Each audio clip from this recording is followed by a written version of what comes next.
10 nimble fingers, one brilliant show. On a 3-foot stage, the goddess aglow. Our shadow play premieres at the Grand Theater tonight.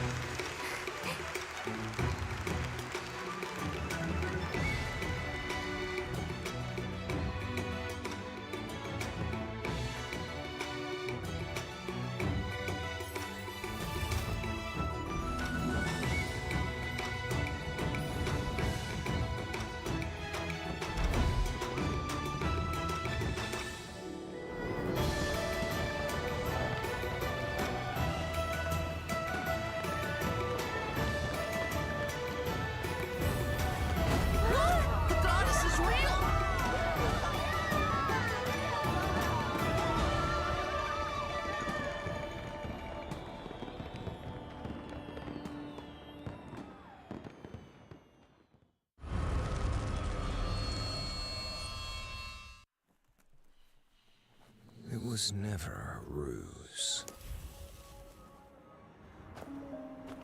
This is a requiem.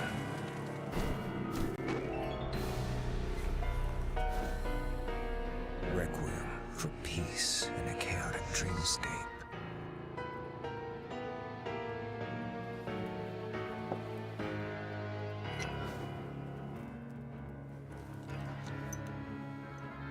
Even if it amplifies their fear.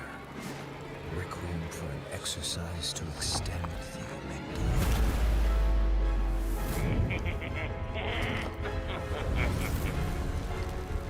Extracting every last drop of that crystal dew.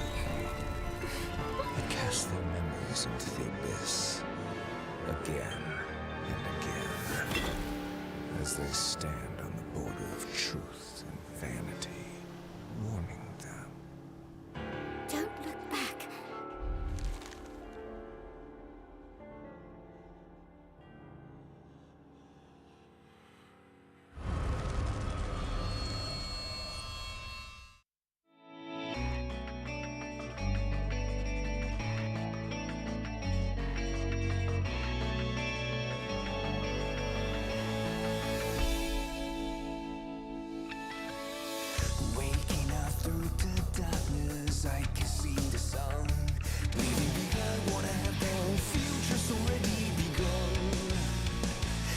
Somebody save me from the past and take the lead.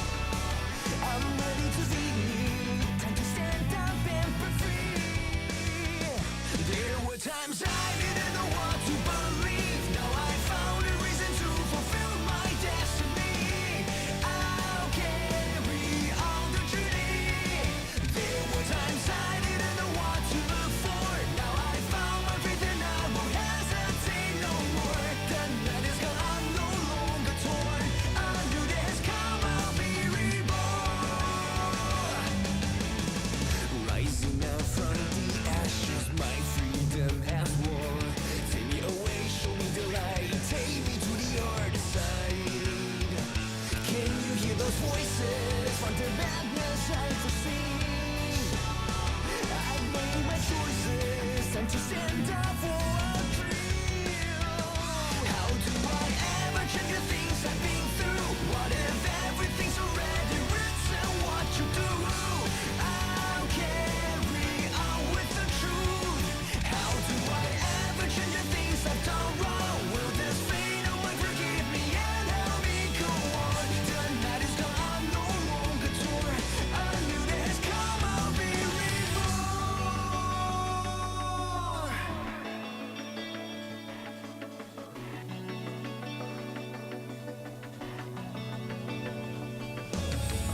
try to go us without chances of my I don't care how much it costs.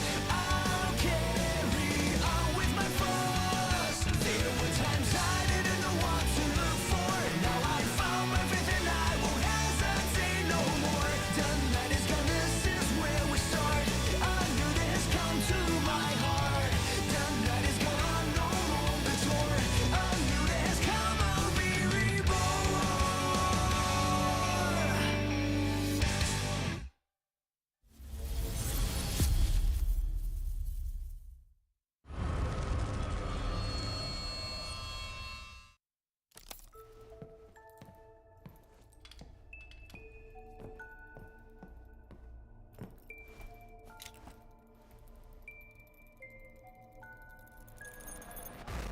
Is this place really haunted?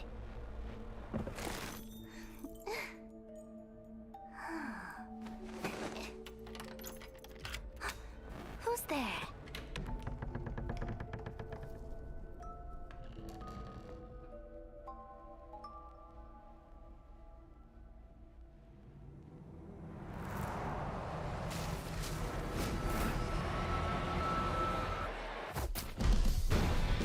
The Crystal Palace was once where art and science collided. Some reminisce about its former glory. Some long for its splendor. Now, you're here too.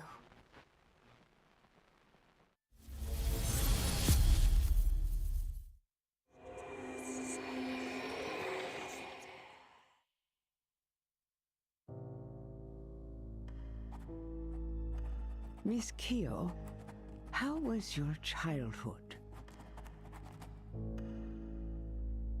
Well, at the dinner table, Father said with a smile, "You sure love playing judge, don't you?" And then they wanted me to pursue my own happiness. Of course, so did my brothers. Your brothers? He was not qualified to represent justice. And I won't allow that to happen. Something happened, I suppose. I did what I had to do.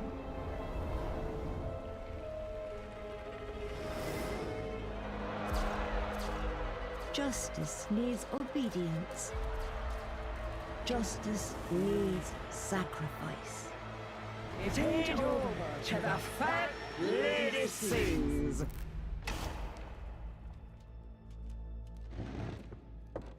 That's all.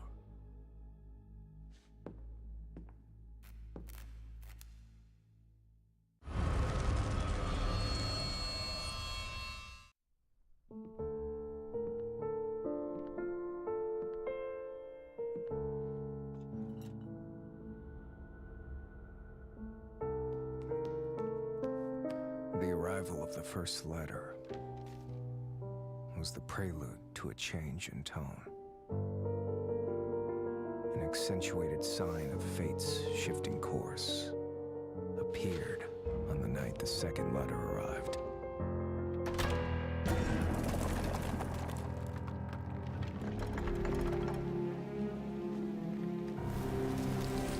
Those fragile wings flew in with the dying light.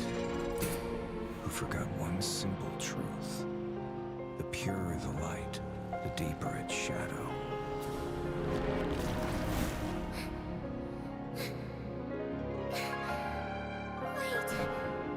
Wait.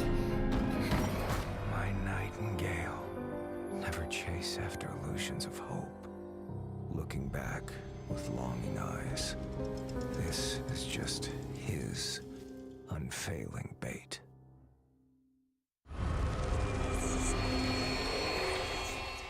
All that remains upon this throne is nothing more than a fragile, incompetent heart. After the embers fade and die out, our homeland, ripped asunder by the flames of war. At At the height of my desperation, I finally saw the light of a star above. She was the one who brought the light of dawn back into my life.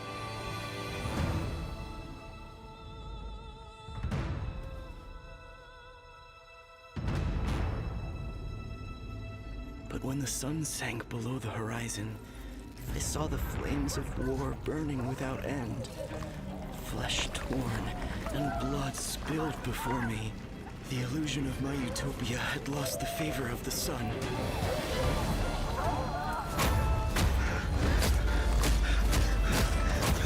I have to get out of here.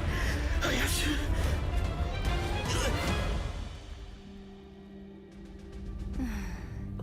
Why do you wish to escape, my dear king? In this everlasting Colosseum, you will forever be my gladiator.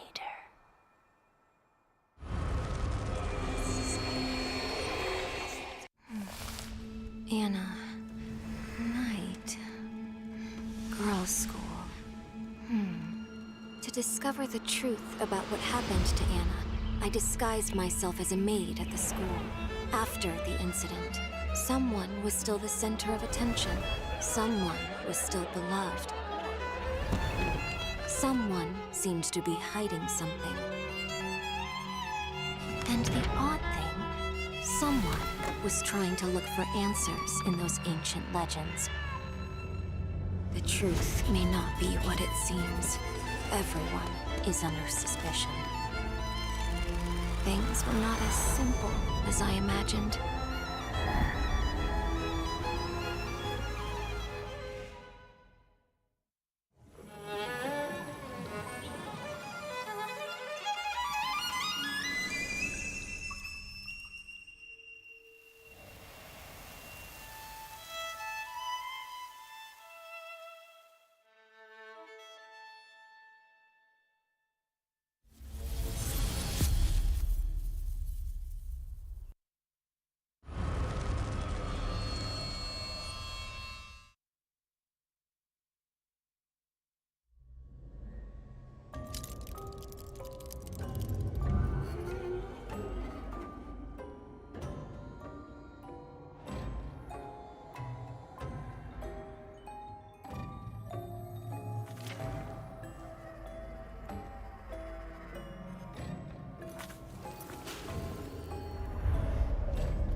踏过荒谷和大漠，肩负着族人的使命，去往异乡。阴谋与命运交织着。当星辰落下之时，毒蛇露出了尖牙。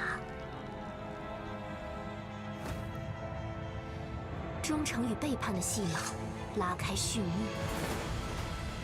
火光将反叛的计划化为乌有，刺向毒蛇的弯刀，在烈火间把双手灼烫。然而，救命的稻草不过是又一场狩猎的预谋。而若不甘心成为猎物，只能自己勇敢伸手，触碰飞鸟与神鹰。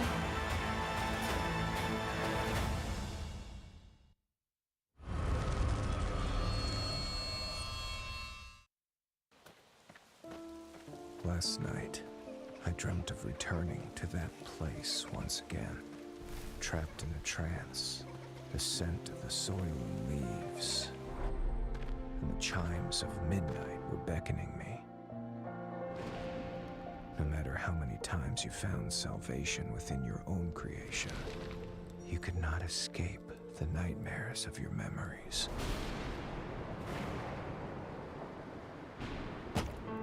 Stop it!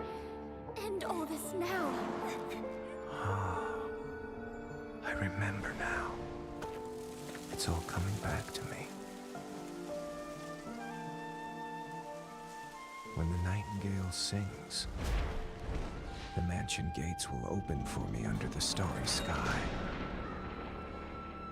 Tonight, the truth will be revealed.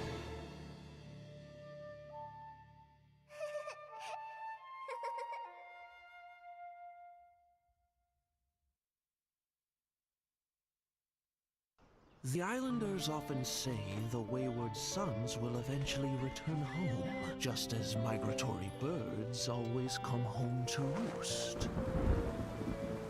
Yet, fewer and fewer have returned.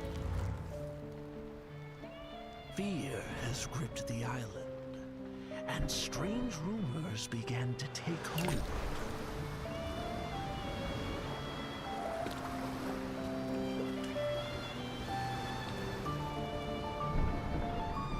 Rumor has it, a vast silhouette overshadows the shore. Some also say a resentful soul lies beneath the waves, luring voyagers to their doom.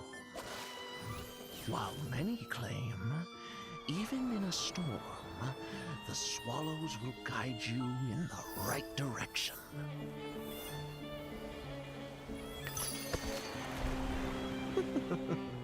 However, is this calamity wreaked by disgraced deities? Or perhaps it all stems from greedy hearts?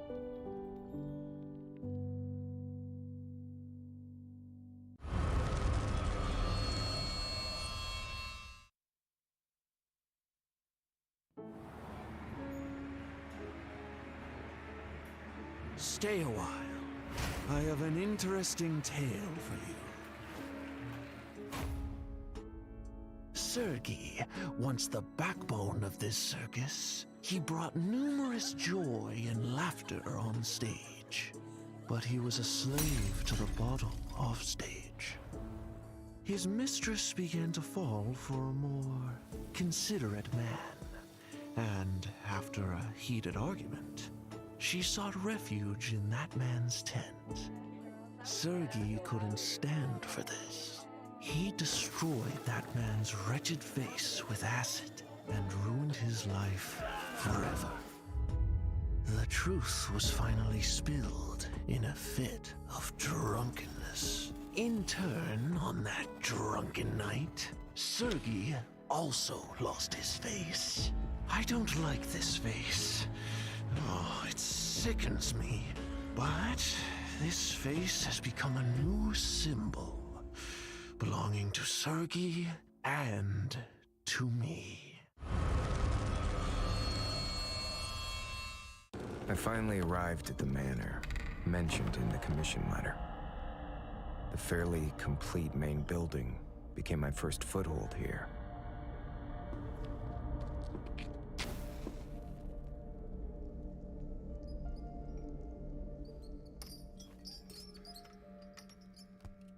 At first, Everything seemed to be going better than I had expected. That incomplete diary mentioned a bizarre game. The barely noticeable ashes and marks along the edges of the diary once again led me to new clues. A strange fireplace, unused firewood, a rotatable candlestick. As the wall began to turn, I knew that I had found what I was looking for. An even greater collection of diaries. I continued my deductions using these diaries. Finding information on the hunters is the key.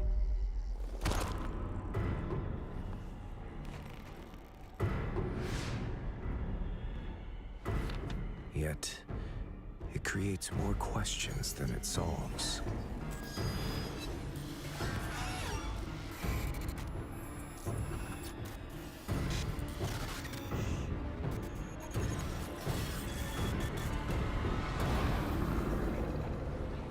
About the manor. About the game.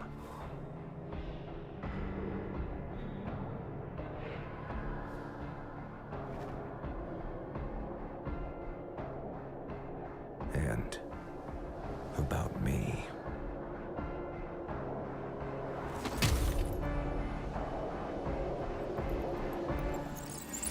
I was once a novelist. I lost my memory in an accident 10 years ago, and have suffered from intermittent amnesia ever since. My condition has worsened with the passage of time. The span of my amnesia is getting worse. Finally, through the eyes of my neighbors, I realize the exact nature of my condition. It's not about amnesia, but that person has awakened.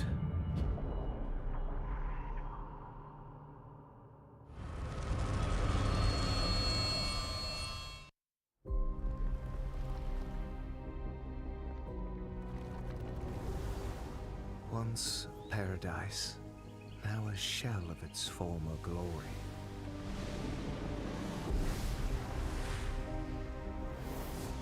No one minds the kindness of the weak. Only a sinful soul does as it pleases. Revenge! To hell with the gods! Behold! See how your desires fatten! Repent! Purge thy sins! A sacred feast will guide you.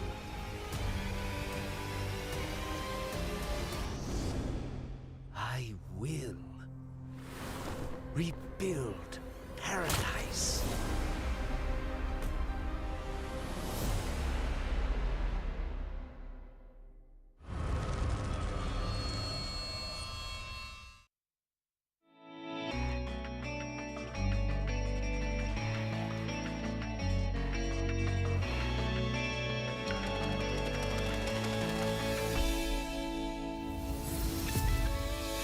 Waking up through the darkness, I can see the sun. Leaving behind what I have done, future's already begun. Can somebody save me from the past and take the lead? I'm ready to lead, time to stand up and be free. There were times I didn't know what to believe. Now I found a reason to fulfill my destiny. I'll carry on the journey. There were times I didn't know what to look for. Now I found my faith and I won't hesitate no more. The night is gone, I'm no longer torn. A new day has come, I'll be reborn.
最后我还是失败了。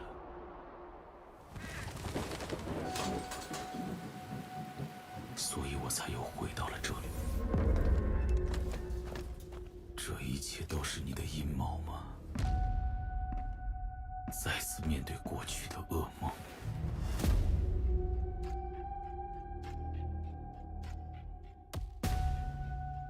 而那些噩梦的参与者又是谁呢？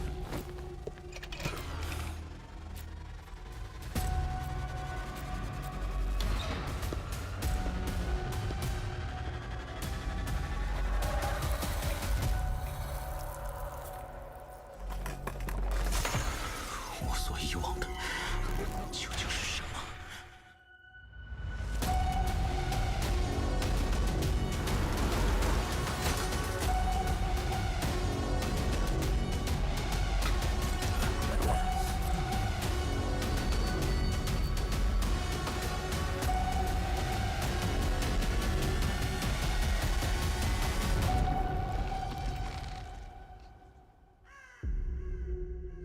？See you, Orphe.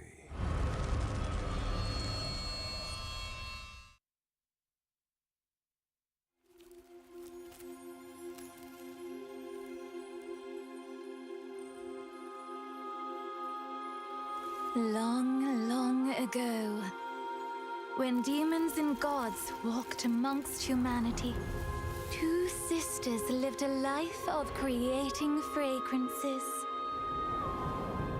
All that you desire shall be granted if you bring me a fragrance that relieves one's sorrow.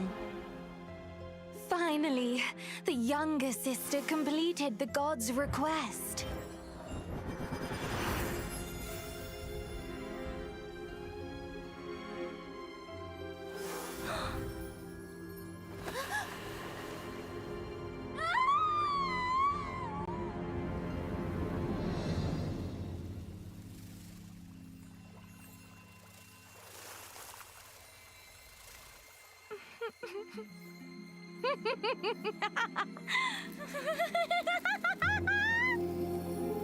A beautiful dress woven from painful memories is the perfect attire for me.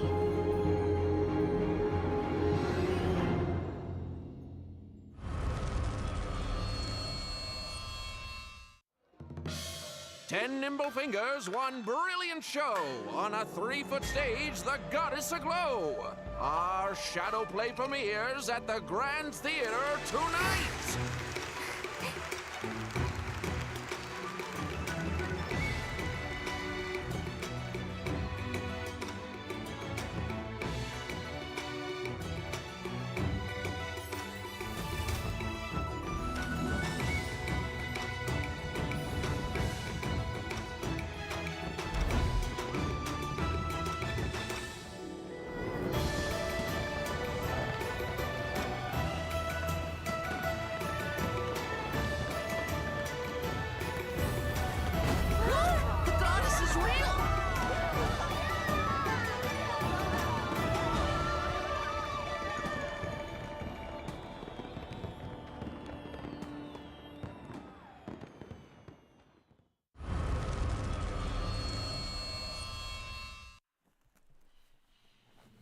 was never a ruse. This is a requiem.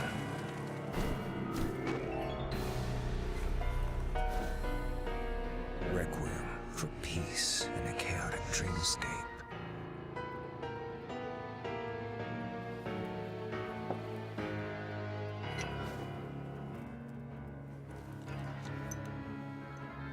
Even if it amplifies their fear. Requiem for an exercise to extend the amygdala.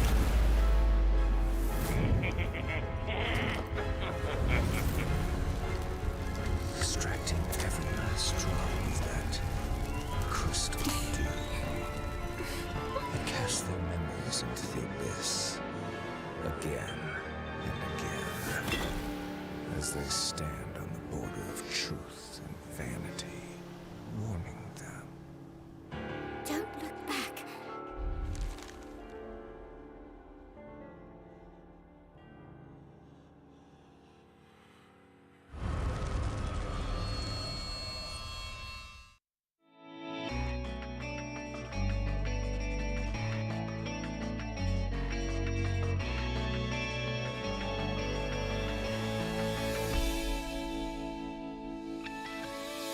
Waking up through the darkness, I can see the sun. Leaving behind what I have done, future's already begun. Can somebody save me from the past and take the lead? I'm ready to lead, time to stand up and be free. There were times I didn't know what to believe. Now I found a reason to fulfill my destiny. I'll carry on the journey. There were times I didn't know what to look for. Now I found my faith and I won't hesitate no more. The night is gone, I'm no longer torn. A new day has come, I'll be reborn. Rising up from the ashes, my freedom has won. Take me away, show me the light. Take me to the other side. Can you hear those voices from the madness I foresee? I've made my choices, time to stand up for a dream.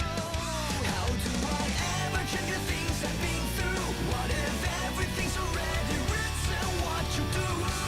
I'll carry on with the truth. How do I ever change the things I've done wrong? Will this fade away? Forgive me and help me go on. The night is gone, I'm no longer torn. A new day has come, I'll be reborn.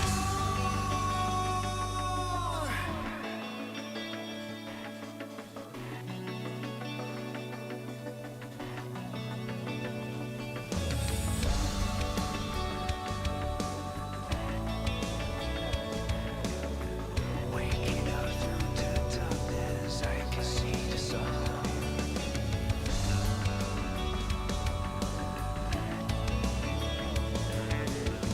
Rising up from the ashes, my freedom has won. Never give up, never compromise. Always keep up, always be your eyes. To my sins are washed away. No matter how hard I try, I still come lost. Without chances of I don't care how much it costs. I'll carry on with my flaws. There were times I didn't know what to look for. Now I found my faith and I won't hesitate no more. The night is gone, this is where we start. A new day has come to my heart. The night is gone, I'm no longer torn. A new day has come, I'll be reborn.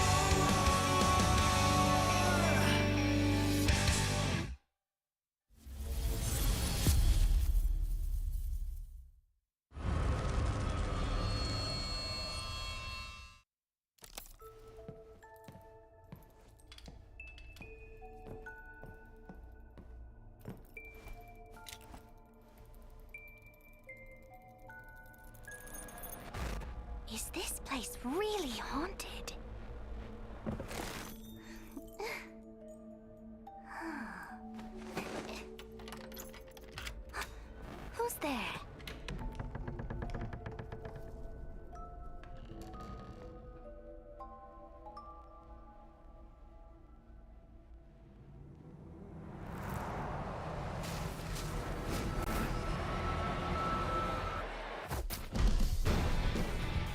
ancient palace was once where art and science collided.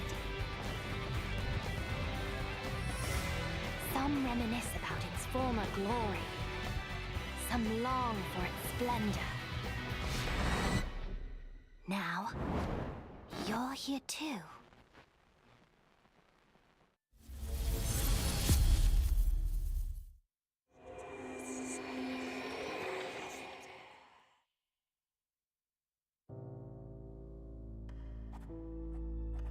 Miss Keo, how was your childhood? Well. At the dinner table, Father said with a smile, "You sure love playing judge, don't you?"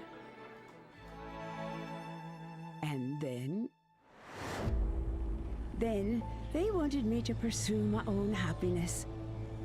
Of course, so did my brothers. Your brothers? He was not qualified to represent justice. And I won't allow that to happen. Something happened, I suppose. I did what I had to do.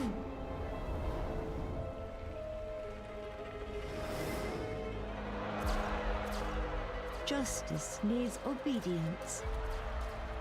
Justice needs sacrifice. It ain't over till the fat lady sings.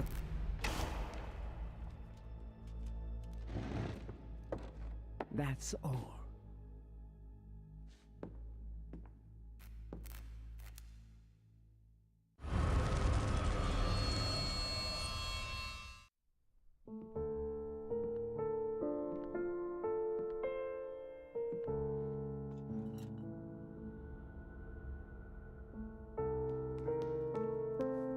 The arrival of the first letter was the prelude to a change in tone. An accentuated sign of fate's shifting course appeared on the night the second letter arrived.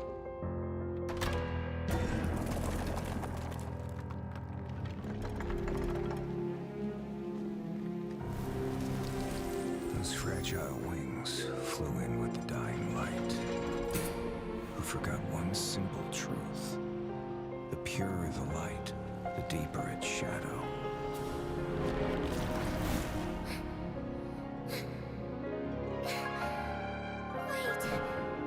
Wait. My nightingale, never chase after illusions of hope. Looking back with longing eyes, this is just his unfailing bait.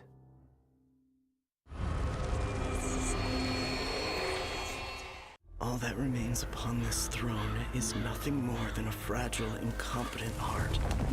After the embers fade and die out, our homeland ripped asunder by the flames of war. At the height of my desperation, I finally saw the light of a star above. She was the one who brought the light of dawn back into my life.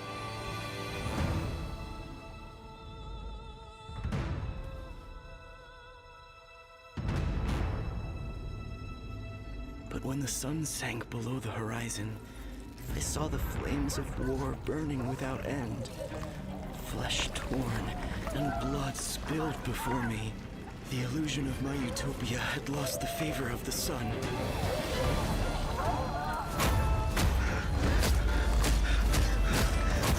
I have to get out of here. I have to...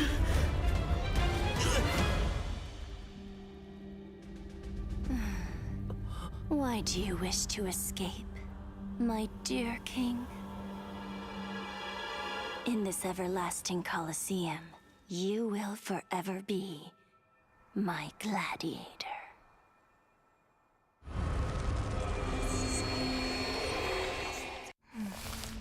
Anna, night, girls' school.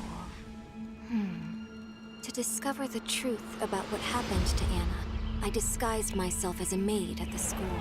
After the incident, someone was still the center of attention. Someone was still beloved. Someone seemed to be hiding something. And the odd thing, someone was trying to look for answers in those ancient legends. The truth may not be what it seems. Everyone is under suspicion. Things were not as simple as I imagined.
踏过荒谷和大漠，肩负着族人的使命，去往异乡。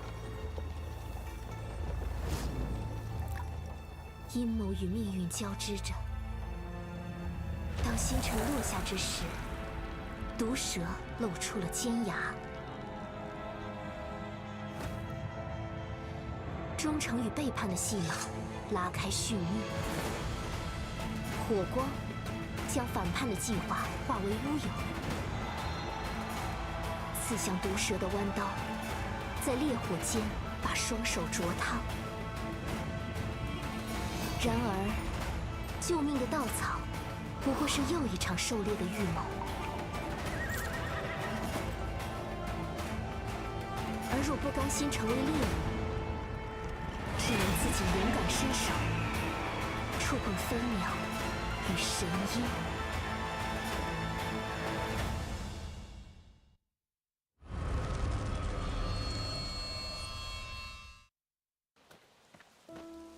Last night, I dreamt of returning to that place once again, trapped in a trance, the scent of the soiling leaves, and the chimes of midnight were beckoning me. No matter how many times you found salvation within your own creation, you could not escape the nightmares of your memories.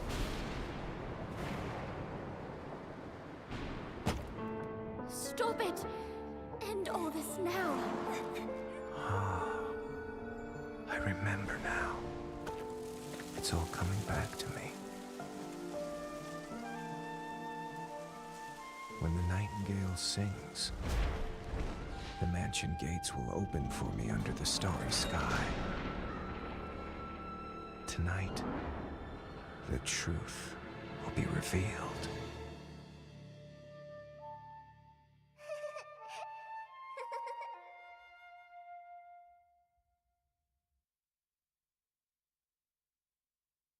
The islanders often say the wayward sons will eventually return home, just as migratory birds always come home to roost. Yet, fewer and fewer have returned. Fear has gripped the island, and strange rumors began to take hold.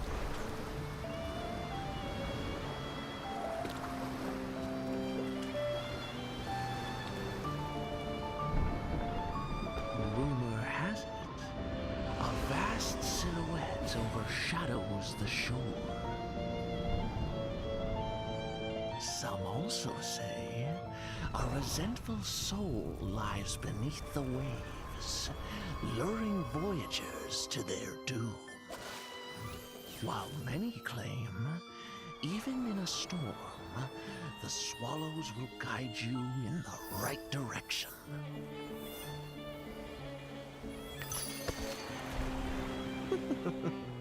However, is this calamity wreaked by disgraced deities? Or perhaps it all stems from greedy hearts?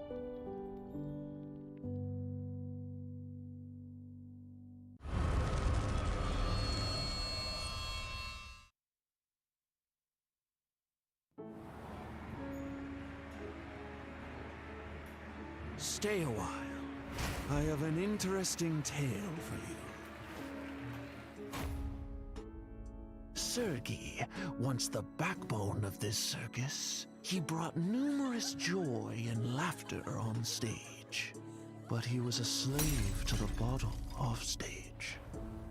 His mistress began to fall for a more considerate man, and after a heated argument, she sought refuge in that man's tent. Sergei couldn't stand for this.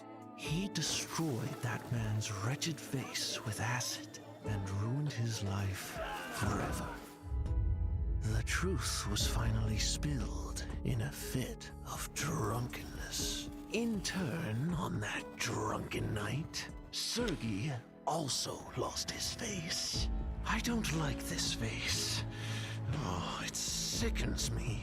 But this face has become a new symbol, belonging to Sergei and to me. I finally arrived at the manor mentioned in the commission letter. The fairly complete main building became my first foothold here.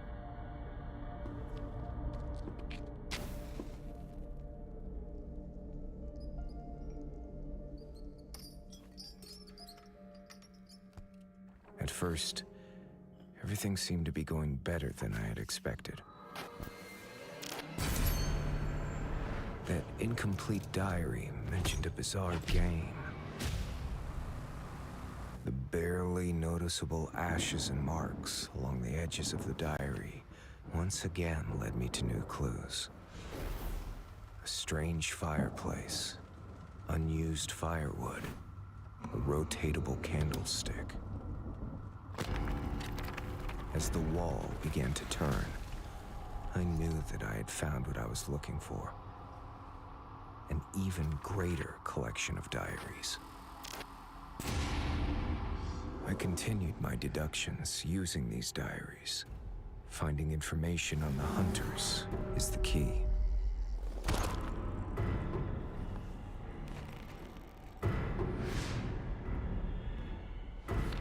Yet, it creates more questions than it solves.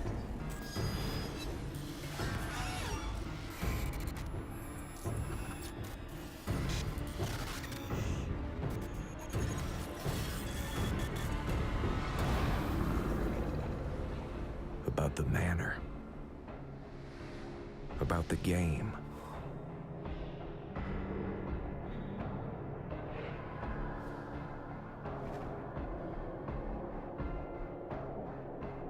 And about me.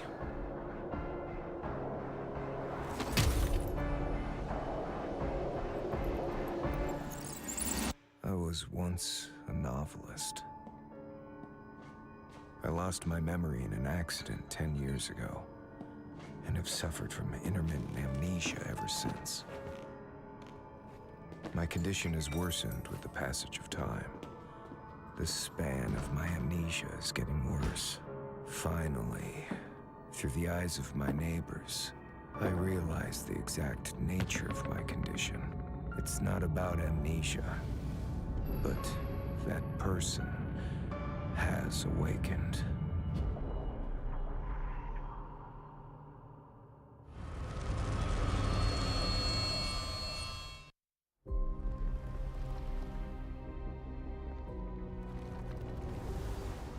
Once paradise, now a shell of its former glory.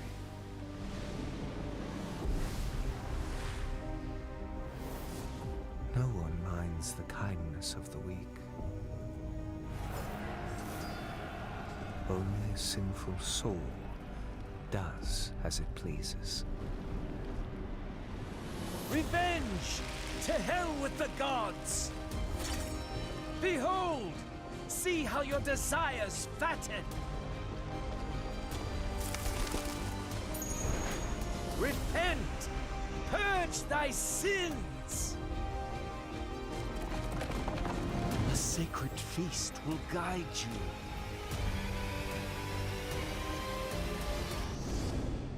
I will rebuild paradise.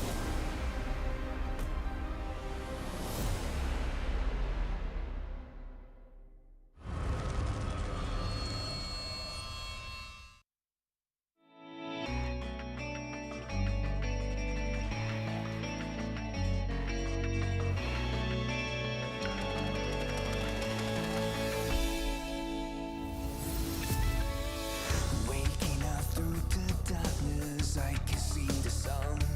Leaving behind what I have done, future's already begun. Can somebody save me from the past and take the lead? I'm ready to lead, time to stand up and be free. There were times I didn't know what to believe. Now I found a reason to fulfill my destiny. I'll carry on the journey. There were times I didn't know what to look for. Now I found my faith and I won't hesitate no more. The night is gone, I'm no longer torn. A new day has come, I'll be reborn.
Welcome to the 2022 Identity 5 COA 5 Global Finals. Let's take a look at the competition format. The Global Finals will comprise two phases. Group Stage, first phase, will commence from April the 16th, 2022 to April the 21st, 2022.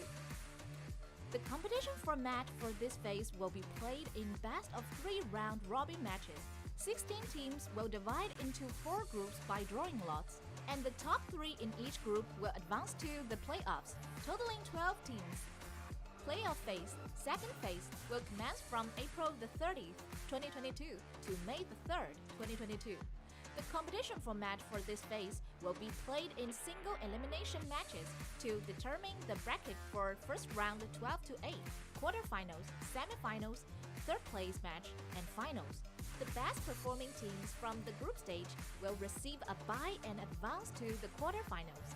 The second and third placing in each group from the group stage will compete in the first round of playoffs to enter the quarterfinals.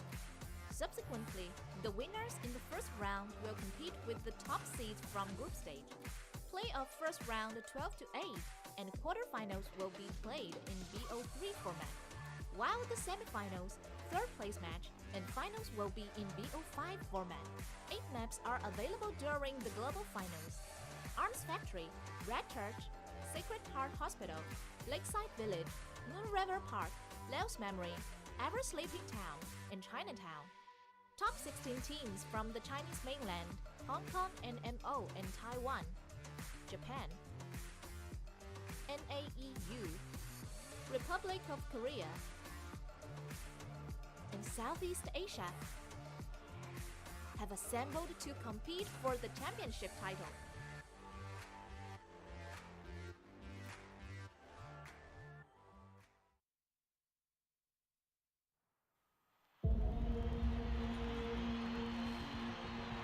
Welcome to Identity 5, home of this 5 people.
那狼队的话，毕竟是2届 IBL 的总冠军队伍，监管者的追捕不让对方的求生者有喘气的机会。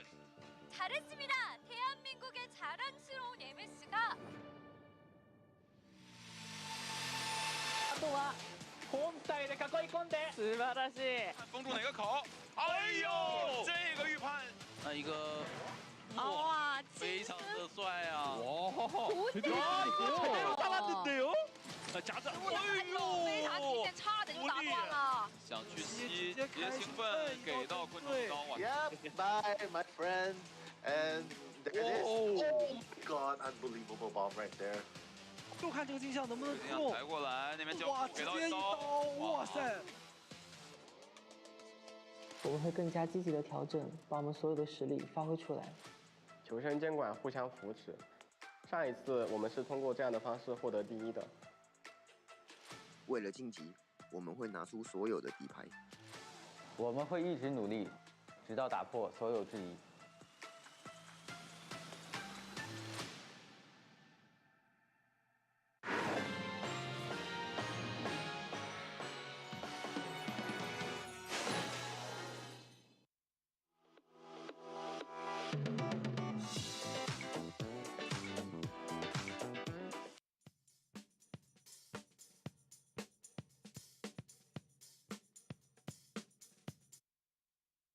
Ladies and gentlemen, welcome to day number 6. We're finally at the finish line here at the group stage of Call of the Abyss 5. Hot Spice and Eli O at your service here at the commentary desk. Eli, it's been a while. I mean, it's been so long of days. How are you feeling so far? This is the final day for the group stage. Yeah, this is the final day for the group stage. We are going to have the last few teams make it into the top 12 here. We already have some set in stone, of course, but we still have a few more left to battle out here. The first one today is going to be AG and Wolves. Both these teams should already be in. Yeah, based off of their standings, they already have 2-0 leads in the division, but they are fighting for first place. And of course, the first seed in each division will have advantages going into the top 12. So that's definitely something that they're going to want to thrive, really strive to do in this matchup. This is going to be a pretty good one. We see AG coming out of Japan. Obviously, we see these Japan versus mainland China matchups, and of course, China always seems to be favored. But so far in this tournament, it's been a common theme of these Japan teams really coming out and dominating. We saw SST, the team out of Japan, going 3-0 in their respective division, and this team, AG, already 2-0 here. Let's see if they can go against Wolves, arguably the best team in the world currently. I think we're going to have a very good matchup here. Yeah, and just to highlight a little bit of what AG did, they were able to take it decisively over Weibo Gaming. So that's another team that everyone's looking at as one of the big contenders here. So Japan really showing everyone in the world that they are a region to behold. And this is the prize pool, ladies and gentlemen. This is what they are fighting for, as well as the glory of calling themselves the Call of the Abyss 5 champions. Again, each and every year, the prize pool has been raising, and I would have to say the competition has been getting more stacked and stacked. And here we have the rankings. We've already set in stone some of these teams. Again, we're looking at the top 3 ranking teams to move on to the global finals. Unfortunately, for the ones that are at the lower part, they will their COA journey ends here, but I'm sure they'll come back stronger than ever. And as Eli O mentioned, our first match of the day will be AG versus Wolves, which is arguably one of the best teams. So they will be finally tested here. Since they've passed the previous test so far, but I feel like Wolves is going to bring different heat to them. Yeah, definitely. You do see again in that A division, this is the one we're going to be highlighting for our first matchup. Weibo and B4U, both teams were 0-2 going into yesterday's matchup. Weibo coming out on top with a 2-0 victory. So they will be advancing in at the 3rd seed. And again, we talked about this, Wolves and AG fighting for the first place seed. We have Do5 and MS as well.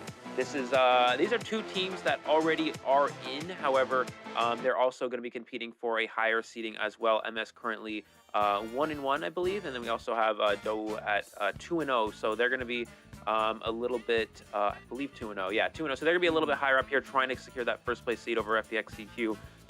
So yeah, we're going to see, and then we have our later matches as well. But for the most part, a lot of these are set in stone. We do have some teams really trying to achieve that higher seeding again. The first place seed will have, all sorts of advantages going into our top 12 bracket. And yeah, again, I'm really excited to see which teams actually are ultimately making it in here. Before we go into this tournament, everybody has their predictions. Everyone's like, I think this team's gonna make it. I think this team's gonna make it in. And so far, I've been pleasantly surprised by some of these, again, non-mainland China teams coming in and really dominating the competition. SST, AG, and we do have one of them here with AG. Also, MS from Korea put up at a very, very close matchup against FPX ZQ. Again, arguably one of the better teams going into this event. So. I think we're going to have some very good action today. I'm looking forward to MS later on. I'm really looking forward to this AG and Wolves matchup.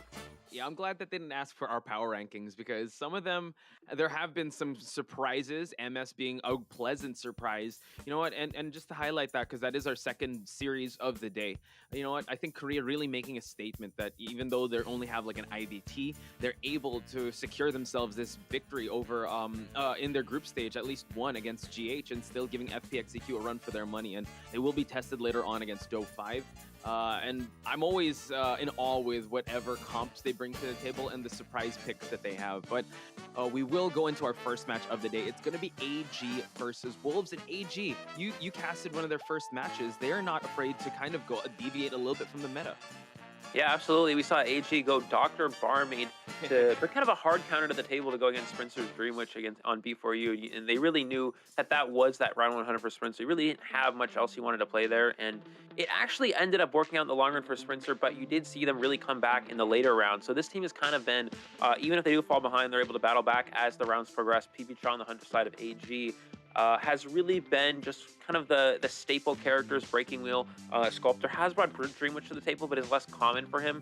We actually see a round 3 Naiad. We did see a round 3 Violinist as well. I think that was more of a fun selection because AG had already secured a victory in their respective matchup back then. But I think now Naiad will be the third round for PB Chaw. So we do go 3 rounds. That could definitely come out here. Of course, very map dependent and situation dependent. But yeah, it looks like we're going to have Wolves on the Survivor side here against AG PB Chaw hunting. Again, we talk about teams who have the opt to pick Survivor first. It usually means the team that's hunting had the map selection because again, you really want to be able to know as a hunter how your survivors did. You know, if your survivors won the match, you can easily play sort of a draw hunter like Bloody Queen. If your survivors, for example, lost, maybe you need to play more aggressive and play something with more win potential, such as Breaking Wheel or Dream Witch.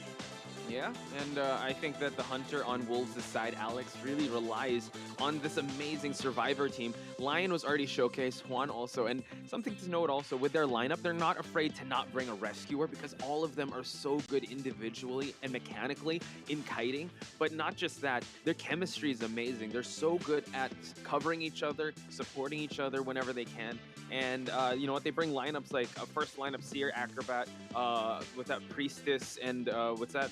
Who else we got? Postman or something. Like it's quite insane, and they're able to make this work. I honestly feel like at one point in IVL they were the meta makers. Yeah, absolutely. Yeah, the team comp you did mention. It's really strong against Breaking Wheel. It's actually one I'm really hoping Wolves will bring out because it's one that I really enjoy to play as well with my teammates, and that's typically what happens in that situation against a Breaking Wheel player. Typically on Everest Leaving Town or Chinatown, you see forward ban first because again you don't want to have to deal with that forward support as a Breaking Wheel, very fragile hunter, very difficult to deal with harassment. So you see forward become banned, you see Priestess and Seer locked in opposed to the Mercenary, and you allow the Mercenary to get banned. Then you go Patient and Acrobat, and you have your Priestess and your Patient be the main tide turner characters, the main rescuers, because Patient can W as a rescuer with those hooks. And you just go for a straight Cypher Rush team comp. You have no decoding debuffs with the rescuing. You have with the rescue characters. You have support from the Priestess. You have support from the Owl, and just having raw kiting abilities with Owl support again for that first kite ends up being quick enough for survivors to get through the Cypher Mission fast and push for a win in the early rounds. Yeah, and what's scary about it, and also what's crazy about that, is that it's very reliant on the dominoes falling one piece at a time, because if one person doesn't do their job, the entire thing falls apart. So they don't have any backup plans, and that's how confident they are in each survivor, and it has been working out so far. They have been one of the most dominant teams here in the group stage of Call of the Abyss 5 and also in IVL. Back-to-back IVL wins, by the way, so that's something AG has to worry about. But nonetheless, we are moving over to PP Cha, has the Sculptor, has the Breaking Wheel, and is chilling right now. I have a feeling that he needs to come into this knowing that he will be learning from the best, and he will be testing his skill as a hunter going up against Wolves. Yeah, absolutely. Now, again, we talk about round 1 map selection, how important it is. However, PB Cha and Alex, very similar hunter selections, typically round 1 breaking wheel for both characters, round 2 sculptor, round 2 bonbon for Alex, round 2 sculptor for PB Cha. Again, very similar. They both work on similar maps. And then round 3, that's where things get a little bit interesting. Alex can go maybe something like Bloody Queen, maybe something like potentially even Geisha, whereas PB Cha maybe pulling out that Naiad. So that's where things get a little bit interesting once we get there. But right out the gate here, we're probably going to see Ever Sleeping or Chinatown. Both sort of maps benefit breaking wheels from both sides, unless, again, one of these teams wants to go a little bit of a different strategy. Maybe maybe Wolves goes something like Arms Factory, and maybe you have Alex play Bonbon right out the gate, and you force PB Cha off a breaking wheel. That's always an option, but I don't think they're going to do that. I think they're going to play it as conservatively and consistently as possible, knowing they are the favored team in this tournament and should just rely on their consistency throughout the past few tournaments they played in to try to win this match. Yeah, honestly, I think that Wolves is very stable. You know, that saying, if it ain't broke, why fix it? They have been so consistent, and I feel like it's AG that's coming in as the underdogs, and they're the ones that have to kind of go into that next level to go up against Wolves, because what they've been doing so far has been working out, and they're in a prime position for them to lead their group because, yeah, they are tied with AG. So this is actually a really interesting position to be in for AG, because if they're able to score a win here, they could get that top place spot in their group stage. Like you mentioned, have a lot of perks. One of that perks is having an instant buy-in the quarterfinals, and less matches means less likely to get knocked out in the global final. So AG, the pressure is definitely on them. I mean, they're instantly locked into global finals, but having that instant buy is going to be huge, and also having a win over Wolves could be a huge mental advantage coming for the global finals. Yeah, absolutely. Going into this tournament, I would not have expected to see 2 of the Japanese teams taking, complete victories over the Chinese teams in their own division. Again, it just never really happens. This is the first year that these global teams outside of the mainland China region have come in and started to dominate the competition. So, again, they're really just trying to step up and really trying to show what the region's about. Japan making a big showing here. So again, PP Cha representing AG in Japan here against Wolves, who again, as you mentioned, 2 IVL winners. Currently, I would say, statistically speaking, the best team in the world right now. But again, we'll have to see how it goes in this matchup. So, yeah, I mean, I don't know. Again, we're gonna have to see which map it is. I would expect to see, even if Wolves has map selection, we're probably just gonna see standard breaking wheel map, Ever Sleeping or Chinatown. But in reality, I believe AG most likely will be able to pick map here, just because, again, the Survivor faction is in the favor of Wolves, which is typically the most standard. But we do see, we sometimes do see other teams go Hunter first, a little bit less common, but of course it could potentially work out for you. Maybe you want to know, as a Survivor side, how you want to play your matchup. Do you want to go something like Mechanic to go for more draws, or do you want to play an aggressive Survivor strategy with more kiters, more containers, more support, and push for wins in the long run? Like you said, I feel like Wolves might just go comfort with this, and I don't know if they want to set the pace early on, since Alex has proven to also be a 4K type of hunter. I don't know if he wants to test that out with AG, since AG, I would have to say, has a diesel start. They don't really get dominant victories on round number 1. Really, round 2 and round 3 is where they really shine. So it's really up to them. And actually, I want to ask you, like, on terms of predictions, if you have if you could divide 100% to one of this team, do you think it's in favor, maybe 60% for Wolves, it's 40% for AG? I want to know your thoughts, and I want to know chat's thoughts as well. Spam some wolf emojis or butterfly emojis. I want to see who you guys are for in this competition, because it's the battle of Wolves versus AG, who has a logo of butterflies. So let's hear it, because for me, I is favoring Wolves, but I don't know by how much for you, though. Yeah. So going into this, I think going into the event originally, when this matchup came around off the top of my head, I would immediately think Wolves was favored like 90-10. But again, you don't really know. Well, not now, because here's the thing, right? Because you look at AG, you see them how they compete against the Japanese region in their qualifiers, right? AG was the last chance qualifying team. They made it in the last qualifiers. They didn't make it in any of the championship series that Japan holds. So they made it in the last chance possible to get in here. So it's essentially they're kind of the I guess like the 3rd ranked Japanese team going in this event, but so far they've really outperformed any expectations. So once you see them actually go against the global teams beating Weibo, it really goes to show that they have way more of an advantage than we really had thought originally. So I think going into this matchup, I still think Wolves is favored pretty significantly. I would say probably around 70-30, maybe 65-35, but I definitely think AG, if they play well, they could potentially pull it out. It's just Wolves is just, the Survivor side from Wolves is so far proven to be the best out of any team we've seen so far in this global event.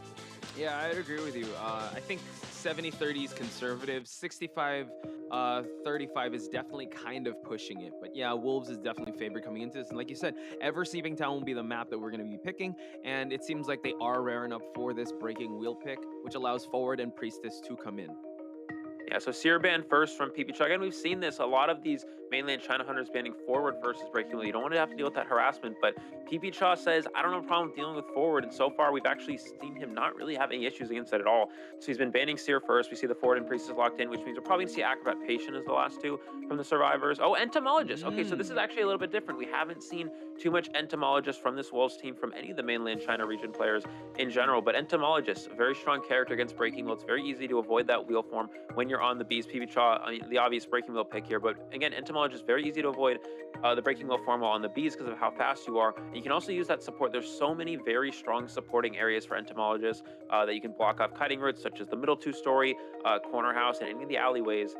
Could really work out for Wolves here if that comes into effect.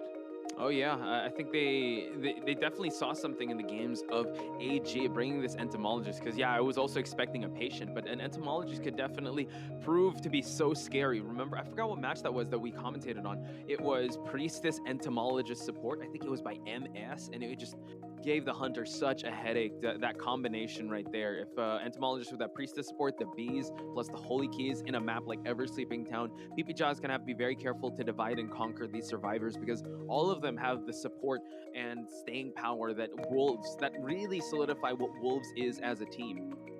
Yeah, and this is something we see again from Wolves early rounds. Some teams will sometimes go mechanic and just take that as an option to try to go for a draw, but Wolves always is one of those teams that tries to play extremely aggressive. We almost never see early mechanics from Wolves. They go all kite. I mean, you look at this comp, you have Priestess on Ever Sleeping, incredibly strong kiter.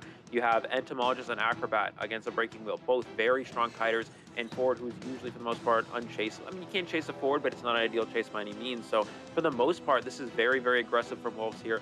Not a lot of easy targets for PPChaw. So let's see what he's able to do here. Again, AG PPChaw, this team competing for the first seed against Wolves here, going into the end of this A division against Wolves survivors. First round, first half. We'll see who's able to start out with an early lead.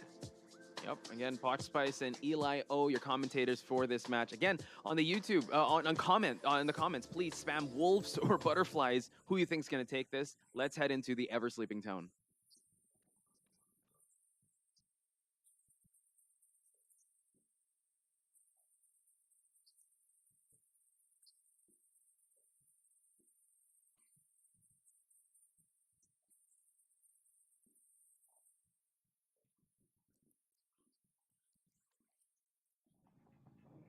Here we go. We do have the, this is going to be the, this is the bad corner spawn here for the Breaking Wheel. Two survivors spawn over near the middle. One spawns over near corner house, and one also near the Geisha Gate area with the two pallets in the window. PPChaw trying to find the location of the survivor that spawned in the middle, but he actually doesn't see them. Is going in the opposite direction. So Wolves already with a beautiful start because of rotation. Yeah, interesting route here. Typically, a survivor doesn't actually spawn back there. So PPChaw taking a curious route, maybe just checking all of his corners here, trying to make sure nothing gets away. And an early spike on Lion could be potentially strong here. He's going to go out here and try to go for that first hit, but Lion already with the pallet down, already with a lot of distance, and has multiple bombs available. 487 with a portal set up as well, which means Lion can easily loop around this two-story, and once he gets that second spike, just push for that portal. Yeah, he knows that he has to buy as much time here as possible to contain him, to not disrupt any Cypher Rush, but an excellent portal there by 487, because Lion has, I mean, he's fully loaded with the bombs, right, of the Acrobat, so he does have his resources. Lion might have to take a spike here since he's out in the open, and Acrobat does receive that second spike. Will have to drop down this pallet to just create that distance, has to do an excellent avoidance of that trap, and it seems like he might be raring to go towards that portal. Oh no, goes towards the pallet, has to be very careful, gets caught up in the trap, and PPChaw gets his first target down. Yeah, that is actually a relatively fast down for going into Wolf Survivor team here for PPChaw. So yeah, already on a drawn pace here. This is exactly what you need to see going against this Survivor team. I think again, and yeah, actually has excitement too. So this is actually super strong for PPChaw. Again, if you have Blink here and you're able to, I mean, you didn't have to use Blink, obviously, because, you know, he doesn't have it. But excitement, being able to hold on to that here, use that for the forward support in the later game is really going to make a huge difference. The survivors also don't know what the trade is, and that's because, you know, he wasn't able to force that Blink. So we see a no-tide rescue here, which is okay. considering he doesn't have Blink. He's probably going to go for 2 spikes anyway, which will waste 20 seconds.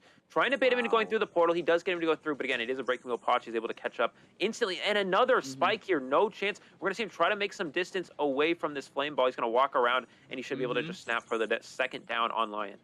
Yeah, there we go. The snap does happen. The Bees were trying to provide that distance, but it was only a matter of time before Lion was going to fall again. Seems like the forward needs to come on chair rescuing duties. It's luckily that the Priestess has wanted orders, so at least he'll know where that one is. But now Jelly making his presence known. He's going to have to go for the save very carefully, though. Tide Turner will be a factor here. PP changing into out of wheel form, and now we see that the Bees will be helping harass and move and try to gain that distance is Lion. Yeah, I'm surprised. He can actually just snap the forward here, gain full presence. Yeah, he's going to snap forward, gain that full presence, and now he can go back into wheel form, go for a first spike, and then follow it up with a full presence spike, because he wasn't quite at that full presence. So I was about to say, if he's able to snap, gain a little bit of extra presence on that Acrobat by chipping that forward, that can give him enough presence to reach the full. Now he can get out in wheel form here, go for that full presence. You got to be careful that the Acrobat doesn't take the portal. I think that's what he's trying to avoid here, and he is going to go for that second presence there. He's probably going to go ahead and take the portal. Goes for the stun. Really excitement here. No, he won't. And the reason why is because his snap is on cooldown, so he wouldn't really gain much from just excitement and going after him anyway. So he knows he has enough time to catch up to this Acrobat while his snap's cooldown really starts to reset. But we do see the Flame Bomb, which will actually buy Lion even more time. And another stun will buy so much more time for him to transition towards the graveyard area. So Wolves didn't have the greatest start, but it seems like they are counterpunching and finding ways to make this, instead of a tie, a 3-man escape. 2 Cyphers still remain. Lion has to survive as much as possible, but the snap is already there. He's gonna go for it, and now we see that Lion will be heading out of the game. Yeah, and again, this pace is still a drum. We're going to see him go for a long stun. To get the stun, he does get it. And he's not going to use excitement here, which is fine. Again, you can't really use excitement if the forward body blocks, then you have to deal with the forward harassment continuously without excitement anyways. He does walk into slow bomb, which is a slow vault for Pipicha. And yeah, I mean, the start was beautiful for Pipicha. Potch, you know, we saw him how quickly got the down. We saw him put himself in an excellent position. But just like this, I mean, Wolves could actually win this. The last Cypher machine is already 70%. So we're going to see what the forward can do to try to support the side. He's going to go for another stun. Not going to be able to get it, though. And he is able to. He hits the forward. He hits the forward instead of the Acrobat here. And he's actually going to be forced to. He's going to keep going for him. Oh, wait. I think the forward actually canceled the snap. He canceled the snap. I think he did. I didn't even realize that. That's amazing. And that's it. That's a winning position for Wolves. The Cypher's primed. And there we go. The spikes are gone. Detention is not a factor. They popped the last Cypher. The forward is still here in the graveyard, but that's going to be all good. He will want to go after Lion, since once he sits on that chair, he will be sent out of this game. But Lion doing an amazing job. Didn't have the best first kite, but the support of the teammates was able to buy him so much time, avoid that second spike. Now just has 1 spike. Will have to chase on foot. Watch out for the tram. He does make it past. I was so scared he was going to get hit by the tram. But now Lion just dropping these pallets down and still buying so much time for his teammates to try and help him get this rescue. We do see that 487 is in this area to try and provide some support, but Lion now shifting towards that dungeon. Can he make it, though? 2 spikes on him, can get that snap, will be downing this this slippery Acrobat, and we see that the Bees are still here. It looks like it's going to be a 3-person escape, Eli. Yeah, Wolves are just going to take 3 out here, considering how slow and unfortunate the start was for Wolves. Pipicha had a beautiful start there. He knows that he kind of just let this one get out of control a little bit. But Wolves, it shows why. This is arguably the best Survivor team in the world. I mean, the start was so strong for the Hunter. You saw a quick down within, 50 seconds into the match. The Cyphers were 50% of the way done. And somehow they get a win from it. I mean, that just goes to show how excellent the support was. And again, Pipicha ties that match. If he excitements, the snap where he got canceled with the forward, if he excitements and snaps at the same time, the forward can't cancel the snap, which means he gets the guaranteed snap forwards out of football at that point, because he only had about 25% left. He chairs the last survivor and he gets the drop. But he decided not to use excitement. I guess he didn't see the forward. He didn't think that it was going to stop. I'm not really sure what happened there, but Wolves taking every little opportunity they're given here, and you really see again why they're the best Survivor team going into this tournament. I mean, again, such a fast down, and they still prime all the Cyphers with excellent support against Pipicha's breaking wheel. Absolutely incredible. I've honestly never seen a match this much of a comeback. I mean, it's just incredible to see. I mean, if you showed us just the first 1 minute or 2 minutes of that match, we'd think, yeah, they're gonna just aim for that draw. But no, never say die attitude of Wolves, able to get them the 3-person out. That, ladies and gentlemen, is how you turn a tie into a 3-man escape. Wolves just showing us again what they're capable of, and no hunter is safe when all of them are like wanting to save that one survivor. And it looked even like Lion was going to go out of the game before those 2 ciphers were primed. And like you mentioned, that crucial snap moment, a lot of shoulda, woulda, couldas there. If he did snap at that moment, canceled out the stun. And it just shows, again, the amazing coordination and the mechanically gifted survivor team. I want to just ask you also, in the early parts, right, there was so much support provided. Let's kind of highlight too, because I'm trying to recall also the moment. So the Priestess was the first one to go for the rescue. The Bees were there as well. And then the forward had to come in with that support rescue. Oh wait, let's check out the match stat first, because I want to recall how he went to that graveyard side. So checking out the match stats here again, Lion buying so much time again. This was not a 1-person effort. Juan didn't even see the hunter, but the Bees were constantly there. You saw the support of the Priestess's portals, and Jelly, I would say one of the MVPs, even though you only saw his stuns, was so good to provide that support. Anything else to add, Eli? Yeah, this is why you ban forward instead of Seer. And again, PP Cha, it's worked for him so far in this tournament. But once you get to play against these teams, especially Wolves, a team that's so prepared to play this matchup, you have to ban forward. And of course, I think the main idea with him not banning forward and him banning the Seer instead is he didn't want to play into that comp that we talked about, Patient Seer, Acrobat, Priestess, because it's a winning / draw comp for survivors because of how quick the Cypher rushes and how strong the kites can be with support. But without a forward, you can still, as a hunter, get an easy draw because the first kites aren't going to be, there's nothing to support it, there's no harassment support. There's only Seer, there's only Priestess. So I think if you're PvCha, your best strategy is go blink play into that comp and try to go for a draw.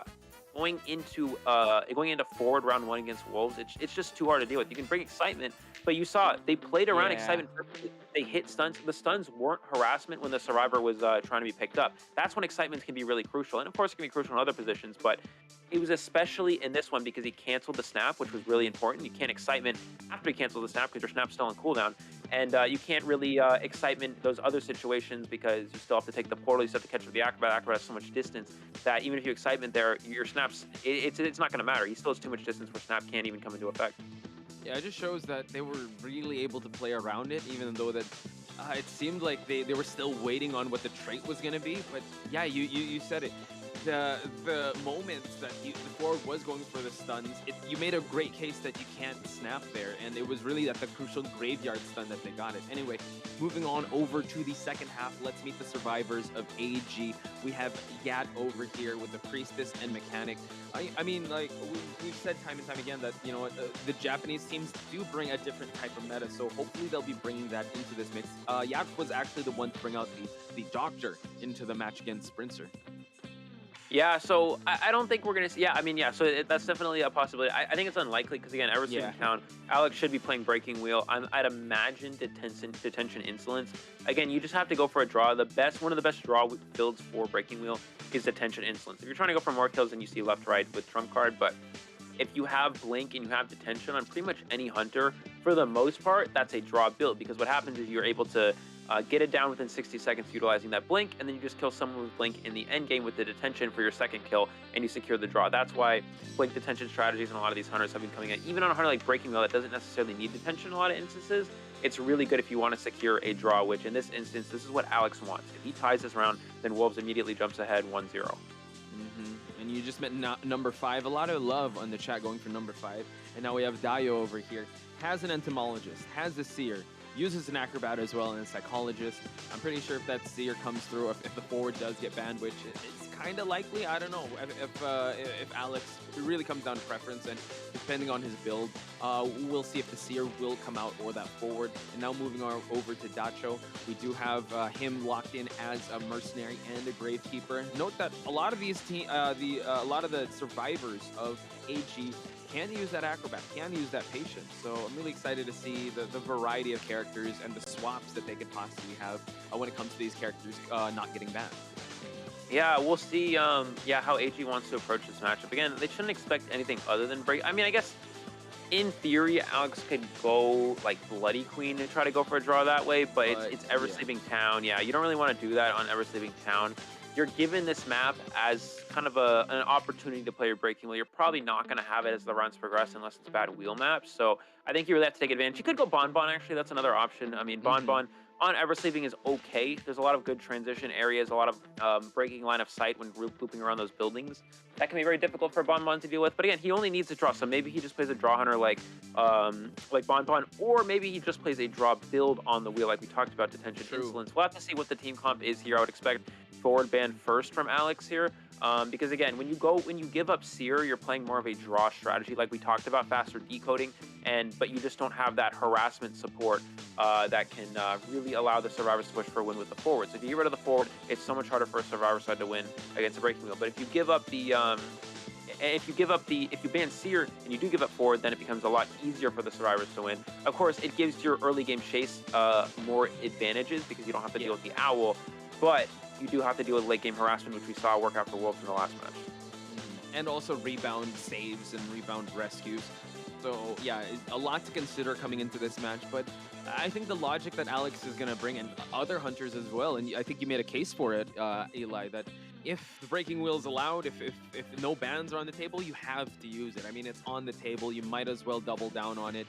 And yeah, just change it up in terms of build. And I think AG will be preparing for that. We do know Alex's breaking wheel as one to be very menacing. And we did see the stats that he can go for those ties. Well, 20% on the 4 survivor kill rate. But you know what, with a strong survivor team like Wolves on your side, yeah, getting a tie is actually really good in your hunter resume. Yeah, we should see forward ban immediately from Alex. Oh, he's going Seer. Okay, so this is interesting. I actually did not expect this. Maybe he goes Excitement, or maybe he just doesn't. Oh, we're actually going to see Mercenary lock as well. Mercenary forward, so no Priestess going to be taken here, which is interesting. That actually, I think that advantages Alex slightly just because it makes it so, you know, he doesn't have to deal with that Priestess support. But the forward isn't going to play. Maybe, Patient as well. So this is... Okay, so usually this is a lot different. Maybe he is planning to go Bloody Queen. A Patient ban indicates a Bloody Queen. We're gonna see Painter, Entomologist. I would be surprised to say that we're seeing Painter here, but we have seen utilize it earlier. But yeah, very exciting. There is a chance Alex goes Bloody Queen with that ban. And maybe it's just that he's not worried about the Priestess support from AG, and he's more worried about Seer. Oh, he's actually no Axe Boy. So we're just way off. I don't even know what I'm talking about anymore. But yeah, this is interesting. Interesting. Wow. Axeboy, especially playing Axeboy into Entomologist here, Podge. This is a little scary for Alex, actually.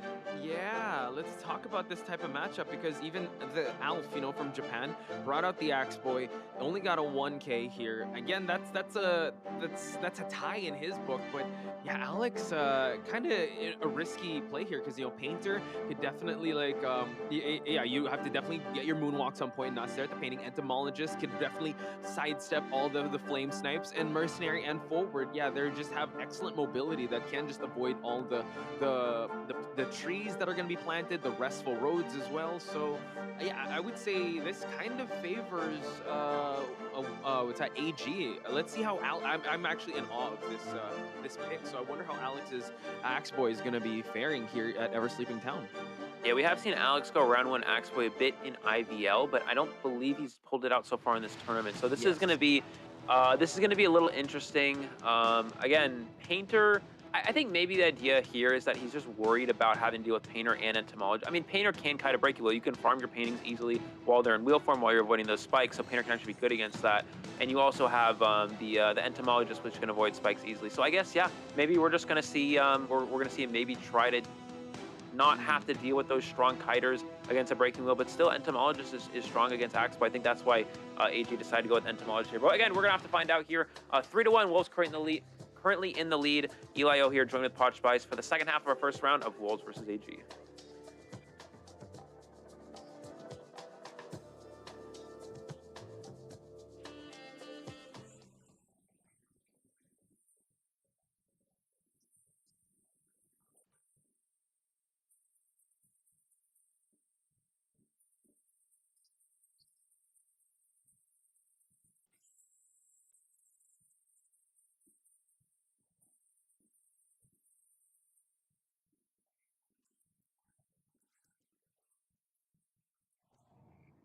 All right, guys, round one, first half. Same spawn, actually, from the previous round, but we do have an Axe Boy here already marching his way towards the center. Well, let's see who his first target will be, because all these guys can have some staying power. I think he wants to look for that Painter, if ever. But yeah, Alex on this character, oh my god, the Painter? Dio. Oh, but the bees blocked the flame snipe there, and it seems like Alex, still trying to find his first target, was able to spot out Yat, and it seems like he will be committing to his Entomologist.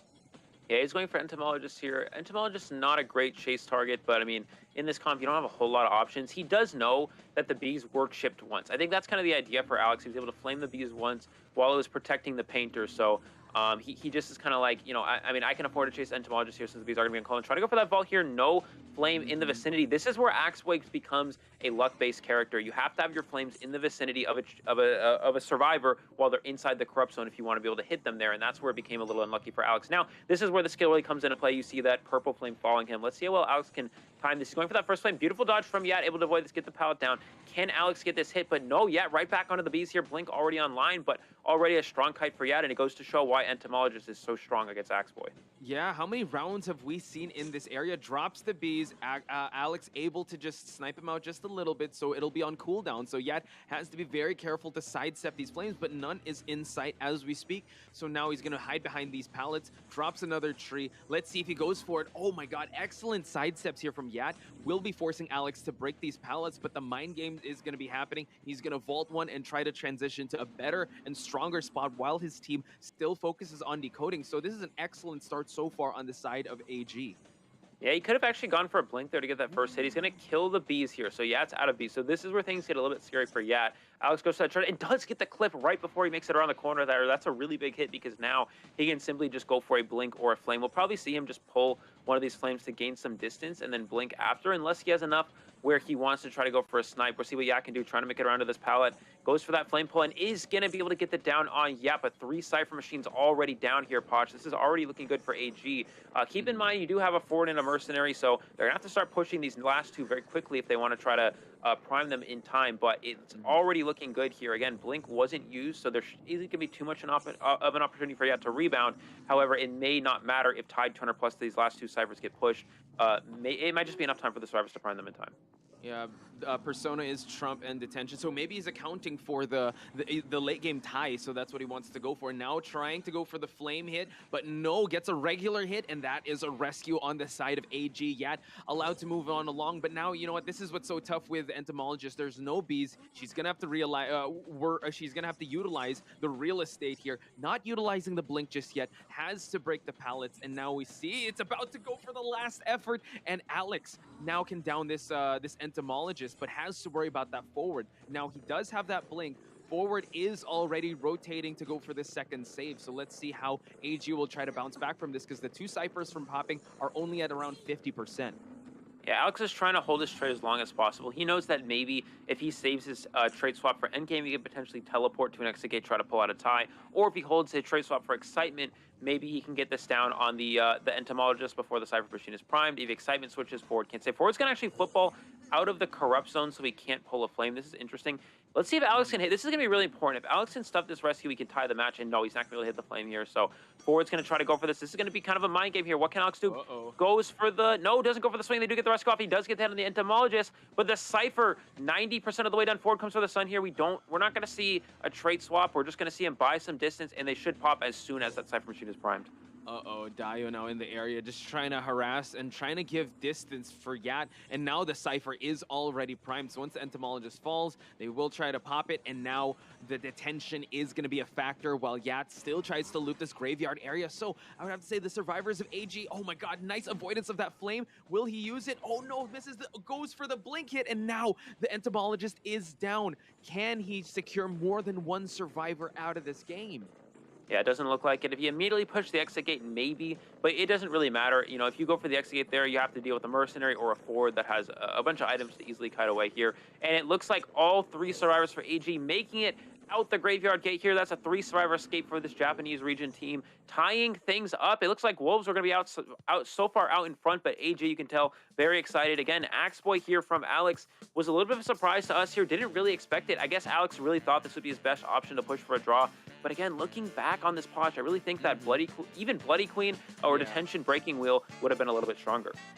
I would have to agree, because you saw how Yat was just able to run circles around that Axe Boy, and honestly, it took us off guard, but this is actually a break that AG is looking for. I think Alex kind of miscalculated that pick there, and you saw that he was holding that blink till the very end, because I'm not sure. I think he only got one out of the number of flame snipes he tried to get, which, again, I think with the Japan region, we saw that Alf did bring out that Axe Boy, so I'm pretty sure they're very comfy with their Axe Boy matchups.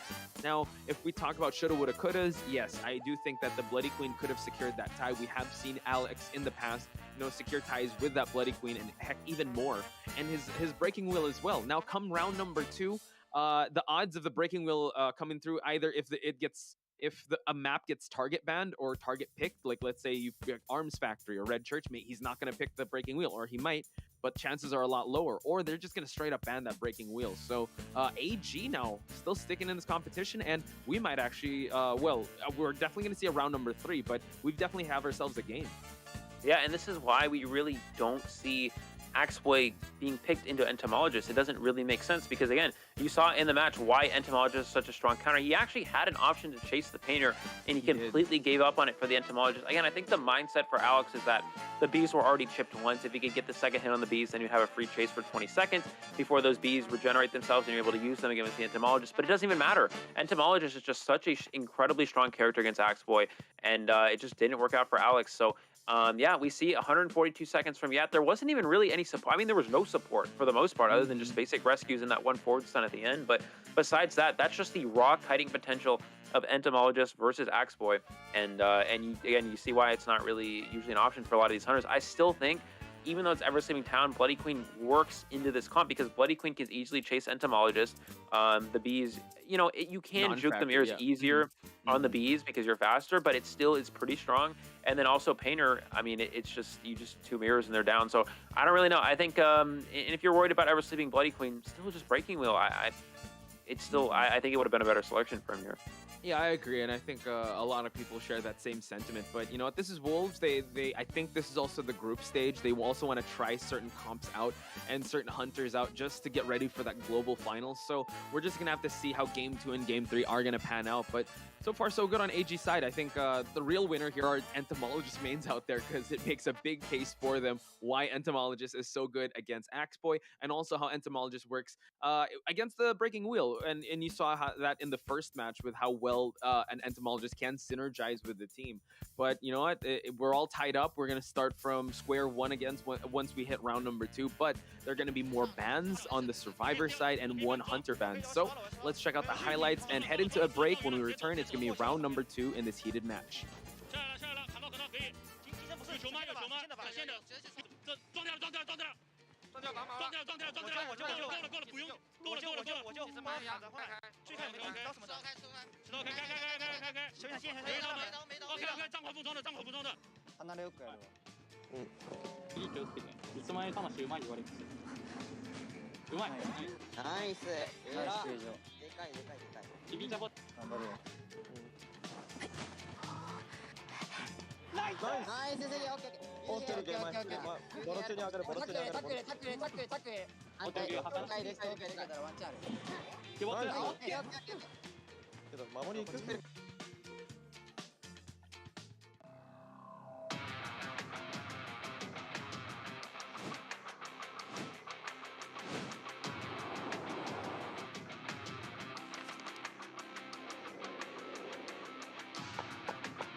All right, welcome back, guys, to the second round of this matchup, Wolves versus AG. AG Potch coming out with a 3 Survivor escape against Wolves. Wolf Alex's Axeboy on Ever Sleeping Town. Again, we saw Wolves with a strong start. Again, Pipicha jumping out the gate immediately with a very fast kill on the Acrobat, but incredible support. One of the best support matches I've seen in a while from the Wolves survivors, able to somehow battle back, win it, get a 3-survivor escape out of a really difficult position for them. And that just goes to show why the survivor team is so good. But then again, AG going Entomologist to try to counter Alex's Axeboy, and Alex still played Axeboy into it. And we see the Entomologist, why it's such a strong character against the Axeboy. A 3-Cypher Kai without any support at all. And AG, 3 points for themselves, and we have a 4-4 tied first round. Yeah, as you recall the round number 1, this is kind of building towards a survivor-sided matchup. It seems like it's the battle of the survivors here. Maybe Hunters will just try to go for those ties, because right now it seems like the survivors are definitely on a different level. I can't wait to see AG actually work more in synergy, because the Axeboy pick definitely worked in favor of AG, but Yat was definitely one of the MVPs of that match, since you didn't really need that much support. He just needed to know where the team was at, and he needed to know which areas he could kite around, and he did pretty well. He was in the center part with the Rose area, and he utilized his Bs to its full effect, ultimately leading to 3-1. And I think they're definitely confident in coming into this. I have to ask now. Remember, I asked your predictions, or like which the probability of the winning. Did it change in any way? Because you gave it 65-35, right? Did it go to 60-40? I think it goes more, because for me it was stronger at 70-30. I think it goes a little bit more towards 65-35. I think Wolves is still advantage. It's just that because again, you saw how that match played out. I mean, in the start there, Wolves, I guess in reality, AG had the momentum in the first round due to how well that start was for Pipicha, but then Wolves was able to come back, and then Wolves, of course, gained the momentum being in the lead, but then they were able to come back again. So I think again, it just came down to, in my opinion, at least, the wrong character selection from Alex. I think if he goes something a little bit different there, maybe he can get an easier draw. But yeah, in reality, maybe I think it goes a little bit more favorable for maybe 60-40. I think that's pushing it a little bit, but it's definitely a possibility. I think AG still, of course, can win this matchup. Again, you're going against one of the best teams in the world, but how, with the way these Japanese regions have been playing, I think it's definitely possible. Going into the second round here, I believe it should be Wolves map pick. Some of the fact that Wolves first, I believe the Japanese region favorite members we will see the China the most Yeah, it really depends on the map pick, right? I think that that'll be very telling, and we'll be able to know more what to pick. And as we're just gonna fix the technical difficulties here, just reiterating the stakes here, ladies and gentlemen. Again, they are vying for the top spot in their group stage, because the winner of this match will have an instant bye into the global finals, and that's gonna be huge. And I think we got Eli back. Not quite sure. We're just going to have to wait and see, ladies and gentlemen. But again, in the chat, please send your love and support to both these teams. Again, spam those wolves and spam those butterflies. Spam some sheeshes out there as well if you guys see any hype moments coming into the mix. Because, again, we want to give our love and support. And I think we have Eli back. Hello? Are we there? Yeah, I think we're good now. Right, yeah, cool. maybe a little. The match was too intense, man. Yeah, it was too exciting. It just the internet saw it and just broke, I guess. It's too intense. The synergy of this team, man, it's insane. So we were talking about map selection. So we're about to find out where we're gonna be at Moonlit River Park. Okay, so yeah, it was indeed AG at that first round map selection. Like we talked about, the mainland China region really enjoys Chinatown for breaking low, whereas Japan likes Ever Sleeping Town. So Ever Sleeping Town makes more sense for AG. And now Moonlit River Park here, that's a little interesting. So I'm actually not quite sure what to expect here. I think the idea is we're going to see a breaking wheel ban against AG's Hunter, and you try to force him to play his second round Hunter, Pipicha's second round Hunter Sculptor on a not so good Sculptor map, because of how wide out, how transition easy this map is, because it's very spread out. It's sometimes hard to hit those statues. There's not a lot of objects to push the survivors into. As for the side of Wolves, it benefits Alex quite significantly, because even if you ban his breaking wheel, he can easily play Geisha on the best Geisha map in the game. He can still play Axeboy. This is a strong Axeboy map as well. So Alex has a lot more options for this map than Pipicha does. So interestingly enough, they switched out a survivor there. Roido's coming in. Roido is the one that has used the barmaid, patient, batter. So having a batter in this map or in this next round could definitely put Alex on his toes. So I wonder, yeah, what the type of bans are going to be coming in since the survivors will be coming out to play first. But like you mentioned, I think, yeah, they're going to ban the breaking wheel of Alex. Probably going to go for Sculptor or Geisha probably coming into the mix. But then again, I don't know. We were talking up a storm on his breaking wheel, then he decided, these commentators think they know me? Oh, they think they know me? I'm gonna go Axe Boy. That's what I'm gonna do. So I don't want to make that much predictions coming into this. We can only speculate what Alex has at the back of his head, but knowing that the stakes are really high for them to get that instant buy, I think he should stick to what has worked so far and what is not broken, which is the Sculptor. But if the breaking wheel is gonna be allowed to come out, yeah, he should probably bring it out already. Yeah, so again, AG's survivor side here. I think the main, I don't really know what AG will want to, how they want to go into this match. If you can go mechanic, try to go for a draw and give PB Chan an opportunity to play a strong hunter round. But again, we talked about how this is not a great map for PB Chan round 2 at least, because again, we're probably going to see breaking will get banned from PB Chan because we saw how strong it was in the last round. The Stars don't want to do that in Moon River Park, and they're going to give him Sculptor. And Sculptor is just, this is kind of the downside to AG PB Cha's Hunter pool being a lot smaller than Alex's, and that's okay in some instances, but here it's really not as good because, again, Moon River Park is very beneficial for Alex's Geisha and Axe Boy, considering Wheel's probably banned. So if you get in that, or even Bloody Queen is okay, but if you get in this situation where now PB Cha, again, doesn't have an extremely viable hunter. You can't go Naiad, which is good for this map, but Naiad's not a hunter you want to bring out in round 2. It's only, maybe at best, a draw hunter, and it's very hard to, good survivor teams should be able to deal with a Naiad pretty easily here, so I don't know. Maybe he saves it for round 3, because again, Naiad is one of those characters that's kind of lower down, not one of the not one of the best of the best, so it usually needs more bans to be successful. Oh yeah, we'll have to speculate on that later on because we do have the picks and bans on our screen already. Alex not opting to ban for the Priestess, prioritizing the Mercenary, and Seer allowing the forward to come back in. So, yeah, quite interesting there because, yeah, they will have to ban that breaking wheel just for respect of Alex's prowess on that wheel. So they still have their pickings with the survivor. I'd say, yeah, lock in a Priestess, lock in a forward, or they can go Acrobat if ever they want to prioritize a little more kiting potential on a survivor here. Yeah, absolutely. Yeah, so Mercenary Seer ban. I think that's probably Geisha from Alex. We typically see that be the most common ban. Forward is good, strong at harassing a Geisha, but it's not. What you typically see as a Geisha is they'll drop a butterfly on the down survivor, and they're just going to walk after the forward until the forward footballs away. Then they turn around, dash back to the butterfly that they dropped on top of that down survivor. And at that point, the forward's too far away to harass. That's how Geishas deal with forward harassment. So that's probably why Alex isn't banning forward.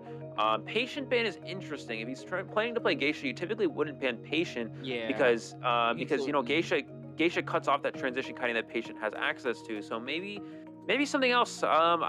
Giving Seer Mercenary really indicates Geisha over something like maybe he's trying to go Bonbon Psychologist here. I'm actually not really sure. I'm actually surprised to see. It could be Axeboy again. Axeboy can also deal with forward pretty effectively because of how fast he is. He can use the path to pick up the survivor quickly and push the chair before the forward can stun. So maybe that's also the option here. I think it's probably one of the, Bonbon. So yeah, I don't know. Bonbon with a Merc ban is curious. You typically would see forward here instead. So this is interesting. I think the Bonbon here is good just because you are playing into Psychologist, which Bonbon's very strong against. But yeah, the Bonbon choice again with these bans is a little curious from Alex. But yeah, Moonlit Bonbon, not too bad here for him. Let's see what he's able to do. Yeah, we've seen PPX get 4K with Bonbon, right? And Alex has been very good on this Bonbon, but looking at the lineup as well, I think Alex might have a tough time. I mean, the Priestess is there to provide that support unless he brings Teleport, but if he wants to secure that early down, he wants to go for really an aggressive Bonbon and build that presence. He wants to go for that Blink. But yeah, Bonbons are scared of a forward. Acrobat too, the silence he's going to get for if the Acrobat goes for a bomb rescue. But yeah, best possible chase is get the whistle away from the Psychologist here. But yeah, he's gonna have his early chase and his early down of a survivor will have to be very important to just seize the pace of this match.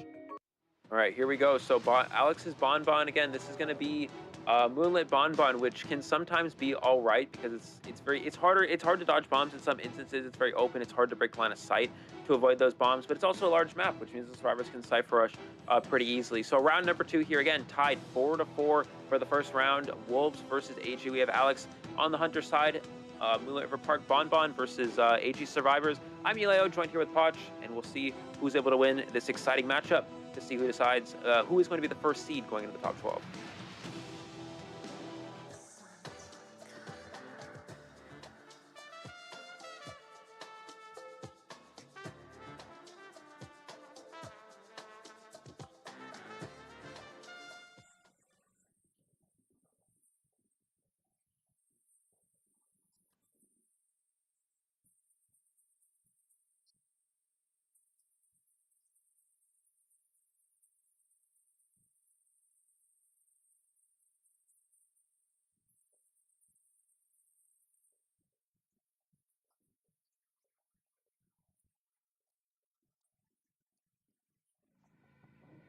All right, here we go. We do have the first top spawn from Alex. This is actually a really crucial spawn for him here. The key spawn being God Kite. There's not a lot of places for the survivor to rotate. I'm actually curious to see which survivor it is, and it is Yat, who's actually the forward. Okay, so this is not too bad for the survivors. I was going to say, if that was the psychologist, this would have been incredible for Alex here. And the priestess in 2-story as well, so in immediately setting up the portal, elevator up to the priestess. He'll probably just commit here. No, he's actually going for forward. I believe he has teleport. He might have teleport. I'm not actually sure the trade. We can't see just yet, but it looks like he's trying to look around here, trying to mind game the forward, and this might be his first. He actually might just commit here, it looks like.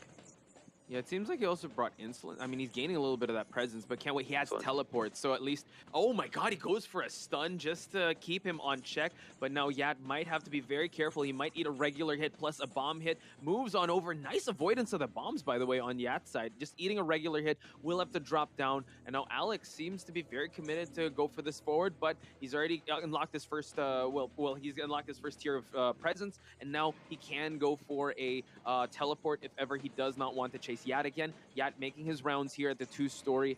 Let's see here. Oh, I don't think he knew he went in, and now Yat buying enough time to go up to the stairs and to loop this window again. Yeah, Alex has two options. He's going to commit to this forward to try to make him waste his football, or he's just going to change targets with the teleport. But he's really hard committing to the forward. We did not see confined space from Alex, so this is... Oh, and the portal's going to get him back into 2-story. That's another free loop here. Wow. So you really see the downside of chasing the forward early. Acrobat already popped a Cypher machine, and Alex is just having a difficult start here. Again, you bring the teleport to teleport on one of those survivors after making the forward waste football, but he's just still committing. And Priestess, portal again, and we're just going to see this constant loop here. Priestess able to get him back into 2-story. Forward has enough football to maybe push the first stop roller coaster as well. So this is really difficult for Alex, and Cypher machines are popping left and right here. Already, I think the biggest thing here is that the survivors don't have a rescue. He's going to use the rest of this football with that speed boost to make it to the coaster. He may have to take a bomb hit or at least try to avoid this, but right after it blows up, he can easily just jump on that coaster and potentially push third stop if they already hit that stop sign. Yeah, watch out. Yat has to be very careful. He's going to take that coaster, but unfortunately able to get back on, so that's still pretty good. Wow, he was able to hitch a ride there. Bullying Alex to actually chase on foot. They didn't press the second stop, but now he can go back to the second story, or is he going to go for the bridge? It really depends, but you know what? This is buying so much time. 2 ciphers have already been popped. Forward will be crossing this bridge area, might have to eat this hit, and will have to go for a rescue now, just avoiding it, but now the Priestess is in this area, so that was an excellent kite. 2 ciphers still remaining. And we do have detention insolence from Alex here. What a play from the forward. He actually got, as you saw, timer bombed off the coaster, was able to jump back on the last one of the bottom seats again to keep going on it. That's a play that a lot of players actually don't even know you can do that. Believe it. I've seen a lot of people not even know that that's a legitimate play. But yeah, once the coaster is still all on the platform, if you get bombed off, you can jump back on it again. We're going to see the first chip on the Acrobat, which means he cannot go for a rescue. We might just see them double rescue to guarantee the save here. Priest is probably going to portal across here. Acrobat trying to draw him away, or maybe they just push these ciphers instead. But he probably it's after half already, so maybe Alex can just draw this out based off of how strong his camp is. Yeah, full blood. I don't think, yeah, they're going to go for that full blood rescue. I think they're going to go for a handshake here. They're going to sacrifice the forward, push these ciphers, and just have another, go at trying to contain Alex. And it seems like, yeah, might be primed for a tie here. So let's see. Yeah, just waiting it out. We do know that the priestess is here. Alex knows the priestess is here. I don't know. Oh my God, they're going to go for a full blood rescue. Can they make it in time? Oh, it was quite unfortunate. They weren't able to make it. Priestess had to eat that hit. And now Alex can actually get more survivors now. Yeah, and we're going to see him probably just get this priest done instantly. There's the bomb. No dodge here from this survivor. And one Cypher Machine remaining. They have progress on 2 of them. So Alex should be able to, the survivor should be able to still draw this pretty easily. But I think basically the idea there is if you get this save with Tide Turner, Priestess has Tide Turner, you can maybe prime one of these ciphers in time. And even if you do fail save, which in this case was the instance of what happened here, Psychologist can still make this rescue while Acrobat primes the last cipher, and you can still get the draw. So either way, oh, they're actually going to have, oh no, this is, yeah, Psychologist coming in here. So I think that was kind of the game plan, is they're going to draw either way if they don't save. So you might as well try for one here and put yourself in a position where maybe you can still push for a 3 survivor escape. Yeah, and the brawny Psychologist can take these hits, has to wait for the right possible moment. Let's see, he has to time this well. Cypher is already primed. The Priestess has one Holy Key ready. Psychologist not taking that much hits. Yeah, it can go for a full blood rescue just to be very careful. Has to eat that hit. Waiting for the time bomb, but oh my God, goes for the rescue. And no Tide Turner is in effect. Priestess will have to go down, but now the Cypher is popped. Yeah, and we do see the Priestess immediately pushing towards 2-story. We know that's going to be the ideal place for them to kite at. Alex is going to go ahead and break the portal, change targets instantly to the, oh, he's going for Acrobat. This is not actually good for Alex at all here. Oh, yeah, wow. This is not good for Alex.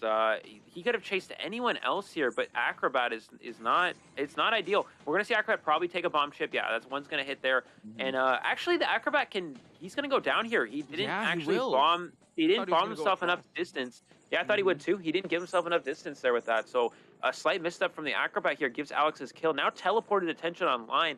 Maybe he can push for an extra kill. This is Acrobat's first share. We're just going to see the Priestess camp out in 2-story, and once that exit gate's open, they'll use the World Portal to combine or connect to the gate so they can make it out.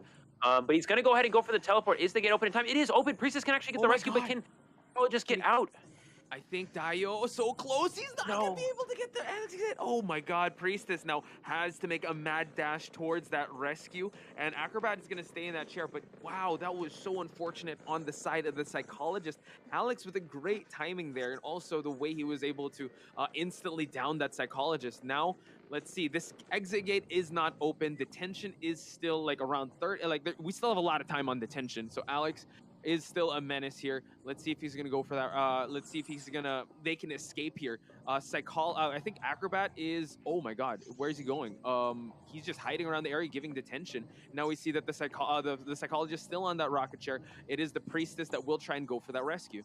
Yeah, because of that rescue, Alex knows both survivors are on the other side of the map, which means he can go pressure away from the chair because no one's able to rescue because they just saved from near first stop. So he's going to go ahead and, they do take the roller coaster here to try to get to that 3rd stop. Alex is trying to cut off the Priestess. He may actually just, he's going to sacrifice the rescue. He knows he doesn't have time to get back, so instead he's pushing for Priestess. But is the dungeon nearby here? It looks like it is at Slide. Can he potentially make it? One portal still available for the Priestess. He needs to knock one out of any of these bombs here. He gets that first one. He has to avoid this. No, is going to go down there. Priestess, unfortunately, yeah, if you stick to the bridge there and you portal that instantly, you can avoid those bombs. But yeah, Priestess getting maybe a little greedy there, but Alex taking advantage. Still able to secure the draw. AG almost able to pull it out here, but still the tie for round number 1, for round number 2 here rather, is fine. I think it actually benefits Alex more than anything because he is the one that played that draw hunter. He did the job with the hunter that he brought here. Yeah, with all things considered, right, not the best start. It looked like they were going to go for a 3-person escape with how much time the forward was gaining. But I think when he was able to stuff that rescue of that Priestess and try to control the pace of the ciphers, that's really when Alex was able to play to his win condition. That is, go for the tie, because we know that Wolves survivors get stronger as rounds go on. So I think, yeah, Alex was the real winner in that book. But you got to give it up to AG survivors. The way they were able to last that long with Alex's Bonbon was still pretty good. Yeah, absolutely. So tied up for this next round here. Again, going into this, I think this tie advantages Wolves more than anything, because now you have the Wolves survivors, again, known for being a very good survivor team, known for getting wins very easily on the survivor side. And PB Chaw's on a difficult map. We're going to see Breaking Wheel, like, 100% banned from PBCHA. I don't think we're going to see anything else here. Doesn't really make sense.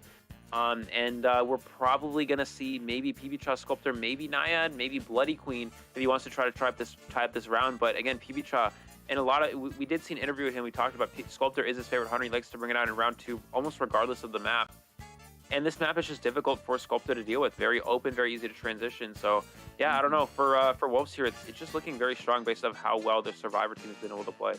Yeah, and so let's check out the match stats and see how Alex fared out. Again, not the best start for him. In the 3-minute mark already, you see that accelerated decoding was there, and 3 ciphers have already popped. Once he was able to get rid of that forward, downing the Priestess and also downing the Acrobat, really forcing the last pop to happen. That late game, I would say that late game insurance, the detention was definitely a factor, and excellent that he brought that and still stuck to his plan, bring that teleport. So excellent performance on Alex's side, and yeah, based on his stats, yeah, he wants to go for those ties, especially after his first round that the axe board didn't work out. I think this is the best possible scenario for him to get for his team.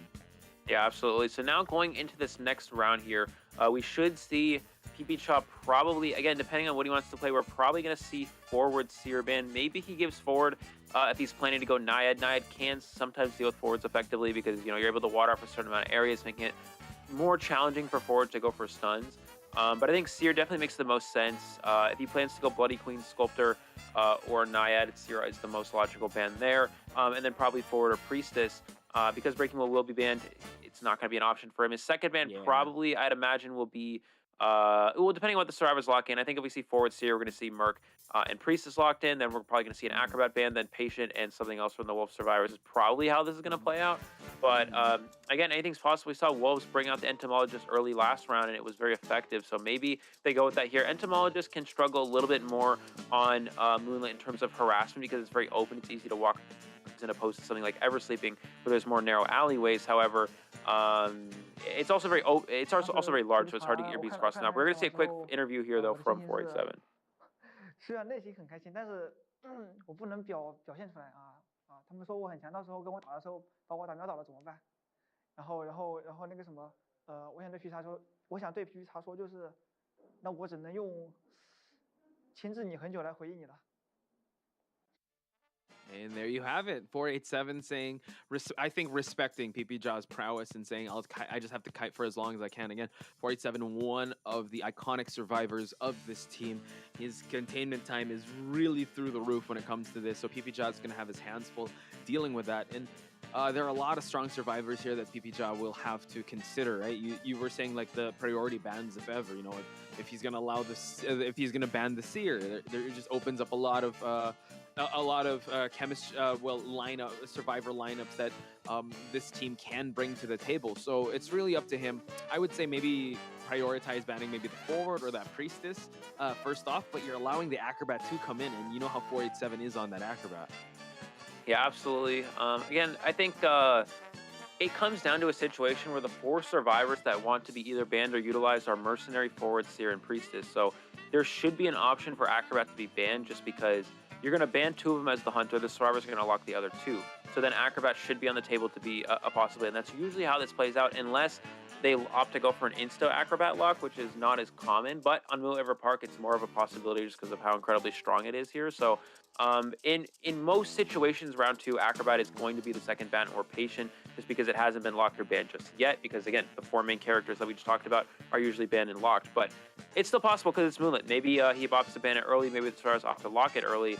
Again, AG's gone for some unconventional strategies on the Survivor side, but Wolves on the Survivor side as well. They usually stick to more of a standard mainland China meta. Yeah, I'd like to think that, yeah, he will try to set himself up for a great Sculptor match, but like you said, it's not the most favored map for Sculptor, even because there's a lot of open spaces, and you will be going up against Wolves. But in the interview that you brought up, regardless of the map, he does like picking Sculptor. That is his main bread and butter when it comes to being a hunter. So if ever the Sculptor does come through, what do you think will be the priority bans? If Sculptor comes out here, we're gonna see it should still be Seer Forward or maybe Seer Priestess, maybe Forward. It's one of those combinations, not Mercenary. We're going to see Forward Seer Priestess one of those combinations, and the other survivor will get locked in addition to the mercenary. And then the next ban will probably be, I would say, acrobat, just because there's a few hunters that can deal with acrobats looping. Geisha being one of them, because Geisha can easily just dash over the walls as well, or the platforms as well. But I don't think we're going to see Geisha from Pipicha. It hasn't really been a hunter that he's favored at all in this tournament. So if it is Sculptor, we should probably see Acrobat or Patient being banned next. It's just Moonlit Sculptor is just so challenging because, again, Patient can loop the four-stop platform in particular very well in addition to the Acrobat. So for Pipicha, yeah, I don't know. I think he's going to have a tough matchup ahead. This Moonlit River Park pick from Wolves is just so smart. It's just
who do you think's going to win this matchup?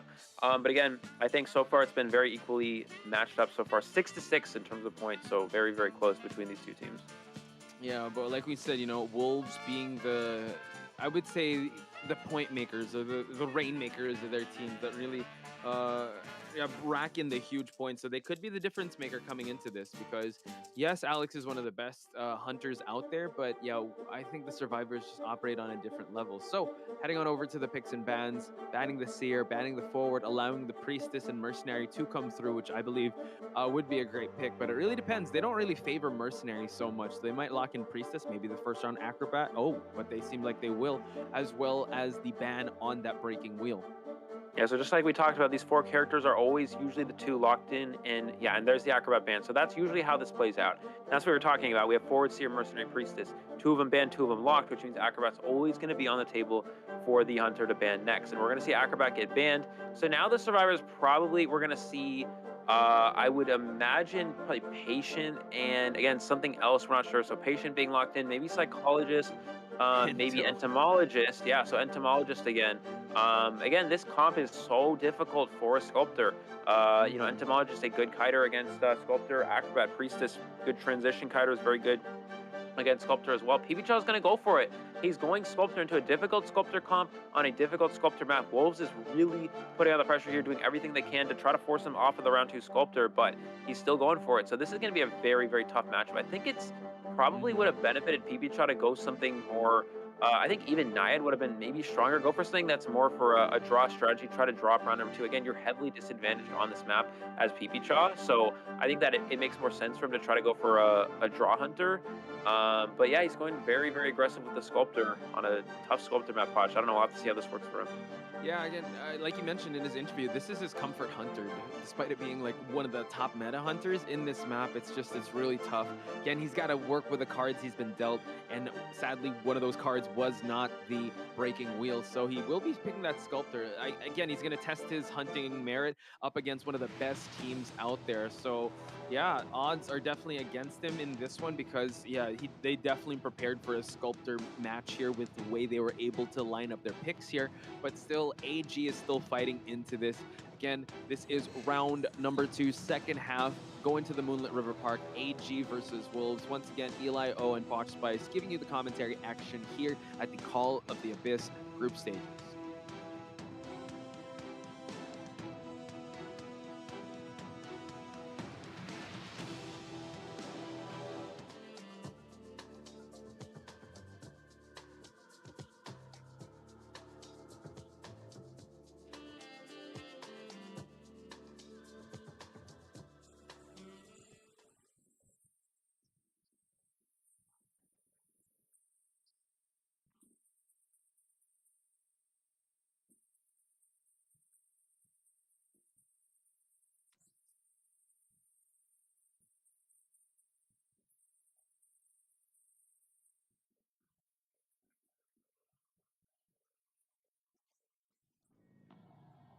All right, here we go. We are going to see the working carousel spawn from the Sculptor. So this is pretty good for the survivors, depending on who spawns over on this bridge side of the map. Someone does spawn behind tent. That's going to be the key target for PBChaw. Is it a worth the chase? It is the Entomologist, so that's a pretty decent chase for him. See if he's able to catch it on the trail. You have to watch it. The pallet is thrown down, so he knows the survivor was here. He knows the survivor does spawn here based off of the spawn point. Now, does he go left or right? He doesn't know where the trail is. He's looking around. Yeah, he doesn't know where the trail is, Posh, because, again, on those bees, you cannot see the trail of the Entomologist, and that's working perfectly for Wolves here. He loses Tinnitus, which means he does not know. Yeah, he has no idea where the survivor went here. It looks like possibly, I think that is a teleport trait from him as well, so we might see Insolence, Attention, and Teleport. That's typically something you'd see bought on Moonlit River Park as a Sculptor. Yeah, so it seems like, yeah, they're kind of going for that, well, that late game, if they're not able to find anyone, and it is Lion now that is going to be attracting the attention, but it is the Mercenary, which is fine, but you got to expend those elbow pads, trying to drop these statues and trying to get a hit, but you know what, Lion, one of the great rescuers and kiters here, will easily kite away, and now expends the detention here, and now, the teleport here over at Godkite, and now has Jelly in his sights here. It is the Patient here, and like we said, transitioning here can be tough, so let's see how Jelly will last against this Sculptor. Yeah, Patient's not a bad find for him here, and he does force him into a bit of a tough situation. Going behind 2-story is not ideal. We're going to see Jelly wait out that statue, not giving up any free chits. He's going to take a basic here, and he's going to use that to get a speed boost and transfer. No, he's actually just going to keep hooking and make it, this is tough. He doesn't get too much distance. He may still give it. Oh, but the bees could potentially prevent that. He's 40 PBChaw to get the hit. He's going to have to swing twice on the bees here, which gives the cooldown for that Patience hook to come back. He can use the third one as well, and he's able to avoid 3 straight hits here because of these hooks. Oh, but a nice statue hit as well. Yeah, it's going to start raining down statues. Let's see if he gets another hook. 3 successful hooks, but right now Jelly has to utilize the real estate to his advantage, but he was able to kite all the way to the tent area. So let's see where he's going to go. Is he going to go right? Is he going to go left? It seems like the statue hit is going to connect, and now he downs him over here outside of the tent area. So this is actually great on the side of PBChaw, but some ciphers were traded off for that kiting time. Yeah, that statue was actually really, really important. If you don't hit that statue there, Patient forced the basic hit, gets a speed boost, and can transition out of line of sight of the sculptor, which means it's hard for him to hit the statues. And without Blink, because he did have teleport, the kite would have been extended a decent amount of time, maybe enough for the survivors to pop 3 ciphers. Now he has a bit of a quicker down here. Mercenary coming for the rescue. Will we see the Ento support as well? We're going to see Mercenary take that hit, avoid the statue so he doesn't get pushed away here. And Patient probably will take another follow-up. And yeah, there is most likely we're going to see the follow-up hit. He's waiting a little longer here. Yeah, I mean, I guess he's just waiting to the last second. Okay, he's going to go ahead and get the hit so he doesn't get too much of a speed boost to transition away. I'm not really sure, but we're going to see him go ahead, continue after the Patient. Going to go ahead and die in the corner of the map here, but not quite far enough away for the Ento support. I think basically the idea of not swinging too early there for PB Chaw is that if you hit, maybe you give him enough time with that speed boost to transition towards the long portal or maybe to the corner of the map as well, which Entomologist can harass with the bees. He's going to bring the bees in, but it should be fine. He's going to be able to get the chair anyways. Juan's going to go ahead and cancel. Does register a hit on chair because of that, but of course it's not really going to matter. He's just going to go ahead and take down this portal, and we'll see if they go for the rescue. Look at the ciphers, though, Potch, 2 at 50 already. So Wolves is actually still on track to potentially win here, depending on how well this Patient can last off chair. It also depends on who has Tide Turner in this instance. I'm hoping that it's the Entomologist, because the Entomologist will be going for the save. Drops the bees down. Has to be very careful because tier 2 statues are online. Tries to go for more hits here. Entomologist has to eat a regular hit, but the rescue has happened. Patient does have Tide, and now the bees just to slow down this Sculptor. Jelly does not have any more hooks to utilize. Juan will have to be on body blocking duties, and that's what he's just doing. Has to eat a regular hit. 1 cipher remain, and it is already primed, so it seems like PPJ might actually go for this Entomologist instead. He's going to try to see the throw chisel. No, not quite. He's going to pick up this Entomologist, waiting for the cipher to pop, and now it seems like Jelly is the closest one in the area. No, correction, the Priestess just came in, so the Priestess might actually go for the save while Jelly primes that gate or tries to rotate to a better position in this map.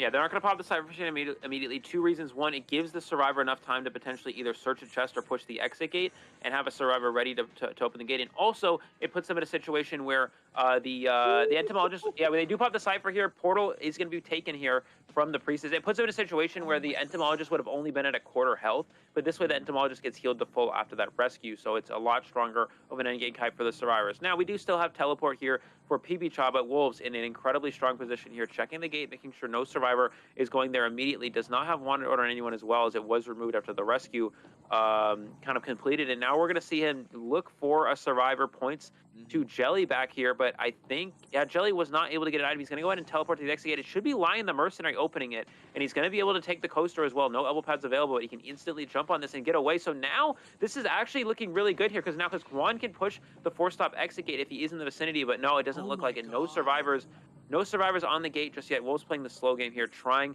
to be conservative as possible. Yeah, and just the chisel, just to check if anyone's pushing that exit gate. So far, so good on the side of Wolves, just kiting out this detention, like not being in line of sight of anyone, and it seems like the Patient will be trying to push for that gate, but has to be very careful not to commit too long. And as I say that, he already just went away from the gate because he knows the Mercenary probably has a better chance there because he can eat some statue hits before falling down. We see that the Priestess is setting up some holy keys. Jelly is going out because we know that he's going to be dead on chair, and it is Lion now that is trying to preoccupy our hunter PPJ. Yeah, and we do see him go for it. Does get a couple hits on Lion here. 1 more chip and he will go down. So PPJ should be able to secure 1 kill in this situation. There's the full presence. Nice dodge from Lion, but again, it's not really going to matter.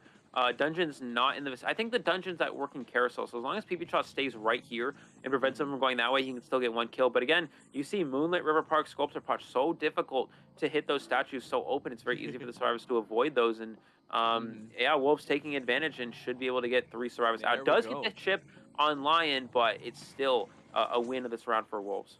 Yeah, everyone is already out across this map, so Lion doing an amazing job just kiting for as long as possible in this area and really separating the attention. So again, using the vast, largest of this map against this Sculptor. And yeah, Wolves once again just showing us that they're very consistent with their 3-person escapes.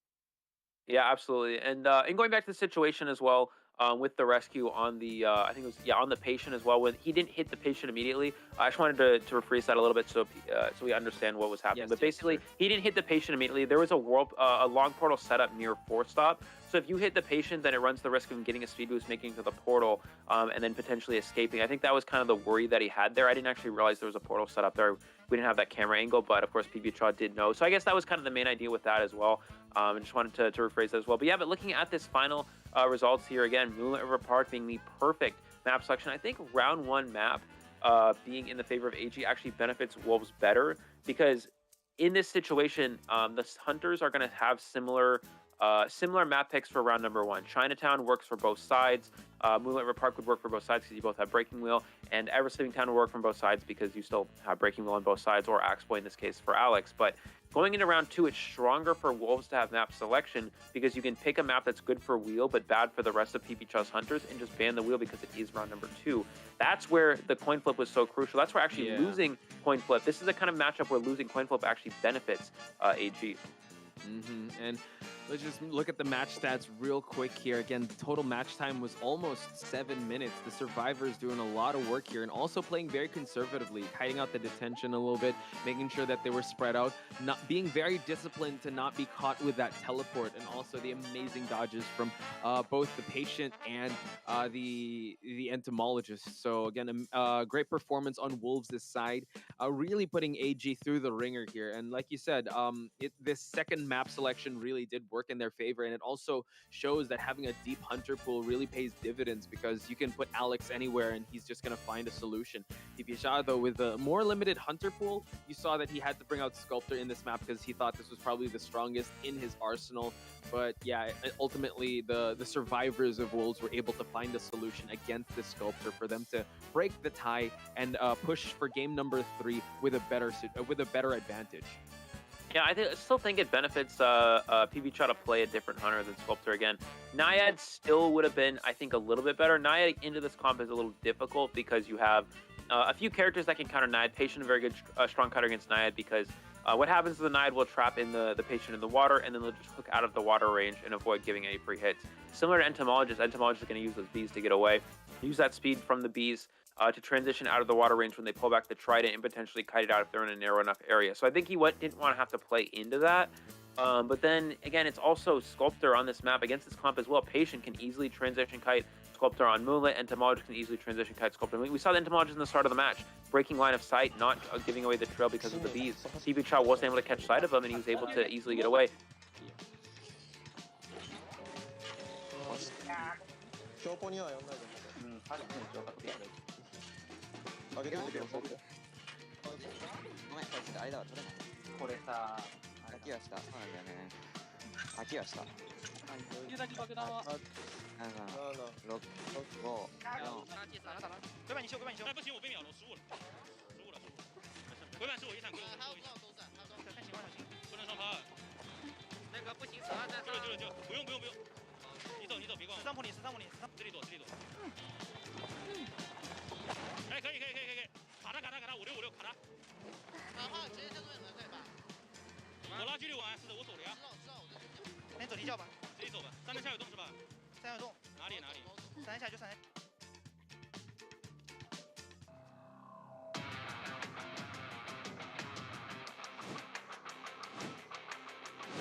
And welcome back, ladies and gentlemen, to round number 3 between AG and Wolves. Eli O and Paunch Spice on the edge of our seats because Wolves has finally broke the pack, or I mean, like broke the lead. They're Wolf pack. Why are they going to break the pack? They have broken to the lead now in this round number 3 at an advantageous situation to get the victory over here. Because again, stakes have never been higher because the winner of this match will have an instant bye into the global finals of Call of the Abyss 5. Eli O, any initial thoughts before we move into the round number 3 picks and bans? Yeah, so again, we talked about this a little bit last round. The Moon River Park working out in favor of Wolves here, going on top by 2 points. So going into this last round, this can be very important who is able to pick the map here, because again, this is where we talked about the first round not being too crucial in terms of hunter pool, but the in terms of map, because of the hunter pools are very similar. But once you get to 2 and 3, this is where things become different. PP Cha here, probably we'll see Sculptor get banned, probably we'll see Breaking will get banned, so he's really going to want to look into playing something like that Naiad, which we saw be utilized already. So yeah, so it's again, going into this, you're going to want to go for a map maybe that's beneficial for Naiad and less beneficial for Alex's hunters. But then as for Alex, he has a lot of hunters to work with. You know, we're probably going to see Wheel ban from him. We're probably going to see, I don't know what the second one they want to go with. They could go Bonbon ban. They could go Axe Boy ban. They could go Bloody Queen or Geisha. This thing Alex just has so many options. And of course, it does depend on the situation. If the survivors need to push for a win, we're probably going to see Bloody Queen get banned because, again, Bloody Queen's a very good draw hunter. And it just really does depend on the map and the situation. But I think in reality, Wolves they were able to win on the map that they did choose. So that's an advantage they want to take into this third round. It's just that now this third round map selection, again, is going to be super crucial. So it's going to come down to whoever's able to get map selection here.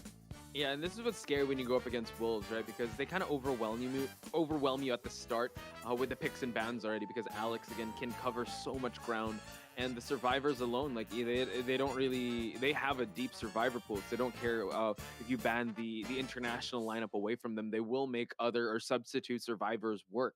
And I think that's what AG is starting to realize, and all these players are starting to realize with these mainland China teams, is that they find substitutes, or they find good solutions here. And from a big map being banned to a small map, AG is going to go for Arms Factory. Yeah, so we're going to see Chinatown being removed from Wolves here. I think the idea behind this, again, is that Alex has a lot of round 3 hunters that are very strong for smaller maps. Bonbon, very small for stronger maps. Bloody Queen, very strong for those smaller maps. So that's kind of the general idea here. Because we're probably going to see one of those 2 hunters for Alex, that definitely makes the most sense for them to ban the Chinatown, get rid of the bigger map. Yeah, you don't want to have to play one of those hunters on the large maps.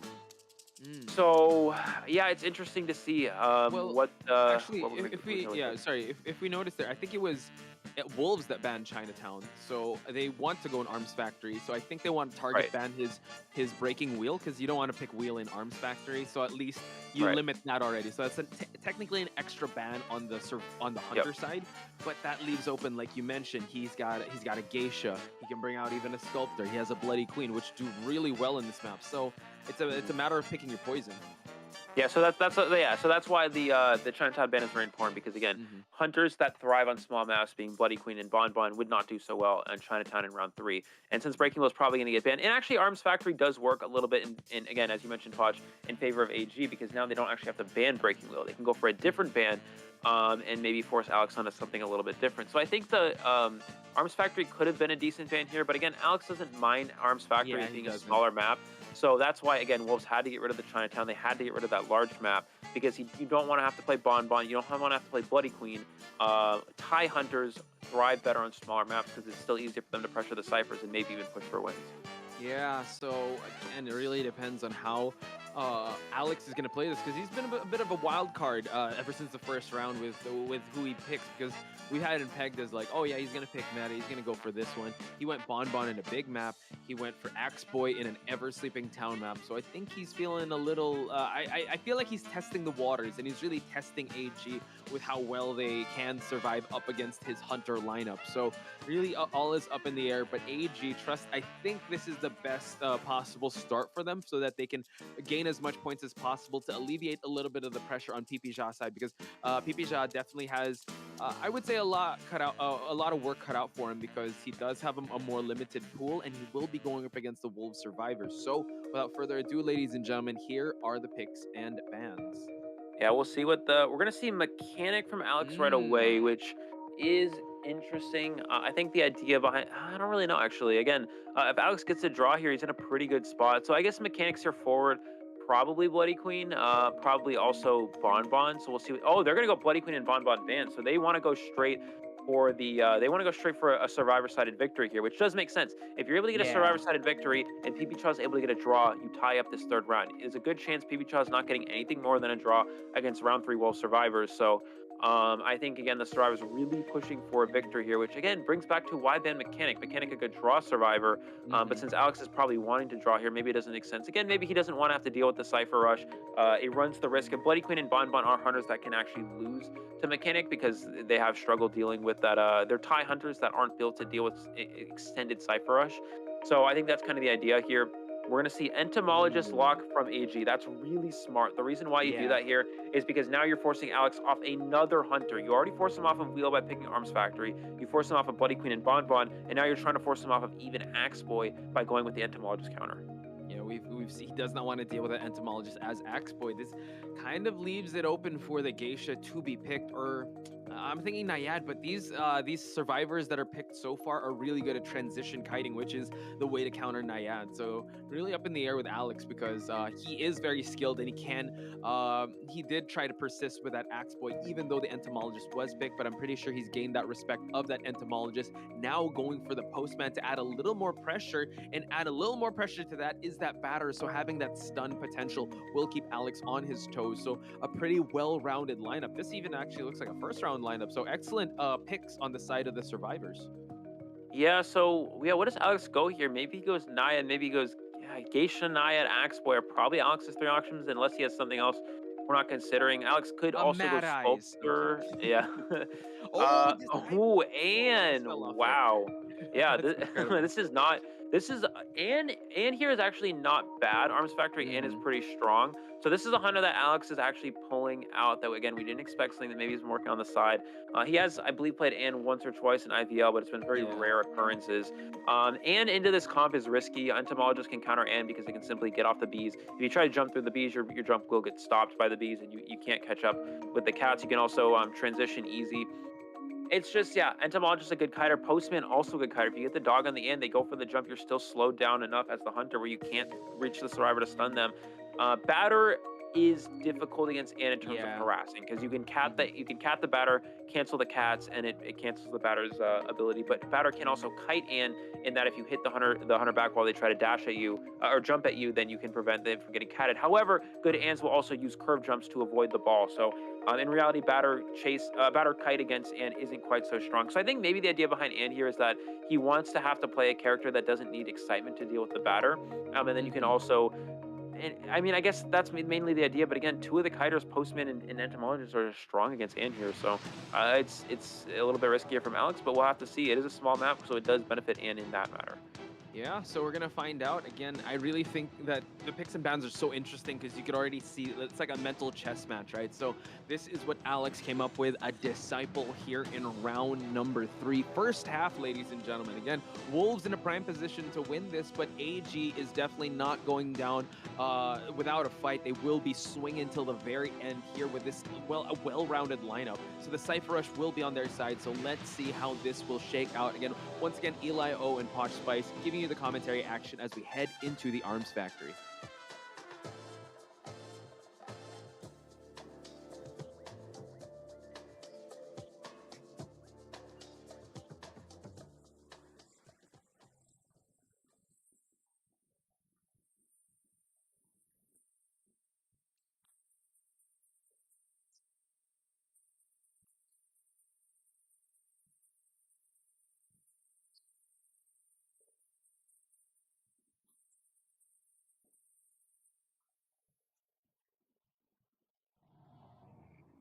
All right, here we go. You have the No Man's Land spawn from the end here. 2 survivors spawning over near Shack. One sort of, it's similar, close to 3 pallet, but also closer to sandbags and one is factory as well. He's going to go towards shock, knowing 2 survivors spawn in the vicinity, and an immediate rotation from the survivors, rotating straight out of that situation.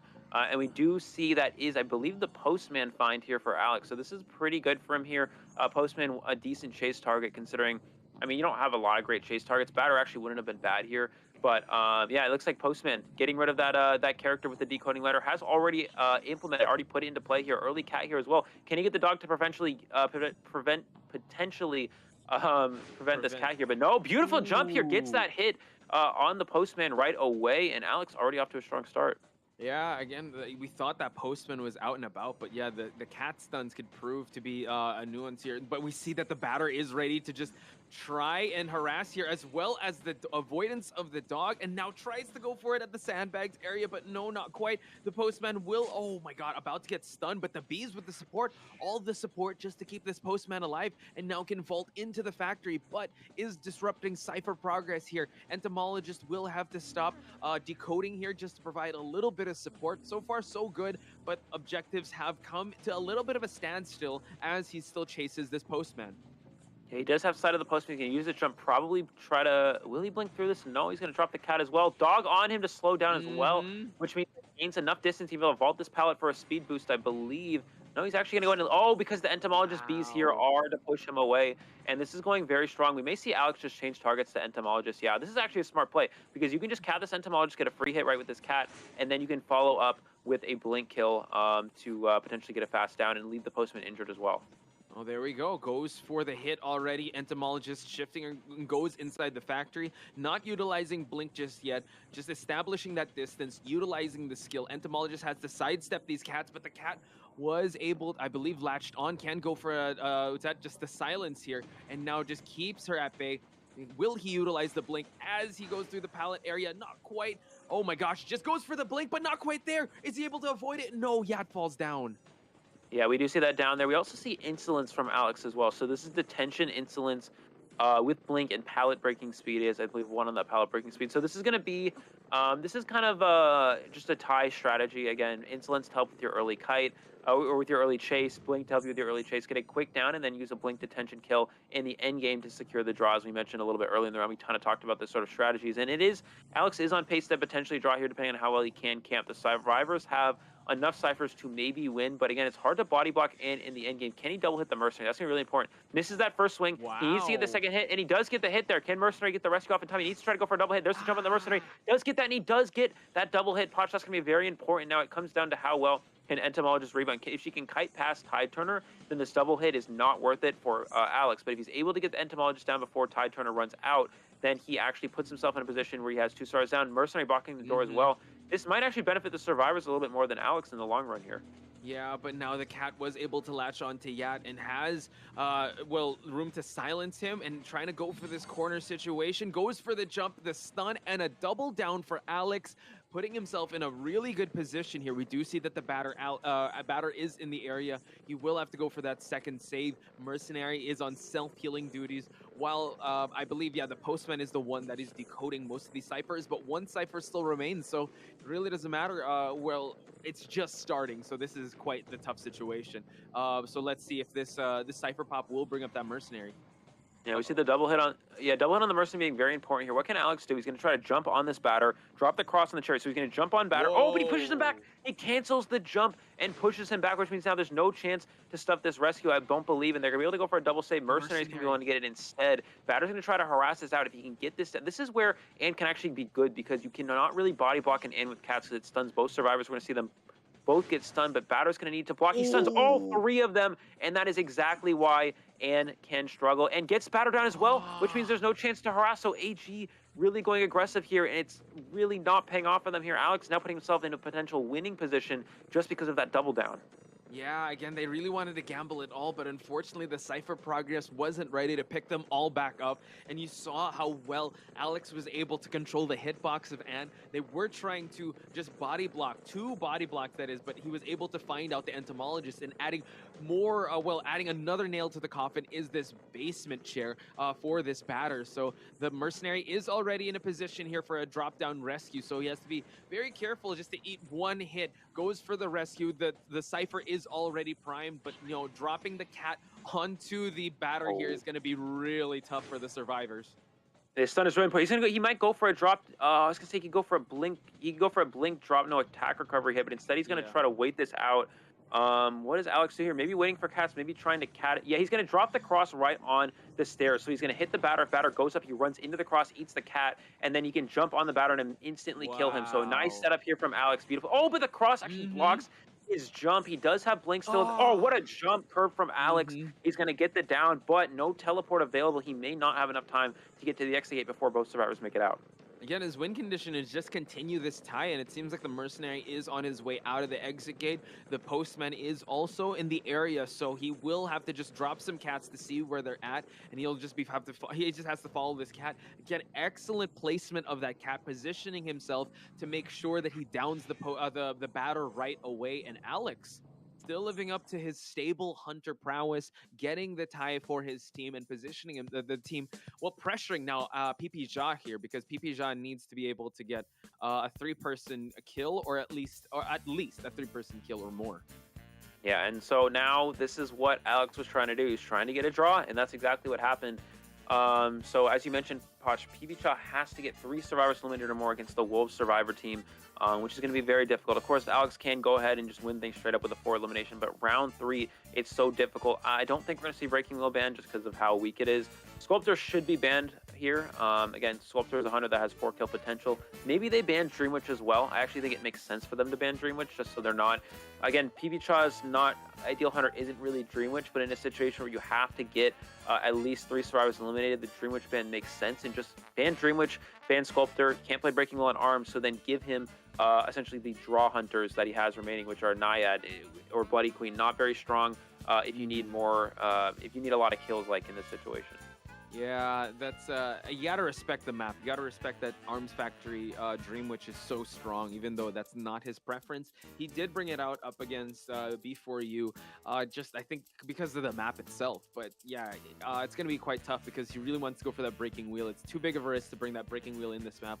Did bring out the Violinist, but I think that was for fun and for exhibition. So yeah, my mind is on him probably picking maybe Naiad, maybe bringing out BQ, something more stable. The pressure is definitely on because the Wolves survivor could definitely sense when a hunter is second guessing himself. But before anything else, let's check out the match stats here. Again, excellent pace that Alex put onto the survivors here. And with the build in the persona and with this hunter, he really wanted to just draw out this game. And I think it was also the respect he had for the survivors here. He didn't want to push for anything more than a draw, and that's what he got. Yeah, absolutely. Again, Yak came for a pretty strong amount of time, but it just wasn't enough. And, you know, you saw him play, again, we talked about playing Anne into this comp is a little bit risky because you have a lot of targets you can't really, you have a difficult time chasing. You saw the Postman was able to kite out one of those cats with the dog and make it to Factory. We saw the Bees coming in for support as well. We saw the Bees able to help Yak kite, but it wasn't enough. Alex utilizing that blink to secure the down. And then you see, again, why he actually goes in just in reality. Because, we talk about, you look at it, it doesn't look strong for Anne, but the batter is so key because the batter is a character that gets countered by Anne. All you have to do is cap the batter, cancel his ability, and he can't harass. It didn't come from this instance, but when you're in a situation, if it's any other hunter here, they can easily just body block to that Cypher's Prime. But it Anne stuns all 3 at the same time. You get the hit through the pallet, and then you also get the batter down. That was kind of the misstep from the survivors, as the batter got a little too close there, and he allowed himself to go down, and then you can easily just chair from there. And in that case, maybe batter's able to waste the Anne's long enough till he gets his cat back, and then, then he can cancel and maybe the Cypher's Prime. But I don't know. In reality, it worked out for Alex. He got the draw like he wanted, a very nicely secured draw for him, and the pressure on for PB Shaw. You're going against the best survivors in the world, arguably. You need to get a win. Now, it is Arms Factory, right? So this is a small map. Smaller maps are typically easier for hunters to win on because it's easier to pressure Cypher machines. We're going to see a quick interview here, though, from PB Shaw. 僕も参考にさせていただいている選手だからです。いつも応援ありがとうございます。優勝目指して頑張るので、これからも応援よろしくお願いします。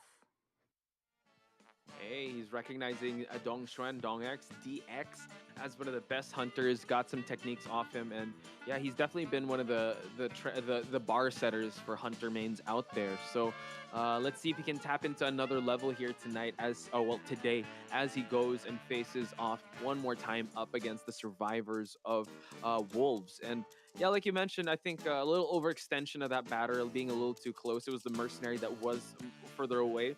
If the batter was in a better position, he could have turned things around and played to the respected more of the cats of Anne, and a lot of shoulda, woulda, couldas. I think them getting a tie also was good on the Survivor side because it looked like at one point it was going to be a three-person down, a 3K at least.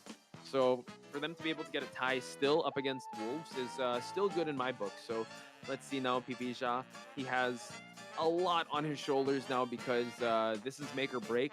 A lot is on the line once again, ladies and gentlemen. Just reiterating, placement into the global finals is a must here for both these teams. One will only move on and lead the group stage here. And both of them have been undefeated. So that's still an amazing feat for both teams. All right, so if you're PBChaw here, what do you play? What do you ban? So you have to I expect we're going to see, probably a Mechanic ban in the first three, just because, again, Mechanic is a very good draw survivor, and he has to get 3 survivors eliminated. The pressure on for PBChaw, again, it's not too bad because both these teams already secured themselves in the top 12. It's just at this point who's vying for that first seed. So I think that here we're going to see PBChaw probably ban Forward Seer. You don't have to ban Priestess. I would say Forward Seer, Mechanic, or Mercenary, Seer, and Forward. But if you give up Mechanic and to the survivors, it puts them in a situation where it's very, very easy to draw. So I would expect Forward Seer will get banned 100% from PBChaw, and I imagine he probably wants to consider banning the Mechanic in the first 3, just so you have at least a little bit of leeway to maybe push for an extra kill. Yeah, I mean, I'm looking at my notes on Wolves. They don't really go for Mechanic as much, but do you really want to risk it, right? They really want to go for kiters. They want to go for support characters. So I would agree. Seer Forward and just a toss-up between Mercenary and Mechanic. But like you mentioned, if they want to play it conservatively, pick that Mechanic up if it's allowed. But you know what? Enough speculating. More on picks and bans. Let's see who he goes for first. Forward Seer and Mercenary. So allowing the Mechanic to come through, but depending on the bans, let's see. Okay, banning the Dream Witch and banning the Sculptor. Yeah, Dream Witch and Sculptor ban, absolutely perfect for Wolves here, just like we predicted. And it makes the most sense, right? Because, again, we're going to see Psychologist and Acrobat locked in. So Wolves, as you mentioned, Poch, very aggressive. No need to take the Mechanic. You can simply just go with maybe just 4 straight Kiters. I don't think you need to go anything too aggressive. We're going to see Entomologist banned as well. Probably Patient, double as a Rescuer and a Kiter, and maybe something else here. But yeah, Dream Witch and Sculptor make the most sense. You don't have to ban Breaking Wheel because it's Arms Factory. PBChaw, and we're going to see Mechanic. And yeah, so this is why PBChaw not banning. Yeah, PBChaw not banning Mechanic here is really, really going to hurt him here. I think if you're PBChaw, maybe you just actually go Arms Wheel. I mean, you have to win, so maybe you got to play a winning Hunter. Especially against the Mechanic. Yeah, we're gonna see it. He has to play Arms Wheel here. You're going into the Mechanic. You're probably not gonna be able to get 3 survivors eliminated with Naiad. While Naiad is better for this map than Breaking Wheel is, it's just with Mechanic on the roster for the survivors. You have to go with something with more win potential. Yeah, this is just excellent picks and bans and overall strategy on the side of Wolves. Really putting PBChaw in positions where he doesn't want to be in because, again, he likes using the wheel in big maps, but they didn't allow that. He likes using the Sculptor in small maps. They didn't allow that either. And now kind of mind gaming him, allowing like with these first 2 picks, having the Psychologist and Acrobat. I don't know. I think he also thought like, oh, I guess they're going aggressive, and banning the Entomologist just to mitigate the survivor offensiveness allows the Mechanic to come in, which is so scary because, like you said, they're so easy to position themselves to that draw. And having a Gravekeeper just for safe measures for a safe rescue, yeah, it's a really strong lineup on Wolves' side.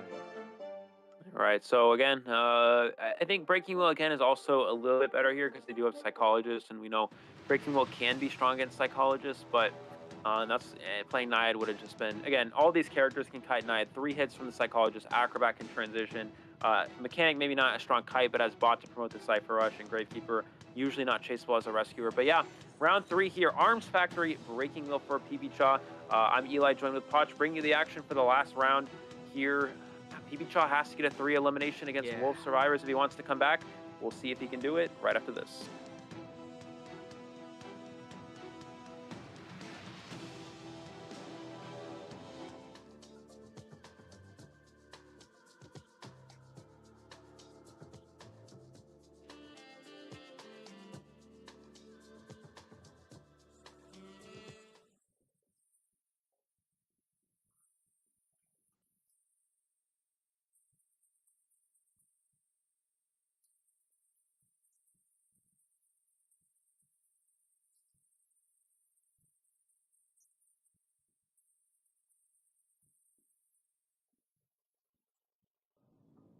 Could this be AG's last stand up against Wolves? We see a wheel in Arms Factory already at the center, moving towards Lion and Jelly. So let's see who's going to go after him in the shack area. Again, a really strong area if you think about it because of that window, forcing him to go outside of the wheel form to vault this window. And he does spot that mechanic. He will have to, he's forced to go after this mechanic. Yeah, probably going to go back into wheel form here. Forces the mechanic away from the windows. Again, this is really important. So we'll see how Jelly's able to avoid. Lost item for a second, but is able to catch up again. Jelly trying to avoid in the open, just avoiding these spikes here. Does get that first one, so now he can go for a trap. Oh, a premature trap here, unfortunately. And good mind games from Jelly, not giving up any three. Yeah, very impressive here, forcing him back into wheel form. This is okay for PB Shaw again. He can just go for. Oh, but he actually runs into the trap. Yeah. So a little misstep from Jelly there. And now PB Shaw has a chance to get a quick kill with the blink. Yeah, luckily for him, he was in wheel form, so he just had to eat that spike, but he can still transition, doesn't have that snap. Now we see 487 in that area, just hanging out, just making sure that if ever he crosses that pallet, he will be throwing it down. Now Jelly has to avoid that trap, which he's doing a great job of, and note that the bot was already deployed. We do see that 487 trying to slow down his tracks, and he does just that, and Jelly able to go inside the shack area and utilize this window just in case if he goes back into wheel form, trying to go for another hook shot, but unable to capture this this very slippery mechanic, and we still see the support coming out of 487. Wow, what a blink! Yeah, it does get that blink there. Again, we see the Acrobat doing their best to delay the inevitable. We actually see Trump card, so no, or I believe that's Trump card, right? No, but we do see, Top right. Oh, there was an extra trip from the spike, right? There's 3 spikes on the mechanic, so that's why there's a little bit of extra trip there. So yeah, we do see Trump card and confined space. This is a winning build. This is a kind of a do or die win build. It's not very strong. It's not very stable because, again, you don't have your insolence, which means your chases are not going to be strong. You're not going to get that full presence as fast, but it's kind of your only chance. Again, it's do or die for PB Shaw here to try to come back. We're going to see 487 come in for that rescue. Not getting any spikes here, but again, yeah, no spike here is actually pretty bad for PB Shaw because without insolence, your full presence is so far away. You're going to be able to get a second hit probably on this mechanic. Maybe not if she's able to kite this out here. Back into wheel form yet again, and this extra time wasted is already looking very strong for Wolves. Yeah, the way this Jelly is forcing PP Shot to go back and forth into wheel form is just buying so much time for the bot and also the survivors to transition, also go for objectives. An excellent trap placement to stop her from vaulting that window. That could have lasted a lot longer, but now PP Shot does have full presence, so he'll try and maintain this momentum that he's built, but 3 ciphers still remain. 1 is about to pop, mind you, Eli.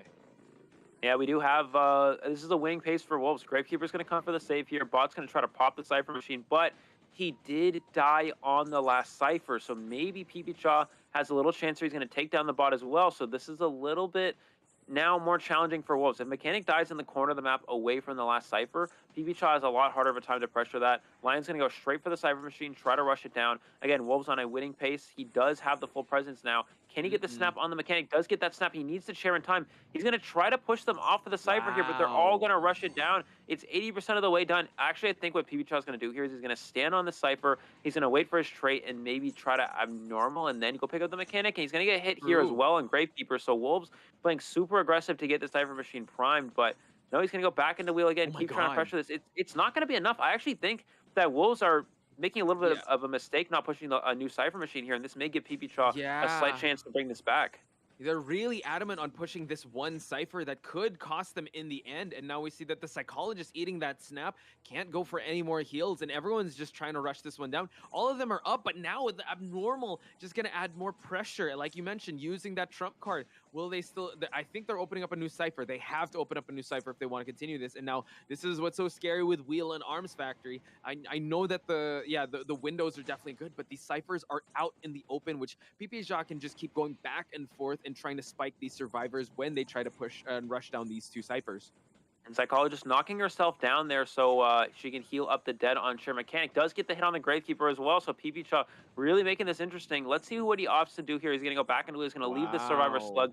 He knows no survivors can really push this. He sees Juan. Juan's down on the ground. He's going to leave everyone down. Juan does get back up. He's going to try to push that last Cypher machine. Can he get 487 down? If he's able to get 487 down, share him, and then push that middle Cypher, no one's here. to prime any of the last ciphers or even rescue. So maybe there's a chance for PP Shot here. He needs to be very quick. He may actually not have enough time to get out of wheel form. He might have to go back to the last cipher here. And yeah, he knows he needs to go back to try to pressure this. He needed to get 487 down a little bit quicker. So now we're going to see them leave as well. Gravekeeper's still down. What does PP Shot do here? He's going to get out of wheel form, try to down the Psychologist, and possibly just leave her slugged. I don't know if she has self-heal available. He's going to snap and leave yet again. But I think the Cypher Machine may be almost primed over in the sandbags area. Yeah, it's around 70, 80. It's still moving in the sandbags area. So just waiting for that abnormal to probably work off cooldown. 487 now is very in a really strong spot here. Just a lot of corners, but now he's going to be able to eat the spike, can go for that snap to down him, and goes for the abnormal before he continues to chase on just to buy a little more time. But you can see that this Hunter is definitely pressured, and it has his sights set on 2 objectives here, and they pop the last cipher just in time. Though the abnormal has no effect anymore, he will have to try and down one more survivor, but the Gravekeeper just counters wheel form. Yeah, PP Shot did make it interesting here, but I don't think there's much chance to come back here. Again, he needs 3 survivors eliminated from the situation, which is pretty much impossible. We're going to see him try to, pressuring the gates here. He'll go out here, get no tinnitus, no survivors here, and push the other one. All the survivors have to do for Wolves here is push both gates, just split the gates, split the attention from the Hunter here. And the mechanic stall opening that gate as well. So yeah, we're going to see Jelly should be able, no, he's actually not going to be able to make it out. But the other survivors should be able to get out. Juan can get out that back gate, and only one survivor from this group here has to make it out as well. Wow, the Gravekeeper able to body block the mechanic because of the 2 spikes. We do see the 3 survivors are leaving this gate while the Psychologist is opening up that back gate. It is going to be a 4-person escape. Wolves winning in emphatic fashion here, ladies and gentlemen. They are in the lead in their group stage. They have the instant buy, and they get the victory for today. Yeah, absolutely. Again, PB Chop making it interesting at the end there. He's been such a dominant hunter through this tournament, but then you just see what this Wolves Survivor team does to hunters. I mean, you see these hunters outperforming. You look at hunters like DX, you look at hunters like PB Chop in this instance performing so well, and as soon as you get into that Wolves match and you have to deal with this Wolves Survivor team, it just becomes so much more difficult, and you really see what true support from a Survivor side is all about. Yeah, and you know what, let's also highlight PP Shah. Like he really tried. His build already just screamed that he wanted 4K, and he was really trying his best. He was fighting till the very end. He didn't want to settle for anything less. You know what? He wanted to go big or go home, and he's not going home because he will be going to the global finals. I mean, he wanted to just bet everything in the farm, and it didn't go his way, but you gotta admire that, ladies and gentlemen. PP Shah and the rest of the AG team will be going to the global finals. However, they're not going to be in that instant buy.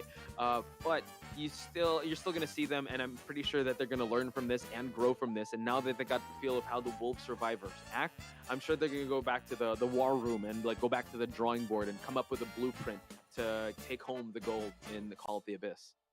Yeah, absolutely. Again, 5-0 game here in favor of Wolves. Again, the points overall doesn't matter as long as they get 2 out. I think in that situation, there's a good chance that that PB Shot can actually draw if he focuses more on the mechanic. Again, I think there's a chance he can probably share the mechanic before the Cypher Machine is primed. It's really close, but I think he probably makes it if he's trying to go for a draw in that instance, but he can't draw again. He has to get 3 survivers down. You have to go to abnormal switch. You got to get aggressive. And again, made it interesting. He was able to get a few down at the end there.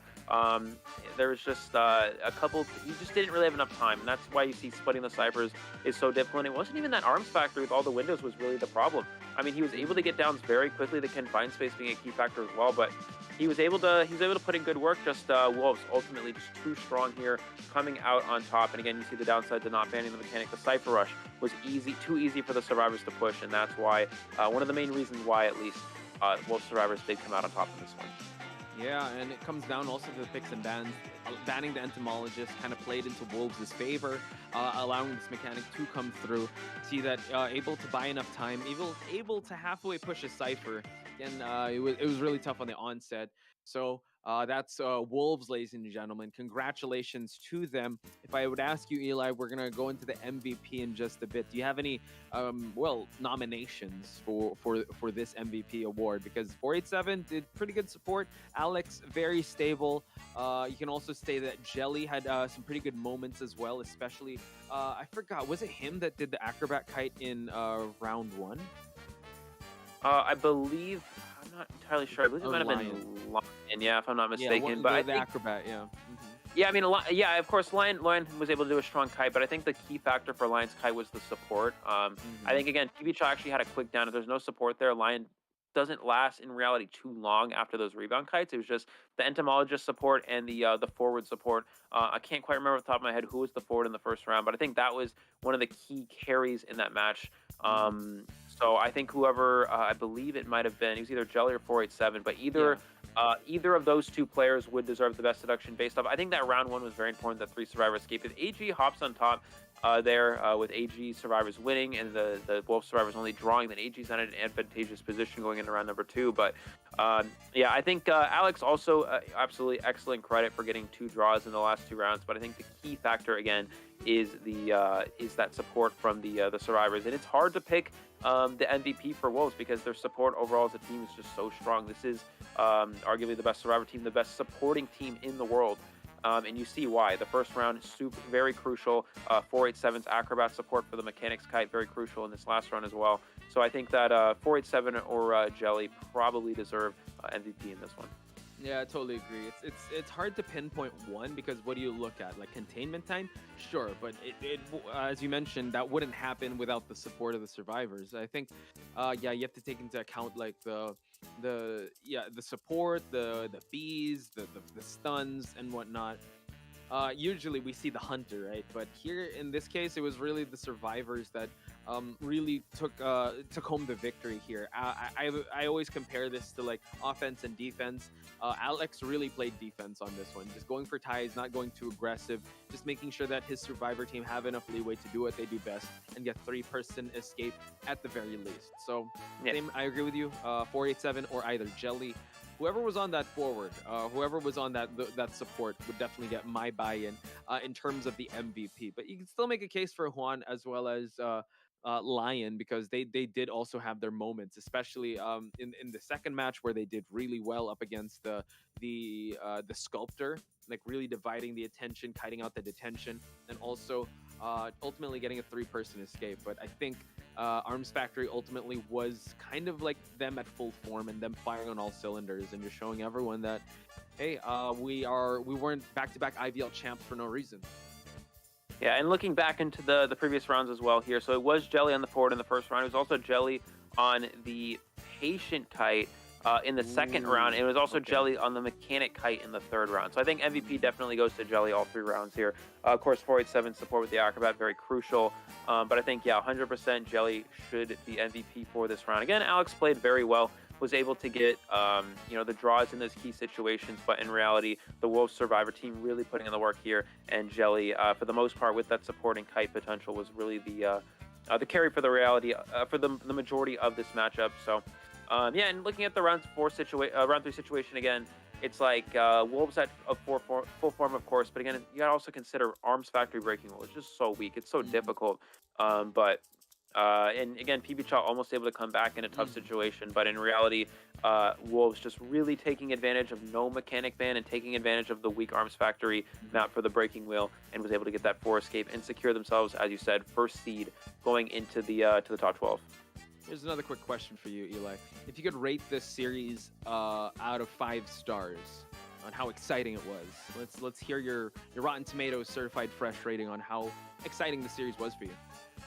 Yeah, definitely. I would say close to 5 for sure, probably in the upper 4 point something. I mean, it was very, obviously, this was very back and forth. Going into this, again, we didn't really expect AG to have, again, I was saying around 70-30, and then my thoughts shifted a little bit. I think it was about a 65-35 matchup, maybe even 60-40, somewhere in there, because, again, they made it interesting. They brought it to around 3, and going into round 3, only down 2 points, just very strong against Wolves, especially a Japanese team. I mean, you see Wolves, they are a team that can easily 2-0 a lot of these mainland China teams. But again, coming out of the Japanese region, bringing this team to round 3, making it interesting, is just very exciting. And I'm very excited to see AG play in the top 12 as well. Yeah, I agree. I think maybe if I was put a round it up, maybe 4.5, 4.7. I'm just saving it for the big matches, right? For the global finals, right? It's a good warm up. I mean, it started out really hot and fresh, and Wolves kind of coming into full form, and then the crescendo at the end of Wolves coming into full form. It just shows that, yeah, I think Wolves is slated to be one of the best teams out there. And also, you know what? back-to-back IVL champions. Can they continue that streak? Because if we look at last year, they weren't even able to qualify for the global finals. So that's a very storied finish. So now we're gonna see it. It's gonna be none other than Jelly, ladies and gentlemen, on the mechanic. But we did mention, Eli did mention on the patient, also on the forward. So well-deserved best deduction goes to none other than Jelly. Yeah, and you see in the first round again, Jelly using that forward support, playing around the excitement. The stuns were so timed perfectly that even if you go for an excitement play as PP Shaw, you're still not able to capitalize off of it. So that's how you play. That's how you use forward and play around excitement with that support. So Jelly ultimately coming out on top here. I believe we're gonna have a short player interview in a moment. But yeah, for the time being, Wolves first seed here, and we are gonna have, as we mentioned, an interview with these Wolves players. He has 2 different shoes.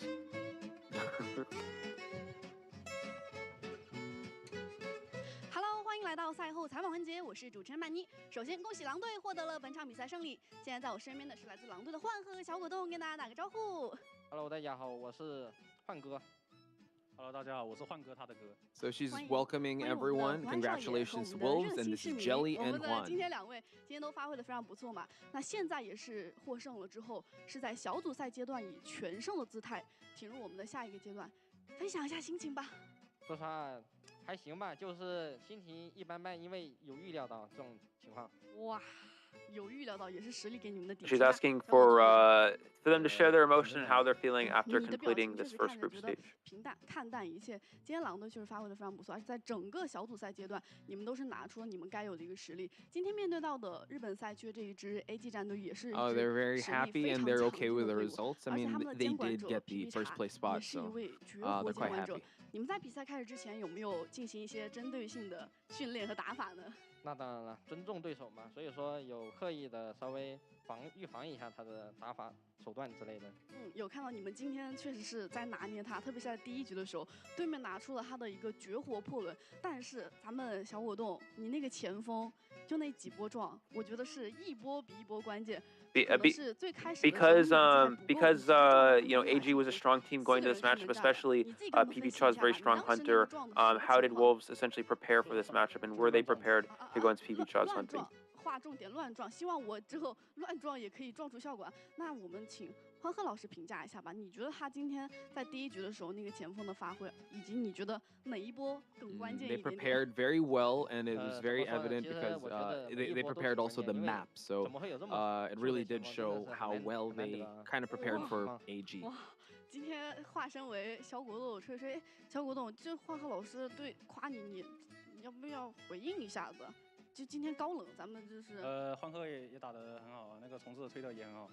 今天确实。Yeah, so they're essentially she's saying that you know, because this is a tough matchup, she's basically asking about, I guess, how they're feeling because of how strong the other team was and how tough it was overall for them. 是一种责任嘛，就是保护队友嘛，就是那种心态要保持。保护队友，就你今天是可能说跟昆虫没有什么关系，主要是因为对于队友的一些保护欲，而且你当时在救人的那一波，直接是贴脸。So now they're talking about the changes to the entomologist, the changes to the swarm and the bees and whatnot. 那不是，只是 Because this was an entomologist match overall. 所以说压好了嘛，就我残血无所谓，就是稍微能让他活久一点，然后满血。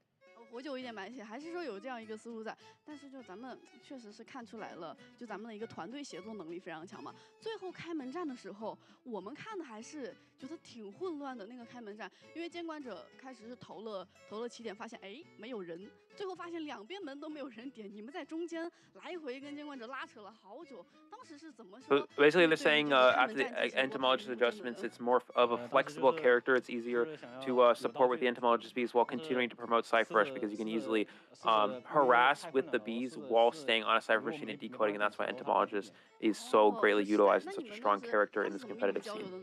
他就说，要不我不点吧。我不点吧，你们怎么回应？他说我不点。我们就说赶紧去点。对他有点胆小。有点胆小，点门这个有点胆小，那你们没有就这么安慰一下他的情绪啊？而且最后实在很惨他就是1局之后，你们3个人快乐的走出了庄园，他一个人留下来了，弱小无助可怜，没什么话想对他说吗？ So now she's recalling the final moments of the match when they were going to pop that last cipher and how stressful it was because they were priming themselves to a format escape. 这个队友的保护欲怎么一下就没了？对，狮仔。那关键时刻我不在他附近，他只能说他自己放一边吧。自己平复一下心情是这样的吗？哇，狮仔说谢谢你们，只有我受伤的世界终于达成了，谢谢你们两位，你们两位好队友好队友。不知道狮仔现在在下面看我们的赛后采访，现在心里怎么想？我只有一个字送给你。坚强哦不，这是一个词，反正就是说，哇，今天真的是发挥的非常不错。那今天结束了之后，我们还有一个非常非常重要的一个抽签环节。你们对于抽签环节有没有什么自己的一个小期待？说期待抽到一个什么样的签呢？其实我觉得抽到谁都一样，都是打。温阳换鹤想跟谁打吧？等一下，小葛豆现在开始自己做主持人 Q 问题了。好，换鹤回答。就是我更想打 SST， 只是目前还没有机会遇上，只能说想打 JQ 吧。哦，想打 JQ， 有没有放一句狠话，说我要怎么样，放一句狠话？那直接拿下来，这还用说吗？哇，好兄弟，不管了，这个到时候再说。而且有听到你当时在直播的时候说，哎，说到想打 SST 是想帮小程拿回他失去的东西，也是真的非常期待你们在之后的发挥嘛。也是感谢来到我们的赛后采访环节，也是。Yeah, so they're basically asking about if they have any advice to become stronger and be prepared for other teams as well. And basically, both these players are talking about how practice more and gain more experience from competitive play, and also they have to watch out for SST as they are a very strong team in this tournament. We are going to look at some highlights. We will have our next match up shortly. Thank you all for watching, and we'll see you all in a bit.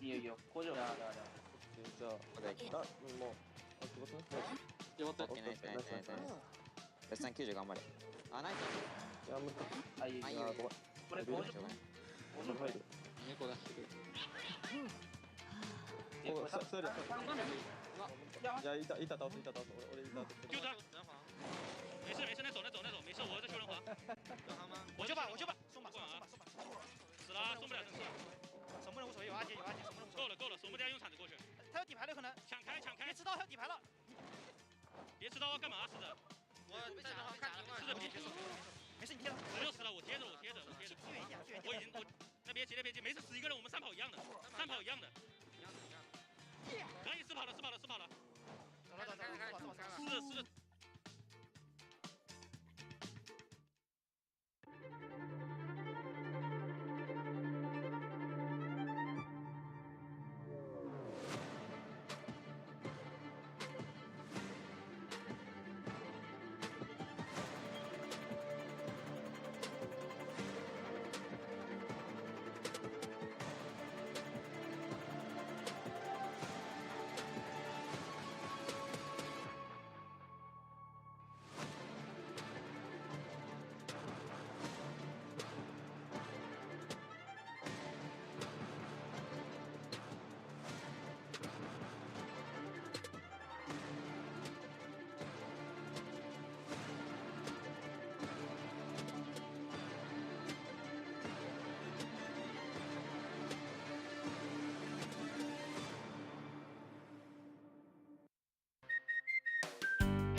All that remains upon this throne is nothing more than a fragile, incompetent heart. After the embers fade and die out, our homeland ripped asunder by the flames of war. At the height of my desperation, I finally saw the light of a star above. She was the one who brought the light of dawn back into my life.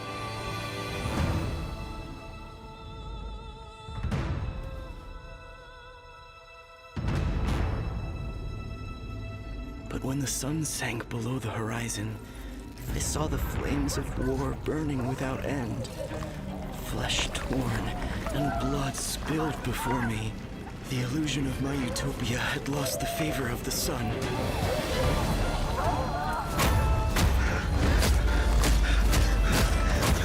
I have to get out of here. I have to...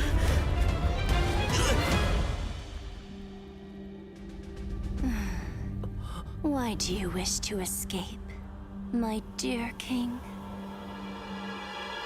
In this everlasting Colosseum, you will forever be my gladiator.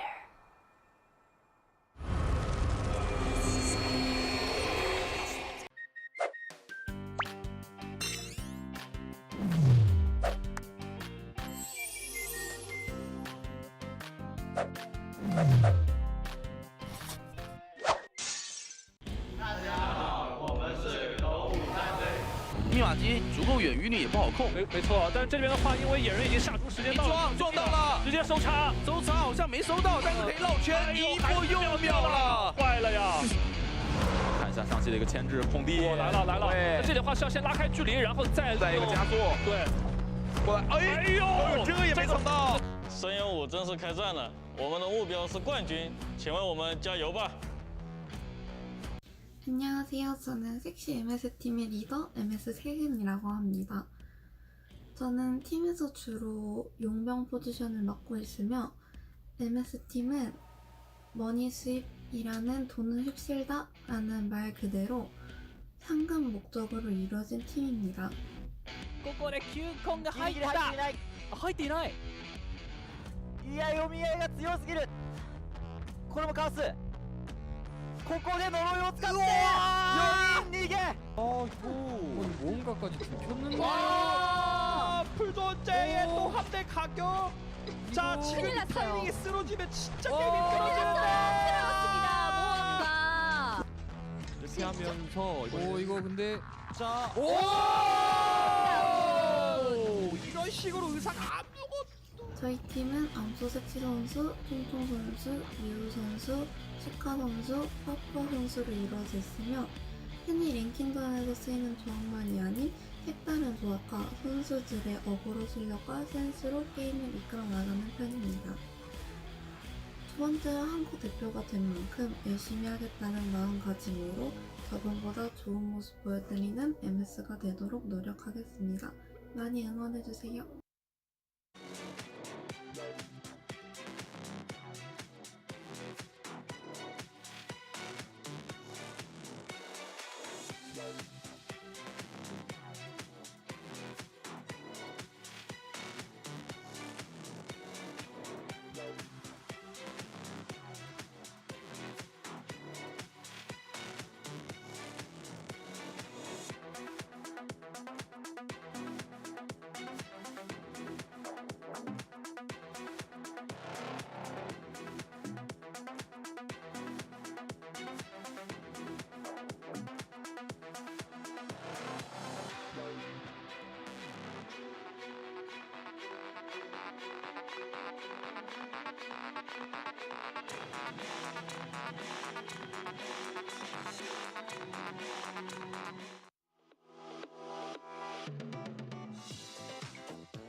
And welcome back, ladies and gentlemen, to the Call of the Abyss 5 Group Stage, day number 6. Pod Spice and Kahel, your commentators for this next series. And Kahel, I'm excited for this series because if you guys didn't check out IVS 2021, this is actually a rematch between Dowu and MS. Yeah. Right. Oh, okay. So it's going to be like yeah, indeed a rematch. But I'm really excited because we've seen some new hunters from MS, so that's something to look forward to. I mean, Dowu has always been consistent with their picks, but for this specific group stages, MS really interesting with their picks. Really excited for that. Yeah, I think Burio, we did mention that before. I don't know if they've changed things up, but or if they changed names, but now it is Papua and you being the, I would say the wild card. We did see him bring out a Mad Eyes, and first round, if it's Papua, it is that disciple no matter what the map is. He did bring it out in Chinatown against FPXCQ. So yeah, all questions are on MS because we have seen Dowu as the stable ones, and in that match in 2021, I mean, the meta has definitely changed. In that match in 2021, Dowu did win. However, they did take it the full 3 rounds. So what are your expectations coming into this one? I'm hoping that it's going to be the same thing for this matchup. Yes, please, 3 rounds. We love the round 3s. And actually, right now, I'm just wondering if it's going to be an indeed would the first map be Ever Sleeping? Because I'm pretty sure if it's going to be Ever Sleeping, we're definitely gonna get Dongxuan's Breaking Wheel. So I'm excited to see Anne in Ever Sleeping Town. Oh yeah, and if it really depends, right? And when we look at the survivors and the hunters of both these teams, just some quick introductions. Depending on the map, it will probably, if it's map selection, I'm pretty sure that the survivors would definitely be okay going to Ever Sleeping Town because Dongxuan, round number 1, if you get him on that wheel, he will most probably get like a tie or a 4K.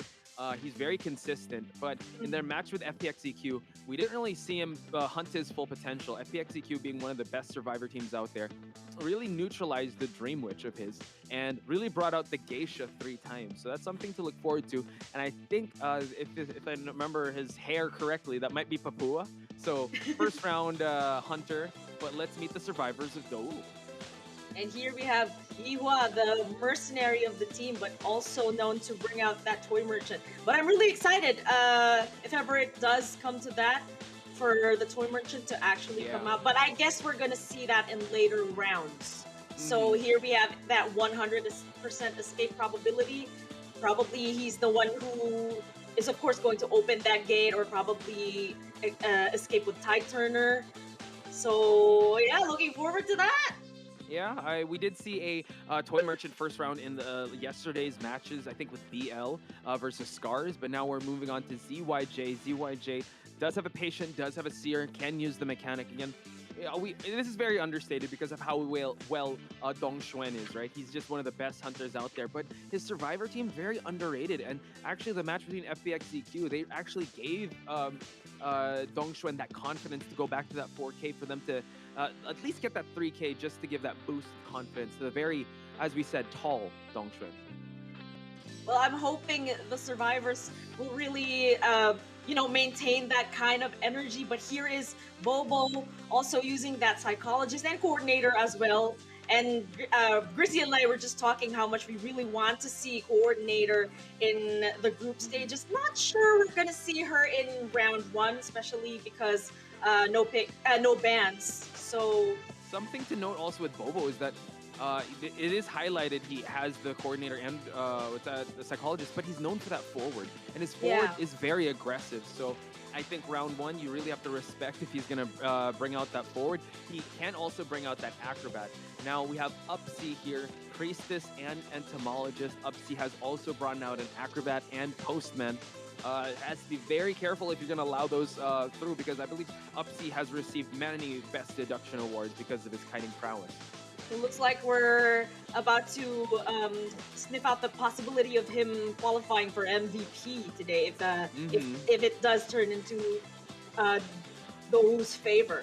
Yeah, definitely. Upsy is definitely someone to look out for, especially if you're the hunter. You don't really want to be able to chase the priestess in like a map like Ever Sleeping Town. Hopefully Papua has his work cut out for him. Will really depend on the map selection. If it's going to be a small map, this could heavily benefit Papua. And it seems like, yes, he will be going for that Disciple. I don't know if he's going to go for that Hell Ember, Kahel. Probably not, because, Hell Ember just not in the meta, not actually ideal to bring it to a tournament setting even. But here we have some really impressive stats. An average of 1.5 Terror Shocks.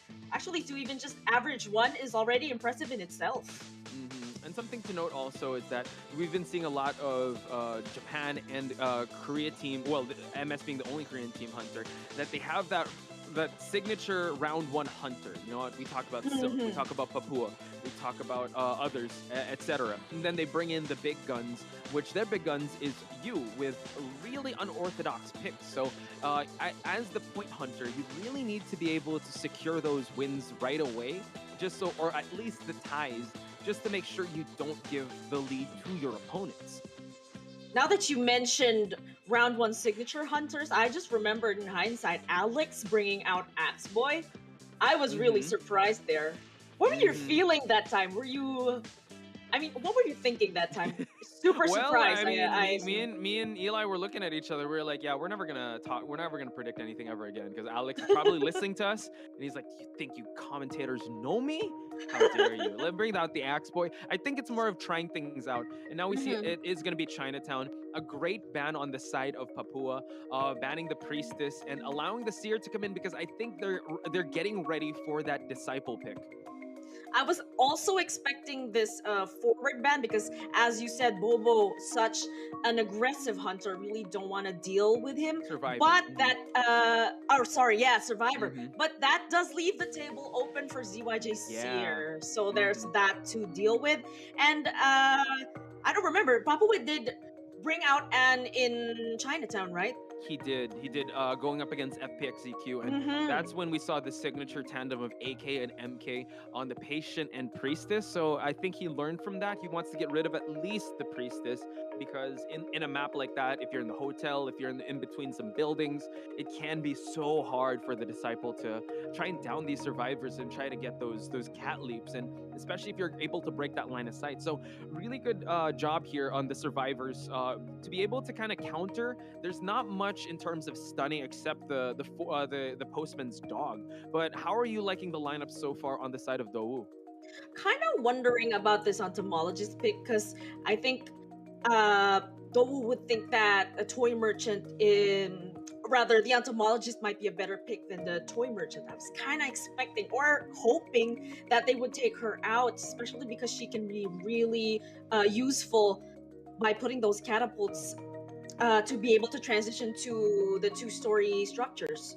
Yeah, I think he did bring that out. I forgot what map it was. I think it was more of Ever Sleeping Town, but maybe it's a comfort thing because in the previous round we did see that the entomologist did a lot of work, and I think when it comes down to dodging these cats, you on the bees, it's definitely so hard. So I think Papua has a full plate ahead of him. I wonder who he's gonna chase first because all these can you do want to go for that postman, but with the entomologist support, with the Seer's Owl, could be tough. Anyway, guys, we're gonna head straight into the first game, first half. Fox Spice and Kahel will be your commentators for today. MS Papua with this disciple here in Chinatown.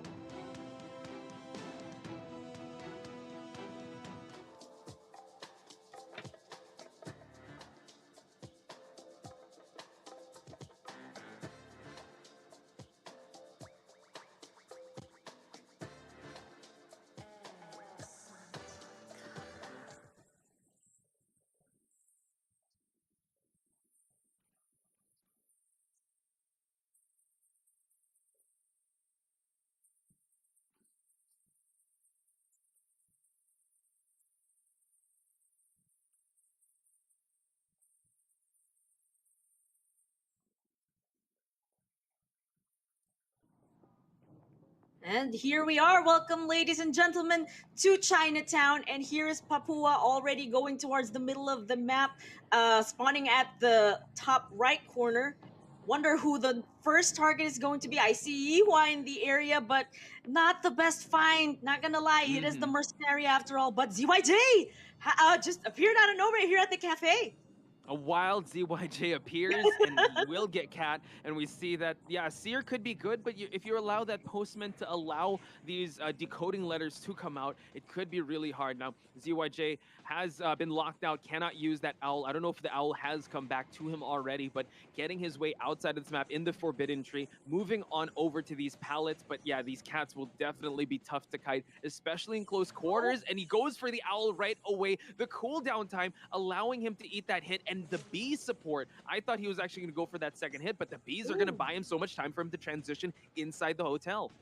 Kind of wondering why he had did a bit of a pause inside, probably looking for that red light. But yeah, the cats are now unleashed once more. He does have to kite on pure skill here, you having used that owl. But look at him, just doing such a good job here. Already takes one hit, will probably transition towards the stairs. I'm not sure if he used Blink there because there was a yellow mist and it's on cooldown already. It's at 140 seconds, so I'm not sure that we'll have to go back to the tape with that. But ZYJ doing an excellent job, and it seems like he's gained his first, he's gained a little bit of presence in that exchange. But this could be so hard if ZYJ avoids all these cats and changes levels here, which he's doing just now. And Papua, ladies and gentlemen, still trying to down this seer, but still proving that, you know what, if you look at the lower side of the screen, he is still monitoring, looking back, and he's almost farming another owl as we speak, Gahel.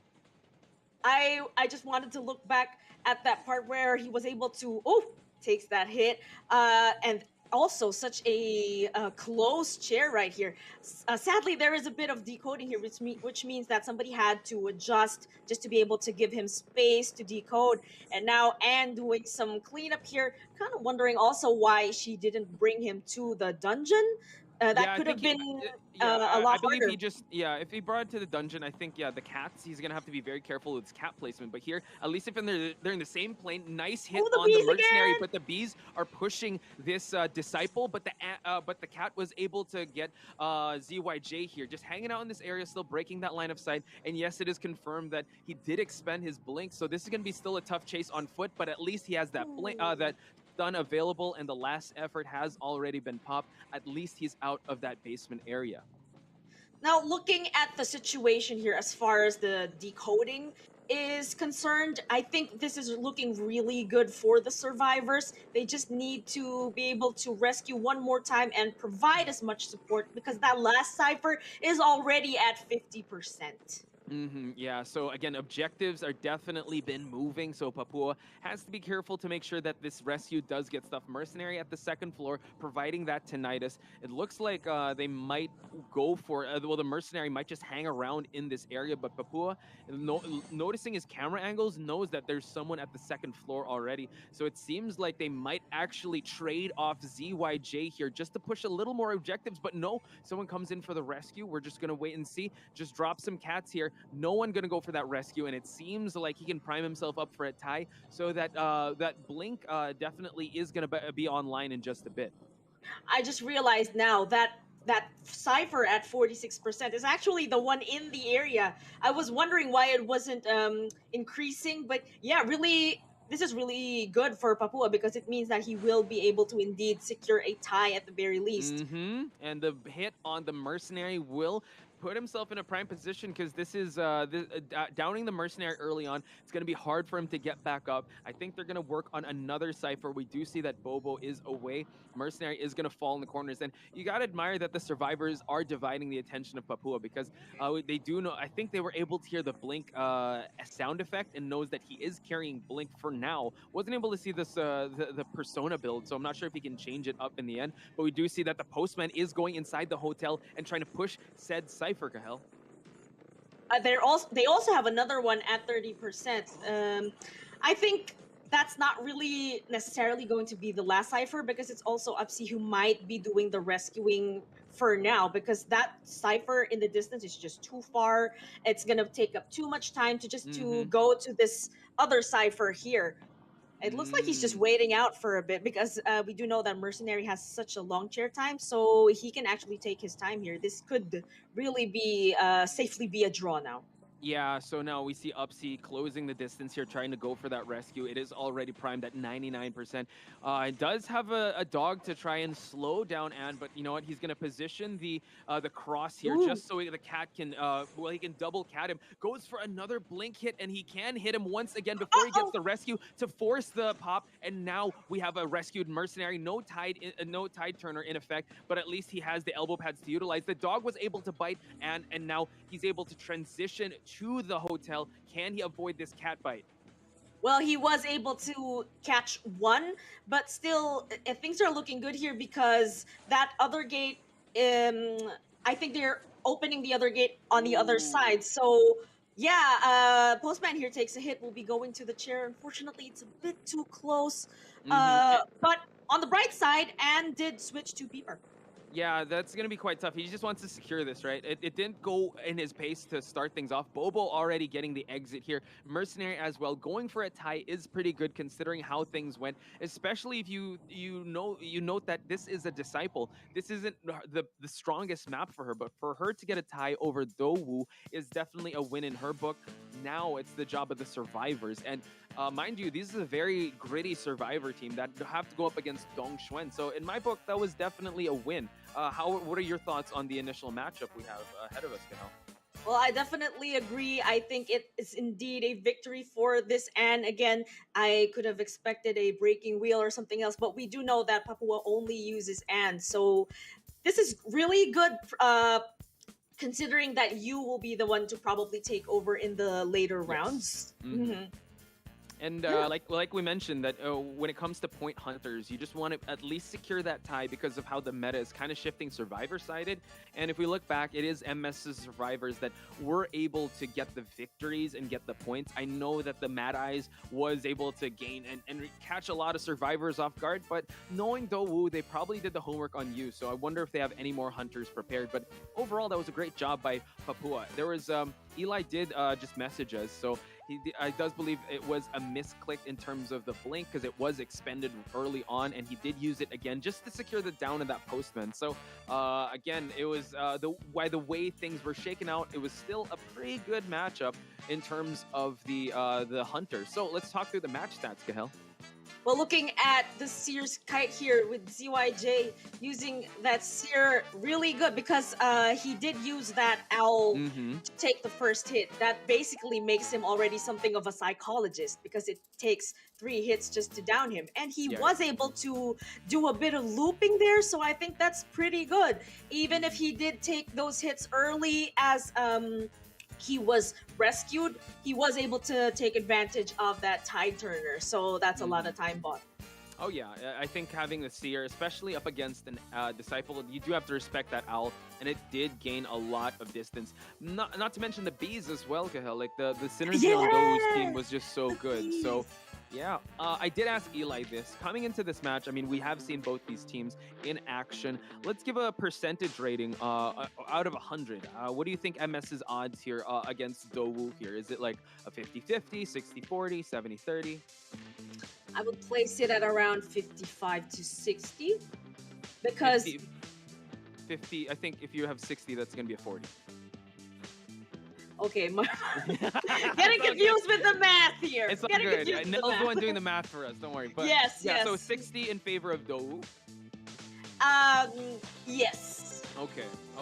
That makes so, sense. but this is because speaking of which, Dong Xuan is here. Such a powerful hunter, very consistent, very aggressive in round 1.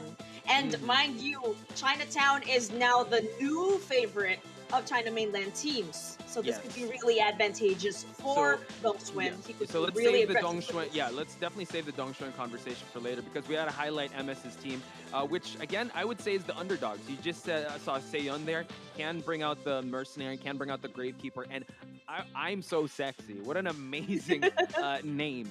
I don't know if this is OVO because we did see him in IVS. He does main the dancer. And he is part of the iPad gang, so shout outs to people playing on the pads. But I'm so excited to see if he's able to bring out the dancer or even the acrobat. I'm So Sexy has definitely been the main kiter of the team, so that's definitely been a highlight on the side of MS. And here we have CH, the priestess of the team. If she does get banned early in the game, which I remember though to do from time to time, it's kind of a letdown because I really want to see that priestess. He was able to have those epic moments as priestess, providing support even off screen. So there's that to look forward to. Oh yeah, and I think I've read some of the comments. Oh my, such an amazing kiter also on this entomologist. We also drafted him actually for MVP just because he was able to kite so well, Punch. Yeah, not just an entomologist, he also has an acrobat and that forward. So a lot of these meta survivors coming out of the mix, and Sika being one of them. And I wouldn't be surprised if he does get that best deduction for his team. And also note that, you know what, this team of MS, they're not afraid to stray away from the meta. Mm-hmm. Also, I just really need to note again that I'm really proud of Seiyun being a female gamer. So again, we are noticing the rise in female presence in competitive Identity 5. I mean, shout outs to Coco, shout outs Yes, to Lim, shout outs to Coco, Lim. WW. It just shows that this game really is, I mean, it's for everyone and anyone and everyone. And yeah, it's just, you gotta love esports, you gotta love Identity 5, and you gotta love this hunter in front of our screens, which is Dong Xuan, who has been the bar setter for a lot of these hunter mains. He is the king indeed. And also, I am very much expecting him to bring out that breaking wheel. There's really just no way that he wouldn't. And I'm excited as to how aggressive he's going to be with this. We always see Dong Xuan play breaking wheel in Ever Sleeping Town in most of the round ones that we've had so far. So this is definitely going to be a match to remember, because Ever Sleeping Town is the usual round one, but finally we're gonna see Dong Xuan bring out breaking wheel in Chinatown. Oh yeah, I think it's a treat. As long as we're not the survivors facing that breaking wheel, right? No, Because- please.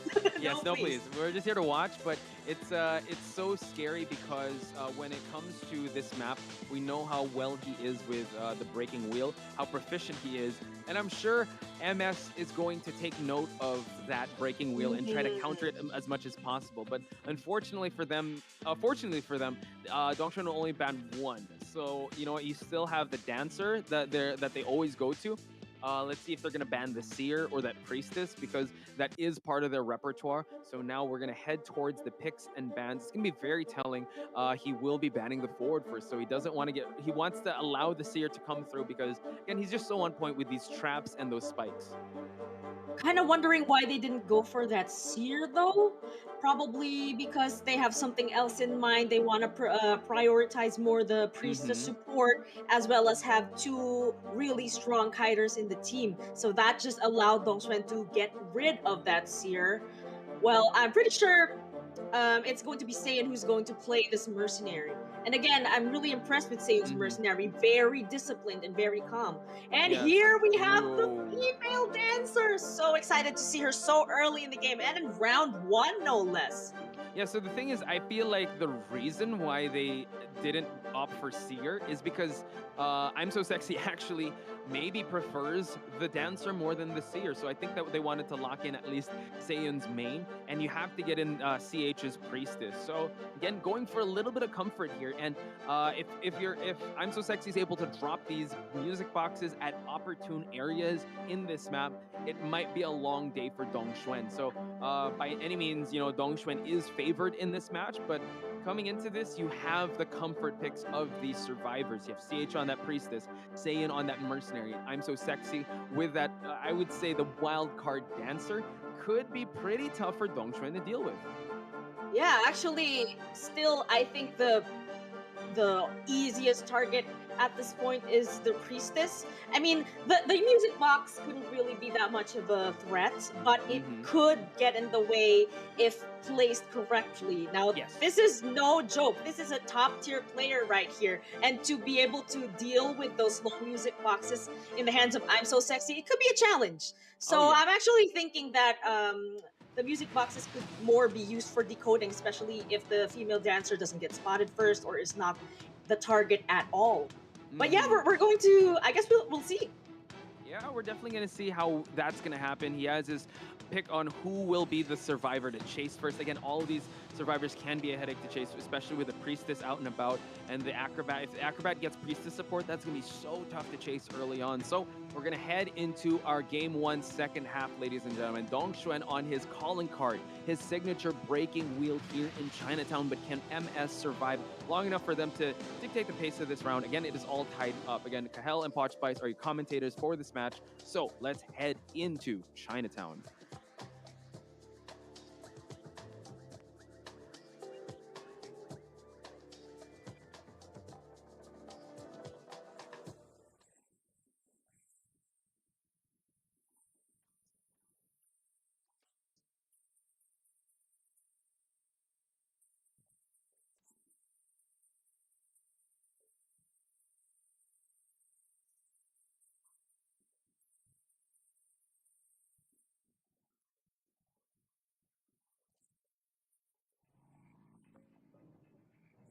look at Dongxuan raring to go, already going towards the center of the map, and it looks like it's going to be Sika who might be spotted first, or I'm So Sexy. Here we are. I think this is it, the first kite of the female dance. I'm really excited about this.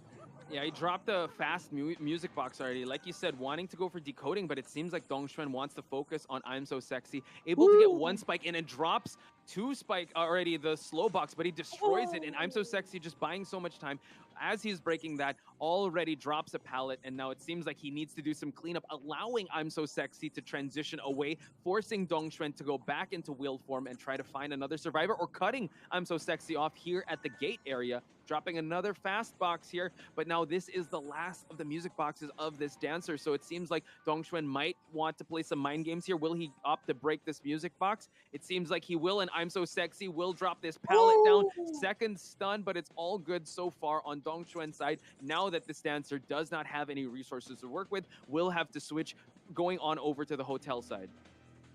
I think that was still an impressive use of the music box. Oh, she does get caught in the trap though and takes one hit, and now it's going to be up to the dancer here to make use of this area to at least loop 2 times. It is possible. After all, she is downstairs already and has not dropped that pallet, so that could be beneficial. But Sika is actually already in the area, and that cipher is almost done. And note also that Sika in the area with a long portal here, so the dancer has an escape strategy, but Dongxuan is cutting them off to try and go for that long portal. I'm So Sexy, oh my god, gets the snap and now gets the down. But what's amazing here is that Sika is in this area, so can go for that rescue. And if he did bring Tide Turner, they can have a safe passage. We do see CH also in this area, so Dongxuan, great awareness, sharing him over here at the fire escape. I think he really needs to destroy that portal there. He doesn't need to camp after all. He does have high mobility on him. Plus, Sika is still hiding in there, taking advantage of that share time, taking his time and just waiting for the right moment to rescue before half. But look at these ciphers. The cipher progress is so strong. Yeah, it's moving so fast. And now the Acrobat has to eat that hit. Luckily, he did bring the Tide Turner. And now look at that, slowing him down for I'm So Sexy to go up the fire escape and just provide more distance. No pallet here, but he's able to transition over to the portal area, which he did clean up, but at least that short portal, the global portal, was cleaned up. But Dongxuan in this wheel form, it's all good. He can actually go through these portals easy peasy. And now I'm So Sexy has to be very careful. Not much to work with here. Can go for a regular hit. Will down I'm So Sexy once again. And this chair is just so close. Of course, Dongxuan really will chair her here. Somebody needs to go for that last second rescue. But yes, the earmark is triggered. Somebody definitely will rescue. And Dongxuan just not afraid of that. I don't need to camp this girl. I'm just going to put pressure on Sika here, doing a cipher as well.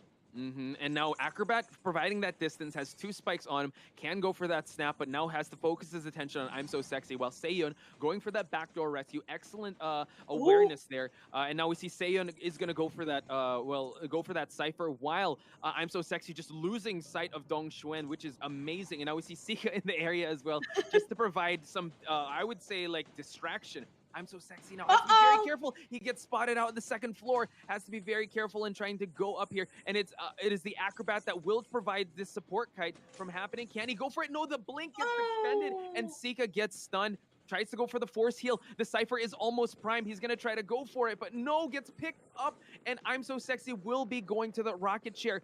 Will they pop it in time? I think they might have to for the Acrobat to escape.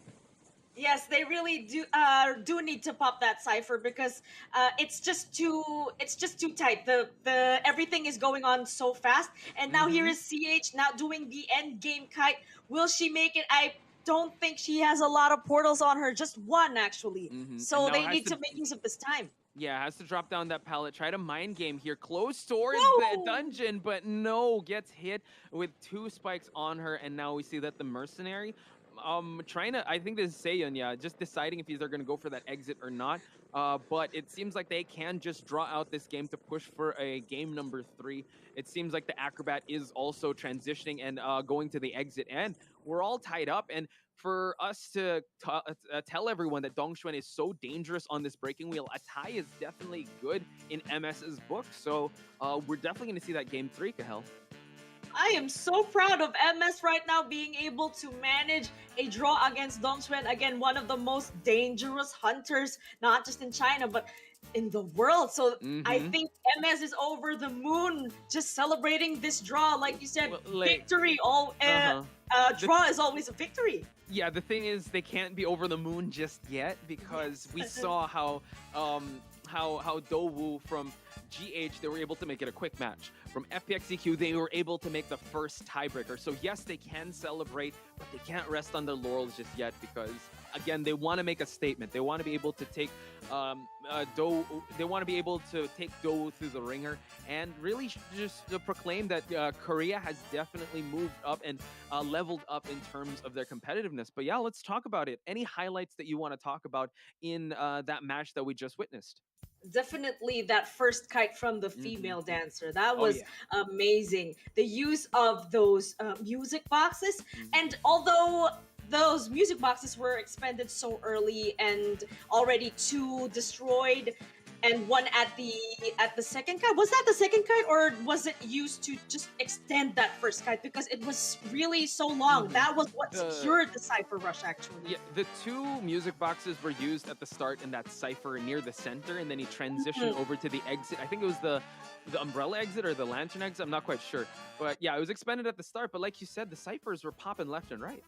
Actually, yes. So I think I think it works, guys. So people in the chat, if you're seeing this and if you really want a main female dancer, this is it. This is the dancer at her full potential.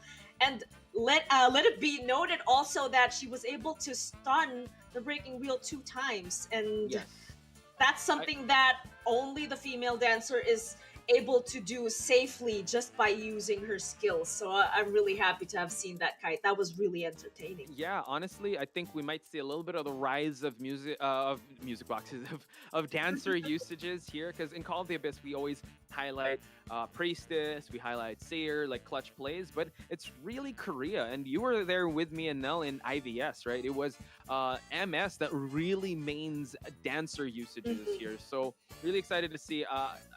We always look at China as the meta makers, but I have a feeling like, yeah, dancer in very specific situations, and this situation is I'm so sexy surviving. Yeah, you have to be wary of that dancer coming out, and I don't know. I wouldn't be surprised if they want to respect ban that dancer come game 3 if they're able to ban 4 survivors, because you got to put some respect on that dancer, because able to 3 Cypher kite. That's definitely something that you don't say often, especially if you're going up against Dongxuan. So congratulations, MS, able to nullify and still keep that tie against one of Dongxuan's scariest hunters. So let's check out some highlights and jump into a quick break. But when we return, it's going to be round number 2. 1号会掉，1号会掉，1号会掉吗？对，我被掉了，我掉了，没关系，拉走一个拉走一个1号，拉走一个。我导到2号行吗？导2号。2号 A 上。不着急，不着急，没用，开。 10초 정도 남았어.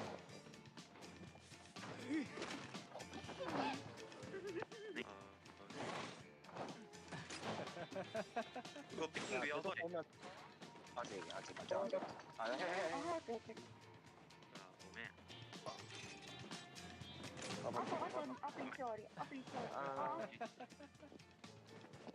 야, 나 6시 있어. 문 쪽 와봐. 문 쪽 와봐. 아니.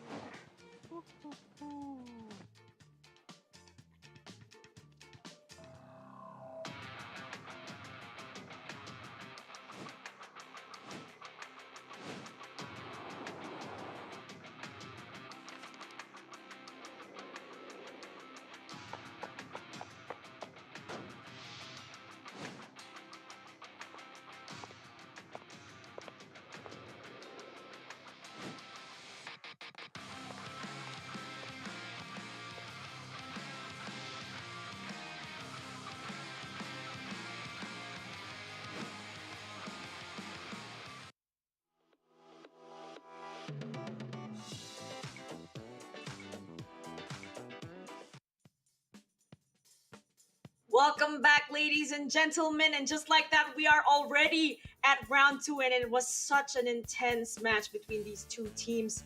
I'm really excited for this round too because again, more picks and bans, more chances to ban a hunter. They get to ban one hunter for this round, and I'm pretty sure that Breaking Wheel is now going to be out the door. But then again, Dongsman has such a deep hunter pool, and actually so does you if he does come out for this round. Oh yeah, I have a feeling that they might target ban his pollen just by picking a small map, like maybe bring it to Arms Factory, bring it to Church, bring it to a map that's not advantageous for the pollen to come out. But like you mentioned, Dongshan does have a deep hunter pool. What's weird is that Yu has a deep hunter pool too, but not the conventional hunters you usually see in competitive. So I'm excited to see how Douwu's gonna counter that. Are they gonna respect ban the Mad Eyes? Are they gonna try and try their wit to go up against that Mad Eyes? Because it really gave FPXCQ a hard time. It was one of the winning hunters to go up against GH. So everything's still up in the air in my book, Cahel. So I'm really excited for this matchup. Again, when it comes down to it, it's really the battle of the first place spot and the third place spot in the group stage, because Douwu did secure themselves already as the top placer because they did win over FPXCQ. So yeah, I really think MS is here more to make a statement and also to gain knowledge coming into the global finals, because Korea, I mean, they're just really on the up and up in the trajectory to really give all these teams a run for their money. So really excited to see. And you know what, I have to just shout out the chat because the chat has been very positive, and someone named Juice wants you to give her a shout out. So I hope you can do that just now. Hi there, Juice. Thank you so much for your love and support, everybody who is in the chat. Thank you. We've been at this all week, Watch. We've been here for 6 days already, but this chat is so supportive, just staying with us all throughout, supporting us and their favorite teams. Thank you, everyone. We really do appreciate that love that you're giving us. It definitely goes a long way, especially your love and support for the players. And also, you know what, if you do give us feedback, it definitely goes a long way. But again, keep it positive, keep it, well, very respectful as well. Because again, Call of the Abyss is a celebration of everyone and anyone that is a fan of this game. Whether you're just starting out or you've been following this competitively, anything that this amazing game, it has everything and everything. Skins, events and all and whatnot. So again, big shout out to everyone watching now. Again, stay hydrated, and also, yeah, keep things light and positive in the chat. And also, yeah, share some love to all the players out there. If you guys are for MS, spam some, I would say spam some blue hearts. And if you're for Douwu, spam some yellow hearts. And now, I missed that, Cahel. What did I miss? We are now going to be at Arms Factory, just like you predicted. It is definitely now going to be a tight map. But depending on who's going to be hunting first, who's going to be hunting first anyway? Is it going to be okay? We're gonna have a sub for you. We could get that Mad Eyes. Probably would they even bother to ban him? Or or are so they claustrophobic? Are they going to get rid of it, or are they prepared actually for that Mad Eyes? Now I'm really curious. I mean, he could bring out also Axe Boy, Dream Witch, and Blood Queen, and I think these are some better picks probably because BQ Dream. Oh, but first, some words from Yihua. 的一个回升还是蛮不错的。然后我自己的话就是继续加油。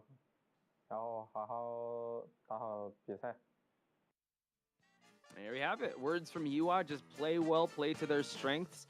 So let's talk about it. Arms Factory. I think you were listing down some hunters before the interview happened.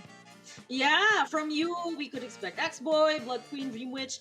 Again, these are some hunters that could really excel in Arms Factory. So whoever the survivors ban, Yu's gonna be fine. He does have something that he can really bring out. Now, I know this is probably just me, but I'm kind of looking forward to seeing that Axe Boy just because I saw him in the previous matchup. We don't see much of Axe Boy, at least not for the group stages of Call of the Abyss 5. Yeah, but we had to give Alex a big shout out there. We bring out our boy Robbie here. Again, an underrepresented hunter, in competitive at least. I think last year we did see some Axe Boys here and there. So really excited to see. Like, yeah, it's really up in the air because you very unconventional with his picks. Are they gonna like pick a doctor and not respect ban his Mad Eyes just so that they can sort of counter it in a way, or will they actually respect the Mad Eyes, force you to maybe go Bloody Queen, force him to just search deeper into his hunter pool? We're gonna find out because this is Douwu Survivors. If they can go on the offense and the defense. So it really depends on how the first bans are going to go. Well, if it were me, personally, I really do not want to deal with this Mad Ice just because I just haven't been coming across him that much. Same. So such a rare hunter. We don't see him every day, whereas we see more of Axe Boy, Bloody Queen, and Dream Witch. So if it were me, don't want to be dealing with this Mad Ice just because I've had more experience with Axe Boy, Blood Queen, and Dream Witch. But if he does come out if ever he does come out, that'll be really interesting. Because again, Rare Hunter, always entertaining. We always flock to the ones that don't really come out. It's like we're not supporting the meta anymore. Well, I mean, the meta's there for a reason. I think they're pretty stable. You know, they got to show love to the non-metas, if ever. And that's why I think MS is such a great team to root behind. And I'm looking at the chat, too. There's a lot of blue hearts there representing the MS. A lot of also yellow hearts for Dowu. And a lot of purple hearts for you, Kahel. I think you got an army behind you. So, yeah, big shout-outs to everyone once again in chat for keeping it very wholesome.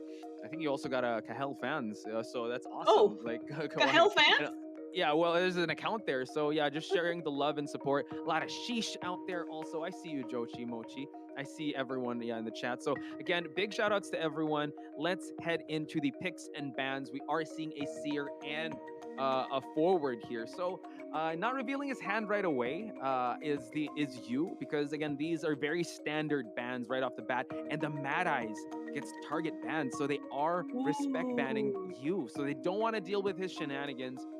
Might bring up the Blood Queen, depending on the next, probably. You since the mercenary was gained, allowing the mechanic to come through. Just getting rid of the silence of that acrobat is quite good. So I wonder if he did bring out the Bloody Queen before. I wonder if he has any more unconventional hunters. Okay, so we have an entomologist looking good. This could be a really good lab. Barmaid? Okay, so this is only the second time ever that we've seen Barmaid come out in the tournament. And actually... I don't know, like he's going for Dream Witch. Okay, this is still a big counter for Dream Witch, if ever, because yeah, you can definitely drink up after eating the leech. So you has not, I don't know, in my data and in the group stage data, he hasn't brought out the Dream Witch just yet. So this is going to be very interesting. So this just shows that Dowu did their homework, bring out this Barmaid. Actually, I think it's also a really big brain move for Dowu to allow this to happen, because Dream Witch is one of the best choices that you can possibly take out in this map. So Psychologist, big counter, Barmaid, big counter, and we have this Entomologist to do some containment. This could work. This could actually work.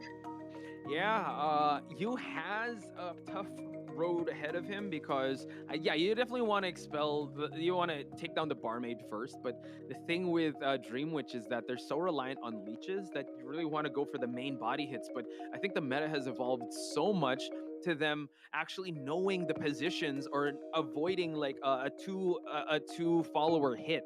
So yeah, it's gonna be quite tough, but at least he has I would say the claustrophobia of Arms Factory. So at least he's gonna know where everyone is at all times. It's not as big as it's not as big as a Chinatown. It's not as big as an ever sleeping town. So ladies and gentlemen, Dowu versus MS round 2, first half. Again, everything is all tied up. Could either the hunter of MS or the survivors of Dowu break the trend of ties? We're gonna find out once again. Watch Spice and Kahel at your service here at the commentary desk. So let's head into the Arms Factory.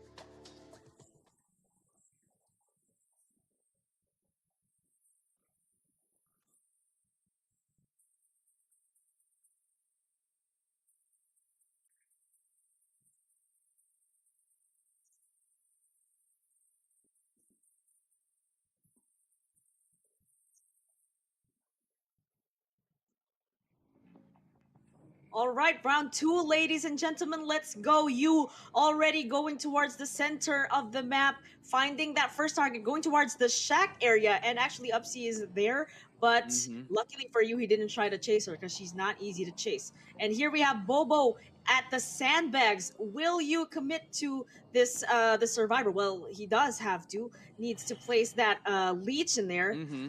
So And this is what's this interesting. could be a Bobo, sandwich. yeah, Bobo taking first kite. Yeah, he's always used to it. And psychologist in this area can be a little tough. And now he has to eat that main body, the follower hit, and drops the patroller. Can he vault in time? He's gonna predict that vault. Wow, excellent move on Yu's side, able to get the ankles of the psychologist. So Bobo has to be very careful. Actually Bobo did a great job of separating himself from that main body. But now the main follower will hit him, and now one more hit, and Bobo will be falling down. And it's going to be quite tough for the psychologist to kind of rebound kite from a rescue. Well, she's now transitioning towards triple pellets, and we see the bees already providing that support just to be able to extend that kite. And also, those pallets have been dropped. This could be a good thing for Bobo because it could give a bit of a speed boost depending on the persona. But this kite is actually lasting pretty long. We have one cipher already at 85%. And while we do have a leech here again, oh no, Bobo has to be really careful with this. Yes, but at least the bees, like you mentioned, just providing so much support and distraction. Mercenary has to get out of that area. While we do see, I think Bobo is trying to transition towards the factory side of the map. Looking at the lower left side of the screen, he's still doing pretty well, even though he's tanked 2 hits. He does have an anti-curse on him, so he's doing a great job not allowing the main body to actually leech more of these survivors. So he's doing a pretty good job. Like, these ciphers are actually kind of moving, but watch out, trying to create a situation here. Another leech follower hit on Bobo. Again, the moral victory there is that at least Bobo ate that leech follower hit, meaning that, you know, not much presence, not much like I would say map presence on the side of this Dream Witch, but now he's gonna build that up. Just as you said, you was going to build that up. Here are more leeches being planted on the mercenary this time. And yes, we have the psychologist going towards the chair. Now, a patroller right here. Looks like Stop he's the rescue. Yeah, stop the rescue, definitely. Here we go. The mercenary has to be very careful. We have seen well-timed hits for Terror Shocks, but that was an excellent rescue on the side of that mercenary. Let's see if there's going to be any more support for Bobo here. He is going to transition to a strong part, but the blink was empty. But no, the last effort has already been popped, so it's all good on the side of you. Going back to focus on this psychologist, this match is racing my heart to hell. Me too. I was just did you just see me right there? I was oh my goodness. So psychologist going back to the chair. We have a mercenary that has a leech on him. He does need to de-leech. He has an anti-curse on him after all. Yes. But look at these ciphers already. The last cipher is at 45% and soon to be 50. This is looking still good for the survivors, because if they do rescue the psychologist before the last second, this could potentially, they could actually Ooh.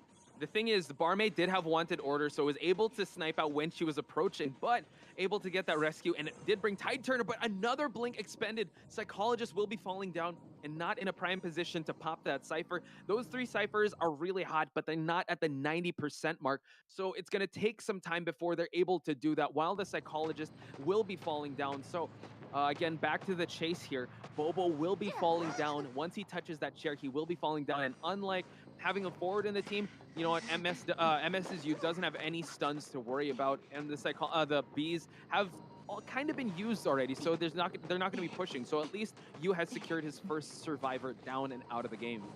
Well, things are still looking good for the survivors here, because I see that 2 ciphers are past 70%. So whoever gets the chase at this point, they will be able to prime that last cipher in time. Now, we have a mercenary here that has a leech. Everybody does have an anti-curse, so whoever he finds, no problem. He could ask them to get rid of the leech on him. They need to regroup and try to get that leech off, because it's really important that in endgame, none of these leeches are in place. Oh yeah, I think they need to prime the leeches too, and they need to prime that last cipher. 2 ciphers remain. One is about to pop already. I don't know if they're gonna go for a 2 cipher, leeched here, so has to be careful and move away from that, because once they pop that last cipher, it's a point of no return. You have to be very careful, and you have to be spread out in the best possible position, and always prepare for that end game detention that Dream Witches love bringing. Doing such a fine job because look, the mercenary was able to get rid of the leech, and that was by paying the barmaid a visit. So they are currently communicating among each other. Okay, let's just pass it amongst ourselves. I don't see a lot of progress actually on the cipher of the entomologist. Yeah, I don't think Entomologist wants to touch that cipher, get the risk of Terror Shock, but now able to eat that hit, can push for that cipher, and we do see that the barmaid now is on decoding duty, so I feel like Upsy is the one who's going to be moving towards the exit gate to try and prime it, but you catching sight of this Entomologist will get leached, but luckily he still has that anti-curse and also took a drink from that barmaid, so will be healed up in just a bit. The bees will be cancelled, has the kite out for as long as that elixir will be able to heal her, and just like that, can eat another hit. It's totally fine because, yeah, we're back to square one here for the side of the Dream Witch. And also, something to note, no leeches are left in the whole map, so this is looking good for the survivors, but Yu is trying to stay on top of that, actually. Yeah, Entomologist did open up a chest. I'm not sure what she received, but a syringe, so she could heal up on her own. So a lot of survivability on the side of the survivors here. So now ZYJ probably on that last cipher, 99% is the progress on that one. So Yu has to make a decision. Looks like she will be leeching the barmaid. So again, I like what you pointed out there, Kale. Everyone has an anti-curse, so technically this is the way you want to be able to counter this Dream Witch. And now he will have to force a hit onto this, unless the main follower does create like a sandwich situation. But ZYJ is just priming that D-Leech to happen, while Yu, as main body, has to come here for that main follower to get that hit. ZYJ has to be very careful, already moving away from this area. Mercenary, priming for that exit already. You just see how well this team is so good at countering Dream Witch. It looks like they're just waiting for that one hit just to be able prime that last cipher. We have a barmaid here that did take that hit, and they did pop that cipher, and now we are at endgame. We just have one leech to worry about here, so things are looking good for ZYJ. All he needs to do is worry about the sandwich situation. Able to utilize the elbow pads, and now the barmaid is trying to move towards the exit here, the dungeon that is, or actually just try to make a mad dash towards the exit. She did kind of prime the leech, so I don't know if she'll have enough time here, but it's a foot race to the exit. Barmaid looking behind her constantly. The main follower trying to make their way towards the exit, but it seems like the barmaid can make a mad dash towards the exit. It looks like it's going to be a 3-person escape for the side of Dowu.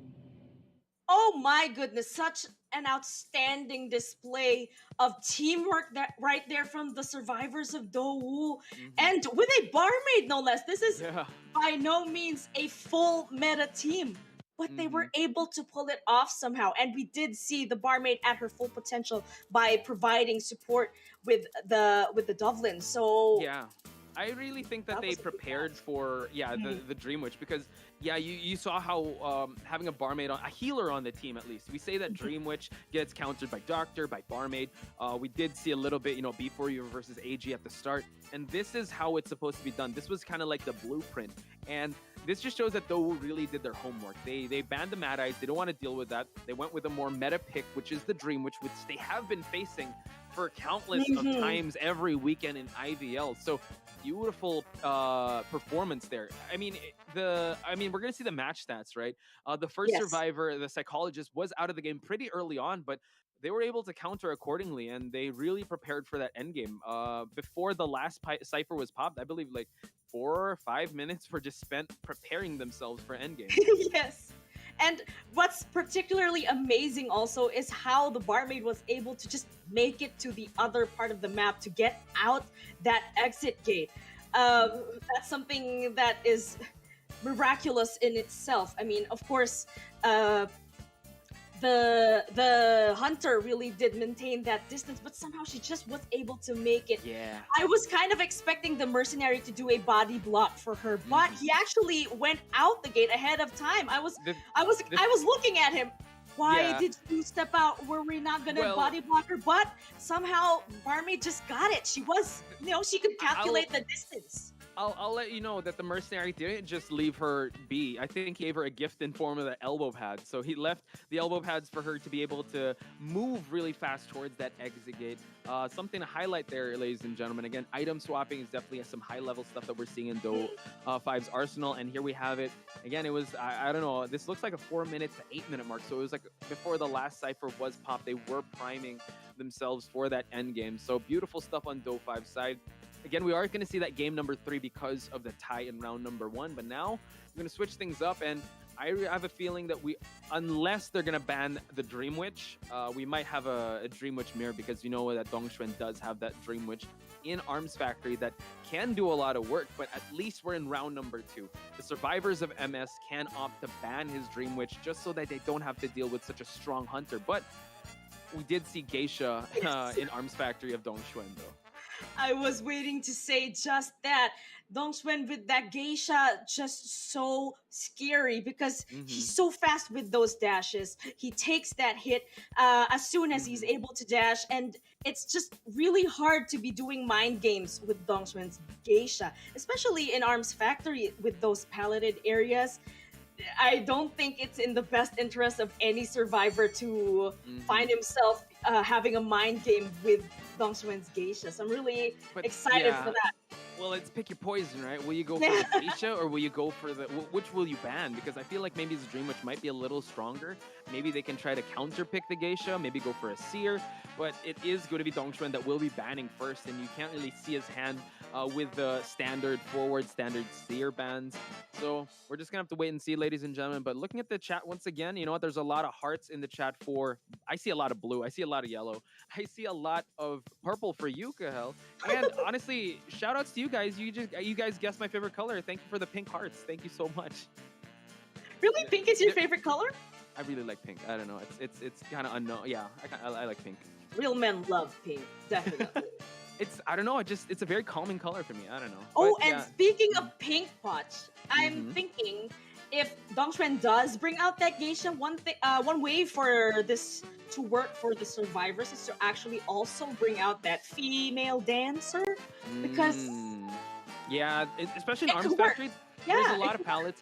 I mean, when it comes to tight kiting, it's so scary, especially with the changes to the geisha, with her butterflies and whatnot. So, the dancer could definitely be something of a game changer in MS's side. So, if not, I mean, we did see that I'm So Sexy also has a seer. And a hair clip. Okay. A hair clip to keep everything in place. Yeah, this is how I keep the stress in place. Yeah, for sure. Because I'm sure that when you're gaming, you don't want the hair in the way. So, MS honestly has nothing to lose and everything to gain coming into this match, especially with the matchup experience going up against one of the best hunters out there. So, I think Dancer is, if Seer gets banned, they'd really have to pick up Dancer because of how well they performed. Looking forward to that, definitely. Also, I'm thinking, as you said, the changes with the geisha and how she's able to use the butterflies to quickly dash. I think the plan of action there, if ever the dancer is to be spotted, is to use the fast music boxes instead. But I think we're about to find out if we will indeed be seeing a dancer, because here we are finally with the picks and bans. Dongxuan has gotten rid of that forward and the seer, so no seer for I'm So Sexy. He could go for that dancer altogether because she could be a really strong counter to geisha. We were just saying that, right? And Dongxuan's Dream Witch will get banned. I mean, rightfully so, because we know how effective he can be. He's so on point with the patrollers. He's really good at changing the trump card and changing it to abnormal, or going for the blink just to secure more survivors down and out. So we will see who I'm So Sexy and CH will be utilizing here, because again, I don't know if Dancer is going to be picked early on. I mean, maybe Dongxuan might target ban it towards the end here, but I mean, there's still so much better survivors. You have the mechanic, you have the mercenary. I think they might actually lock in the mercenary for Seiyun, because she's been so optimal with her rescue. So much discipline on that side. Yes, I was just about to say that the mercenary does need to be locked in, but look, we are seeing an entomologist here. Again, could be a good support, because a priestess in Arms Factory is I'm gonna say not the best choice because it's such a tight Yeah. map and doesn't make. What? What's going on? What's going on? Banning of the dancer. I think that was the respect ban. Dong Xuan does not want to deal with those slow and fast boxes. Yeah, he might be actually opting for that geisha, like you mentioned, because geisha. With barmaid could definitely. Oh, 2 barmaids. I'm kidding. We're gonna go with entomologist. So sort of a priestess. This is interesting. Okay. Because priestess on this map, again, you don't know. I don't know that much optimal picks or optimal portal spawns in this area. You can go from map to map, but then with a geisha, just hover on up, throw that butterfly, you'll get to coast. So, yeah, I like the barmaid pick though. This could definitely help out in terms of prolonging and also going for rebound rescues for Seiyun if ever. Sika with that entomologist is always welcome. But yeah, CH on this priestess, this might be more of comfort. Let's see how effective it could be. Maybe they have a plan to bring the hunter or to go down intentionally at the 4 corners of the map just to, give them the chance to plant those long portals strategically and gain distance with this geisha, especially because Dong Xuan is known to bring abnormal too. So there's that. Or he could bring Blink for this, but it does make a lot of sense because it's such a tight map. The ciphers aren't that far from each other, so bringing abnormal is a thing. So, and if we looked at their previous performance in FPXCQ, it really worked in Red Church. It didn't work in Moonlit because of where the chairs placements were. It wasn't near any ciphers that were ready to pop. So, ladies and gentlemen, we're going to head to game number 2, second half. Dowoo's Dong Xuan will be on that signature geisha. Everyone in chat was waiting for it. They finally got it. But now we see a barmaid, priestess, entomologist, and mercenary on the side of the survivors of MS. We're going back to Arms Factory. Again, it is Dowoo that did get a little bit of the advantage, but can MS still hang in there in this second game?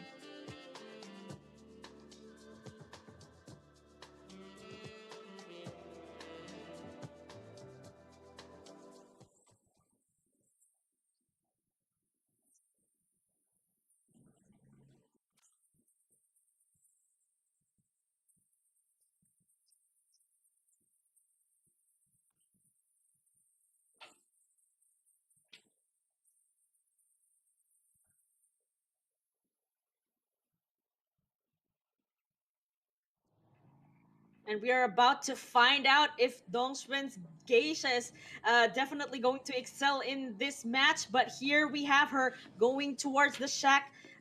Again, note that the basement is not here, so it's in the factory, of course. But yeah, looking for that first target. There seems to be no one here. And we do see a lot of players actually not using the shack early in the game, especially against the geisha. But here's Sika. Oh my goodness, such a good kiter. And this is the entomologist. Again, not the best target because these bees can be really pesky and can get in the way of that early kill. Just like that. The bees, once again, just slowing down the dash. And now Sika, just spawning the bees once again, just to transition early on. And it's going to be so hard because Dong Xuan can't see the blood trails as much when she's on the bees. Now Sika, oh my god, able to cut the corner here. Trying to drop the pallet, mind gaming Dong Xuan. Trying to just cover his ground here, but Sika still providing so much distance to move along against Dong Xuan. Will have to eat this hit, but it's still okay because he's not interrupting some cypher rushing. We do see that I'm So Sexy as well as CH are on the other side of that map. We are seeing again another drop of that bees just to provide a little more, but the blink, he's gonna have none of it. So now an aggressive build. No trump card, mind you, Kahel. A top-down build. He's gonna have detention. He's gonna have the confined space. So Dong Xuan making his presence known here that he is gonna want to down more survivors and play very aggressive in this game. Just when I said that Dong Xuan might bring abnormal, here he is with that beautiful blink. And now we have the entomologist paying a early visit to the chair here at the factory. Now we do see some portals that Dong Xuan needs to clean up, and he does just that. Here's Seiyun preparing for that rescue. Look at this. Already one cipher has been done. So Seiyun, again, so disciplined with using that elbow pad. Nerves of steel, ice the nerve vein. Sheesh, gets the rescue. And now we see that Sika making her way towards the factory area. Has to drop this pallet. Blink has already been expelled, so she just have to be very careful when it comes to the butterflies. Can dash in or just goes through the window now. Again, Sika making her rounds, but it's going to be quite tough to still go back inside the factory since there's no more pallets, but there's still some pallets here for Sika to play around with. No more bees for her to utilize. So Entomologist has to be very careful not to be down so early on, and now has to eat the hit. But it's all right, Kahel. 3 ciphers still remain on the side of MS. And also there is 60% on that fourth cipher. She will be returning to the same chair. Wonder if they will actually rescue at all or just focus on decoding. But I'm So Sexy is actually already in the area with that barmaid sporting the this is a crossover skin. Yes, I never got it, so I'm not gonna. I forgot what the name was because I'm very bad when it comes to gacha. Getting this anyway. So I'm So Sexy has to eat that hit and now goes for that rescue. Can give him can kind of heal, but it's gonna be so hard because Dongxuan is so good at being able to down. But oh my God, downs the barmaid. This is actually excellent on the side of I'm So Sexy. Just that's what she wanted. 2 ciphers still remain. Now he eats that hit. Double down situation on the side of Geisha here is definitely going to spell like a tie, or I'm sure Dongxuan wants to be able to go for at least a 3-person kill here. So now we'll set aside on the barmaid. No, not quite. Wants to focus on pressuring some ciphers here. Indeed, he does need to pressure these ciphers because these are almost done. So it's really good foresight from Dongxuan here to know where these ciphers are and to know that how much progress are on those ciphers already. One is at 99. I think they're going for that 2 cipher pop situation that you mentioned earlier. Oh, okay. Mercenary takes a hit, but Barmaid is already up and about and has taken that Dublin runs more. Priestess probably at that last cipher and it's at 99 and the other one's at 91. So at least the Priestess has a portal ready so he can call over the Mercenary to get healed, or he will be transitioning over there. But I have a feeling that, he will be hitting that Barmaid once again. So that's quite unfortunate on the side of Barmaid, but still buying some time here. So it seems like maybe the Priestess will choose 2 things. Either go for the Mercenary or go for the rescue. And it's going to be quite tough because you still need that late game assurance for that pop to happen. And Dongxuan realizing, he's just going to keep rotating around this map. And the earmark is already triggered. The Priestess cutting the corners here, going to be able to go for this rescue. And let's see if Dongxuan can get back in time. Now he's going to be defending this chair. And that cipher is not yet primed. I think the Mercenary is on the way to that last cipher. But my goodness! Was able to stop that rescue. But Seiyun, oh my God, everyone is here. This is gonna be so tough.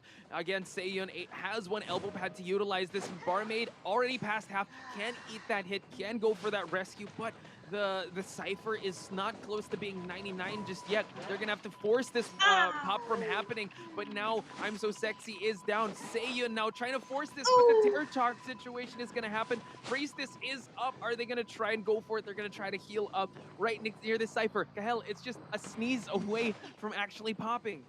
It is. I was kind of expecting that it would, but somehow Dongxuan just staying on top of it. And actually, that was a beautiful Terror Shock there.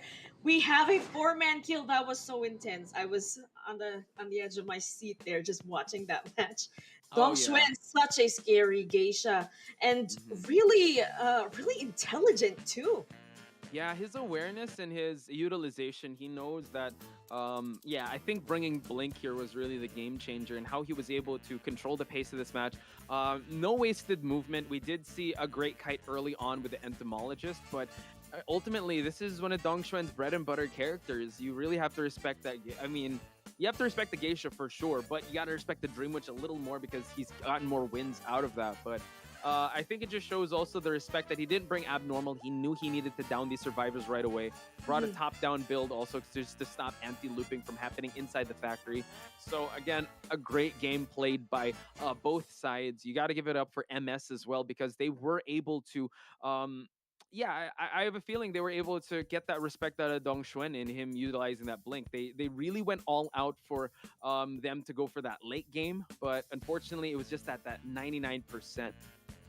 Yes, and it is indeed such a valiant effort because it's like they never gave up all throughout until the end, still going for that last cipher. It's such a shame that they weren't able to pop it because it was at 99% after all. But one thing also to highlight was the support from the barmaid after rescuing the entomologist, was able to take that hit to body block and to give the win to the entomologist. So wow, such teamwork and team spirit from MS. And now we are seeing the match stats here. This is such an impressive kite, 97 seconds. It's just that, again, the awareness of Dong Xuen, him bringing Blink, him even banning that female dancer, just goes to show that he really did do his homework, and he is indeed getting really good with this geisha.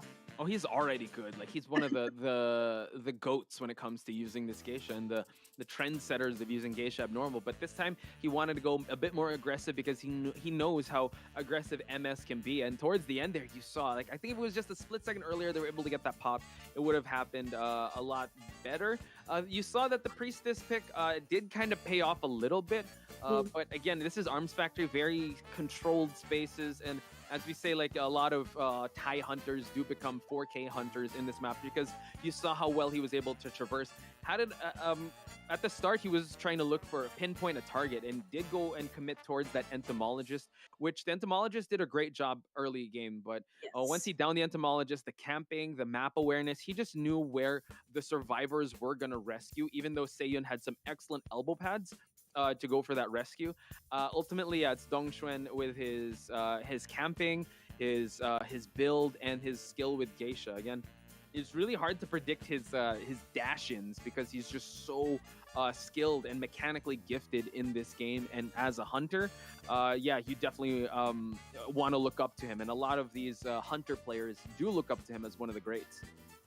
I think we're going to see a lot of this geisha even through to the finals, and if he does win his later matches with this geisha, I'd be really happy to see you have to respect ban that geisha, I think.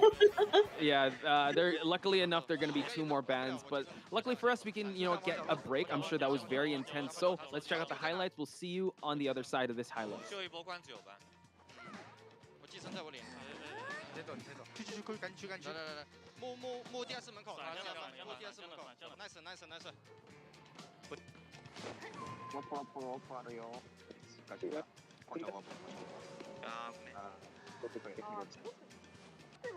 짝집으로 빠졌어. 키버스 썼다. 오케이. 쌀포대 킨다 그럼? 아니 뭐. 일단 와봐. 좀 가야 돼. 야, 이게 중요해.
Welcome back, detectives, and we are now at round 3. Just like that, it has been such a strong round 2 for Dou, and this is the chance of MS to make up for that in terms of points. Wow, Poch, we were just discussing the win conditions here, and me being really weak with these numbers. We did say that MS needs to do a 4-man kill and a 4-man escape.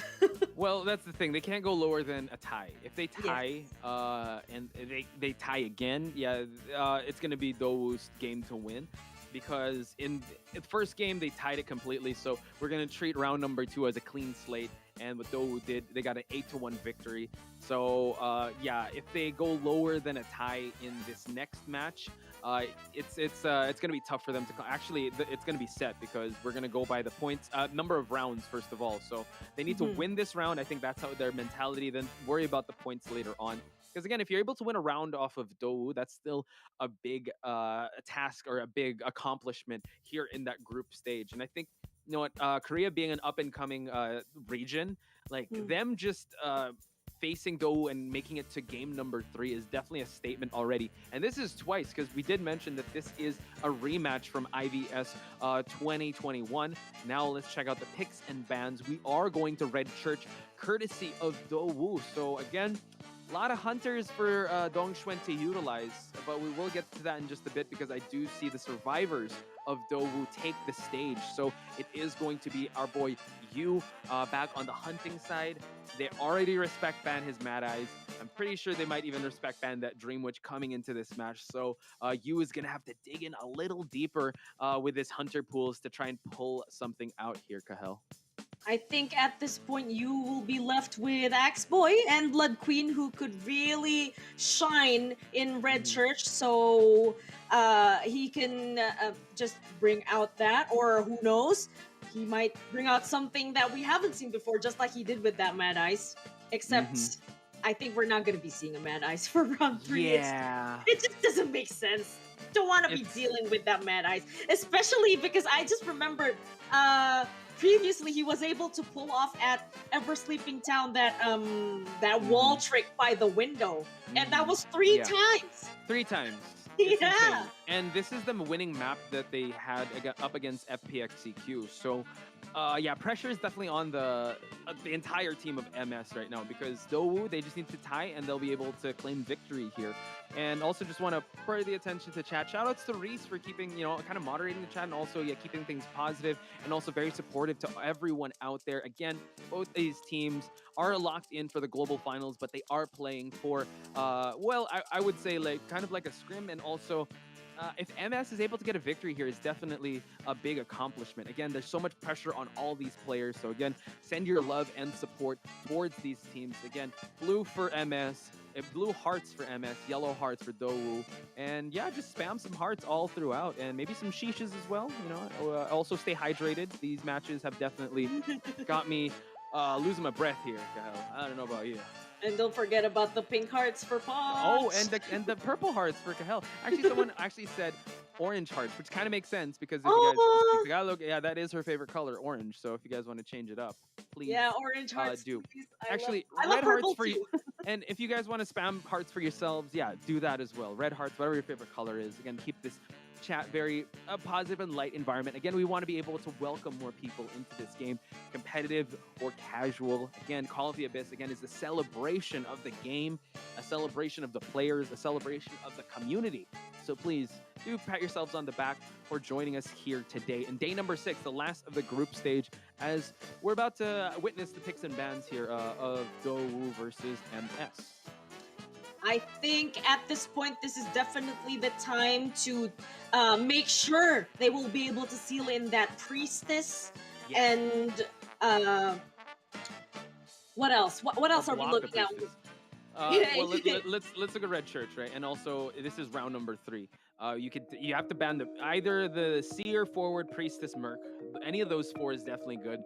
Depending on what you will bring out, let's see who he prioritizes most. Because if he goes for Seer at the start, I guess he might go for a single hit Hunter. So that's what he's going for first. Seer, Merc. You gotta get rid of that Priestess. No, the Forward. Okay, so he does respect ban Bobo's Forward, which is very telling. Honestly, Bobo is a very scary forward player. So Mad Eyes ban on the other side, as well as Dream Witch. So we're going to go deeper into Yu's pool of hunters. If he goes for Bloody Queen, it can be good, but the stakes, the win condition is clear. He cannot, if he gets a tie, that's an immediate win for Dowu. I'm actually hoping to see an alternative to this forward. I hope they bring in probably a batter in there, but not really counting on it, especially because we have already 2 slots out the window with the selection of the entomologist and the psychologist. What could they possibly be preparing for? Probably use Blood Queen or Axe Boy, because those bees can really get in the way of that flame snipe.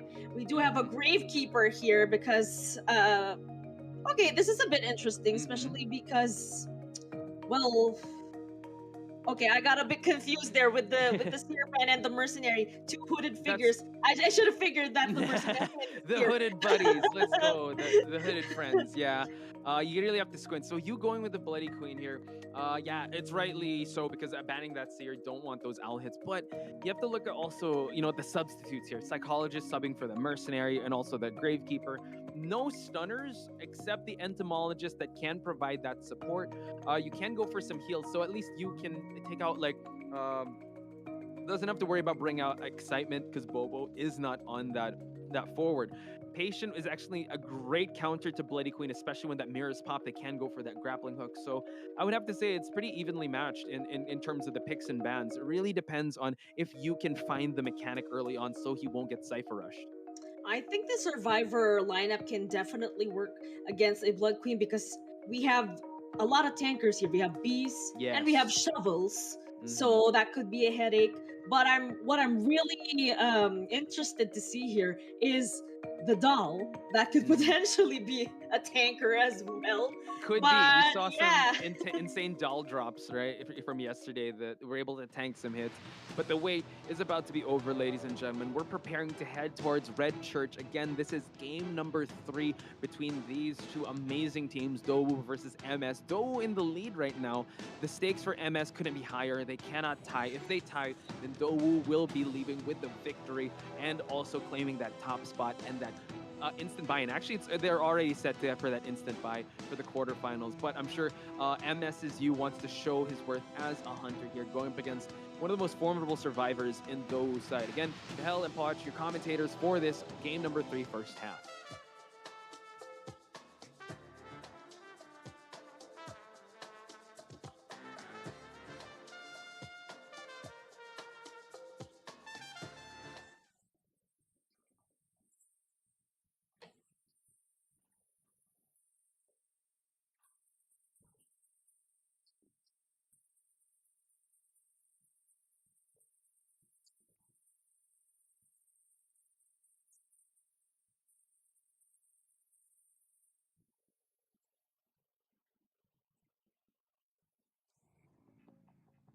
Here we go, round 3, detectives here at the Red Church. Our Blood Queen has spawned, going towards the shack area to find the first target or the back gate. This is a really strong area, but again, this is Blood Queen. She can ignore all these terrains by placing them mirror. Now, Tinnitus is active. Yeah, entomologist not leaving a blood trail here. We have seen the hunters in the previous match kind of get psyched out and not really see. And this, as the earmark is triggered, Yu is trying to get a target up. It's going to be scary if he does pop up a mirror just to guess where anyone is at. But someone's at the graveyard, so it might be Yihua that will be taking this first kite. Actually, that was I believe that was the Gravekeeper. Yeah, he was able to shovel, and now Yihua takes this first kite. Go for it, Cal. Okay, so it looks like he'll be transitioning towards the red carpet, but Yu doesn't want to deal with him just yet, and will instead be going back to the back gate area to chase this entomologist instead. Now the bees are there. Oh, Blink that hit. blink! Beautiful usage. Yeah, usage of that blink. Again, now the mirror is ready, so this could be a combo here to down this entomologist. Has to be very careful, and the entomologist Upsy falls down pretty fast. Again, it did buy some time here at the onset, but being able to find the entomologist, you very decisive with his plays here, blinking right away, making sure that the mirror cooldown was already timed well, and now downing Upsy and putting him in a very strong chair here could put things in favor of MS. I'm not gonna lie, this is one of my least favorite chairs. Wow! Oh, Mechanic getting hit. This is beautiful. Very proactive in that chair, just camping this chair. And I don't think you're alone in that sentiment, Kahel. This is a tough chair to rescue from. It seems like Yihua will be the one to go on chair rescuing duties right now. he will be able to do this definitely with that shovel. He can take that hit, or you could just wait for him to emerge from the digging state. But actually he did take that hit. Will he? Whoa. Okay, so Interesting. it looks like he'll be rescuing at the last second instead. Yeah, there we go. Forcing the it's early hit. Yeah, I didn't want to risk it too much, but yeah, just buying a little bit more time. But we did see that the mechanic did get healed up by the Wi-Fi heal. Now, Upsy has to be very careful. Switching sides, can he make it towards the window area? Again, the B is kind of blocking it. Blink is definitely not online, so Upsy able to transition here while we do see ZYJ in this area. I don't know if they're going to try to, if he's going to change attentions here, because once the entomologist is down, he will be dead on chair. Wow, beautiful body block from the mechanic there, allowing the entomologist to transition to that front broken, because she can start all over again. That is a strong area after all. Upsy now has to be very careful here, but now it seems like he has his sights set on the mechanic, downing the mechanic right away, allowing Upsy to transition towards red carpet here, tiptoeing around, does not have any more bees, waiting for the mirror cooldown to be done, and now pops up that mirror, knows where Upsy is at, going to transition away, and we see that this entomologist has to be very careful, will be downed here, and will be chaired, doesn't have to worry about any stunners in the roster here. MSU's has his first survivor down. We have a double hit situation here, and we have a mechanic that is very much visible to you. Now, it's not going to take much to chair her, but look at the Cypher progress. Already one Cypher remaining, and that one is already almost done. So, actually, I think we have ourselves potentially a draw.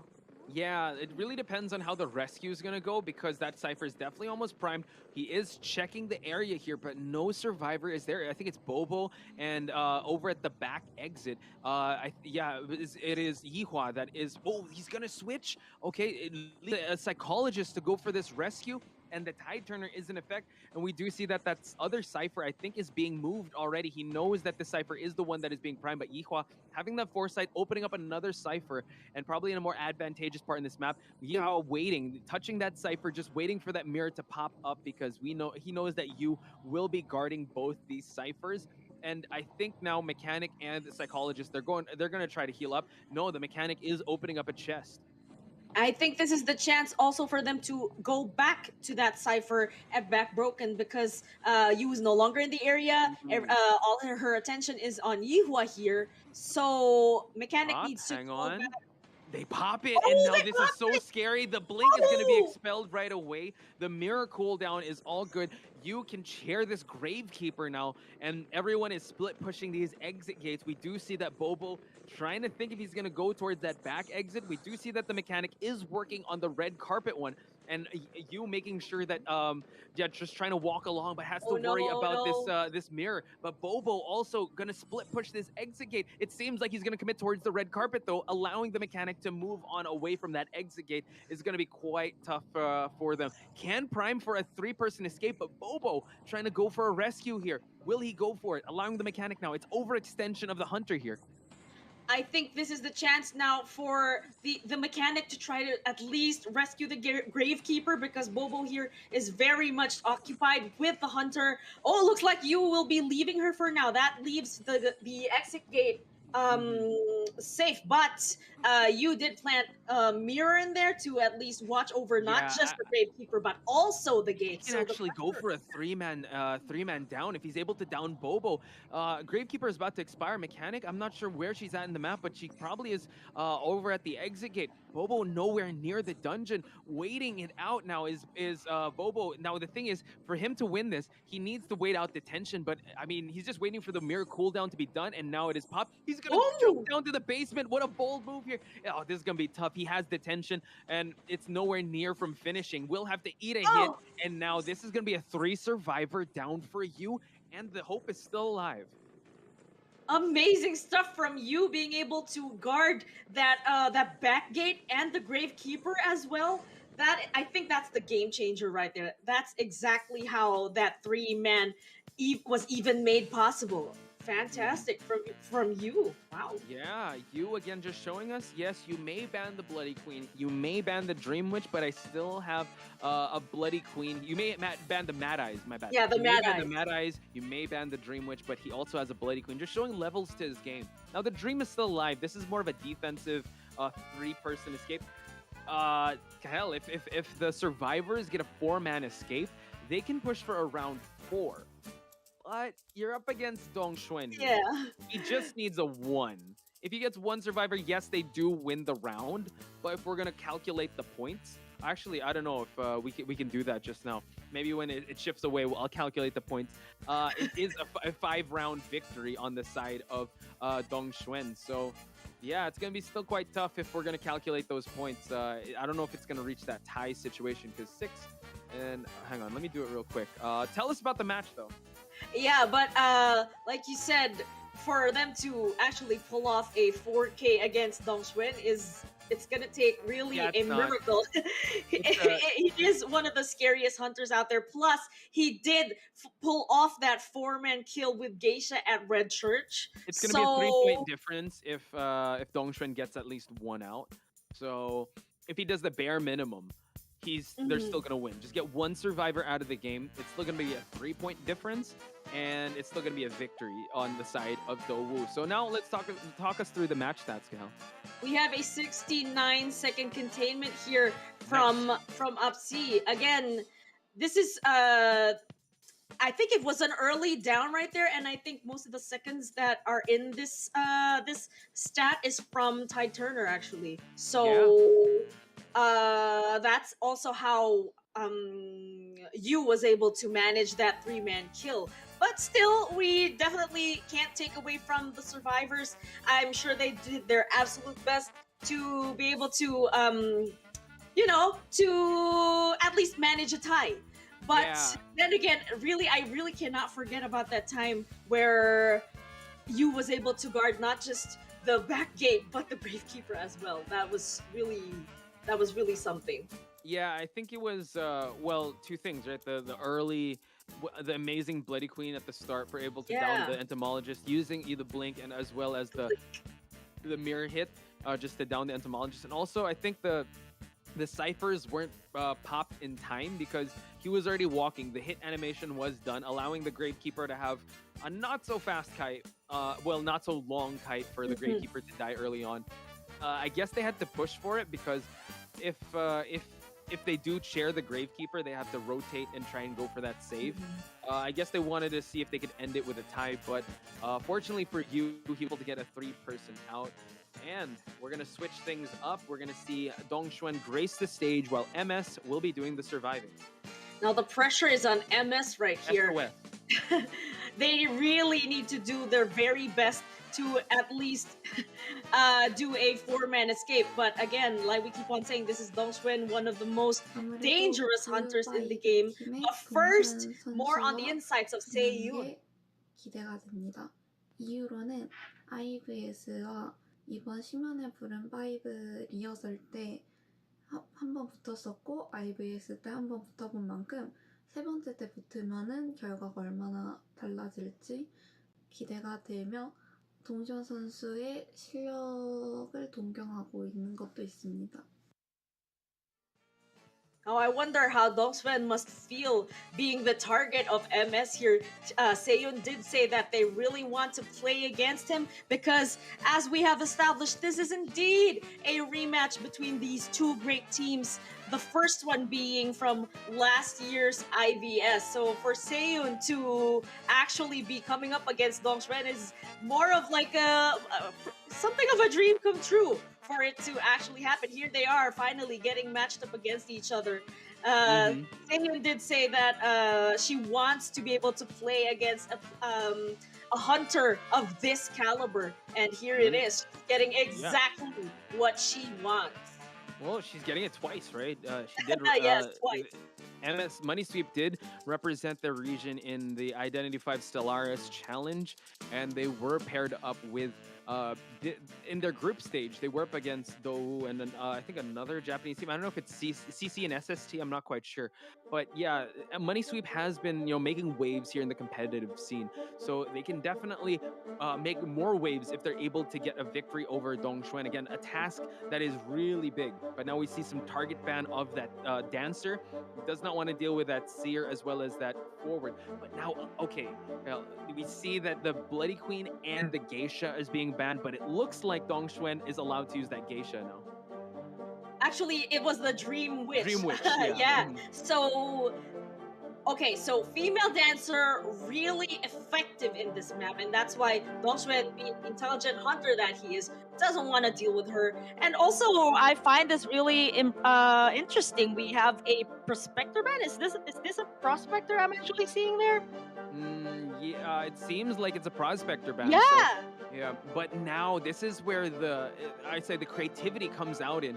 So now we see that the Enchantress is coming out of I'm So Sexy. And note, if you guys saw the Korean qualifiers, I'm So Sexy did an amazing kite of a Wu Chang with this Enchantress. So Dongxuan probably will have none of that because I'm sure I'm So Sexy wants to keep stunning Dongxuan, wants to relive the Chinatown palette stuns if ever he gets one.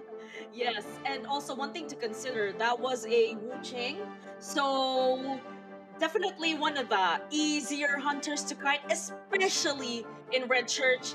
I'm So Sexy here needs to stay on his toes should he wish to efficiently kite a geisha instead of a breaking wheel, because she's actually a lot stronger against tight kiting compared to breaking wheel. So yeah, it's going to be an interesting first kite if she does, if this Enchantress does get spotted first.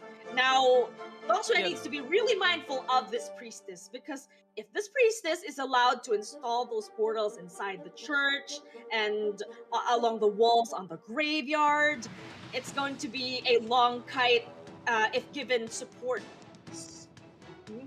Yeah, Acrobat. Oh my god, this is Acrobat's playground. So yes, not easy. A lot of points were mentioned. Yeah, all this can actually be very scary, especially if Priestess is able to set up those portals like you mentioned. And Enchantress, I think, really wants to get chased early on and try to get those Skull Monkeys going on. So ladies and gentlemen, could this be the last game of MS against Dou Wu, because Dou is in a winning position again? They need all survivors out of the game. They went with a very aggressive, a very survivable lineup here. No decoders, meaning Dongxuan will have some time to stay in this map. So we're going to head right back into the Red Church, ladies and gentlemen. Again, Watch Spice and Kahel are your commentators for this potential last match.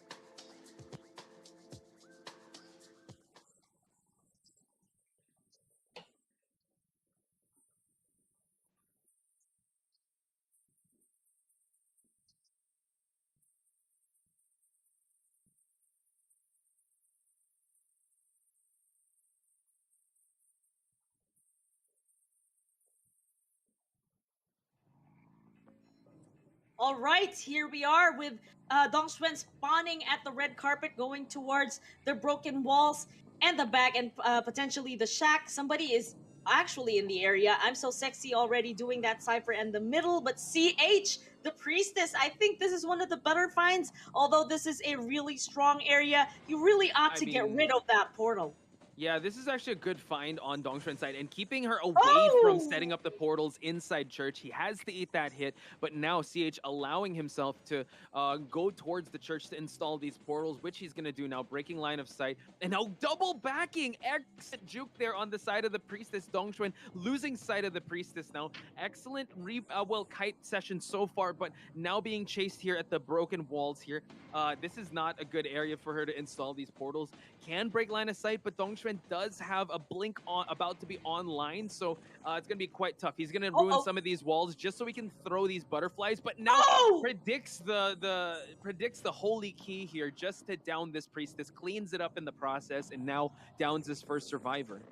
Again, like we keep on saying, it is no use having mind games with Dongxuan. He's just so intelligent with it. And now we have 3 ciphers that have been touched. One is done, another one is about to pop, and that third is only at 50%. So this is actually looking really good for Dongxuan. Yeah, Seiyun it is. already in the area though. Yeah, Seiyun coming in for that rescue, giving that earmark, and now has to be very careful. Wants to save before half. Can he balk it? No, not quite. And we see that the Enchantress is also in this area to probably harass and provide that support. Can he eat that butterfly? Can he skill check? It's the Enchantress. The Enchantress wants to get hit so that he's able to get to build up these stack stuns. Now, Priestess needs to go towards this hospital, this church part, but he tries to double back, not allowing it. And now CH allowing the bomb, but the blink to try to counter it, able to juke, and the Acrobat just staying still here, allowing, Dong Xuan not allowing the Acrobat to body block, but now we see that the Acrobat is over here transitioning towards the inside of the church. I think it's going to be the Enchantress that might try to go for the save, but hell, this is probably one of the best chairs for a Hunter. Definitely, again, one of my least favorite chairs, but I just really want to highlight the spirit of friendship from MS. And I'm so sexy already in the area to try to rescue, as you predicted. That this is the Enchantress indeed. Now, she does need to be able to stack up on those curses to also provide that late support. It's the Acrobat that's going to go for the backdoor rescue while the Enchantress eats that hit, and now Sika able to have a backdoor rescue. But look at that, just the butterfly is able to close out the distance. Portal a short portal, Oreo portal if you like to call it. And look at that, the Acrobat eating that hit. Power of friendship is definitely strong, and now drops another slow bomb. But look at that, he just knows how to counter it, goes and flies above to try and get away from this area, still wants to find CH, looks for the blood trails, and now finds CH in a very strong spot for the survivors here. But again, this is quite tough because the portals are not ready just yet. Dashes in and CH is down. Are they going to try to go for stuns? I don't think they can. Like, we don't have any more. We don't have one stack curse. They're far away, and we see that CH, once he sits on the chair, he will be heading back to the manor, and this is the win condition for Dowu to claim victory over in their group stage. So congratulations to Dowu, but first let us focus on the match. I'm so sexy here. The next target and probably stacking those curses as well. But what I was wondering is why they provided too much support, because they are really much behind on this decoding. So I'm suppose I'm so sexy has a plan in mind, because this needs to be a really long kite just to be able to set up the. It's starting to look that way, Kahel, because look at this. He's just able to utilize these there's one stack stuns, and I feel like they had to really go all out because they needed to go for it, but now utilizes a little bit of the terrain here, but still no dice on the side of Dong Xuan. Sika has to be very careful. It seems like Dong Xuan is giving up on this Enchantress, and now we'll be focusing on this Acrobat. Goes for a dash. The 180 hit is just so on point with Dong Xuan, and now has his second survivor down and now on a rocket chair. And as if that's not a big disadvantage in itself, this is so close to that last cipher, which means that they need to open up a new one if they should hope to turn this into a draw situation. But I'm so sexy already going towards that chair with the Acrobat, probably to do a before half rescue. But yeah, that's what he's trying to prime for. But look at that, just the butterfly after butterfly. The blink hit. Oh my gosh, able to get the rescue though. The Acrobat is fine. Does have the white bomb to utilize just to prolong a little bit of that kite. But Dong Xuan playing it a little more conservatively. Wants to chair a survivor because he knows two of the other survivors are hit. So it's going to be very risky to go for that rescue. Cypher is not primed just yet. But Dong Xuan knows that there's a survivor in this area, and it is the Acrobat. He's going to try to play the mind games here to just keep this Acrobat at bay, to wait for the Enchantress to go past half. Well, knowing Dong Xuan, it's not going to take much just to be able to down this Acrobat right here, but I think I spoke too soon. Sika doing such a good job here with those bombs, because hit and wow. It's not even primed just yet. Dong Xuan just adding more nails to the coffin here. Beautiful sequence there on the side of his geisha. And yeah, going to be sharing this Acrobat because he really wants to seal the deal here. Because one Cypher main, they can go for that pop, but it's going to be too scary to go for that pop. Seems like it will be the mercenary Seiyun. Can she at least look for that dungeon?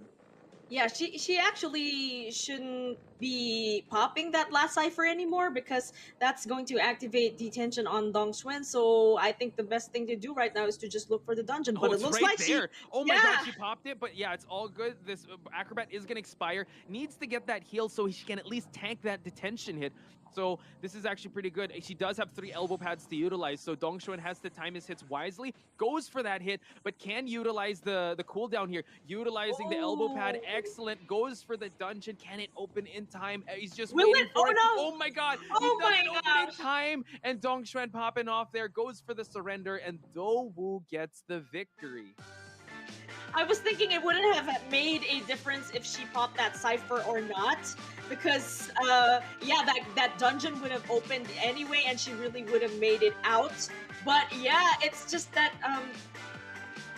Dongxuan just made it to that dungeon so fast, and she wasn't even able to get that dungeon escape. And I really hate that moment when you're at the dungeon and you're ready, just waiting for it to open, and suddenly the hunter is in your face to keep you from going out, and you're just too far, and you don't have sticker on. You're not gonna make it by crawling, and it's just that the attack cooldown is just too fast, and you won't be able to make it out, and you're going back to the chair. Oh my. Yeah, I mean, that's Dongxuan setting a statement, right? Even though, like, it's just showing this respect also that he's not going to take any prisoners, he's not going to pull back any punches, and they want to get a decisive victory here. And this is Dowu really showing everyone why they've been one of the top teams out there. Mind you, they've always made it to the grand finals in IVL up against Wolves, and they could actually, get that COA victory just if they come in this shape. And congratulations to Dowu making it this far. But again, guys, show your love and support for MS, because they took it the full 3 rounds. And we have seen Dowu in the past, like 2-0ing even IVL teams from China. So MS really showing that they did their homework. They were able to push towards that end this three rounds, and I think they also got the respect of Dowu. But rest assured, MS will be in the global finals come April 30, I believe. Oh, that's definitely something to look forward to. Now, just to elaborate on that, I really want to commend MS, because not only is Japan trying to catch up to the standard of China, it looks like Korea is doing it as well. So that's definitely something to keep tabs on. This isn't the last we've seen of MS, and although they have lost to Dowu, they were able to bring it to round 3. So that's definitely something to be proud of, and I'm sure the fans of MS are celebrating this as well. This is a milestone by our book watch. Yeah, especially Korea, right? We know that Japan is really trailing behind. I don't think they're catching up. They've already caught up to the Chinese mainland region. So even I think, it was Wolves' survivors that were saying, like, yeah, SST is a team to look out for, because they beat Chinese mainland teams, and they're leading in their group stage. They had an instant invite here to the Call of the Abyss group stage. So but when it comes to Korea, though, I just want to be able to highlight them in particular, because they're the one region that has aside from Japan and China, that will be participating in the global finals. So that's huge for a region that just has IBT. So a lot of eyes are definitely on Money Sweep and how far they can go, because we did have a representative of Korea last year, but again, in the group stage here, where it's a lot more grueling and a lot more rounds are going to be played, and you're going to be tested as well. Money Sweep went through the ringer, and I feel like they were able to pass with flying colors. Now they have to regroup again and kind of prepare themselves for a bigger gauntlet, which is going to be the global finals. And I'm sure they are getting ready for that. Indeed, they did say that they wanted to do this before retiring. I think I heard that in an interview. So yeah, them displaying that friendship, because I think Seiyun is friends like with the whole group. They've been friends for a long time, probably playing Identity 5 for a long time. And for them to come this far as friends, I'm sure they're really happy about that. Yeah, I mean, and against Dowu, no less. Yeah, they did have a bit of shakeups here and there, but roster shakeups, because I think Burio was their original hunter, but Papua and as well as you definitely coming into that mix. The power of friendship is definitely something that that transcends everything. I'm sure it also transcends through the chat. Again, guys, we start out playing this game with friends, and we want to get good. You really want that solid foundation with friendship on your side. And I'm excited to see who the best deduction will be. Gahel, any candidates on your book, either Survivor or Hunter side on Dou side? Hands down, it's going to be Dong Xuan indeed. He's just so consistent all throughout, not just in this matchup, but in the previous matchups, and not just in the group stages, but also in the qualifiers. He's just such a strong hunter, one of the best, like we keep on saying.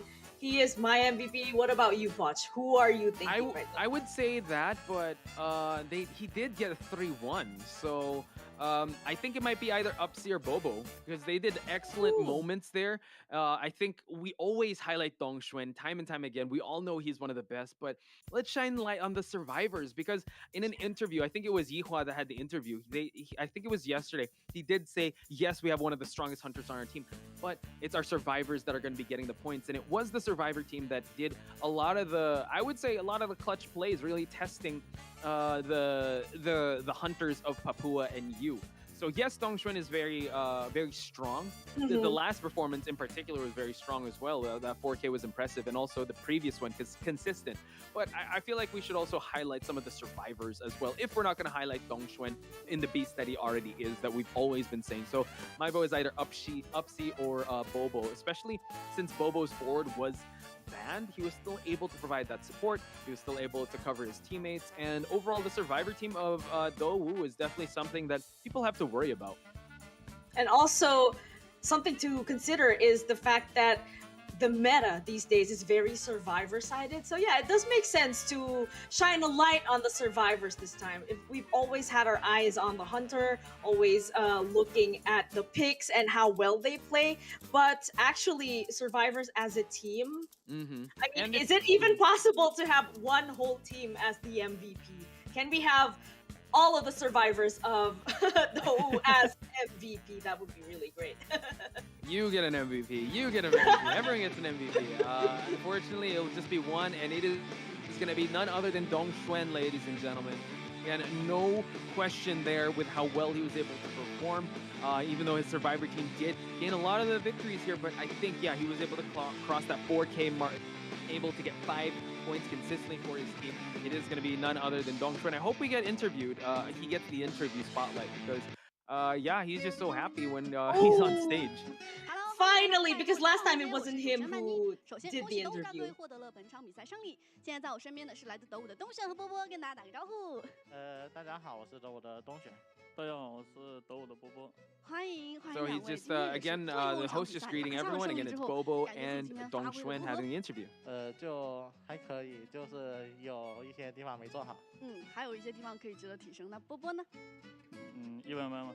一般般吧，很谦虚啊。今天其实，在跟下一场比赛相比，还有一段时间进行调整。相信你们也是可以在这段时间。So the hostess is just basically asking, like, today was a long match. How are you feeling? And they're like, yeah, they're feeling kind of okay, but yeah, overall long day. 以前可能咱们说打顺风局可能会比较顺利，但是现在求生者这边逆风局，哇，那个运营简直了！你们是这段时间是在训练方面针对这些做了什么样的调整呢？因为感觉逆风局现在打得很好哎。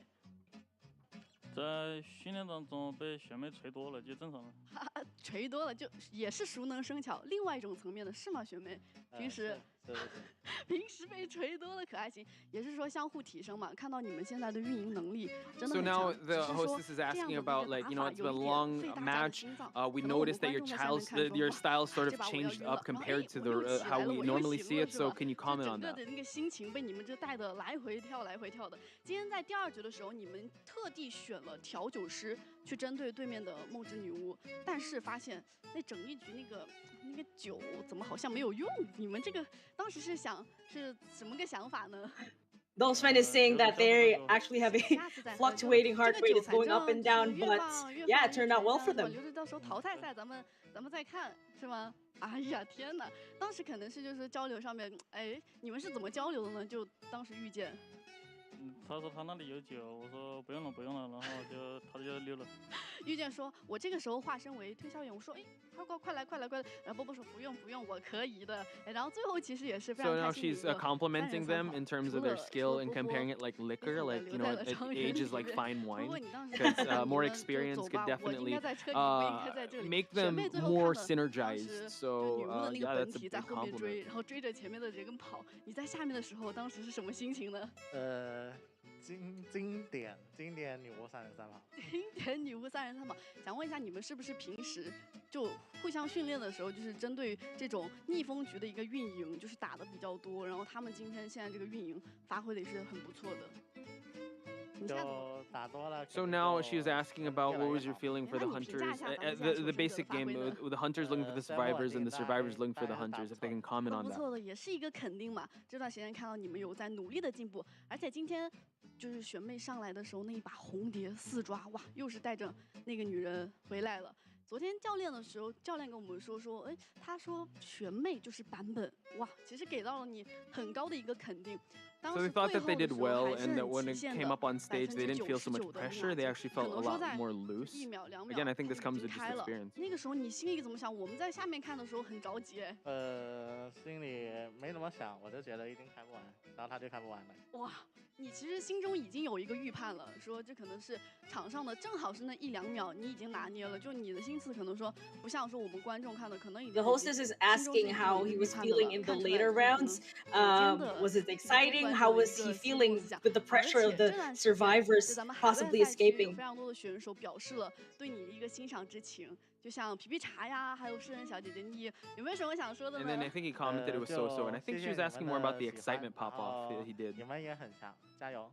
加油，互相加油，对吧？双向就是奔赴，而且就相信你们也是可以说打出一个更加好的一个精彩的对局。那想问一下学妹，你有没有说比较欣赏的一些海外赛区的选手，跟我们分享一下？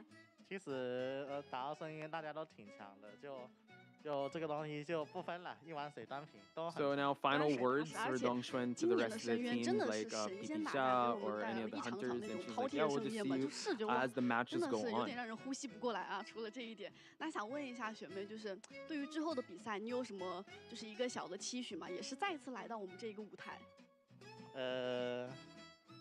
啥来着？啥来着？想一想。就是希望打出一个什么样的成绩，或者是有什么话想说呢？成绩的话，我们的目标肯定是冠军嘛，然后我们也会继续加油的。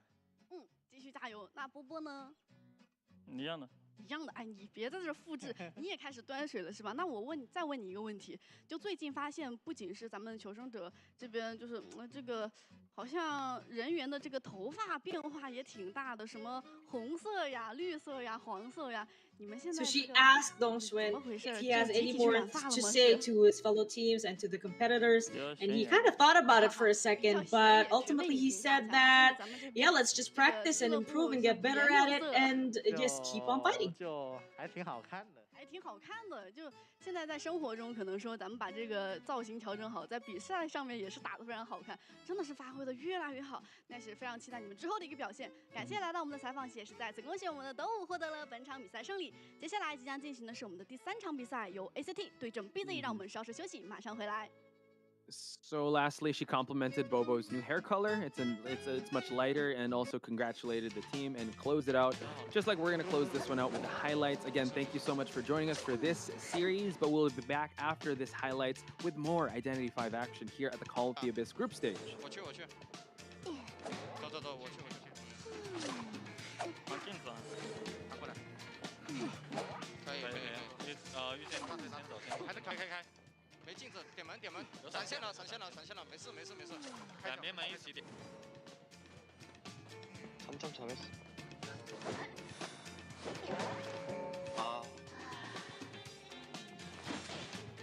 소정 너.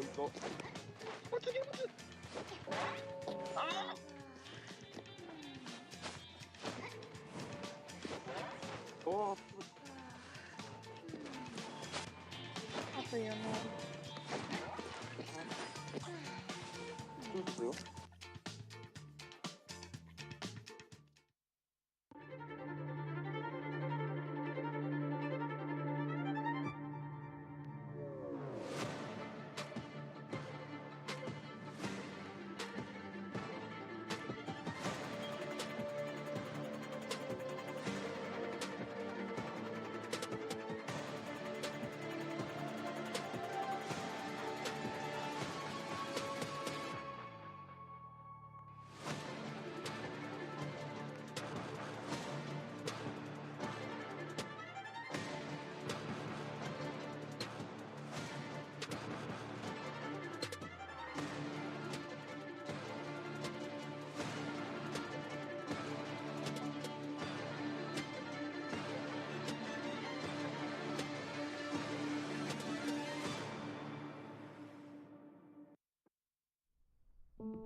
arrival of the first letter was the prelude to a change in tone. An accentuated sign of fate's shifting course appeared on the night the second letter arrived.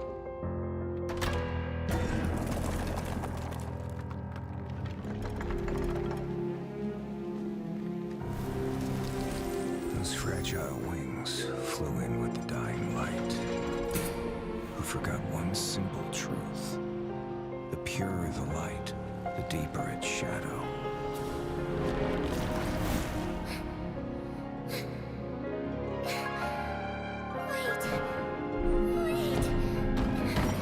My nightingale, never chase after illusions of hope. Looking back with longing eyes, this is just his unfailing bait.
大家好，我是 AC 战队。红球封住了，但是要平地追倒了呀，抓了呀，这样，哎，夹到了，但是不能，哎，祭司直接换位扛刀，我天哪，这个我好像见过呀，在月亮河发生过一次了。那这样的话要3跑了呀。线下即将开战，今天虽然是我们的面向，是宣武的目标大家好，我是来自港澳台赛区的 BC 战队99。你不如说你上2楼把这个翻转加速留着一下。对，先站定，然后躲了一个2连，一个3连，哎，还是躲掉了 A 了一刀上2楼。但是这边是个满状态有动的祭司，是的，你不太好追呀、但这个镜像应该是能。哦呦，打动过去还是吃了一刀。其实我们很期待能带给大家精彩的表现，我们也会拼尽全部的力气，跟发挥我们所有的实力，跟展现出不同以往的打法，也请大家拭目以待。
Hello and good afternoon, ladies and gentlemen. We are now at the third matchup for today, Call of the Abyss 5 Group Stages. And with me today is the one and only Gaming Grizzly. How are you feeling today? Thank you so much. Very, very good. Very excited to see these last matches right here on day number 6. I'm very excited. We are going to see ACT versus BC, and after that we're gonna see GG going against GR. So I couldn't be any more excited because these teams are just absolutely fantastic, and I'm really, really curious to see what we can expect from the teams. And just to pinpoint one very, very exciting thing that I'm looking forward to, we had BC coming in as photographer in their matches. Yes. I'm really, really curious to see if they pull out the photographer again. I'm really curious to see if they bring that to the table and how that will turn out. I was actually also gonna mention that, but I'm sure a lot of photographer fans are out there looking forward to have that photographer match once more. That's definitely something to welcome, because I think that was one of the more memorable matches that I've seen for the whole of the group stages, just because we don't always see a photographer. That is for sure, and it definitely threw off the opponents whenever the photographer was on the map, because it's just a character that you, I guess, don't necessarily expect in a round number Yes. 1 or round number 2, and they were actually pulling out the photographer in round number 1, and even the opponents were saying, hey, that threw us off. That was not a meta pick in round number 1. That was very, very surprising. But there are other characters I'm really, really looking forward to, because, for example, right now, we already highlighted BC, but BC was also coming in with the Cowboy in some of the matches. So I'm really, really curious to see not only, you know, off-meta Hunter picks, but also off-meta Survivor picks. And now talking about the Cowboy, which we have seen every now and then in this tournament. We also have seen the Thief and the Gardener in previous matches. So my question for you right now is, what are you looking for? Is there an off-meta character that we haven't seen in the tournament yet that you would absolutely love to see? I love this topic between the non-meta characters, Grizzly. We always talk about this, but well, for the Hunter, I think we both have the same answer for that. Of course, we're gonna say the Feaster, but for the Survivors, just because Dong Xun banned a prospector in Red Church, I think now I actually want to see him. Yeah, Prospector would definitely be a very, very interesting pick. Here we are coming to the Survivor and Hunter lineup of BC. We already have seen all of these players in action, as well as ACT. And those are two teams that you cannot underestimate. They are doing absolutely fantastic in this tournament. And I am curious to see who will come out as victor in this matchup between these two teams. Very, very excited to jump right into the first match. Here we can see the teams are entering the main stage. The one thing is for sure, if we really did see that photographer in round 1, and if it does happen again on the side of ACT, I think we may expect that Dream Witch. Yue is very much known to bring out that Dream Witch after all. So because there will be no bans for the Hunter, it just doesn't make sense to bring out something else, because Dream Witch still a very dangerous Hunter. I think she's still somehow in the meta, but more on that later. But because it'll be the Survivors of ACT that will be playing first, and here we have Ming, the resident kiter of the group, playing that toy merchant, and the Seer as well. Not expecting to see the Seer, however, because it is one of those early bans that sadly always happens. Oh, I mean, well, you mentioned it. Seer, Toy Merchant, Ming is also able to come in with the Acrobat and the Mechanic, but we saw the Seer actually being played by Ming, as well as the Toy Merchant. Toy Merchant, the character I'm absolutely looking forward to see. And here we have YMT. YMT known for the Mercenary as well as the Ford. And again, we have seen him coming out with these two characters already, and we can also see that he has a containment time of approximately 91 seconds on average, which is extremely good because, again, if you look at the kiting time, the containment time of the Hunters, we always want to see a number that is over 100, over 60, because that is already really good. Fox with a 113 seconds containment time, also doing extremely well. And if you look at the Survival lineup, Patient, Acrobat, those are exactly the two characters that we can expect from Fox. And round number 1, I would say we're gonna definitely see the patient, because that is a character that is not necessarily getting banned, at least not in round number 1, and he was always coming in with that patient right here in round number 1. Not only is that patient really good with Fox, I really do believe him to have one of the more highlighted gameplays when it comes to kiting. But now, more on that later. We have ZB, the priestess and coordinator. Grizzly, we were just talking about this before. We really want to see more of this coordinator in action, hoping that she will be brought out as well. But yeah, we know that ZB has already brought out both survivors in the match against SST, and really looking forward to this, to how he will be able to use these characters, because they really were able to have such a strong second match against MRC, right? That was MRC. Yes, that is for sure. It was. And here we are coming now to the hunter side. Again, BC is hunting. I'm curious to see if we will see UKG, who is very well known for the photographer and the Bloody Queen. As you can see right there, both of these characters have been utilized by the hunter UKG. And I am, as you already said it, I am really looking forward to that. I am really curious to see if we have another photographer here in round number 1. And I don't know. I almost want to place a bet on that, because it is definitely something that can throw off the opponent's team, and it's definitely a hunter that is very well mastered by UKG. Well, it's really going to depend on the map. I don't really expect to see either Joseph or Blood Queen in Ever Sleeping Town, but it makes it all the more interesting because we haven't seen BZ in Ever Sleeping Town in a round 1 situation. So I'm kind of wondering who UKG will bring out for Sacred Heart. Oh, actually, this could be the photographer, because it's gonna be. Yeah, it was the photographer back in Sacred Heart Hospital. So actually already expecting that, and he did ban the Seer after all.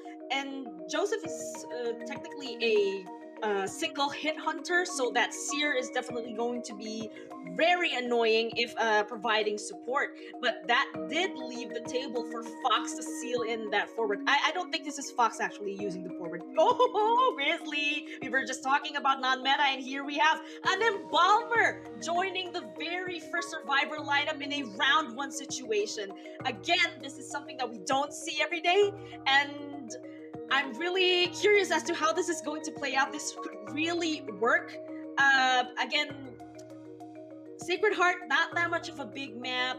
It could be a bit of a disadvantage because this is Blood Queen after all. It doesn't take much to go from point A to point B, like I keep on saying, so she could counter the location of the coffin. But yeah, we're gonna see what kind of strategy they have in play. What I'm really worried about though is this priestess, because if she is left alone to plant those portals inside the hospital, it could be really advantageous to whoever is doing the first or even the rebound or even the end game kite, given the situation. That is for sure, and I'm very curious to see how this plays out for BC. BC is coming in with the Bloody Queen, and the Bloody Queen is known to get these ties, and if this round number 1 first half ends up in a tie, they definitely put BC's survivor side in a little bit of a tough situation, because if we look at ACT, they could come out with US Dreamwitch, with US Breaking Wheel. We have Breaking Wheel, maybe not on Sacred Heart, but Dreamwitch Soul Weaver. We also saw UA coming in with the Disciple, which I think will be a pick for the later rounds. So that can definitely be a tough match, and UKG wants to come in with more than 2 survival elimination, with more than a tie, because you want to secure the points for your survivor team so they can get into the second half a little bit more comfortable. Here we have the lineup again. Fox on the Embalmer, as you were already highlighting. It definitely something that is a little bit surprising, but at the same time something that is very, very exciting to see here in round number 1.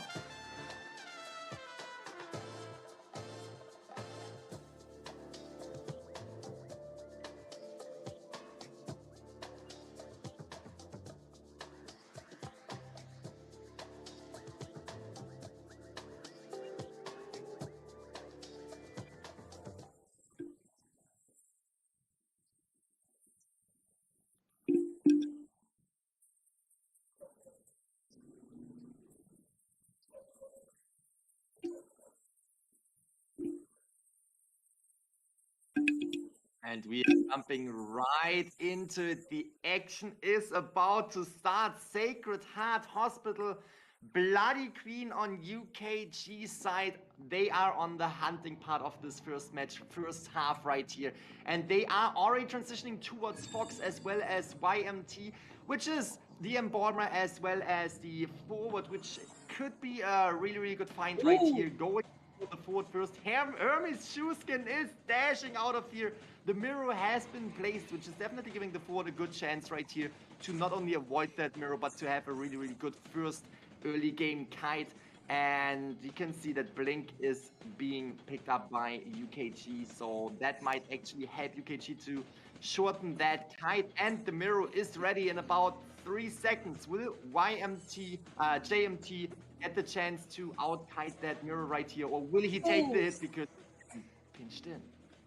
Actually, he's going to be really at an advantage here because I see portals, Grizzly. It means that the priestess was able to lay down those portals in preparation for the kite that JMT will be doing here inside the hospital. Now, as it continues, note that there is already 60% on that first cipher, 40 on the second, and 36 on the third. Things are looking good for the survivors so far, especially because it looks like JMT is doing such an amazing job here. Oh, needs to be careful. Oh no! Was able to cut that first kite right there. And it looks like UKG will be sharing the forward. Oh, okay. I was kind of expecting him to chair forward by the rails, but it looks like this is a better chair to put the forward in after all. Nobody is in the immediate area, but we see ZB here, the priestess, already going for it. Will she be able to make it in time? Because this is kind of far. It's kind of far. It's hard to rescue at this point. So yeah, UKG was able to successfully stuff that rescue, but here's Ming going for that rescue again. Will she be able to rescue before half? Yes, but no Tide Turner, Grizzly. Look at this. Fantastic job right here, cutting off the way of the priestess and now going for the forward. Blink is still ready. Blink is still ready. Oh, look at that. Trying to bait the Blink right here. Still trying to save the Blink up for a later chase. Getting that mirror out, but the dash of the forward was now exceeding the entire football. So now JMT is having a little bit of a tough time. Blink is coming through and but the coffin! The kite is cut down. The coffin is placed by the Embalmer on the forward. You're right. Because they were at the ruins area earlier, that's how the Embalmer was able to record the image of the forward. And while he will be resurrecting on the chair, UKG, again, Blood Queen, a huge counter to the skill of the Embalmer. She might just be able to sniff out the location of this coffin here just to be able to get rid of this forward once and for all. Now, there was a drop pallet there. That's kind of an advantage for JMT. He still might be able to establish some distance, but then you did mention this no more football for this forward. He's just gonna have to kite on pure skill and probably luck because, oh, we have a tanky psychologist in the area trying to absorb some hits for the forward here, but will UKG be... Oh, beautiful body block, Grizzly. That psychologist is just on point with positioning herself to protect this forward. Really, really good job. Really needs to keep the forward alive a little bit longer. We can see the Cypher machines are being decoded, the last 2 Cypher machines. So what we can expect is that Ming is really trying to take every single hit that Ming can because you want to keep that forward alive. 1 Cypher machine is popping right now. Look at that mirror. Will this mirror be blocked by the psychologist? Oh, it's actually transitioning and forward is going down.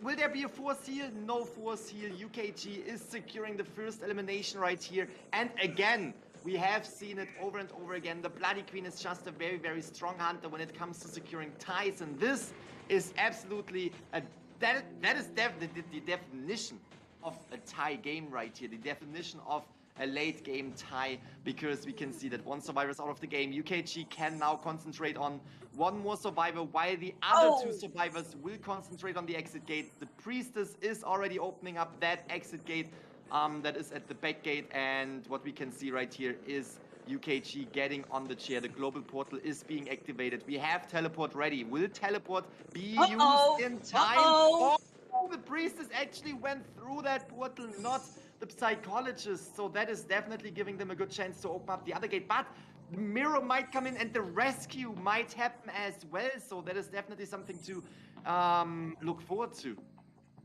Okay, I think yes, Embalmer definitely rescued, but that leaves both of them in the area and could potentially be dangerous. But luckily, Ming here is kind of doing a mirror movement with the hunter, and UKG does chair her. That's gonna leave 2 more survivors to potentially get out the gate. Now it's still kind of far, but Ming is doing such a fantastic job containing the Blood Queen in this area. She's just so efficient with these windows and possibly that those pallets in the ruins area. But yeah, doing such a great kite so far. This is already a secure draw and was able to miss that hit as well. Wow, fantastic stuff from Ming.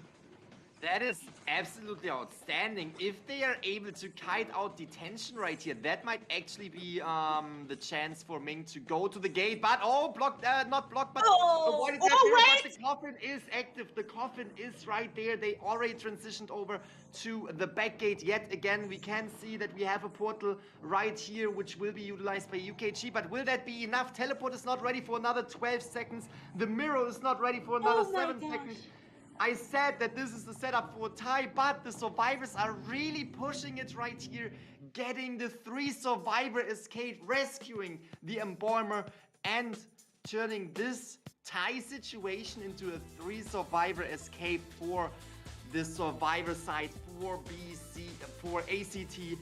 This is going to be definitely a tough match now for BC on the survivor side, because they need to mirror that outcome. They need to mirror the 3 survivor escape to actually get a tie in round number 1. Fantastic job, fantastic team coordination, especially late game when we saw that the psychologist was trying and successfully body blocking so many times for the fort and just trying to, confuse the Bloody Queen a little bit and buying more time for the team. And then, again, the Embalmer rescue, the portals from the Priestess, as well as the coffin late game. Absolutely outstanding gameplay. A beautiful display of teamwork right there. And again, yes, you did highlight the portals. You also highlighted the coffin. But what I'm really amazed at is that late game kite by the psychologist, because not only was she able to buy time for the survivors to get to the farthest gate, they were also able to plant that coffin.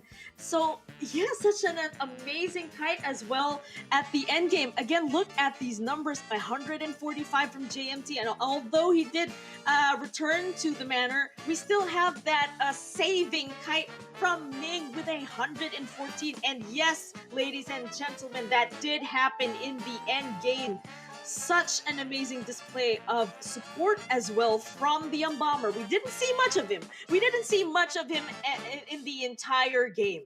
But because of that coffin, you're really seeing that Embalmer presence. And I think I recall in one of the matches in the group stages that the Embalmer was banned, and this is exactly why it's a really logical choice, especially in a map like Moonlit or Lakeside. These really big maps. It's just definitely possible for an Embalmer to turn the tide. We actually thought that was going to be a draw. I was in complete agreement with you. That was supposed to be a draw, but because of that coffin, check out this Embalmer surprising us with that late game support. I really enjoyed that match, actually.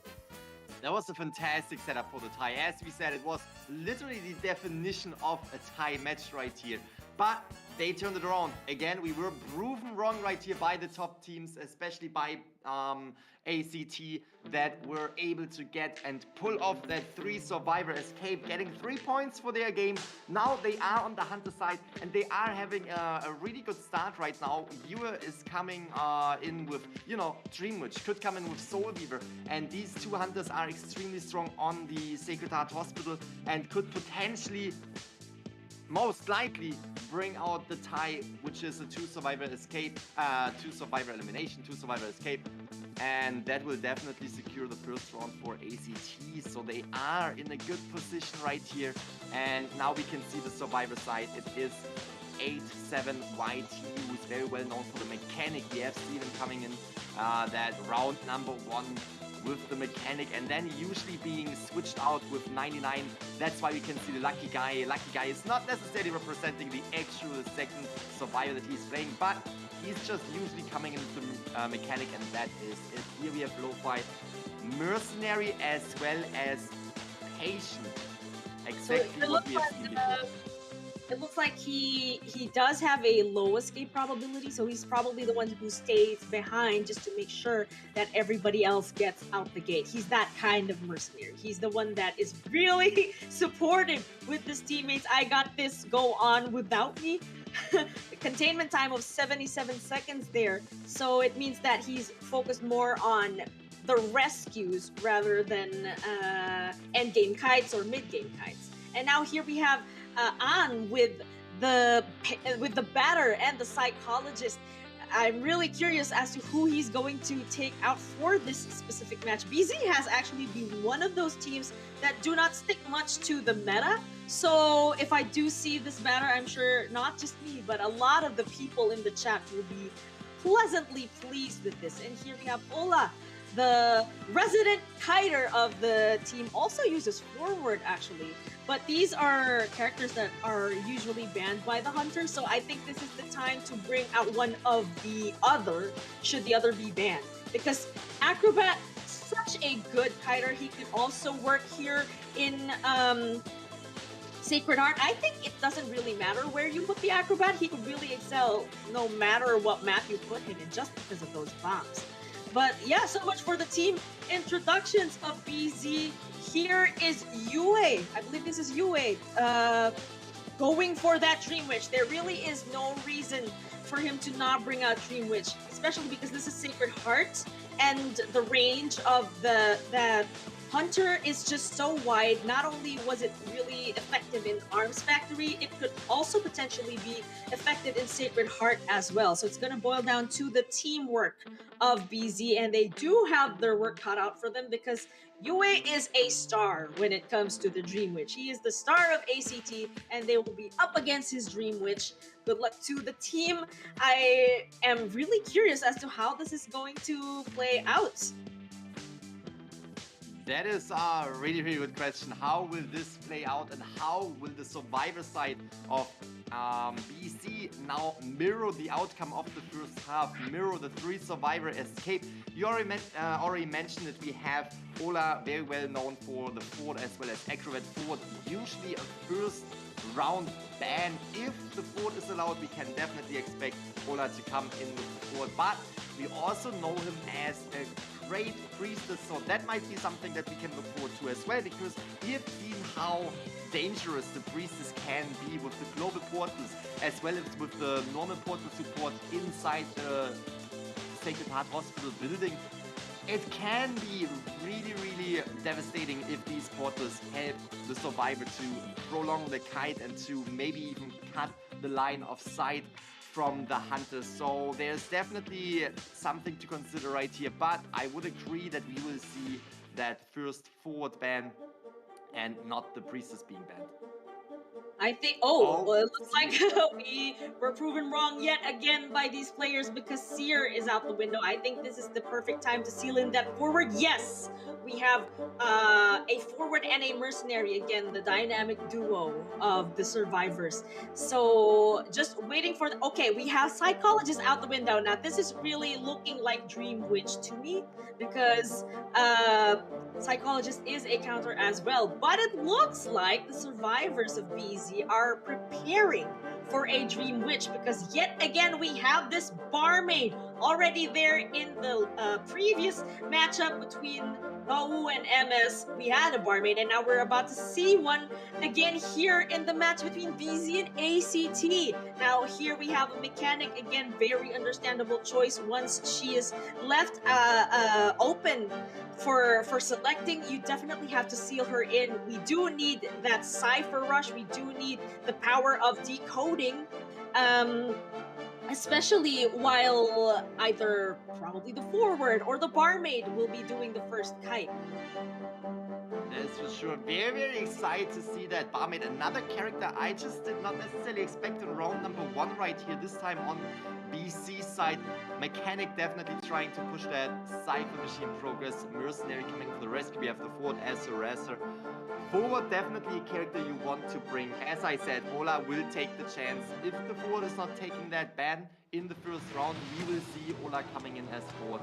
And that can definitely be a game changer as well. We have forward being on the field right here on the Sacred Heart Hospital, a smaller map in which he can transition to come in for harassment, to come in for rescues very, very fast. And again, Barmaid, another character that is a little bit off meta that we are seeing right here in round number 1. Really, really excited to see her because she can not only heal herself, she can also heal teammates extremely quick with the drinks. She can also get a little bit of a speed boost with her ability, so that is something to look forward to, especially when it comes to a potential first kite of the Barmaid that can also heal up while she is kiting.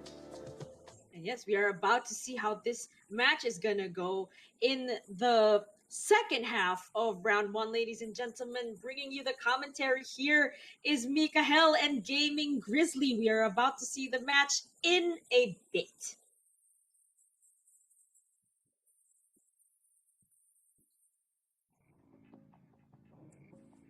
And the Dream Witch is already going into the direction of the main building a little bit around, is finding Anne right here. Anne, or not finding, but seeing Anne, who is the Barmaid, now seeing the Mechanic as well, which is the perfect find for ACT because you want to bring down the Mechanic. We saw that the Mechanic stall was left behind the shack, so that is already a good start for BC, and we can also see how the Mechanic is trying to transition away from that doll, so that as soon as we have the Mechanic on the chair, we have at least one more survivor, which is the doll that can decode Cypher Machines and really push these ciphers and rush these ciphers. The main body is about to come. We have the Patroller, and that might be a really, really good situation for you right here for the Dream Witch coming in.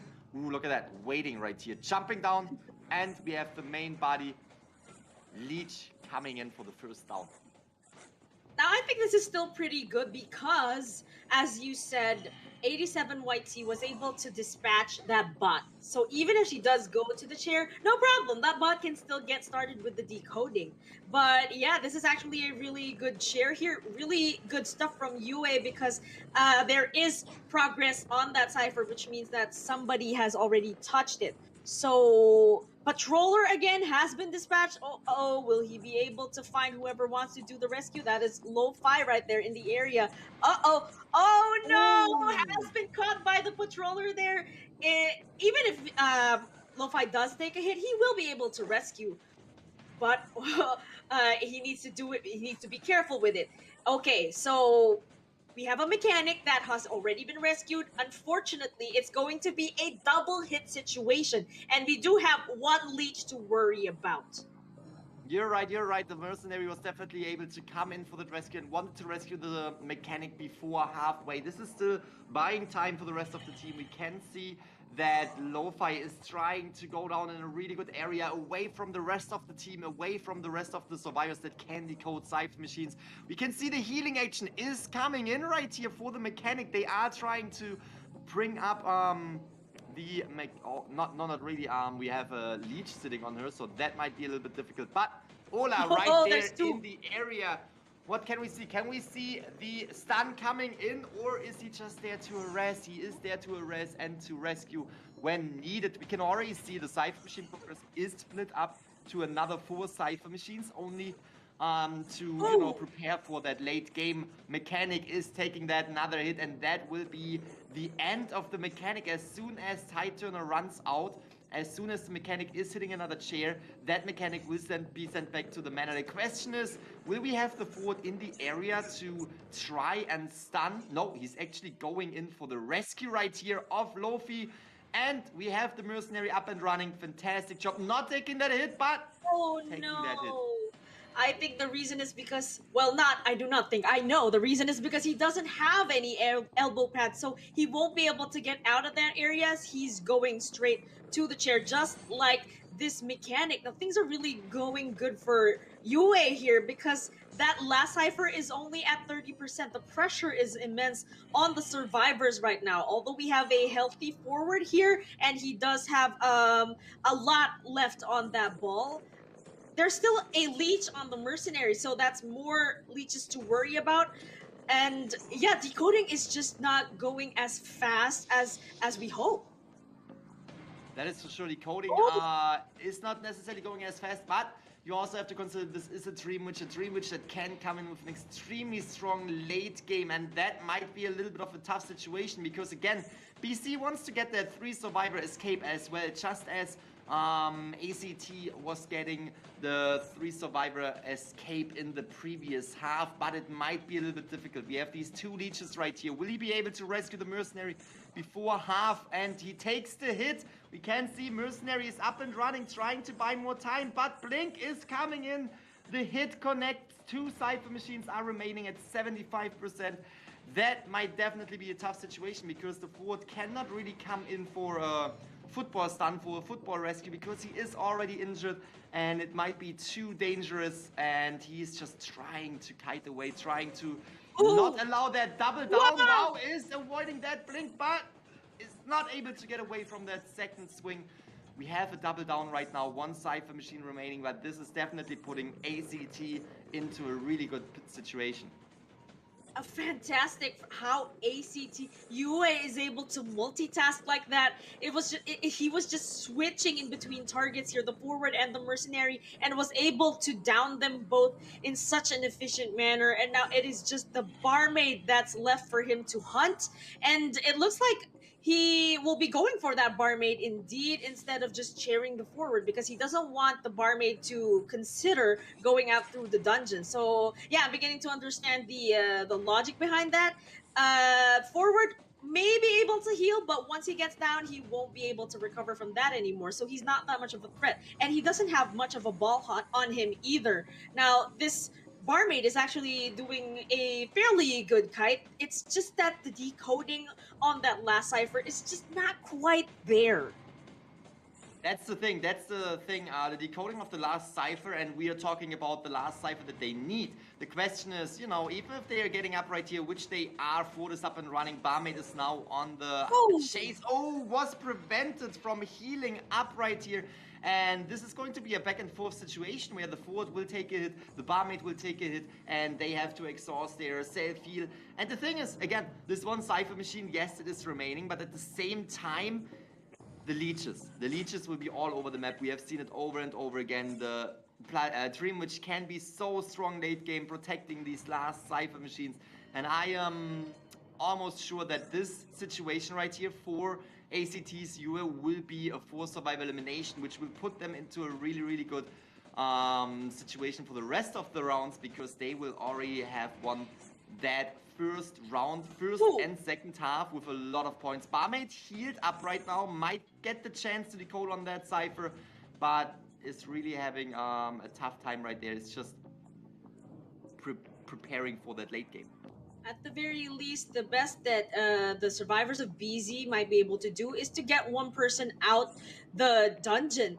But look at this, he's just preparing for that sandwich situation, and indeed there we have a successful sandwich made by UA here. Forward is down, he won't be able to recover from that anymore. Neither will this barmaid if she does get spotted. It's just that UA is on top of it. He has so much map control. He's just all over the place. And again, these leeches have not been removed, even if they had the anti-curse. Oh, okay, so barmaid was actually to get able to get it out. So UA, he's just so speedy on that main body. Okay, the actual Dream Witch, again, ladies and gentlemen, is really quick when it comes to movement speed, and it's not gonna take that much time before the barmaid here gets spotted at the shack. Actually, we already have a leech that's hot on her trail. It's just gonna be a matter of time now. She does have full health on her, which means that she's gonna take 2 more hits. Well, yeah, naturally, of course, we know this already, but what I mean to say, it is gonna take more time. Unfortunately, this forward will not be recovering anymore, so I think what the barmaid is trying to go for right now is maybe to be able to try to heal the forward. It's just that he's so far, and although the dungeon is here, it's gonna take a while before he gets bled out. It is going to be a while, but the barmaid, as you said, is healed up, can take 2 additional hits before going down. The thing is, as you said, forward bleeding out, that is what they are going for. That is what they are trying to do. But it is going to be extremely difficult. Blink has recharged, and we can see the barmaid went down, is not able to get up again. Forward is out of the game by being downed, as well as the barmaid. So fantastic job. As I already mentioned, there was not really a lot of, you know, chances for the survivors to get out of this. Not a lot of chances to get away from the Dream Witch right here, especially late game where she is so strong with so many leeches on the ground. And that was allowing ACT to really enhance their point gap that they already had from the first half of round number 1. Fantastic match. This is definitely going to be an uphill battle now for BC that has lost round number 1. But if anyone can turn it around in round number 2, it is BC. I'm really excited to see if they will keep UKG or if they will bring in Maitake on the Hunter side for round number 2. To just predict some possible map picks, I think they might keep it tight and stay either with Red Church or Arms Factory, because whoever gets to ban the map, if it's going to be BZ, they're definitely gonna want the opportunity to take out that photographer. So, UKG can be really good with that photographer, especially with that epic blink. I will never forget that blink. And you were the one who was casting that match, Grizzly. Oh, You yeah. even said, "Excuse me, is that even legal?" So we really want to see that again. But yeah, talking about the match that we just saw, look at this containment time. 132 on the barmaid, but this is because of how they were able to extend it on the way to endgame. Although that endgame didn't actually happen, they did such a good job, you know, trying to run around, and also barmaid was able to manage a heal after all, and that's where the seconds came in. But this forward, again, you definitely gotta commend Ola's forward here, doing all that support, that kite, and that rescue as well. We really gotta say kudos to the survivors of BZ. They gave Yue a good fight. It's just that Yue was so good on that Dream Witch. He was able to pressure them into, you know, having a hard time. They had a hard time deleaching, regrouping, getting healed, and to manage the ciphers. It just means that Yue has such great map control. So a well-deserved win for ACT. We have they have an 8-point lead, a 7-point lead rather, compared to BZ. So as you said, this is going to be an uphill battle for BZ, but we definitely believe in this team. Again, this is a non-China mainland team, and we really support these teams because we want them to really catch up to the standard of China. We've seen Korea do it. We've seen Japan do it. Also Southeast Asia, they're also getting recognition from these China players. So yes, keep fighting the good fight. Keep that spirit alive. We really want to encourage these teams to do their very best. That is for sure, and I mean, the very best is definitely what we are seeing right here. They are doing absolutely fantastic already in this tournament, and I can't wait for round number 2 to start, because again, we're gonna see BC, and they have so much up their sleeve. If they would change to Maitake, we could expect the Guard 26, a Nayat, or also a Breaking Wheel, especially if we are jumping into a round number 2. We already had a smaller map, which was the Sacred Heart Hospital in round number 1, so we might expect a bigger map like Ever Sleeping Town in round number 2, now that what I assume is ACT is allowed to pick the map, and that could potentially bring out that Breaking Wheel of Maitake. Really curious to see that, because Breaking Wheel definitely known for getting 4 survival eliminations, and this is exactly what they need right now. They could potentially tie this second round to jump into a third round and try to turn it around there, but I think what BC needs to do is they need to win this round number 2.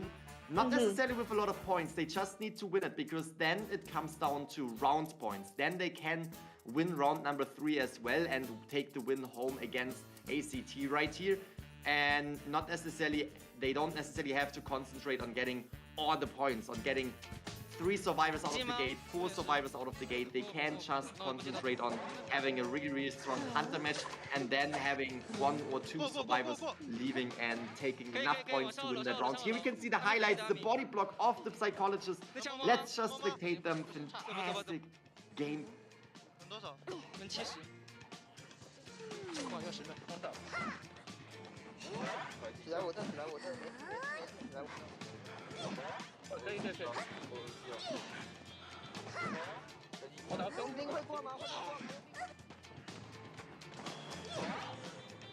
这是好地方。我可以。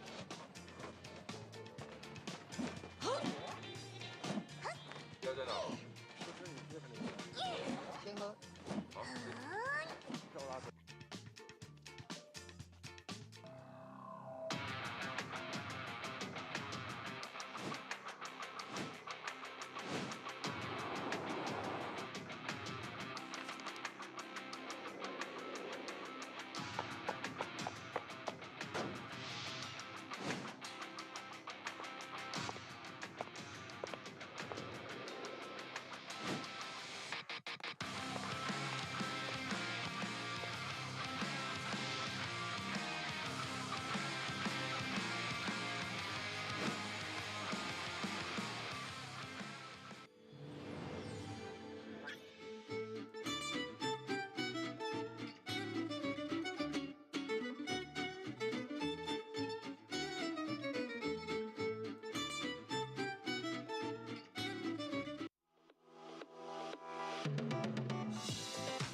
Welcome back, ladies and gentlemen. We are now at round 2 in the match between BZ and ACT. Now, it has been such a strong start for ACT. Now, BZ has to come back by winning the round to be able to push for the round 3 and ultimately make it a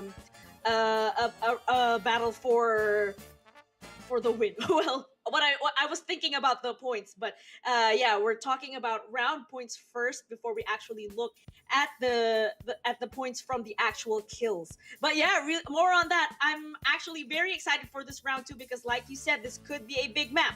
We could expect Ever Sleeping or Moonlit.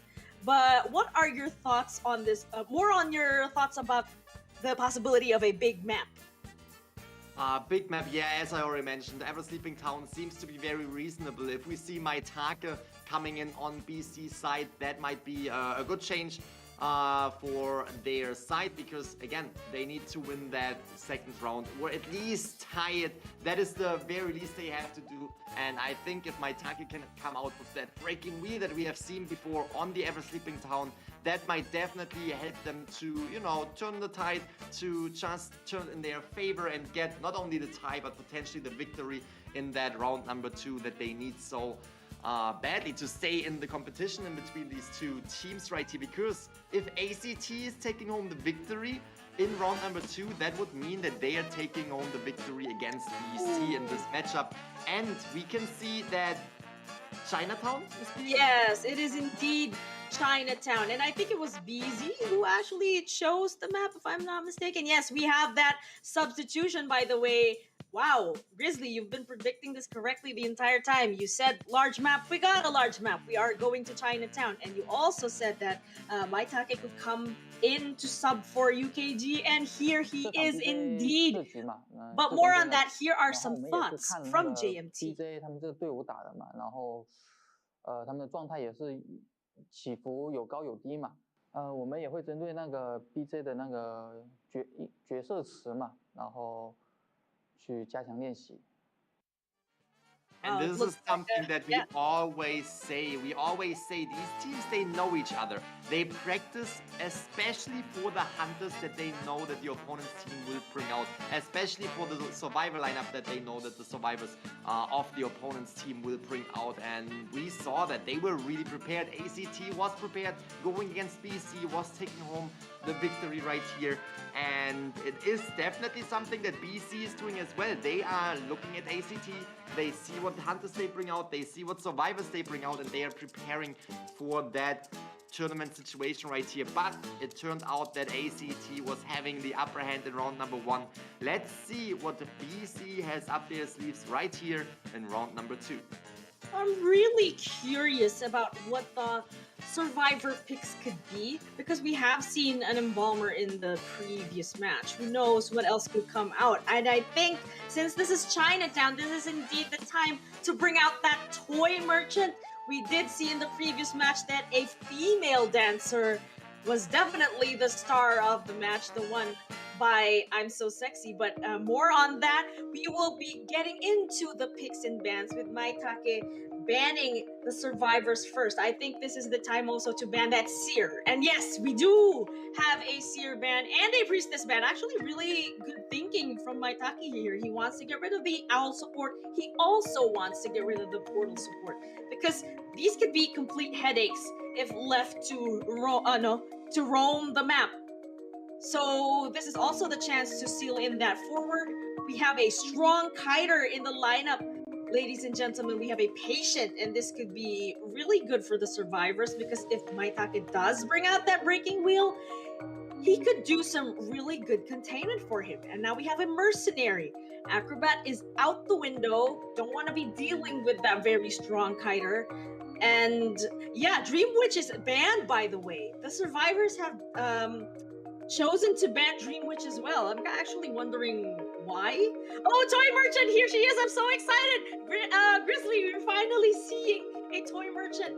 And although we have had some matches with a Toy Merchant, it always excites me, because I really want to see those catapults. I want to see that glider. I want to see the Toy Merchant being able to do some really good containment for the hunter. Oh, a sculptor, Grizzly. What do you think about this? It's gonna be very, very exciting, and we already said this. If the forward is open to use, we can see JMT coming in with that forward, and the same with our Minx Toy Merchant right here. Very, very excited to see that Toy Merchant can be extremely strong. We have seen her in previous matches. Her catapults can not only support her, but also her teammates. So that is definitely something to look forward to, because we are always looking for these key moments. And what I think the Toy Merchant can do is she can provide these key moments, prolonging a kite or just breaking line of sight by utilizing that glider and flying away from the hunter. Having the sculptor right here, definitely a good pick for Maitake, because again, they need to get the victory, they need to get the points, they need to get ahead of ACT right here in round number 2 if they want to stay in the competition between these two matches, between these two teams. So that is, again, really, really exciting pick. I'm curious to see what Maitake can pull off right here, if they will be able to get the 5-point team in the second round, half number 1, just like ACT did with the Dream Witch earlier in round number 1. We are jumping right into it. Sculptor versus ACT. Yes, here we have Fox, Ming, ZB, JMT up against Maitake's Sculptor. We are about to see how this is going to play out in Chinatown. Again, one of the more popular maps, especially in a tournament setting. And we're about to see how this is going to play out in a short while. Bringing you the commentary is Mikael and Gaming Grizzly. Everyone, let us enjoy this match. While we are waiting for the match to start, I want to see some hearts for ACT as well as BC in the chat. Show your support, show your love for these top teams that are competing against each other, that are putting themselves out on this tournament stage right here of the Call of the Abyss 5 Group Stage. Last day, day 6 already, and I'm very curious to see who will make it into the next bracket, Chinatown map, for round number 2, ACT versus BC. Here we are with Maitake spawning at the top right corner of the map, going towards the center. Of course, this is where hunters, veteran hunters, would really go for the first target. And now we have Fox again. I think this is a good find, because he is a kiter after all, but it's just that Fox, we have known him to be such an efficient kiter all throughout, so consistent with his performance. So Maitake, will you commit to this patient? No, I think he's I think he's listening to us, Grizzly, because he just left Fox and is going to find Ming instead. She is in the immediate area after all. We do see the blood trails that is revealing her immediate location. But this is the toy merchant, I believe. This is the toy merchant. Again, not the best find, but Maitake has no choice. He needs to land some hits right about now. There is 35% on that first cipher, and if he doesn't land at least chip damage on... Did it happen? Did it happen? Nothing. She's dodging all these statues right here, taking the normal hit. Fantastic job. But look at Ming just flying into the cafeteria. Fantastic job. What a kite right here, avoiding these statues. That was such a clutch avoidance of these statues. And Ming, as you said, with these catapults can be really, really dangerous, but at the same time, if you look at the rest of the survivors, the toy merchant might be the best find early in the game, might be the survivor that you want to go for, because besides the catapults and besides the opportunity to fly away, there's not a lot that the toy merchant can bring to the table. And we have another hit right here. Blink is coming through, really wants to shorten that kite off the toy merchant, really wants to secure that first survivor down, that first survivor on the rocket chair. And we can see that Maitake is bringing the toy merchant into the right direction, right next to the rocket, the cipher machine, because you want to protect not only the rocket chair, but also the cipher machines. We have JMT coming in for a really, really long stun. That was almost half a football. Again. Oh no, that stun didn't hit, but still such a valiant effort from this forward, and I think he was able to enrage actually this sculptor, because he's now the target and is being chased towards this two-story structure here in the back. But yeah, JMT doing such an amazing job rescuing that toy merchant and taking away the sculptor from the toy merchant. Now we're back to 0 because this is the first chair after all. Somebody needs to get in there to do the rescue, and it is pretty good because they have good progress on the ciphers. And although we almost have actually a fully fed sculptor, they can still do it. They can still decode. That is for sure. And this is like that is definitely the game-changing moment that we are looking for. We have the toy merchant up and running, and as you said, it is the first chair for the forward. Forward is taking that hit right here, but if we look at the cipher machine progress, they are pushing these ciphers. 2 of the ciphers are over 60, and we have 1 at 30. So it's definitely really, really good for the survivor team that Maitake was changing targets, was changing the attention towards the forward. And what I think right now is not able to find the forward's location where the forward went down, so therefore needs to concentrate on yet again the toy merchant. It is a back and forth between survivors, but this back and forth might actually provide the survivors with enough time to decode the cipher machines, to prime the last ciphers, because we can see they are already down to 1 last cipher. They are bringing down the toy merchant, but again, it's still a fantastic game for the survivors. They are decoding the last cipher machine, and that will be the second chair for the toy merchant. And look at that, 1 cipher machine remaining. Ming can still be rescued off the rocket chair. This could be a bit of a tight situation for ACT here, because this is the last cipher, and Maitake had such a good it was such a good moment for him to bring the survivor to the chair here. Was able to do a backdoor rescue there, because the patient was able to distract Maitake efficiently, because now Ming will be able to get away a bit. Got that hit. They could still turn this into a tie, except that Maitake is just so close to that last cipher. It's gonna be hard to push that last cipher. That's for sure, and the survivors see that too. They already started working on another one. They are trying to split the attention between 2 cipher machines. Fox is now the one that needs to kite, and Fox is a 1-hit down if he's taking 2 statues. But you can see Maitake really wants to stay in the area of that cipher machine, because we already have CB the mercenary coming in. But it is just so difficult with 3 survivors on the field. We can also see how the forward is decoding that 6th cipher machine, because Maitake is very far away from it. It's really staying in the area of this cipher machine, which is allowing them to just start a new one without any problems. Still, you gotta give it to Maitake for camping, not just that cipher, but using the presence to put that chisel on the other cipher as well. Oh wow, ZB was able to get on that catapult to establish some distance, and even if this Mercy... Oh, they popped the cipher already, just like that, while we were talking, and now we are at the end game, ladies and gentlemen. Already one person, JMT, on that gate. Fox also in the vicinity. This could be kind of hard for the survivors, but they need to be very careful with this because Maitake is really hot on their trail and is hell-bent on defending this gate. Really wants to get that tie in. Yeah, as utilized Blink right here is now having JMT down. JMT will take the second share, but is actually trying to get another survivor right here, which might be a little bit difficult. CB already opened up that gate on the other side.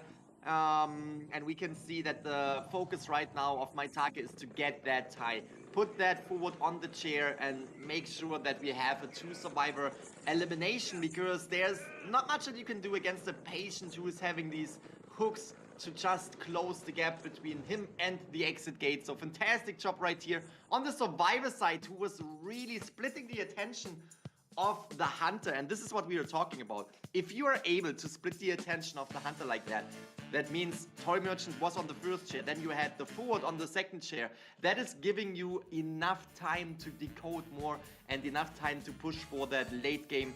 And that is definitely crucial for the survivors right here. And we saw that they were able to tie against Maitake Sculptor, which is definitely putting them into a really good spot, because if they tie again, they will go into round number 3, and BC can still turn it around in round number 3. But in round number 3, they also have to get a lot of points, because if we are going into a tie right now and then into a round number 3, we already know that ACT has a lot of points secured in round number 1, and if we are in round number 3, BC needs to secure more points, or at least the same amount of points to go into round number 4.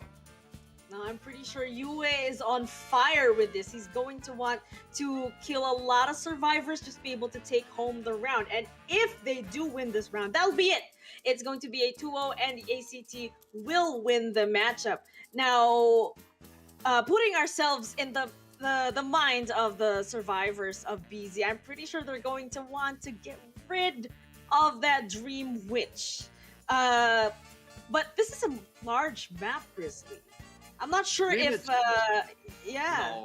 Yeah, Dream Witch for sure. You want to ban that Dream Witch. First of all, Dream Witch, very, very strong character overall. And then also, US Dream Witch, he is so known for his Dream Witch. And at the same time, they faced the Dream Witch on the first map, and they were getting a 4-survivor elimination. So therefore, there will be right away that respect ban of the Dream Witch right here. I could not imagine that they will allow Yue to play that Dream Witch in round number 2, because they know they need to get at least a tie, so they want to force Yue to bring out a hunter that they know they can tie against, at least a little bit better than they can against that Dream Witch that was so dangerous, and that wasn't even allowing the late game, the last Cypher Pop to happen in round number 1. So what we can expect is on this map, which is a little bit bigger, we could see a potential breaking wheel of Yue, but Soul Weaver could also come into play, and we saw the Disciple. Disciple might be a character. I'm actually checking the chat, and I am seeing a lot of people rooting for the Disciple, so maybe that is going to happen, but usually we see a Disciple in round number 3, so maybe not. So looking at the match stats before getting on with those predictions, look at the kite from Ming here, actually already at 108 seconds. But I'm guessing that the 40 seconds from this actually goes to Tide Turner. So all in all, still such a good kite. I think the game changer here was the forward being suffering that chip damage, even if he was so far, because I think this was a good start from the survivors, but because that forward was able to absorb those statue hits, that kind of put a lot of a strain on the decoding. But yeah, this is a tie after all. It's now going to boil down to whether the survivors will be able to pull either a draw or a 3-man kill just to be able to win the round for BZ, or for Yue to do that 3-man kill or manage that draw. to be able to either win the round and the whole matchup, or go towards that round 3. Now, out of all the hunters, actually, Grizzly, that you mentioned, I'm leaning towards that Soul Weaver. Soul Weaver could definitely come to play. We have seen you bring out that Soul Weaver, and that is a strong character on Yua's hand right there. Overall, you already said it. Yua is definitely going to try that 3 survivor elimination, to try to go for that, to secure the victory and to already set an end to the matchup of ACT versus BC in the group stage right here. But at the same time, if BC is able to tie or maybe even get a 3 survivor escape, we will definitely see a round number 3. You can see Ola is getting switched out to 99. Ola, very well known for the forward, priestess, and acrobat characters that might potentially be banned. And if we look at 99, we saw him coming in as mechanic, as psychologist, as toy merchant. And I actually potentially see the psychologist or maybe even a mirror toy merchant coming to the Chinatown map.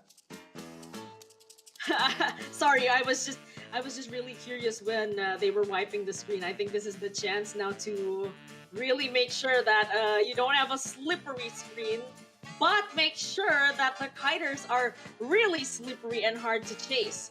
Now, looking at that Soul Merchant possibility, really leaning onto that, but it is a single hit hunter. Although it is able to land in those chip damage using the webs, I think the better choice would be to have a hunter that has really good map presence, just like the Sculptor. So this is how you get in the way of the decoding. This is how you make sure that you are able to camp not just your chair, but also the ciphers that are being decoded. That's exactly how Maitake was able to manage that draw.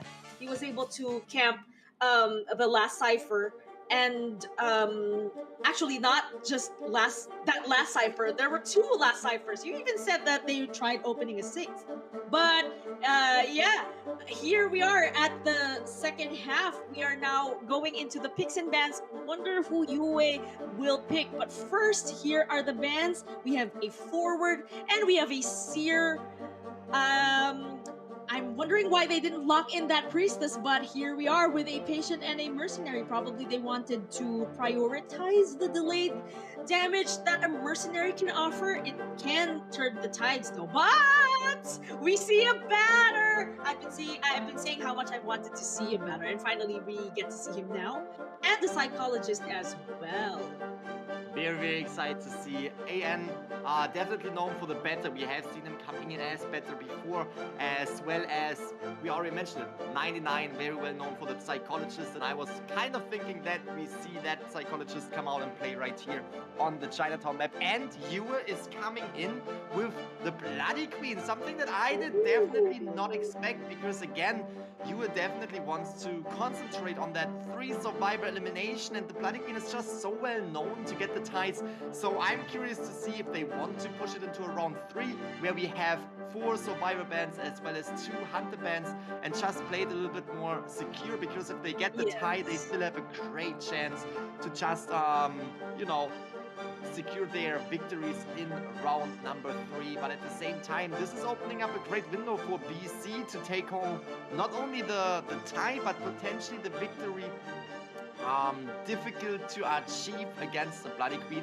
A 3 survivor escape is definitely a huge task, but looking back at round number 1, we already saw ACT exactly achieving what I am talking about. They were able to get a 3 survivor escape against a Bloody Queen. Let's see if BC can mirror that result from ACT's round number 1. And there you have it, ladies and gentlemen. This is the second half of round 2, and we are about to witness it in a bit. But first, here is 99 coming in with the psychologist and Lo-Fi on that patient, the lovers indeed, and the mercenary on 87 YT and on that batter, which I'm really excited to witness. And of course, we have Yue on the Blood Queen. Ladies and gentlemen, we are about to see the match in a short bit. EC versus ACT. This could potentially already be the last match that we are seeing, the last half right here that we are seeing these two giants. Because again, I want to remind everyone, we had ACT coming in extremely strong in round number 1, taking home that victory for round number 1. And they were able to tie the first half so far against BC in round number 2, the first half. Now jumping into the second half on Chinatown as Bloody Queen.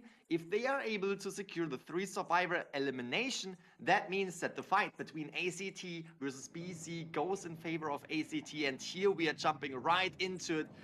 BC's Bloody Queen, ACT's Yue, the Bloody Queen, is already going into the direction of Lo-Fi, which is, I think, the patient, not necessarily the best find, because the patient can utilize these grappling hooks, especially in this area, extremely well, and could provide an extremely strong early kite. But at the same time, Yue definitely wants to go for that first survivor as soon as possible.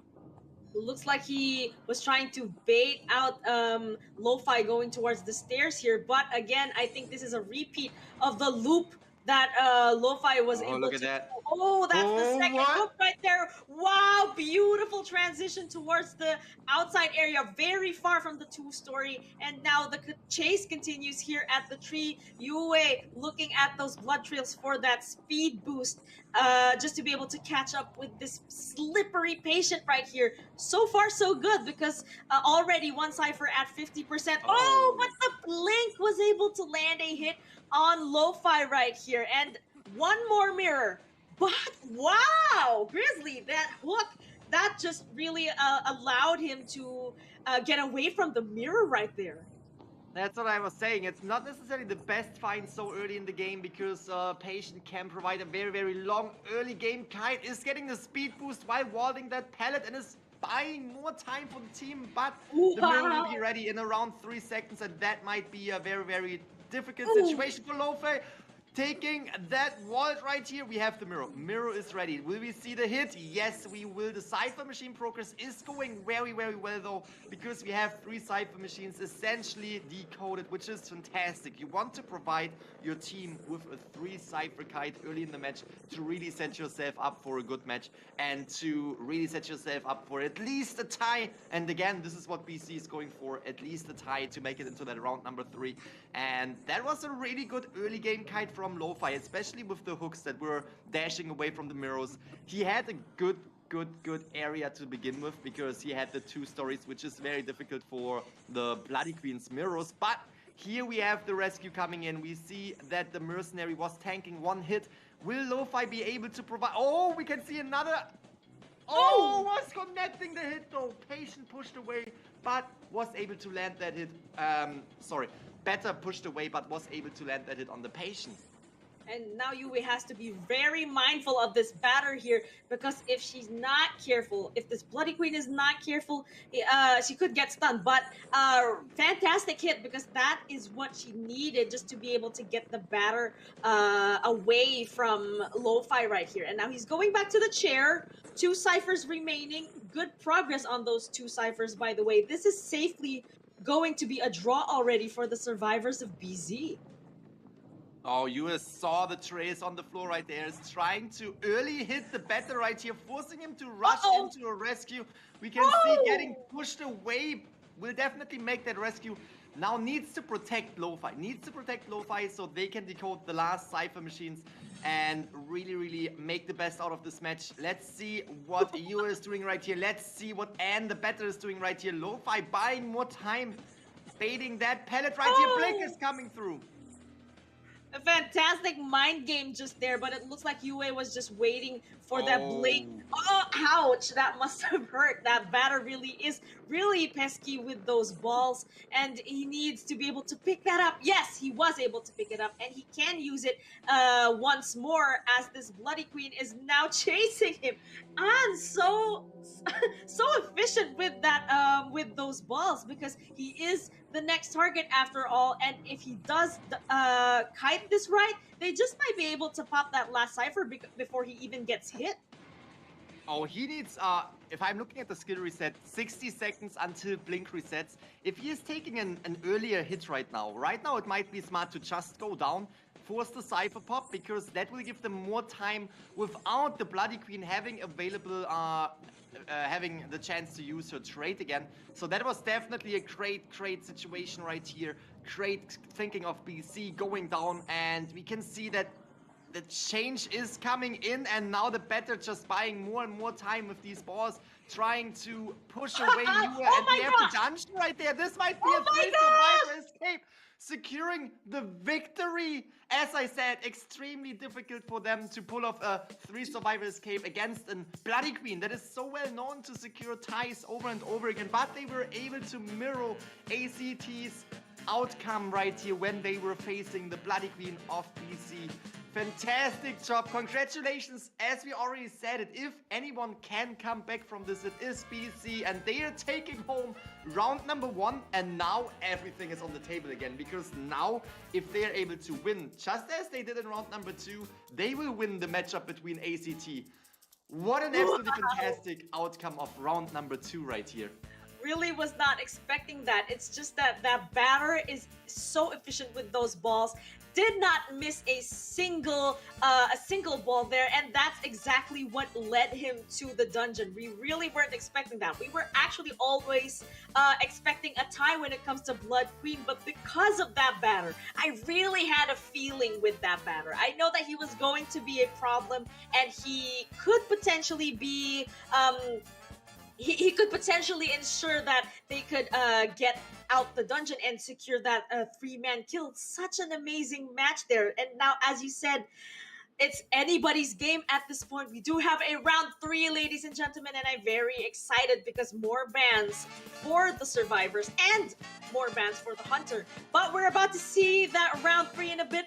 First, let us take a look at these match stats. Again, this batter, Grizzly, 120 seconds all the way up to the dungeon. I'm very impressed, and I actually hope to see him again. That is for sure. Was definitely an impressive better gameplay. Was really buying more time, helping the patient to kite as well. And look at that. It didn't even take 5 minutes for the survivors to get that 3-survivor escape. So absolutely fantastic job. There was a lot of decoding going on.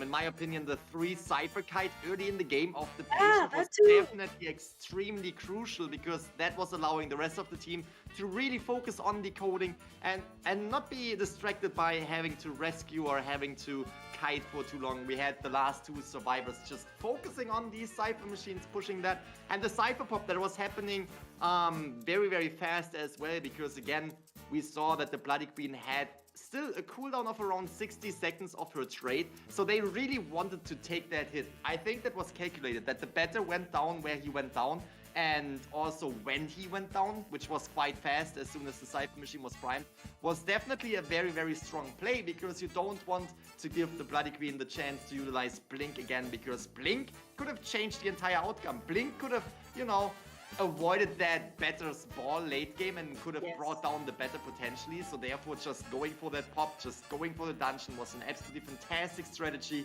And we already said it, there's still everything on the table for both sides. The only thing that we need to highlight is that if we have a tie, ACT will win for sure. They were able to get so many points and a huge point advantage over BC in round number 1, that if we see a tie in round number 3, that will be the victory for ACT. So it is still, you know, in favor, kind of of both teams. Both teams can still win, but they need to avoid the tie. BC needs to get the victory, just as they did in round number 2.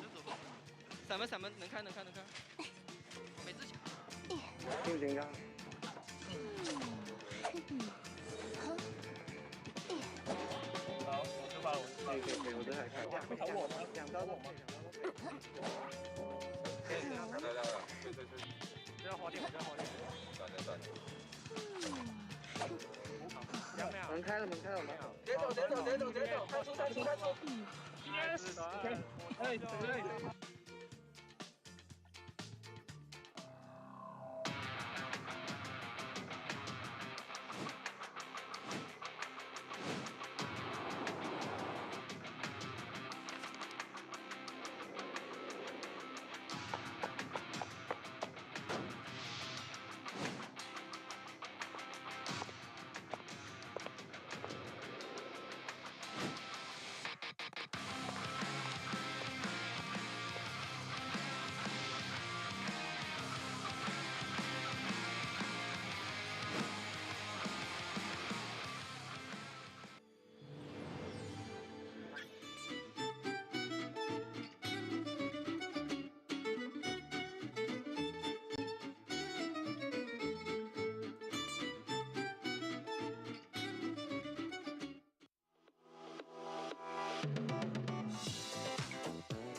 Welcome back, ladies and gentlemen, detectives. Welcome back, Grizzly. And I just say, I really like that victory smile that the survivors of BZ had.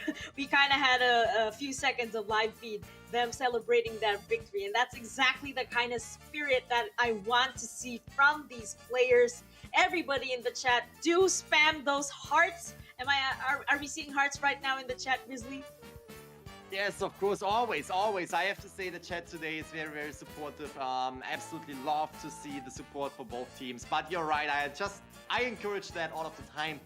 Spend some, share some love, spam some hearts for both of the teams, BC versus ACT. BC was really coming back strong right here in round number 2, securing that 3 survivor escape in the second half, was securing them the chance to actually get a really, really good round number 3 and to take home the victory against ACT, which wasn't necessarily looking like that after round number 1, because round number 1 was really, really strong for ACT. Basically, they were only able to get 1 point compared to the 8 points that ACT was securing. But now, everything looks a little bit different, because if ACT is not able to win or at least tie against BC in round number 3, BC is taking that home. And that might definitely open the window for ACT yet again to go a little bit more slow into that 3rd round, because ACT only needs a tie. So if they tie, they were, again, extremely strong in round number 1. If they tie, they will get calculated by points. The matches will get calculated by points, and ACT will take it home. So that is something you have to keep in mind. ACT only needs the tie. Meanwhile, BC needs to push for that victory. Even though BC was coming back, they still need to push for that victory, and that might be a little bit challenging, especially in round number 3. Yes, this is indeed the chance for them to ban more survivors and hunters after all. But look at this, just when I was about to say that we could potentially get a tighter map or a smaller map, they go ahead and ban Red Church, and BZ chooses Moonlit River Park. Now this could be really interesting because, again, large maps. It looks like from large to small, as we've seen in previous matchups, it looks like it's the opposite for this matchup. We're starting with a really tight Sacred Heart, and now we will be having that match in Moonlit River Park. Now, the survivors of... okay, so there's going to be a resub from 99, and Ola is going to come back in potentially with that forward. Looking forward to that very much. But now I think it's going to be the survivors of BZ who will be playing first, and it's going to be actually UA who will do the hunting first. Now, what kind of hunters could we possibly expect from UA? Is this the time to bring out that Soul Weaver? But more on that, first let's have some insights from 87 YT. 友誼賽啦，同埋真係比賽嘅時候咧，都完結之後咧，我哋都會進行檢討嘅。例如啦，我哋話嘅復盤啦，我哋會睇翻一啲嘅回放嘅影片啦，咁進行呢個嘅深入嘅討論啦，咁啊希望咧了解自己一啲不足嘅地方啦，咁從而咧再去討論之下咧作出改善啦，咁啊希望咧喺下次嘅訓練賽啦或者友誼賽入邊咧可以咧得到呢個嘅改善啦，咁亦都可以咧精益求精嘅通過一啲嘅隊入邊嘅討論。Grizzly, I'm sure I was just gonna say that I'm sure you're not jealous of all those plushies because you have all of them, but I am so jealous. I really want that that Alexander plush. I know you have 2 of those. Wow. That is for sure. I mean, I have one right here and one is with my wife, but at the end of the day, what they said, what 87YT was saying right here was literally what we have been saying over and over again. They are practicing extremely hard to compete in this tournament situation. They are practicing after every single match. They are also watching the match and they look at what areas to improve in, and there's definitely always the chance to improve, and especially with these top teams, they definitely take that very seriously, and we can see that. We can definitely see that, especially on BC's side. They were looking at the match in round number 1, and they were like, all right, there is room for improvement right here. We definitely need to do better against ACT in round number 2, and that room to improve, that was definitely taken. They improved a lot. They were definitely taking home that round number 2. Jumping into the round number 3 right now, you already mentioned it. We had 99 switching out for Ola again. Ola known for forward, priestess and acrobat, so I am sure that we will see one of these characters forward probably being banned. We are on the monitor pack. Depending on the bans, we might see Ola's priestess. But yeah, we already know it. Priestess might get banned, so acrobat might be the choice that we can see Ola going for. And if we are talking about the hunter side, ACT, could come in with a Dream Witch if not banned, but we already know it, that Dream Witch will be banned. So Breaking Wheel and Soul Weaver, and we already said it, Disciple, and could come into a round number 3 situation right here. Disciple, a character that can also move quite fast with the cats, jumping towards the cats, even on these bigger maps. And if we are talking about BC, we have, I think, still my Taka on the hunting side. We might actually see that Breaking Wheel or a Nayat as well. Yes, I was just exactly about to mention that. Nayad also quick on her toes, or rather her tail. But yeah, it looks like UA who will be the one hunting for this round. They really do need to ban that Dream Witch now. Don't want to be dealing with that. But here are the bans from UA's side. We have the Seer, we have the Forward, and we have the Mercenary. I think this is the time to seal in that Priestess. Oh, look at this. We have the Batter yet again. And I'm actually kind of surprised that they didn't go for that Priestess first. Instead, went for the Patient instead. It looks like they're prioritizing more containment and support and harassment as well. We do have Grizzly! Look at this! We have your Gardener! No way we are seeing... Okay, I did not expect to see that. We have the Gardener yet again. This is definitely a very, very pleasant surprise coming in with a combination of Gravekeeper, Batter, as well as Patient. We have the Gardener, and we have, as I said, the Disciple, and right here, round 3 Disciple of Yua, which was kind of expected, but at the same time, it's always beautiful to see an end. And as you said, Gardener. That is the survivor that is rising and shining here in the Call of the Abyss 5 tournament. I am more than excited to see that match right now because, again, not only do we have the Disciple on the hunting side of Yue, but we also have the Gardener. For everyone who is watching, just want to recap real quick. We have a round number 1 victory on ACT's side, a round number 2 victory on BC, and now jumping into that round number 3. If ACT is able to tie that round, ACT will secure the victory for themselves. That means BC needs to accumulate a few more points, victories in round number 3 to actually take it home right here, which is giving ACT a little bit of a more relaxed situation and more, you know, being able to strategize a little bit more. Meanwhile, BC really needs to push for the victories. Definitely. Well, they do need to secure at least a 3-man escape and leave it up to well, it depends on who will be hunting for BZ, if they will have another resub. But yeah, at the very least, we hope, or they hope rather, to be able to secure a 3-man kill or more for this specific matchup. Now, we do have this Gardener here from Ola. We expected him to play Forward or any other stunner or harasser for that matter, but no, instead he decides to go for this Gardener. Really excited. If she does get spotted first, it's going to be an interesting kite. And then we have the Patient and also the Gravekeeper, and yeah, we're about to see how this is going to play out in a bit. But first, I just want to say hello again to the chat. Thank you so much. Do spam those hearts.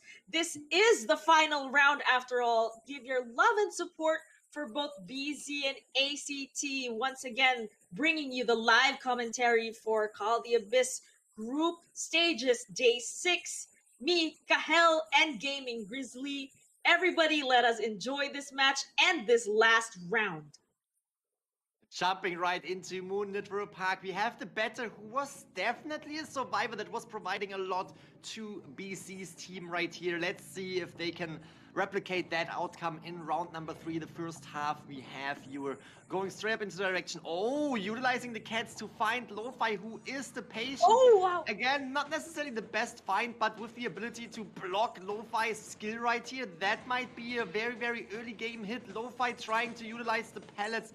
And we can see Blink is still having 20 seconds of a cooldown, but the cats might actually... Oh! The cats have been attached! We can see the cats slowly coming back. And here we have the first hit on Lo-Fi. Blink is almost ready, so that kite might be a little bit shorter. Again, we saw Lo-Fi coming in with a huge kite, 3 Cypher Machine kite in that round number 2. Is he able to replicate that? Oh, it's actually teleport that we see.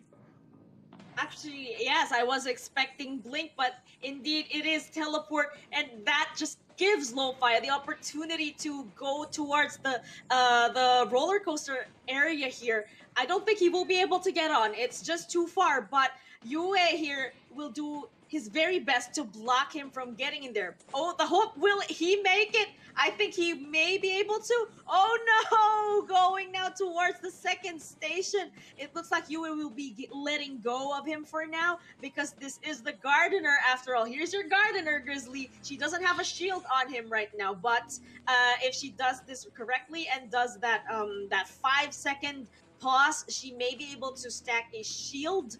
Yeah, going towards the God Kite area now. How long do you think this kite will last, Grizzly? Oh, it's gonna be tough. It's gonna be tough. We have the the bubble shield is coming in, which might give enough time to throw down that pellet. Fantastic job of the Gardener right here.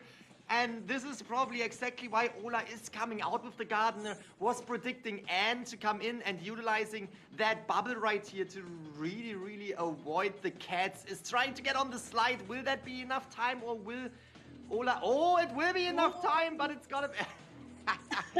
Utilizing that slide right here. The Gardener, absolutely beautiful kite. We have 3 Cypher Machine essentially decoded, so fantastic job. And that is the first share of the Gardener right here, putting BC yet again into a really good spot for that match right here. Yes, but Yue is just staying on top of it by actually sniffing out the location of the Gravekeeper. But it looks like somebody's going to do a backdoor rescue, or is this a double rescue that I am seeing right here? Okay, so there actually was no survivor in the area, but is instead going to be 87YT here. And here's Anne, actually. I saw him from the corner of my eye, and here he is indeed. Ola, continuing that kite here at the God Kite area. It's just gonna take that cat, but we have a shield. Will she be able to block that hit? It looks like he's waiting it out. Uh-oh. But the shield just went down that very moment. We have the better right there in a really, really good position, but it might be a little bit difficult for Ola to get rescued right here. Ola on the chair for the second time, but if we look at the Cypher Machine progress, it is going on extremely fast. We have 1 Cypher Machine that is almost primed. Another machine is getting started right now, and we can see the better, who can still take hits, is trying to go in for the rescue. Takes it in. Oh, the cat was coming back, but the rescue is still happening. Uh-oh. Down is coming through. We have Anne in the area, but will probably try to just get away right here, because the cats, that is too dangerous. It's too dangerous, and the cats will also disable the better's ability to utilize his skills. So therefore, we have the first survivor out of the game. But look at the Cypher Machines, halfway done already. Using that teleport to get to the last Cypher, and it's actually Lo-Fi here who is actually decoding it, but unfortunately he is at half health, and actually all of them are at half health, so this is going to be a bit of a tough situation. They do need to heal up just to be able to rescue this patient right here, and also, the last Cypher right there was only at 55%. I think they need to get started on a new one. But yeah, they're just so busy with healing right now, and it's just too much time. So now we have 1 last Cypher at 22%. Anne is going for the rescue using that bat again. And actually, Anne is really good with these balls. He doesn't miss them at all. but this could Look still at be that. a bad situation for them. I'm sorry, I'm just laughing because we have the better yet again on the dungeon, trying to kite as long as possible on the dungeon location for a potential dungeon escape later on. We have the rescue coming through. The better is trying to protect the patient now, is not able to take that hit, and we can see the Cypher machines are not ready yet. So that means patient will be on the chair right here, will be out of the game, and that is putting ACT now into a really, really good spot for getting that victory. Again, if ACT ties that round number 3, that means that they will win, and getting a lot of points in the first half right now is definitely what they want to do.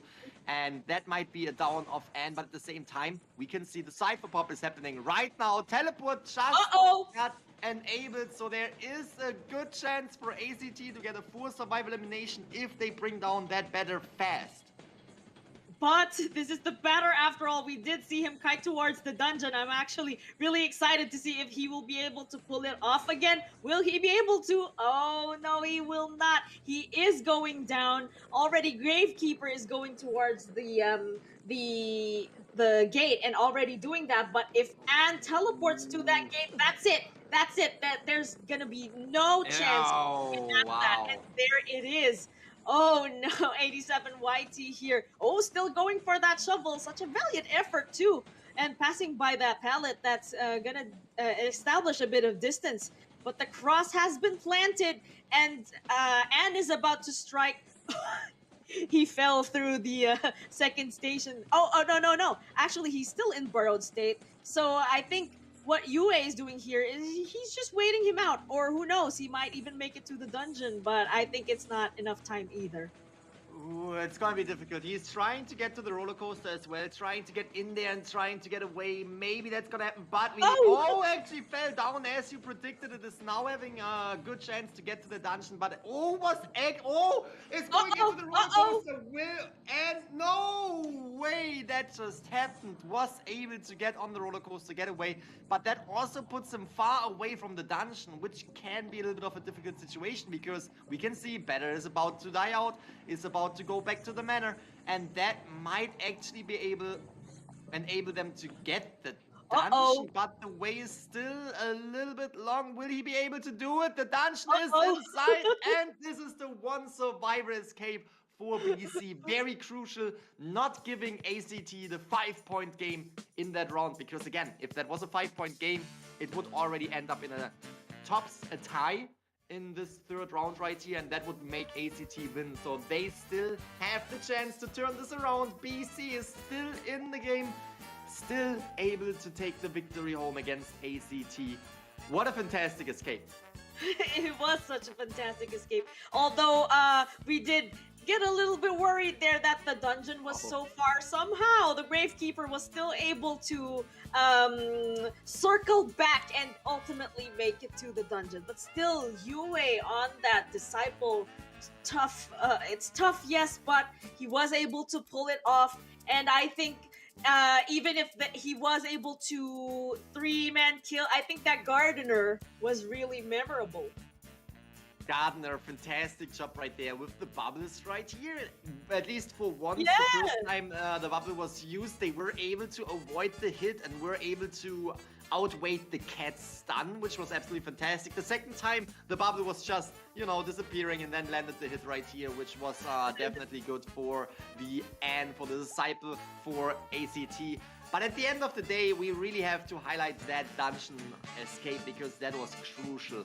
That was the thing they had to do, at least getting one survivor out, putting a little bit of pressure on Maitake, because now Maitake needs to get the full survivor elimination. But at least they have the chance to still turn this around. So the pressure is there, but at the end of the day, the chance to win is still on the table for BC. Here we can see the time, the stats for this entire match. Again, the decoding progress was going extremely strong. We had approximately 3 Cypher Kite early in the game, which was definitely buying them time. We had what we saw, the detention split up between the patient as well as the gardener early in the game, which is always great for survivors, because if the attention is split up between 2 survivors, that is just ultimately buying more time for the survivors to decode cipher machines. Yes, and I think also the game changer there was when there were two survivors in the area who tried to go for the gardener at the second chair. I think if they had really focused on decoding, that could have been an entirely different story. But it could have actually been a tie. But still, we really need to commend Yue on those cats making use of the ability to quickly jump forward. I think that's one of the most useful skills that a disciple has. And I think she is still such a strong hunter. We don't see much of her, but we have seen her. So that's something to note. So the AN users out there, chat, if anyone is there who likes to also specialize in Disciple, this is exactly how you should be playing her. This is the perfect way to do it. Yue giving us that flawless gameplay. And yes, congratulations on that win right there for the first half. But now it's going to be Maitake's job, as you said, to make up for this by pulling off a 4-man kill. Now, who are the hunters that could possibly come out from Maitake in this situation? It is a good question. Again, we know that Maitake can bring out the breaking wheel, but we could also see a Guard26 and Nayat. Those are characters that could be good. I mean, Guard26 could potentially come in when we are looking at a tie situation. Guard26 is just extremely strong. Guarding rocket chairs, not necessarily the fastest character when it comes to big maps like Moonadrill Park. So I would say it's not going to be Guard26. I am saying that we might potentially see a breaking wheel.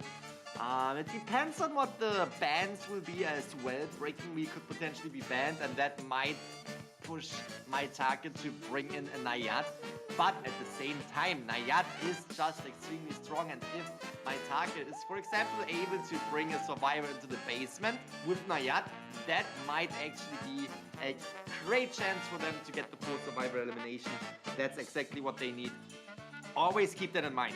We have BC right now on the hunt, and they need to get the 4 survivor elimination, so they need to play a little bit more risky. They can't just sit on a rocket chair protecting one survivor, because that would mean that the rest of the survivors can decode in peace and they can prepare for a potential tie, maybe even the 1 survivor escape, and this is exactly what BC does not want. They want to get the 4 survivor elimination, and therefore they might have to play a little bit more risky, a little bit more pushy, a little bit more aggressive against ACT, which, again, high risk, high rewards, but also high risk is giving the chance of ACT to pull off some amazing rescues, teamwork to get out survivors. So everything is still on the table. VC is definitely on the move right here. Well, one thing that Maitake needs to heavily consider is Fox on that patient. He can be very skilled and could buy a lot of time for the survivor. So that's definitely something that he needs to consider as the 4th ban, because I'm pretty sure forward out, seer out, could be the mercenary or the priestess, but I think the priestess could be the stronger choice when it comes to bans. So that leaves the survivors with potentially an acrobat, or who knows, we might see that embalmer again. It is moonlit after all, and we know Embalmer to be, you know, to turn the tides for survivor lineups. But here we are. Maitake just one step ahead of me here, already banning that Embalmer. Don't want to be dealing with that coffin, especially in late game. So yes, no Embalmer, unfortunately. But it looks like the survivors of ACT are also predicting the worst with this Dream Witch and Guard26 ban.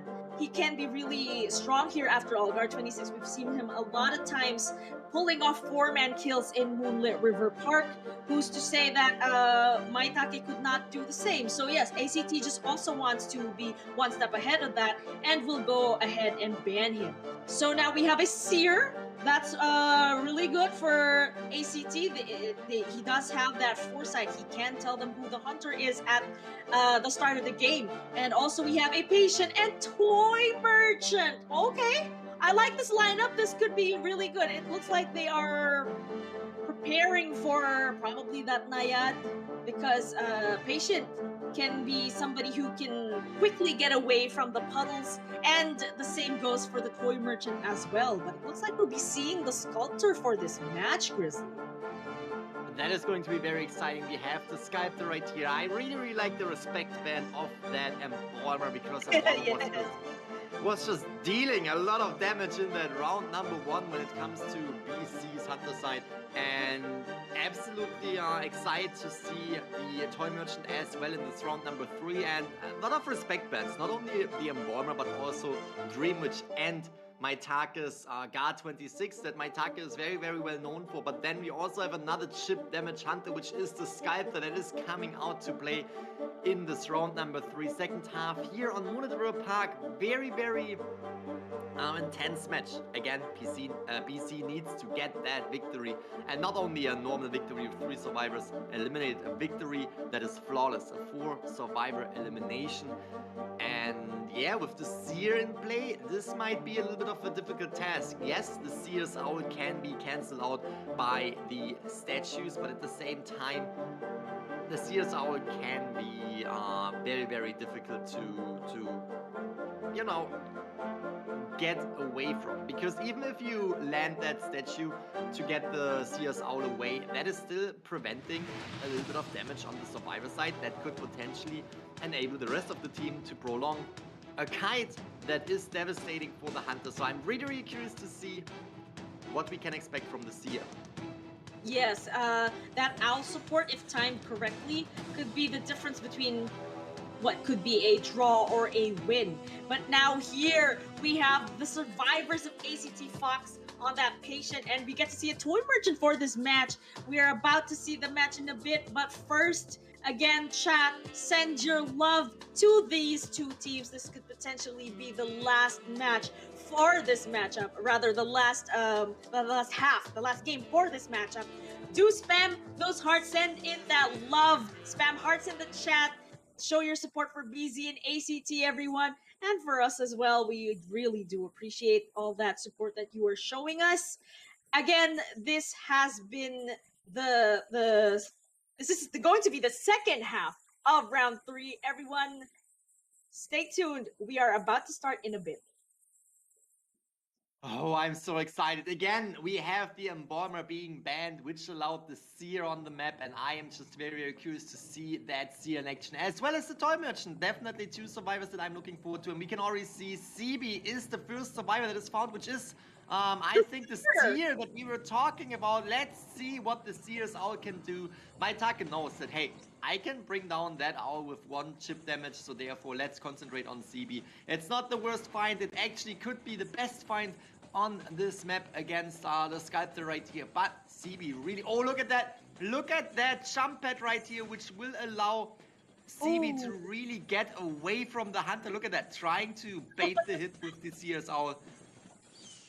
Ooh, nice! What a fantastic jump. Look at that jump, really getting distance between CB and the Hunter. Again, that is what I was talking about. The Seer's Owl can definitely provide a lot of strong points, especially against BC's Maitake right here. Was able to utilize that Seer's Owl in a fantastic way. And now we can see that CB just buying time for the rest of the team. Cypher Machine progress. We sadly can't see the progress right now. We have the first and second hit with the statues, which is actually... Ooh! Blake is coming through. That was actually very crucial. Having 2 statue hits so fast, one after another, is allowing Maitake to really bring down CB fast with the blink. Fantastic job concentrating on that first survivor chair. Seer's Owl is exhausted, and I am not sure how close he is from getting another one. Let's see. Again, they need to play aggressive. They need to avoid the Cypher Rush. Exactly. But Maitake here bringing the Seer to the 2-story. There is one Cypher here that has significant progress, so really great stuff from Maitake being able to get in the way of that Cypher, because I do believe this is JMT in the area who will be going in for that rescue. We also have Fox being closely monitored using that chisel. Again, he's not really easy to chase, even not with those statues, because he's just such an efficient kiter. But yes, JMT, I'm actually wondering, okay, so they didn't rescue him before half. Instead, they will rescue at the last second.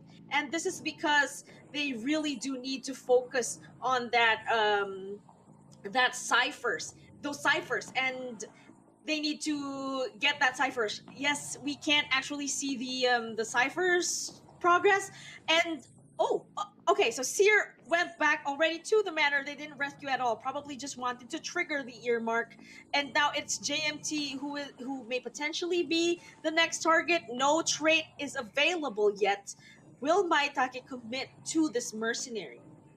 I think Maitake is having a little bit of trouble finding the mercenary and sniffing out the area that the mercenary is in, trying to put some statues down. Now found the marks on the floor, is concentrating on the mercenary. If the mercenary is taking chip damage, he's not having that extra kiting time that he can get by taking the damage and having that slow damage coming in play. But at the same time, there we see it, we just have to concentrate on Cypher machines on the survivor side, and that is why the Seer was getting sent back to the manor. They didn't really want to concentrate too much on rescuing. They know, ACT knows, they need one survivor out of here.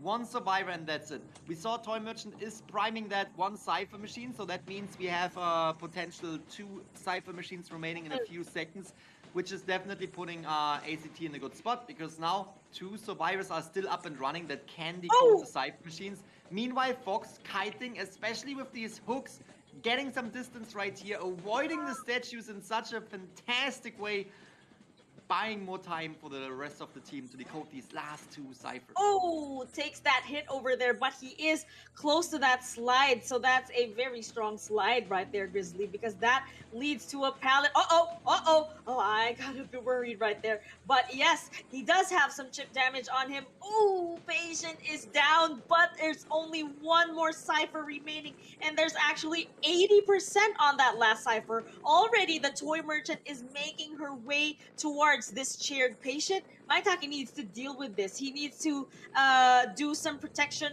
for that last cipher right there and to camp that chair as well. But it looks like he will be directing all of his attention to the cipher instead. Will they be able to prime it in time? I don't think so, but the survivors of ACT can take their time. Abnormal is coming through right here, and that is definitely slowing down the game. Exactly what Maitake needs to do. Slow down the game, make sure to secure more eliminations. We can see JMT is going down immediately right here, was already having chip damage attached, and that is going to be a good situation for the Sculptor, but they already divided the attention to a different Cypher machine. Really putting pressure on Maitake right here. Maitake bringing the mercenary to the rocket chair that is close to the dungeon. Again, they only need 1 survivor out, and they are setting themselves up for a really good situation, decoding these Cypher machines. And here we can see Fox is getting kind of like scared and pushed away from that last Cypher machine that they were decoding, but we also had Ming already in the area getting ready to rescue. Yes, she was hiding at that second station, and there she is. I want to see a catapult. Yes, definitely. That's exactly what we are waiting for. Will she do it, or will she wait for the last second? Now, it's pretty understandable to go at the last second, because by that time, that cipher will be primed. She has just been revealed to the hunter. Now, Maitake is very much aware where she will be coming from. It's kind of still a good position for the Toy Merchant, because regardless if Maitake knows where she is or not, she will be able to rescue. She will be able to glide. Now, this is it. This is where it's about to go down.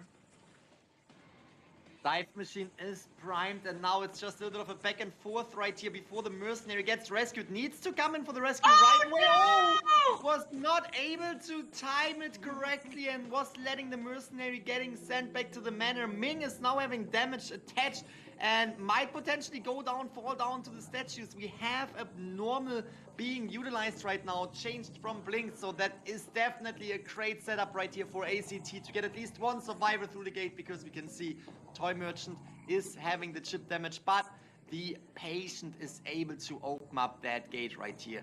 I know exactly what Maitaka was trying to do, going for the Patient and bringing down the Toy Merchant with the chip damage, with the skill, but it is not enough. The Patient was already opening up that gate, is already sitting outside of the gate. We can see Ming trying to transition over to the dungeon, not trying to take the hit. We can see, yeah, not trying to... Oh, that is not the dungeon. Oh, wow! Was able to get out the dungeon. I was kind of wondering what's the logic behind that, because that was more than enough time to get out the gate, but still, it worked out for them, and it looks like ACT is the victor of this matchup. Congratulations to the team. Such a job well done. Even if that sculptor was so powerful, so strong the entire match, I think the game changer right there was when he decided to go for the Patient instead. He could have just committed to the Toy Merchant. He would have been able to bring her down, especially because she was just one chip damage away from being incapacitated. But even so, yes, as you said, it was ACT's goal to get one person out the gate, and they were exactly able to do that. So it wouldn't have made a difference anyway. But still, such a valiant effort from Maitake. He was such a good hunter. Again, really good gameplay, really on point with those statues too.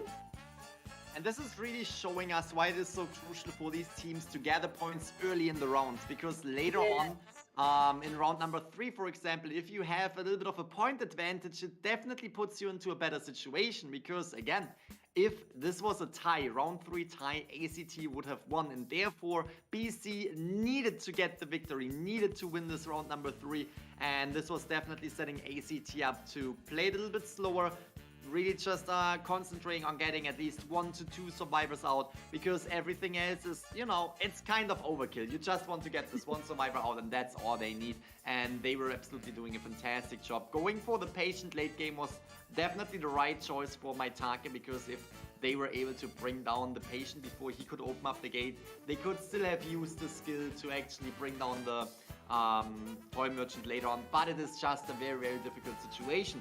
We had Abnormal in play. Abnormal is not really helpful when it comes to such a big map, but at the same time you had to bring out Abnormal to prevent the Cypher from being popped too early. So therefore it's kind of like a pick your poison. Do you want to have the Cypher machine primed too early, or do you want to have troubles getting across this huge map late game when it is crucial to catch up on 2 survivors?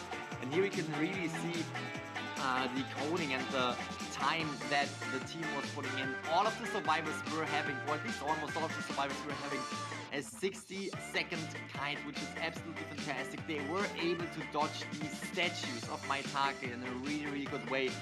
Patient and Toy Merchant, definitely the main decoders of this match. We could definitely see it in the stats, and we could basically in the stats see how this match went down. Fantastic job on ACT's side right here, securing the victory in the fight against BC. And I want to say that again, show your support not only for ACT who won the matchup, but also to BC, because they were putting up an absolutely fantastic performance and really coming back in round number 2, but we're not able to, you know, completely come back with that round number 3.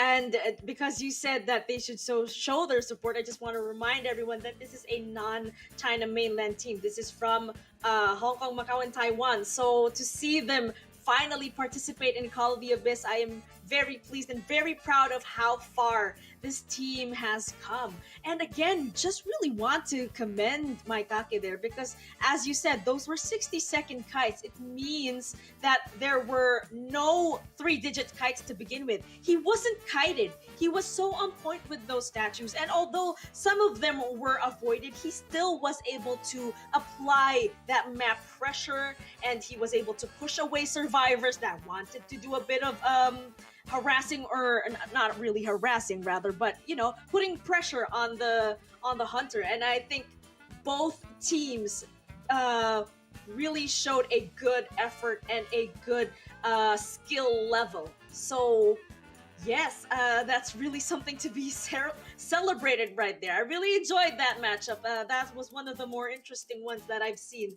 today.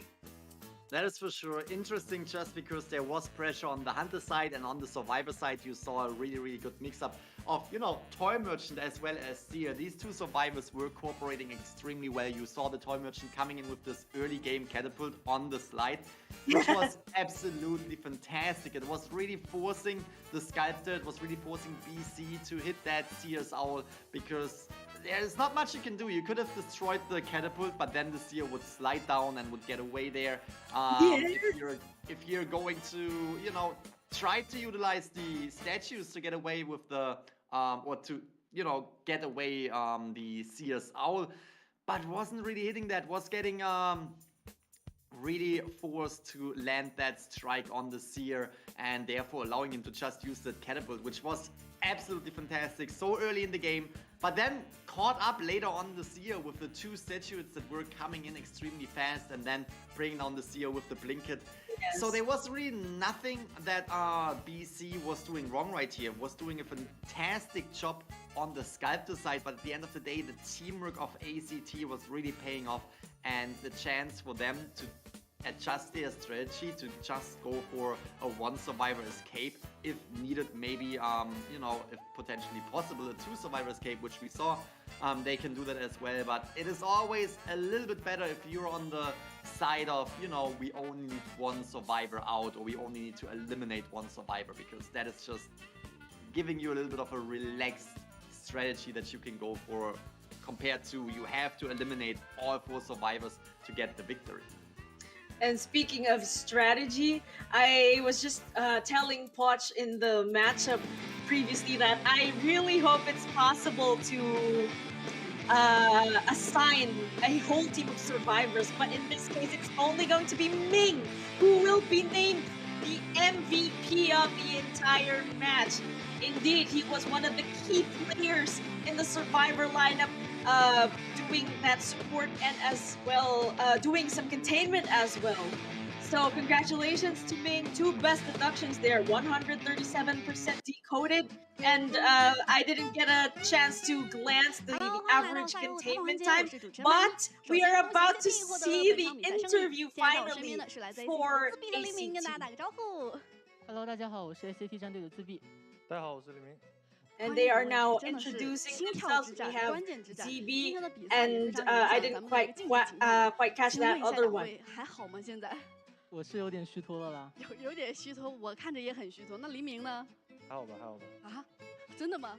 真的真的。哇，这最后那么刺激，你现在已经。So they were asking him how was that match. They said it was kind of long, but it was okay. And yes, he's kind of shaking there, but still looks like everything is okay. 下次一定，下次一定。也是就是说，哎，在之后可以说让我们有一个稳稳的幸福，这个心态也是能够放平的看完一整场比赛。那也是今天在第1局的时候，其实有一点点小意外的，因为对面的监管者没有上他们的绝活约瑟夫，反而是上了红夫人。当时我们还挺意外的。你们在上面的时候有没有说进行一波讨论呢？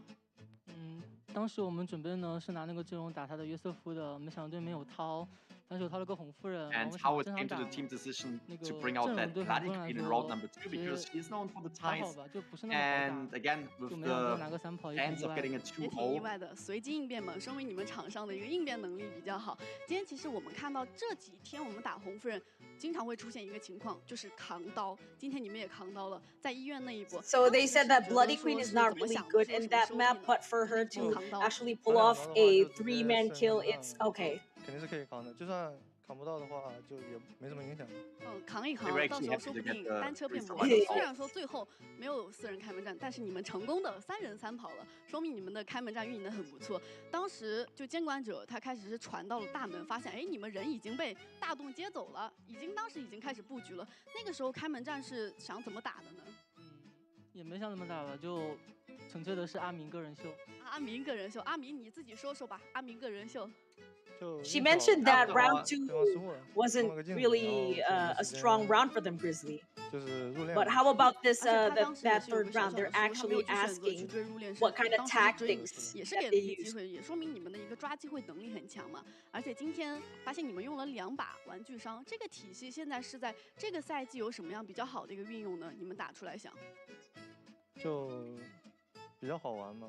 比较好玩，在天上 Especially 飞 with the timing 道 of 具比较多， mirrors 可以跟队友 and 进行 as 一 well 个配 as, 合，好玩。 for 那 example, 今 this 天在 year's 第3 owl, 把 it's 的时候， always 其实 important to 你跟 count 自闭 down 也有 the 一波 time 配合， when 在 to 这个滑 land 梯上面， it 你跟他先 and 放 how 了一 to 个那个 precisely 跳板，然后自闭当时也 time 很细节。那 when 么 to 窄的 swing 一 and 个 when 楼 not 梯 to. 那个地方，你躲了他的雕像和那一刀，你当时是怎么跟他配合的呢？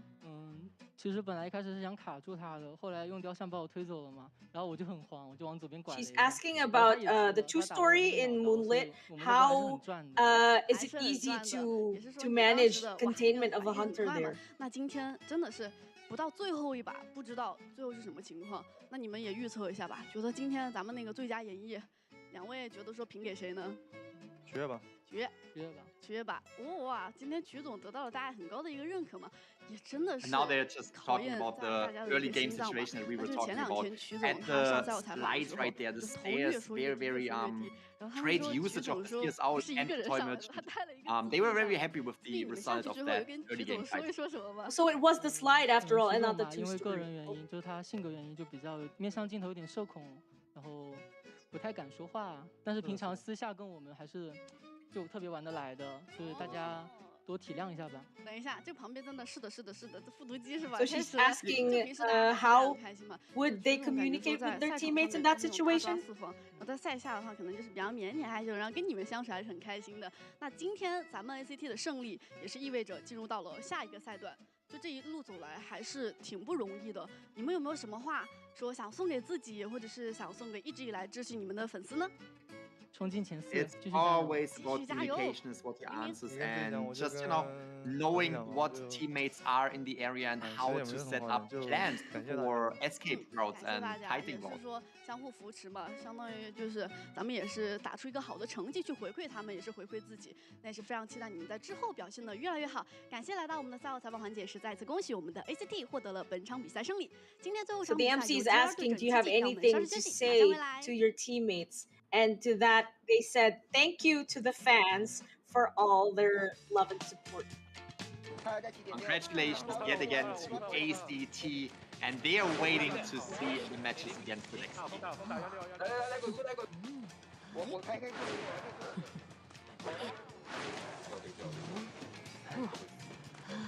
应该拉得了，可是会过半。好。多少了机子？OK。我走了，我拉下好吗？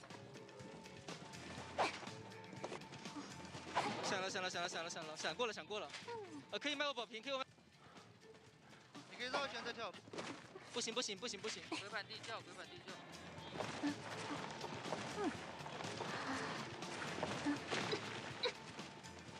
开！去终点 ，focus， 拉钩子去，走，进去了，拿下。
Scales, venom gland, and the vomeral nasal organ.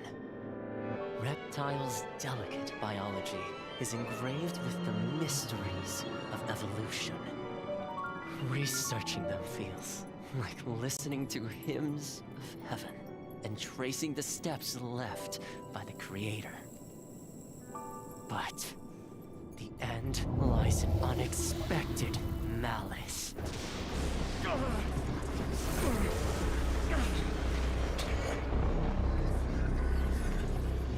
Is this a cruel joke from the Creator? Or the inconvenient truth of evolution?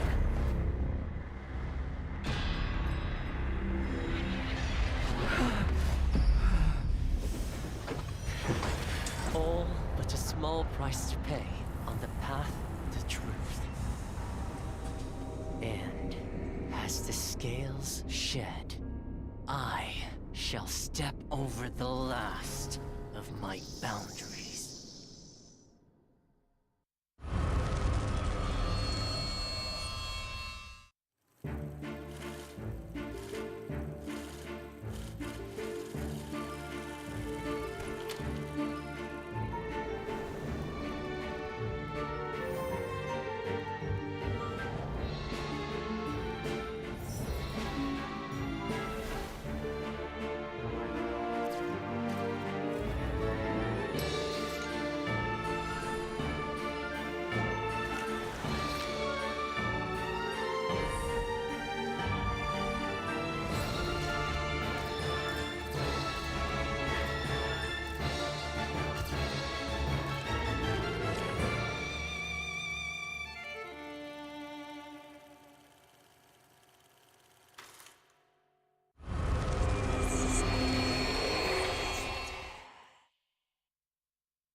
And here we are back with the professor. Absolutely excited about that new upcoming survivor from the Identity 5 system, which is the surviving form of the evil reptilian. What are your thoughts on that upcoming survivor, Nello? I think the survivor is really interesting. Like, not only can he be used to play as a rescuer and support his teammates, he can definitely go for the body block. And we've seen a lot of body blocks going on right now, so his scales, the scale he leaves behind, and his ability to repel hunters is definitely going to make him a very interesting character to play. So I'm looking forward to this character. And I only agree, we definitely have to wait out until we finally have him on our server and until we get our hands on that character to see how he performs in the game and general in cooperation with other survivors. Because that is always a huge point. One survivor alone does not make or break the game. It's always how does one survivor work together with the rest of the team. And here we have the deduction star. The voting is going on. I'm very curious to see which character will be getting the deduction star skin this time. And we are also getting kind of a deduction star event with a lot of new graffitis, portrait pictures. We get a B tier skin, unlock card, and a really, really beautiful portrait picture frame. And usually, you know, we always talk about it. Graffitis. Yes. Graffitis are not too exciting, but these graffiti, honestly, sometimes I'm all for it. Sometimes I'm really looking forward to them. And the deduction star graffitis that will come with that deduction star, definitely something I'm looking forward to. Yeah, I mean, I've talked to Posh about this, and he definitely wants the seer. For me, I personally want the gardener. What about you, Grizzly? Which one do you would prefer out of the four? Oh, it's difficult to say. It genuinely is difficult to say because there are a lot of characters that could get a really, really good skin and that deserve a really good skin. I genuinely just want to hold back my my votes because I don't want to influence anyone. And honestly, I'm always happy to see the deduction star for whatever character it is because there are a lot of characters that deserve skins and there are a lot of characters that will get the skins. And I want to get the surprise. I want to see who is getting it the moment they are getting it. Yeah, for sure. I'm definitely very interested to get this as well. So guys, you guys in the chat, can't wait to see you guys getting it.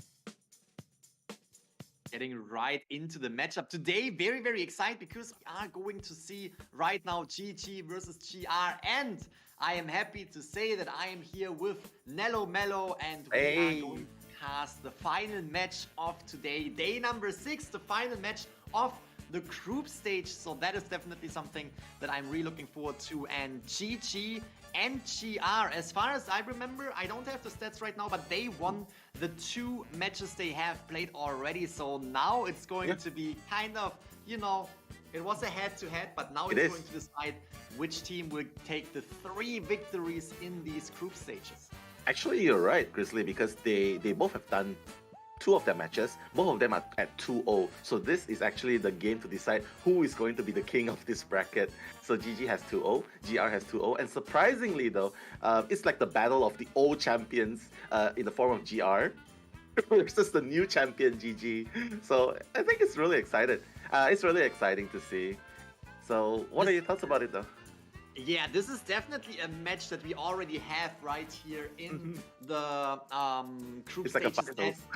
It's almost like a finals match. We're Yeah, it is. definitely in for a treat. I'm very, very excited. I am very, very sure that we're gonna see a 3rd, if not even 4th round, because these 2 teams are known to be the top teams in the game. Overall, as you said, champions of the Call of the Abyss tournaments, and this is definitely going into round number 3. I don't expect them to just kick one team out of the, not out of the competition, but you know, within 2 matches. That's very doubtful. Yeah, I think they just won the direct invite. That's why they want to be the top of their team. So GG and GR definitely wants to be like, yeah, we just want to be the top because we just want to get that direct invite and not play anymore with it. But here you are. The GR lineups. You can see PPX in the middle with Jai just like doing the the cover there with the poses. And Team GG, we've actually seen PP Xia for the first time versus seeing BL. I wonder if you caught it though, Grizz. PP Xia was on the Bon in the best of 3 against BL. And yeah, it was such a sight to see because it's like a battle between the Juggernauts and a team that idolizes him as well. That is for sure, and here we can see the Survivor side is getting ready. Both of these teams are on the main stage. We have the Hunter getting in place as well. Very, very excited to see. Xiaoma. Yeah, Shom, that's out, Shom. Oh, sorry. This is gonna be GR Heart, representing the Mercenary and the Acrobat. That's only the two survivors that he'll be playing, and a very impressive 80% escape probability, and also a 74 seconds containment time. So watch out, guys, because Heart is in here. He's here, and when he's on the Acrobat, he's just a force to be reckoned with. I am really curious to see what we can expect from these teams. As you said, they were able to decide it very, very fast. We have GR Shadow right here. Shadow was coming in as Priestess and Mechanic, but also as Psychologist. I'm very, very curious to see the Priestess on these maps. But yeah, honestly, if we look at the lineup right here of GR, it's very, very meta heavy. We saw PPX coming in as Skype, the Dream Witch, also Guard26 and Bloody Queen, as you mentioned, Guard26.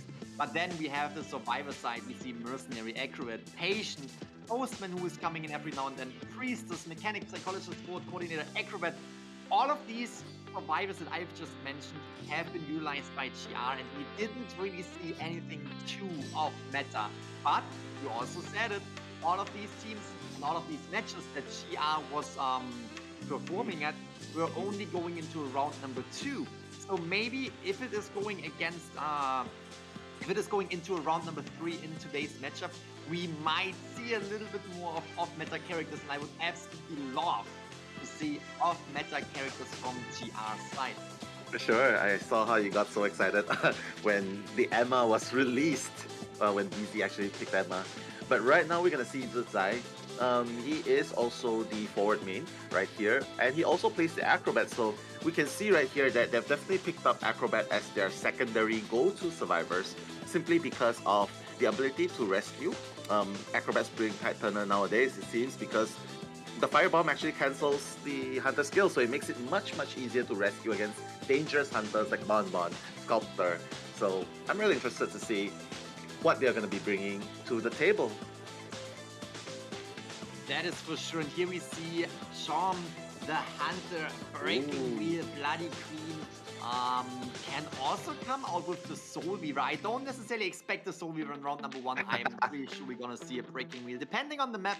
But again, we haven't really seen too much of these two teams yet because they were just so dominant in the matchups that they had before.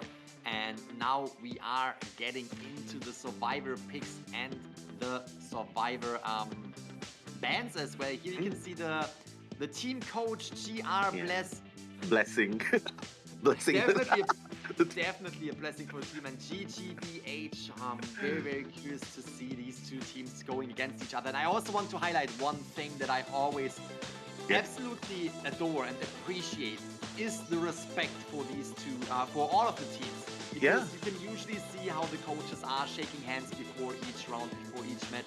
And it's just so much respect between all of the teams. There's not a single player saying anything negative. They are always very, very respectful. They are always saying that they definitely need to prepare against the other teams because they know the other players are just as good. They are the top 16 teams in the world, so you cannot underestimate anyone. Yeah, and we've seen the 90 degrees bows between the coaches as well. And so the teams, as what you said, they have mutual respect, not just as a player, but also as a human being. So guys, thank you so much for keeping the chat positive. I've been in the chat all this while until now, up until the very last match. So we are finally at the finale, GG versus GR. This is it. You are here with us. We are going to be enjoying this match today. Hello guys, so sorry I haven't said hi to you guys. How are you guys doing? And thank you so much for the heart spams and the get well messages. Right now we are gonna have more fun. We're gonna have the most fun tonight because this is, as I said, battle of the old champions versus the new champions, and I'm very happy to have Grizzly here with me because he's just so he always puts up with my antics. So I'm very excited to share the mic with him tonight. It's always a pleasure, and I'm really, really excited to get into this matchup. Again, it is such a pleasure to cast GG versus GR with you because let me tell you, we are in for a trade. A trade. English. You're thinking about trade, okay. We are in for a treat is what I want to say. Sometimes my brain is just English. Let's go. We are jumping right into the matchup. Again, GG on the hunting side. We can see forward is a ban that we can expect. And we can see the Red Church is the first map of the day. Seer is coming to play and Mercenary, two survivors that we can expect. Again, GR is not really pulling out too much that is off meta, so we definitely can expect, for example, the Mechanic coming into play as well as the Postman. So yeah, I think they definitely don't want, they choose this map because they want the Breaking Wheel to be auto ban. I think that's what I think at the very least. They want it to be an auto ban. But oh my god, Selma doesn't care even if it's the Red Church against Mechanic, Victor, and even Eli, and he's bringing out the Breaking Wheel. Grizzly, I think this is a very high risk. Definitely an interesting pick here on the Red Church map, but at the end of the day, if you look at the Breaking Wheel is one of Sham's preferred hunters, and he knows exactly how to utilize that hunter. It could be a little bit of a challenge, especially around the Red Church, because you have these windows that you can't really go around with the wheel form. That will definitely give a tougher time to the Breaking Wheel. But at the end of the day, Breaking Wheel, one of the best characters in the game, cannot necessarily accelerate as much on the Red Church, but is definitely still a threat to GR's survivor side. Oh my god, I can't imagine the stress that the hunter is gonna be in this map. I mean, I'm pretty sure that it's a very proficient hunter that Sham definitely wants to use, but like what you said, Grizzly, I totally agree. So many windows, and we've seen so many hunters, not just Sham in particular, but it's just so many windows and obstacles. The terrain is disadvantageous, but you know, he's feeling the heat. I can see that he's pumped up, so we'll see how he pulls through with the Breaking Wheel in Red Church versus GR's Survivor lineup. So happy to see the Postman and the Mechanic side by side, and even Eli, he's not in jail this time. He's not in jail. He's free this time. You can definitely see the chat going crazy whenever you have the Seer on the field, because he's just such a common ban when it comes to survivor bans from the Hunters. But as soon as you have the Seer on the field, you can always look forward to the gameplay. We just had that happen in the matchup before, where we saw BC versus ACT, and ACT was bringing the Seer to the stage, and the Seer was just providing such a fantastic early game kite in combination with the toy merchant. So really looking forward to see GR's Seer on the red church map going against the breaking wheel. Yeah, Breaking Wheel has been spawned at the graveyard. He's just going to move towards the front breakable. He's going to spot AC almost instantaneously, and the Postman is not too bad. Like, Grizzly, Postman, even though he didn't get the mechanic, but just having the Postman down, at the very least, Postman will not be able to send the letters, the Tranquility letter, to buff his teammates. Just look, like, he's just ready, and he's just with his hands up. He's gonna throw the Dogu, and the Dogu is gonna be slowing down Shom. Shom has no choice but to go back into the breaking wheel. So far, so good. No spikes, just one spike so far on AC. Again, there are so many good areas for the breaking wheel to for the survivors to kite around the breaking wheel, and we can see that connection was really good. Was putting down the trap, but the Seer is out protecting the Postman right here. That trap was avoided, is able to get into the church again, one of the strongest areas for the survivors to kite around the breaking wheel, and is doing a fantastic job so far, doing another rotation through the windows right here. But Blink is denying the Postman from getting a longer kite for the rest of the team. We can see halfway decoded Cypher machines left and right. The thing is, we have a mechanic on the field. The mechanic putting a lot of pressure on on the breaking wheels on GG's side, because look at the Cypher machine progress. 4 Cypher machines, almost all of them halfway. Yeah, so fast. I mean, that was considerably a very early chase, very early down. But like, looks like right now Hart is gonna be on standby, and he's gonna be spotted out by Shom. Shom is just gonna make a beautiful dash right there, gonna rescue straight away. And the Dogu attack. Oh my God, it's slowing Shom so much. And that's the thing, because Shom right now, he does not have. Oh, wow! How did that even connect? That was by the length of his hair, I don't know. And he's just gonna choose to die at the corner right here.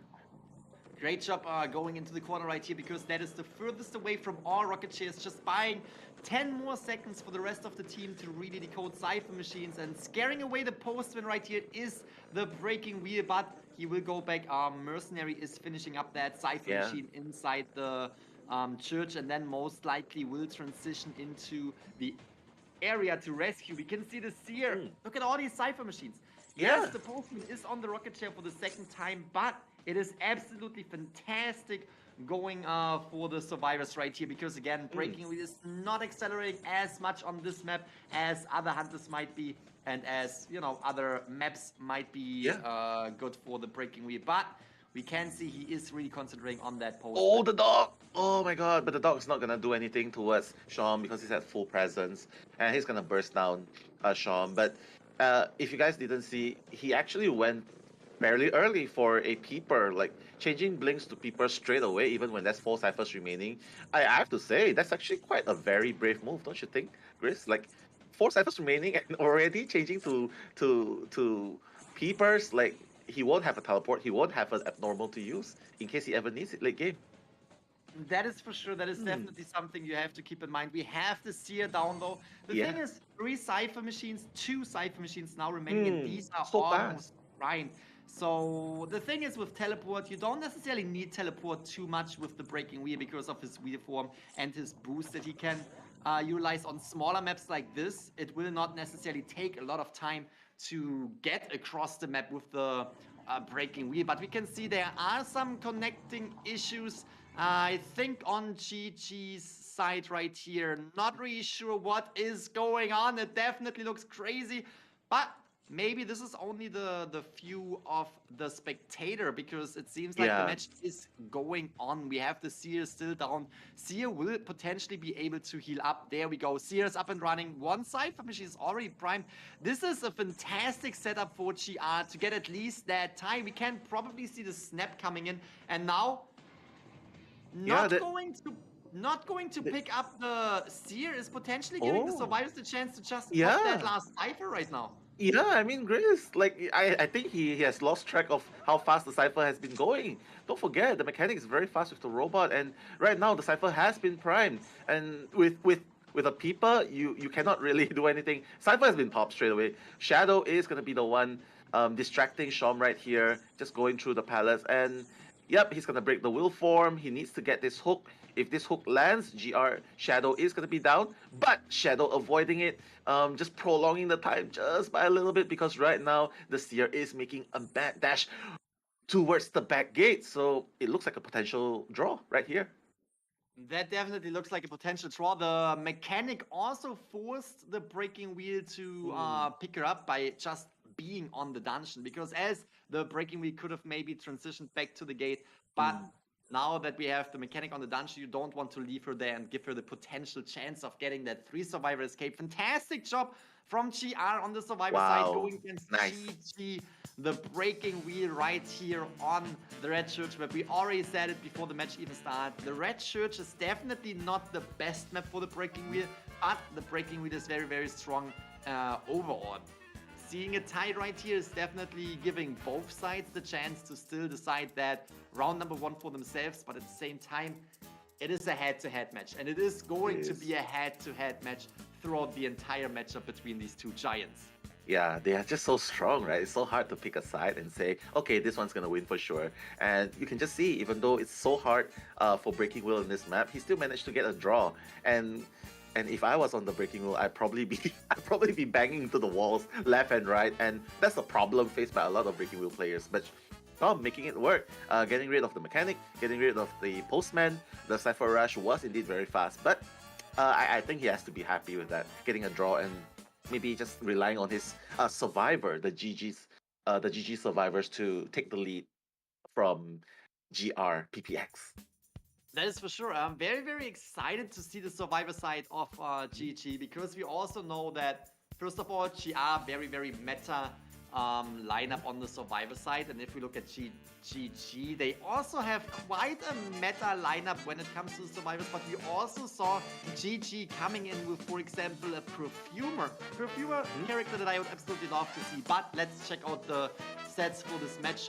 Number 1 right here, look at the mechanic. Here we see again why the mechanic is so scary when it comes to decoding. 300% of decoding, so that is definitely something that you always want to keep in mind. If you're getting into a match and you are having a mechanic in the match, are you going to concentrate on a different survivor first because you find the different survivor first, or are you taking your time to really find where the mechanic is and bring down that mechanic? At the end of the day, if you're giving the mechanic the chance to decode, it is definitely going to push these Cypher machines extremely fast, which we just saw in this match. And it is a pick your poison situation, because even if you go for the mechanic, the doll might be on the ground and the doll might be that 5th survivor that can decode Cypher machines. So definitely a tough situation right here for the breaking wheel to get behind that decoding speed. Yeah, definitely. It's just like picking your poison, go after the postman who can give buffs to his teammate, or go after the mechanic.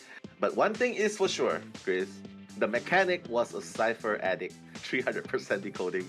So I guess right now we are gonna be shifting our attention to PPX. I mean, Xiaoma has definitely survived his first game, getting a draw, even though GR did pick this map to counter his breaking wheel. So I just have to see, right now we are looking at GG Zuzi. He is the patient player of the team, and it's really good because patient, as we can see time and time again, even done by other teams, they managed to kite so long, prolonging their kites through the middle church, through the shack, just by using the hooks, and it's gonna be trouble chasing if Zuzi is the first one to kite. That is for sure, and here we can see the next player.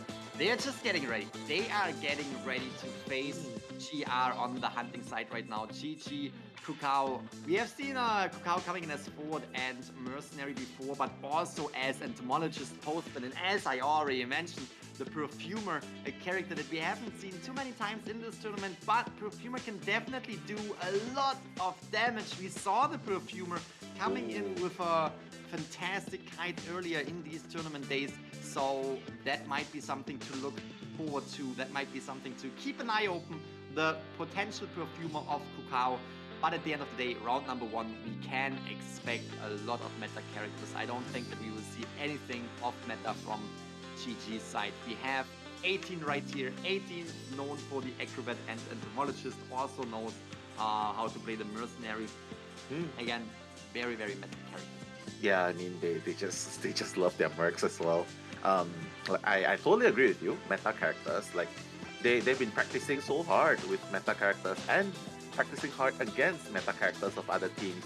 Like if we notice in a few interviews that have been done, the one thing that they always say, they research their teams. So this is definitely what we'll be paying out for. GG is gonna be facing PPX. I'm sure they know his strategies. I'm sure what he's planning. They know what he's planning to play here. But right here, Chris, it is GG Coco. I believe it's the community's favorite right here. You wanna tell us about her? Coco known for the Priestess as well as the for the Acrobat and the Seer, but also we have seen Coco coming in with a Priestess in the first rounds. As long as the Priestess is allowed, Priestess on the Red Church map definitely can provide a huge benefit, especially around the Red Church, and just providing a little bit of an exit route for the rest of the team, as well as with the global portal that is basically very, very useful on all of the maps. Now we are getting into the Hunter side of this match. PPX, known for Dream Witch, Guard 26, but we also have seen him play Sculptor. We also have seen him play the Bloody Queen. So there's definitely a good Hunter lineup, especially when it comes to the Sacred, not the Sacred Heart Hospital, the Red Church map that we are playing on. Most likely not mirroring that breaking wheel situation that we just saw on GG's side. I would rather think that we will see, again, Dream Witch, potentially the Sculptor. Yeah, potentially the Sculptor. Like, Sculptor is a 4K Hunter that can definitely be used in this match. And I love how the stats show that his average elimination is at 3.2. So it tells a lot. 60% of 4K eliminations and 3 on average eliminations. That's a very, very dangerous looking stat. And if I'm in GR right now, if I'm GG, I definitely have to be worried about what PPX will be bringing, because it's the best of 1. No Hunter bans. I have to say, Grizzly, I might have to agree with you. He might be bringing in Sculptor, if not the Dream Witch, because it's so good in this map. That's for sure. And we also have to point out that PPX has such a huge win rate that is definitely an advantageous position right here for them, because again they were able to tie round number 1 against GG's Breaking Wheel. So the question is, what will happen in the second half right now? Because if GR is able to get 3, potentially 4 survivors eliminated, that would put GR into a really, really good situation, winning that round number 1. We are jumping into it in a few seconds, and we will see how this match goes. But it's definitely going to be, I would say, a good round number 1 for GR, just because PPX will most likely bring a Hunter like the Dream Witch, or potentially, as I said, Sculptor to the Red Church. Yeah, we'll just have to see what PPX will be doing. He's been surprising us, and I'm pretty sure in the chat, guys, those of you who I know a lot of you are simping for PPX, and even a lot for PPXia as well. But right now, we are going to be seeing PPX in the chat, guys. PPX, hashtag PPX if you are rooting for him, and GG, hashtag GG if you're rooting for GG. But right now, we are going to Game 1, second half, the ban pick phase. And forward is going to be the first choice. He's like, yeah, I'm not going to deal with the forward nonsense. I don't want to bring excitement. I don't want to be on my toes. So very good, taking away the forward and the acrobat. Okay, high mobility character right there. What do you think about that? I definitely think that we might see the Priestess coming into play now that the Acrobat is being banned. And we still have a chance of seeing the Patient, Priestess, as well as maybe a potential Mechanic. We haven't really seen GR coming out with the Mechanic too much, so I don't think that they will mirror that decoding speed. GG, sorry, we don't have seen GG come out with the mechanic too much, so I'm not sure if we see a mirror play where they try to push the Cypher machines by bringing and utilizing the mechanics. So again, we would have priestess that could come to the game. We would have potentially an entomologist. Postman is coming through, and patient. So they choose mobility, right? Like yeah, like the dogs and then the patient and the out support. I think it's pretty balanced, but with this kind of build, yep, you called it, Grizzly. Sculptor. Wow, 1 out of 1, 100% prediction there. Yep, no other hunter. PPX is gonna go for the 4K. He's gonna try his best to go for the 4K. And if I was PPX though, who would I be happy to find first? Like, what do you think? Like, who would I be happy to find out of these 4 characters from GG? Well, it can all be a little bit difficult. I think that the Postman might be the first target that you would want to find, because Seer, again, Seer, yes, you can get rid of the Seer's Owl with your statues if you hit it, but we saw how the Seer was accelerating in previous matches, even against the Sculptor. Now that I think about it, maybe the Seer or the Postman. These 2 survivors might be the best find, because again, if you're able to hit that Seer's Owl with a statue, that will be a really, really good start for you, because you can just bring down the Seer quite fast. The Seer's Owl is taking some time to recharge. If you look at the Mercenary, yes, you could chip damage him to bring him down immediately, but with the elbow pads, 3 elbow pads, he can prolong his kite for so long. He can get out of very, very dangerous situations. Same with the patient and his hooks. He can really get away from the hunter, establish some distance. So yet again, I think Postman and Seer might be the right choice to go for. But let's see. Here is the respect that we were talking about before. Yeah, 90 degrees. Oh, no, not even. Almost. Sorry, Grizzly, go on. No worries. Team coaches are showing respect for their opponent's team right here. And again, we have the GG surviving team going against GR PPX's Sculptor. And what they need to do is they need to get at least a tie. On the survivor side, they need to get at least a tie to tie this round. As if they have 3 survivor elimination, 4 survivor elimination, this will go in favor of GR. The other way around, if they have 1 survivor or 3 survivor or 4 survivor escape, it will go in favor of GG. But again, with the Sculptor in round number 1 on the red church map, it might be difficult, especially PPX's Sculptor. Yeah, for sure. I would still rather have not have Eli, but have the Acrobat. But you know what? They're gonna make do with this lineup, because PPX is gonna be spawning at the front breakable. Zhu Zi will be the one closest, and I have to say they are expecting the patient to do the first kite. He's even showing himself to PPX. Ku Chao is just gonna touch a little bit, he's just gonna tiptoe a little, and I think PPX knows what's up. What? He knows what's up. He knows, like, okay, Zhu Zi's showing me on purpose. Okay, this has to be a trap. Postman has to be very close by, and there it is. He's gonna shift to Ku Chao straight away, not wasting any time. Oh, slow fall! Oh my god! But the dog is gonna be slowing him down though.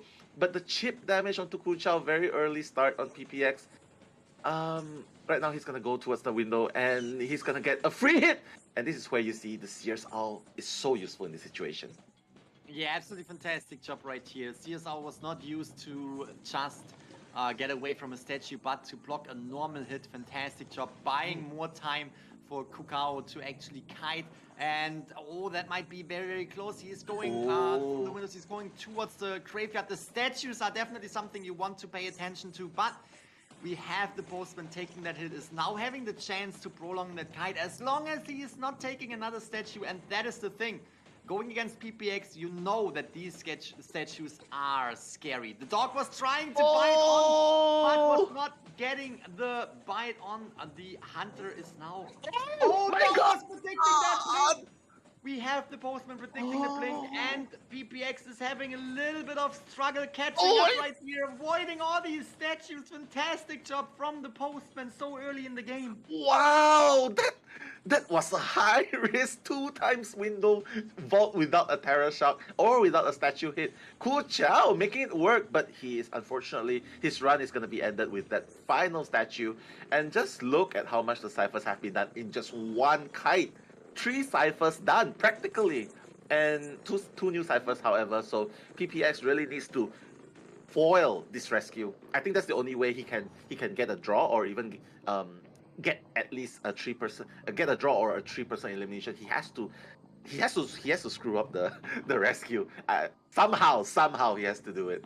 So, but he has to prevent it. It is Yeah, he ended, has to though. come in with the statues and really just Oi. bring down. Oh, there we can see the dash is coming through. Mercenary having What? a good chance of rescue, and Mercenary body blocking that hit, tanking that hit for the Postman, which is now. Oh, the dog was missing. These dogs are on point, but they are just a little bit too early. So now we have the Postman back again at the kite and is my trying to buy more time for the team. Will he be able to pull off that last 2 Cypher kite yet again? Honestly, congratulations to Kukao, definitely winning the most valuable player reward for this match already, because wow, what a kite from the Postman. Phenomenal. And PPX just one statue away from full presence, and that's gonna make all the difference. Ku Chao, for the 5th time, he's gonna be rotating here, and he's finally gonna go down with the final statue, and with that PPX is also at full presence. But the Cypher is prime. Yeah. The Cypher is prime. Oh my god, it looks Wow. like a 3 escape, I'm not gonna lie. That is a really, really good setup for the surviving side. We can see that the patient is coming in for the rescue, has still 2 grappling hooks available right here to get away from the situation after the rescue happened. Oh, the first statue was hitting right here. He is taking the Terror Shock. Cypher machine is popping, and right here we can see the survivors trying to get away. That is the late game, ladies and gentlemen. So you can see that the Postman is going down. By 2 statues, so that look at that. No way. Oh my god, no way. If that hit, I would lose my mind. But Ku Chao is gonna unfortunately drop down to the two statues there. Very, very nice. And PPX does have a teleport, so he will potentially be able to at least try and get a draw and try to salvage the situation. They're gonna leave! Oh my god! Yep. Instant. GG taking home the victory in round number 3. Round number 1 with a 3 survivor escape on the second half against PPX's Sculptor. Just PPX's Sculptor. Oh my god. That was big action, man. I'm speechless too. I know how you feel. Like, he literally kited a PPX, not just a random Galatea player in rank, but a PPX, and managing to kite 5 ciphers. And I just have to say that was very, very impressive. And without the priestess as well. So, my god, that's so cool. That was crazy. The Postman really buying so much time, especially early game, predicting the blink right there, vaulting back over the window, not allowing PPX to connect that hit to bring him down. Also, the statues that he was avoiding, absolutely fantastic. You have to see that too, that there were so many statues that could have potentially hit, but didn't, because he was able to avoid them in a really, really good way. He was going down late game when the Cypher machine was popped quite fast to the statues. You have to give that to PPX. But overall, Kukao coming in with that Postman was definitely bringing GG the victory in this round 1 second half, and in general in round number 1, because that was just absolutely phenomenal. Yes, we saw the support on the Seer's Owl as well. That is why we can expect Seer bans in round number 1s, because Seer is just so dangerous. Here we have another overview of how the map, how this match turned out, and you can just see Cypher machines popping, and there's not a single elimination happening before the last Cypher machine was popped. So that was an absolutely fantastic gameplay. Seer, after utilizing his owl, was really just focusing on decoding. Same with the patient and the mercenary. It was just Ku Chao, my Cypher kiting there. I just have to say, you know what? I have to do it. Mad respect for Ku Chao. Guys in the chat, for Ku Chao, because that was so amazing. The dog power, he didn't miss. He only missed once. The dog was biting onto PPX and didn't let go, and it brought him so much. It brought him so much time for his team. And mind you, no priestess, not only that, no forward as well. Basically, no harass support. It's just raw kiting right there. And okay, I just have to say, game one, I have to put my heads down. I have to salute GG right there. Game one, definitely GG. That is for sure, and you can only say it. PPX such a scary hunter. You said it. It's not just a random sniper player. It is PPX, and I already said this before the round, even before this match even started, that this is definitely going to be a challenge. Going against PPX and taking a victory on the survivor side out of this match, that might be a challenge. So focus on the tie, so you have a great setup for round number 2 and round number 3. But no, they were coming in with a 3 survivor escape against PPX's Sculptor, and that, as I already said, throughout the match after the 3 Cypher Kite, is putting Kuchao into, at least in my opinion, the MVP, the most valuable player spot. At least for round number 1. We don't know what is going to happen in round number 2 and round number 3, but for now, definitely MVP of the round right here. Yeah, the people in chat already saying hashtag Kuchao King right there. Let's just enjoy some highlights first, and we'll be back with more action in game 2. 正好是能卡血，能卡血就有机会出来。有板子的，对。偷。OK。电视不够来包次。快来！我在路上，你先不救人吧。别死！他进中场。给！我走了，我到中场溜。我在墓地。我到中场溜。要出刀！我救了，我伤了。OK， 我还是溜。过来跟我修一会，交了几组？没交过，一组没交。死了开，如果死了开。开！没。直接走，不用等他。走吧。走了吗？走了。OK。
Those were some absolutely fantastic highlights. The highlights that we have seen right now are really showcasing what was happening in these matches. Just want to highlight that match again that we just saw in round number 1.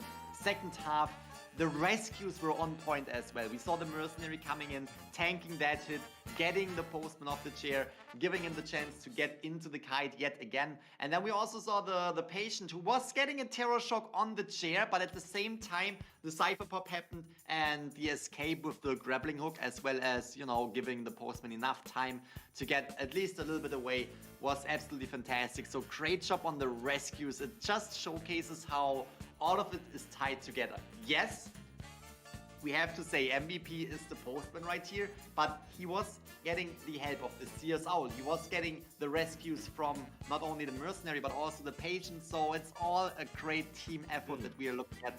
And this all boils down to the result right here, which is a round number 1 victory for GG so far. Will GR be able to turn the tides in round number 2? Or will GG build up their points even more by winning round number 2 and deciding that match already for themselves? Or are we jumping into a tie, which will also lead us to a round number 3? Yeah, but first things first, Coco is going to be replaced right here. Zen is going to be taking over Coco's spot. And mind you, the Red Church is picked again for the second time in the best of 2. So I just have to say, Seeing the success they had in Red Church, I definitely think that they are gonna be like continuing the streak. Like we're gonna make you, even if you pick Breaking Wheel, we're gonna make you uncomfortable enough so that even if you pick it, we're gonna get a draw, and our survivors are gonna get another 3 escape from you. So that has to be what GG is thinking when facing GR's PPX. So I have to say, very smart plan so far, because like some people are already talking about how people have been studying PPX for such a long time just to get you in this match. So it's really showing. It really, really is. And again, we have to say that those are two giants, very well known in the Identify community, especially in the competitive scene, because they both have championship titles under their belts, and they are really, really showcasing extremely strong gameplay. And GG getting the upper hand in round number 1 right here is definitely putting GR into the spot where they want to, you know, get on the move. They want to not only tie this round number 2, they want to take the victory. So far, you also have to say that this is not a huge point difference. We had a tie, which gives 2 points to each team, and then we had a 3-1, which is basically ending up in a 5-3 2-point difference.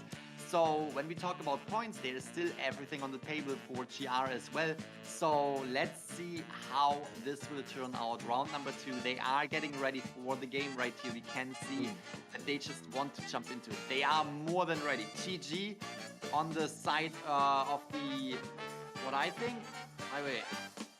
GG on the side of the survivors right now. No, GG's GG's on the side of survivors. It's a twist. It's getting ready to just pull off another 3, if not a 4 survivor escape, but at the same time, GR right there knows, PPX knows, hey, that was a really good round number 1 for GG. We need to turn this around right here. Yeah, I mean, what can they do here? Like, obviously they have 1 ban, so they're gonna take away, like they still have to have respect for PPX Sculptor. So if they take away the Sculptor, I have to say PPX, 2 choices left. Maybe like what you said, the Dream Witch. But it's so unlikely though, because I have to say maybe even a Bonbon or a Bloody Queen would be a much better choice to catch these highly versatile survivors. But we have to see what the ban is. So this time, Eli will be sent back. Will not see the light of day. Forward will also not join him. And no, they're not banning the Sculptor. They're actually taking away his Bonbon. Wow. Very, very interesting. Very, very interesting choice. We can see Forward and Seer being banned. Seer, who definitely was prolonging that kind of the postman early in the game. You want to get rid of that. Patient, also a character that was coming in during this match as a rescuer, so that's another survivor you just want to get out of the game. But Acrobat this time coming to play. We have the Mercenary. I'm curious to see what we can expect on GG's side again. Entomologist might be a character we can expect. Perfumer might be a character that we can expect. But honestly, Entomologist being used by 18 as well as Kakao might be a character that comes into play. Yeah, for sure. Or if he's comfortable enough, they can just bring in the Postman again. I mean, he's had an amazing kite with the Postman, so why not? Why not? But you're right. Why not? Yeah, why not? Because he can. And the Doggo power. Let's go. And just seeing the ban on the Hunter side, I want to elaborate on that. Yeah. You definitely want to bring the chance of another Sculptor, because they were performing extremely well against PPX's Sculptor. So why not ban the next better character and hope that PPX is trying to bring out the Sculptor yet again to potentially give GG another chance of getting a 3 survivor escape. And as you already said, we have the Entomologist on the game feed. I'm very, very excited to see the Beast, because we might not necessarily see the Entomologist at all, but we're gonna see the Beast in action, supporting the teammates, supporting the survivors in the entire team, not only herself. So very, very curious to see it. And Geisha! Opting out to Geisha. Very curious to see that match happening. Yeah, I mean, Geisha, I understand Geisha can definitely catch up in distance against like an Acrobat, but there's an entomologist, and entomologist, you know, it actually slows down the dash as well. It does tank the normal attack by Geisha. So I have to say, if you want to chase someone, you probably be better off chasing the psychologist first. Get rid of the stress level, get rid of the Wi-Fi healing, and then you know, just slowly drain their resources, drain the resources of the machinery of the pads and the entomologist bees. Get the quick down, and then maybe bring abnormal. I don't know. I think abnormal is really good. Like just to stop the cipher rush. Like by the time you actually got one survivor down, you can just abnormal the cipher. Or he can go very aggressive and just go for a blink, and then into a teleport late game. So yeah, the possibilities endless, man. Yeah, I'm sure. Blink definitely something that the Geisha could come up with.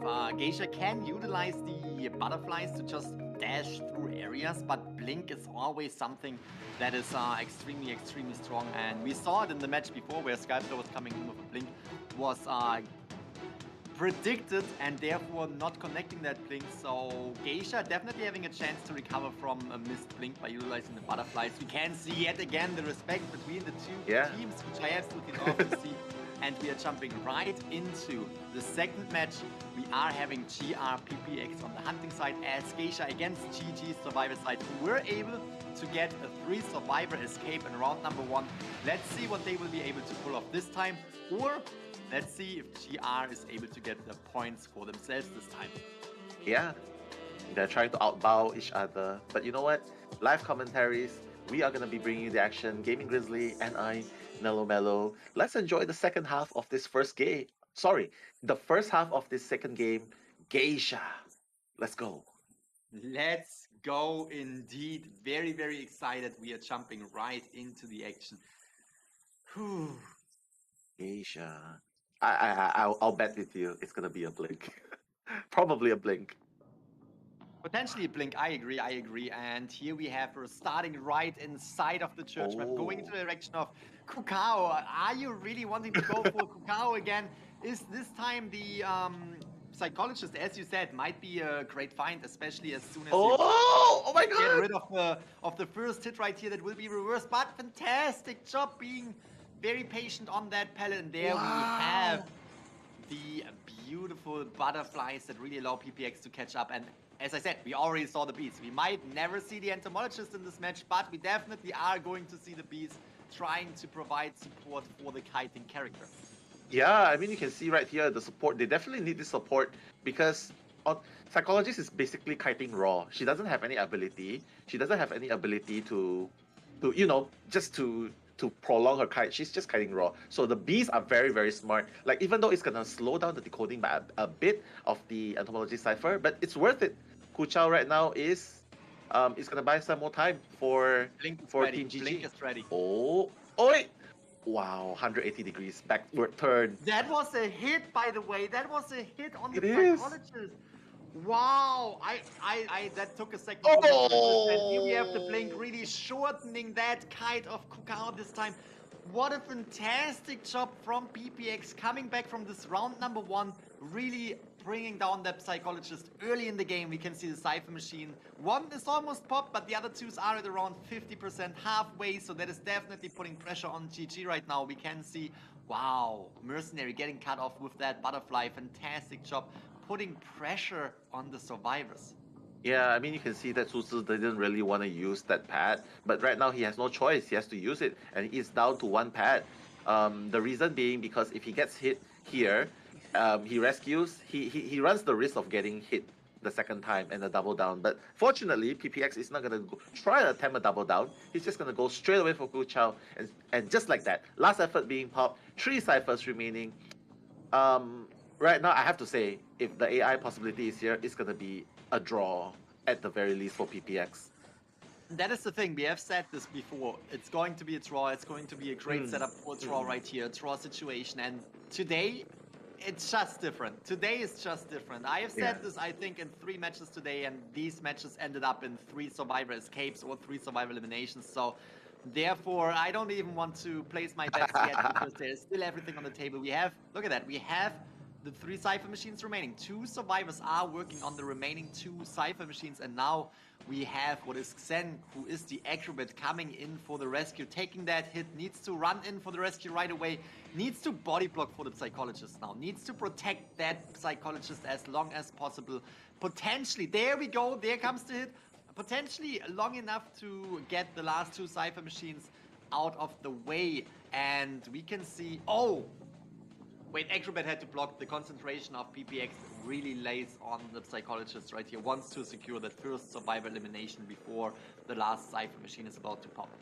Yeah, I mean, at some point I thought that the Acrobat was going to body block for Hu Chao, but at the end of the day, I think they just wanted one more survivor to be up and running, because if Acrobat bolted there, if Acrobat body blocked there, it would have been even worse. The ciphers wouldn't be done nearly fast enough, and one person has to go and rescue, which results in one cipher not being primed yet. PPX is going to make the smart move, teleport straight away. He's going to find the acrobat, but he doesn't even care. He's just looking at ciphers at this point. He wants to stop them from touching the ciphers. He is pressuring GG right now. Putting pressure on them for sure, especially on the decoding, because you want to slow down the survivors from decoding these last 2 Cypher machines, and the job that PPX is doing is extremely good.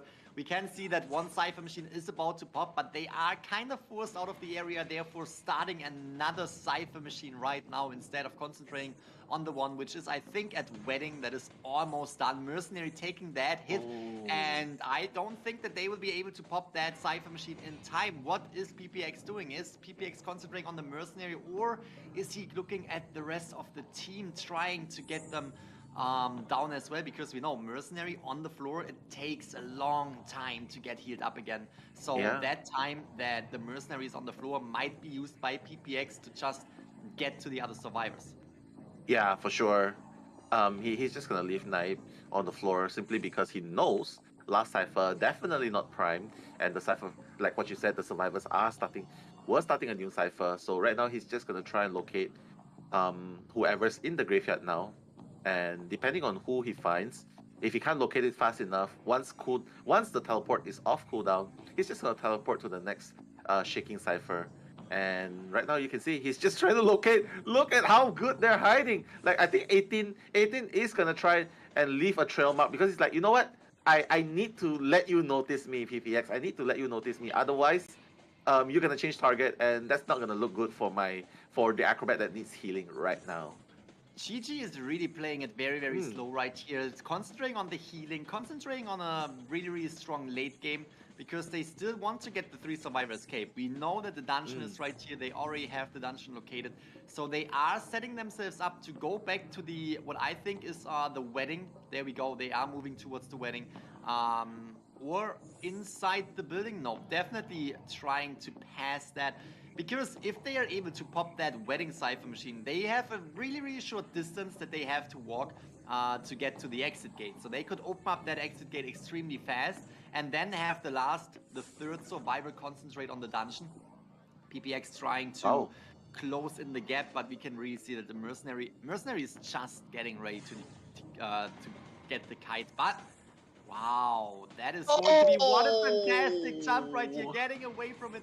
Again, this is going to be a back and forth between the Cypher machines, and the survivors know that, and they slowed down the game by healing up, but they definitely do a fantastic job of, you know, spreading out the attention of PPX all across the map.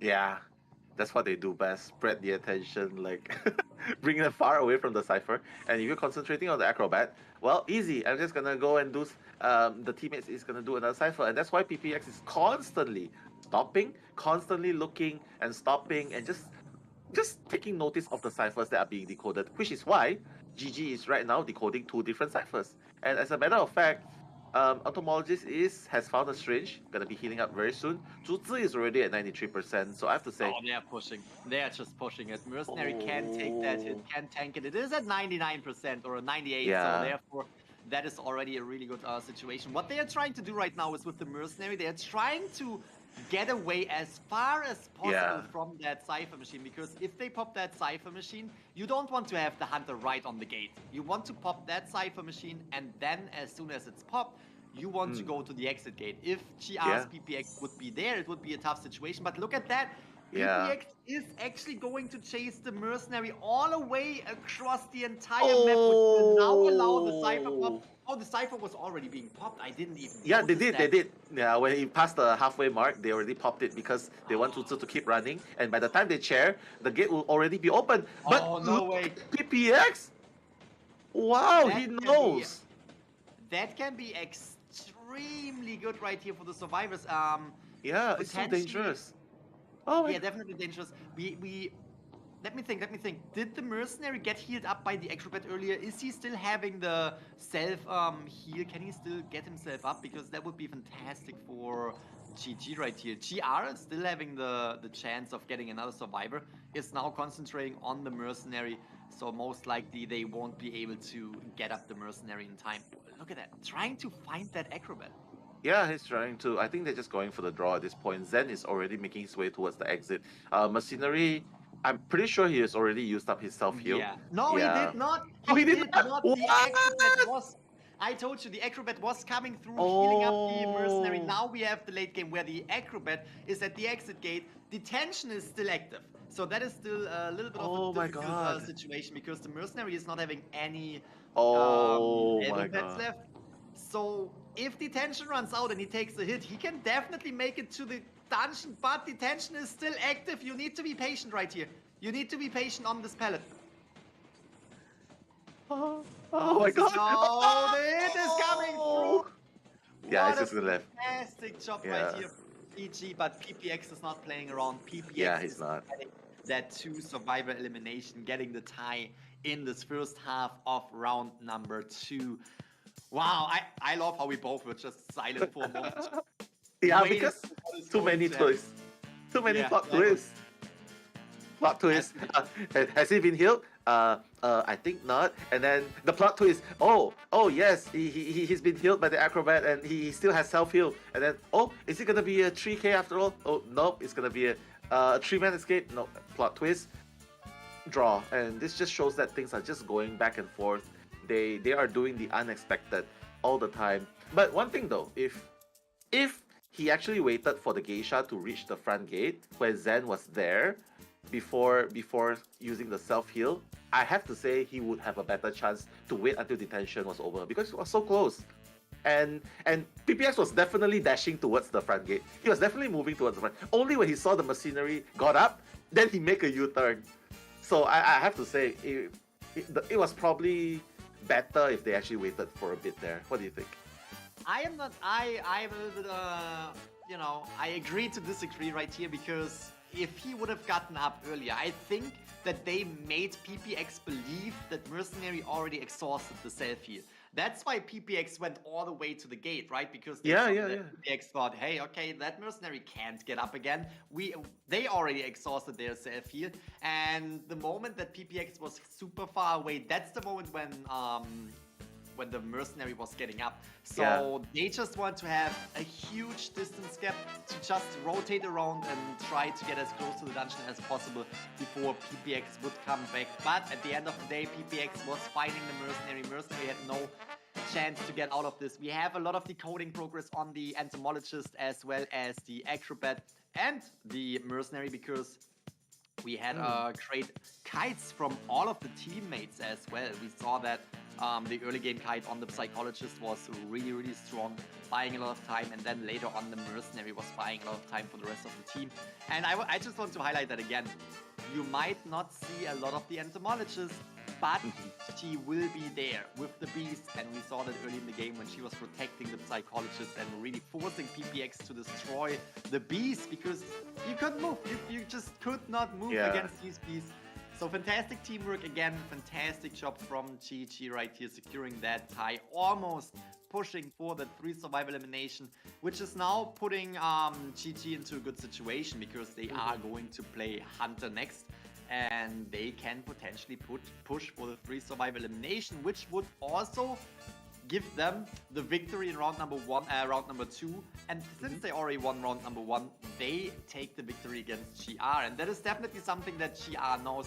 So therefore, GR wants to go for at least a tie, a 2 survivor escape, if not a 3 survivor escape to make this second round end in favor of them. Yeah.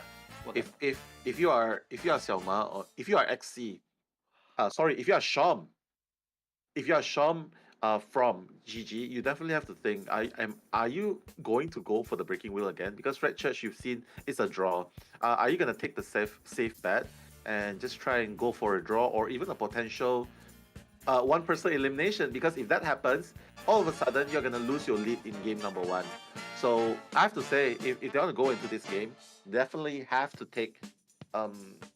make a change of character. Shom definitely needs to change to at least like maybe even a sculptor or a bloody queen.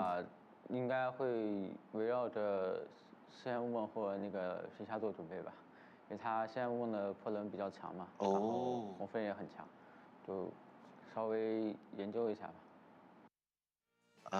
So you can see that they're actually talking about him. Exactly what we saw right there. Exactly what we saw. We know he plays the breaking wheel really, really well as the Bloody Queen.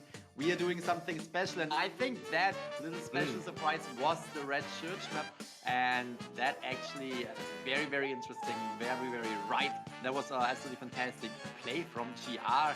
But at the end of the day, you already mentioned it. What will we see now in round 2, second half? Will we see another breaking wheel? I genuinely don't think so. I also think that they will ban the Bloody Queen, even though Bloody Queen is known for getting ties. Sean, as they said, is known for their Bloody Queen plays. So I think we might see a Bloody Queen ban forcing out that breaking wheel again. But then we also know he plays the Soul Weaver. So that's true. It's really a pick your poison situation right here. At the end of the day, if you are in Team GR, the mindset most likely is let's push for the tie and see what we can do from there. Let's see if we can get a 3 or maybe even a 4 survival elimination, but we need to set ourselves up for a really good tie at least to get into round 3. Yeah, but he looks calm. He doesn't look nervous at all. I'm pretty sure he has a game plan already in his mind that maybe we don't know about. But whatever it is, it's definitely that's the reason why it's played on the Red Church. They're trying to counter his breaking wheel. That one thing, that's for sure. But if they need to ban one character, I have to say they might as well just ban his second best character, force him to go the breaking wheel again, so that at least Shaw will have a hard time maneuvering in the map. I mean, they've done it before. GR has done it before, almost getting a 3-man escape, but ending with a tie. So if they can do it, I'm pretty sure they are already geared up. And yep, oh my god, they're not... Okay, they're respect banning the pollen. What is he gonna go for? Like Shom he has another option. What do you think he's gonna go for here? Grizzly? Very, very interesting. I mean, we talked about this. Bloody Queen might be up for the pick. And the thing is, Bloody Queen, known for the ties, might actually be in favor of GR because if they can at least secure the tie, they can reevaluate the strategy for round number 3 to get the points there. So that is definitely a chance right there for GR to accelerate. We can see Priestess allowed as well as Mercenary, but Seer and Ford was banned as well as Patient. So what we can expect from GR right now is an Acrobat, at least in my opinion, potentially a mechanic to push the Cypher Machine progress just as they did in the first match that they played. There might also be a small chance of a coordinator, but there we have the mechanic and the psychologist this time. Yeah, this one definitely looks more like a potential draw to a 3 escape kind of lineup, especially now that they are bringing in the Priestess, and we know that we know that Shadow actually plays a very awesome Priestess, but it looks like he's not going to be playing that. He's going to be playing the mechanic instead. So Shom is not going to waste any time going for the Bloody Queen straight away. I have to say, I think this is his safest bet. I think even if they don't ban his breaking wheel, he definitely shouldn't go for the breaking wheel again. He definitely should go for something else, and I think Bloody Queen is the best option in Red Church right here. We'll just have to see who he's going to find first, because finding the mechanic is definitely going to be more crucial. Or even the psychologist or the priestess. Basically, everyone is a really good chase. Yeah, that is for sure, but yeah, if you can find that mechanic, you want to go for the mechanic. Mechanic, first of all, brings a lot of decoding to the crowd, and second of all, is not necessarily the best kiter at all, because yes, they have the doll, but if the doll is on the Cypher machine, you can't really utilize any other skills. Like, for example, the Psychologist, she could take an additional hit, which definitely prolongs the kite by a lot, and that is a problem. So therefore, mechanic might be the best find. You also want to sniff out where the doll is, so you have that fifth survivor, that fifth character that can decode Cypher machines out of the way. Very curious to see how this match will play out, because again, we see Chi-Chi on the hunting side with a character that can that can tie matches easily, and Chi-R, again, Chi-R knows that. Chi-R wants to get the tie at least, and they know that they have a good chance to get that tie. Potentially, maybe even a 3 survivor escape, because we saw that earlier in the match as well. When we looked at ACT versus BC, we saw 2 times in a row when the Bloody Queen was being utilized, we saw the 3 survivor escape. GR, I think, is putting all their bets on the same situation to get that 3 survivor escape against a Bloody Queen, who is so well known to get the ties, though. Yeah. So this is gonna decide whether we're gonna go into a best of 3 or not. Anything, if it's gonna be a draw, we're gonna see a round of 3. If it's gonna be a win on the side of GR, like getting a 3 escape, it's definitely gonna be a game 3 again with a 1 win and 1 loss. So GG, good luck, have fun. This is game number 2, second half. Jumping right into the spawn point, we are at top broken right here, going into the direction of the church. Kind of probably already saw Seasai right here, who is the priestess and is actually going right for Seasai. We have the portal right here. It's going to be a back and forth, destroying that portal. And now we are getting into the church. Fantastic job for the priestess, because it's a really, really strong area for that character right here. Buying time for the team, and Sean knows that. The Bloody Queen knows that. Priestess, not the greatest find early in the game. We already talked about that. Mechanic and Psychologist might be characters that you want to go for, and found the Psychologist, is therefore now concentrating on that character. Is swinging right here, not landing the first hit, but connecting the hit right here. Yeah, he knows that the terrain was disadvantage for him, so he didn't pursue. He just went and switched straight away, because he knows he's gonna get that hit after all. And you can already see the priestess has already placed a portal in advance. Very good support there. AC is just gonna use this. He's gonna jump through the pallet, get a little bit of speed boost, and there he can just simply go towards the maze. And right now, Shom, he's gonna go for Zai, and Zai, he's just gonna go straight for the window, and the blink straight away. Wow, Okay, Zai does not have any more portal keys left, so he's just gonna take the hit here. He's gonna vault again, but there's not gonna be any more speed boost, so it's gonna be an easy catch with a mirror.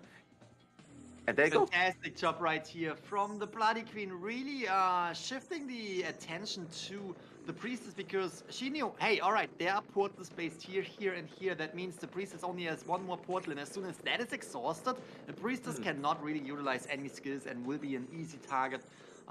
Besides the Psychologist, who already utilized her self-heal option. But at the end of the day, this is the first survivor on the rocket chair, but with the mechanic on the field, there is a lot of decoding happening. Oh, very, very nice hit. Yeah, it's very nice. And the rocket's the one that's gonna rescue? That is going to be very... Wait, what? No, that's not how you want it.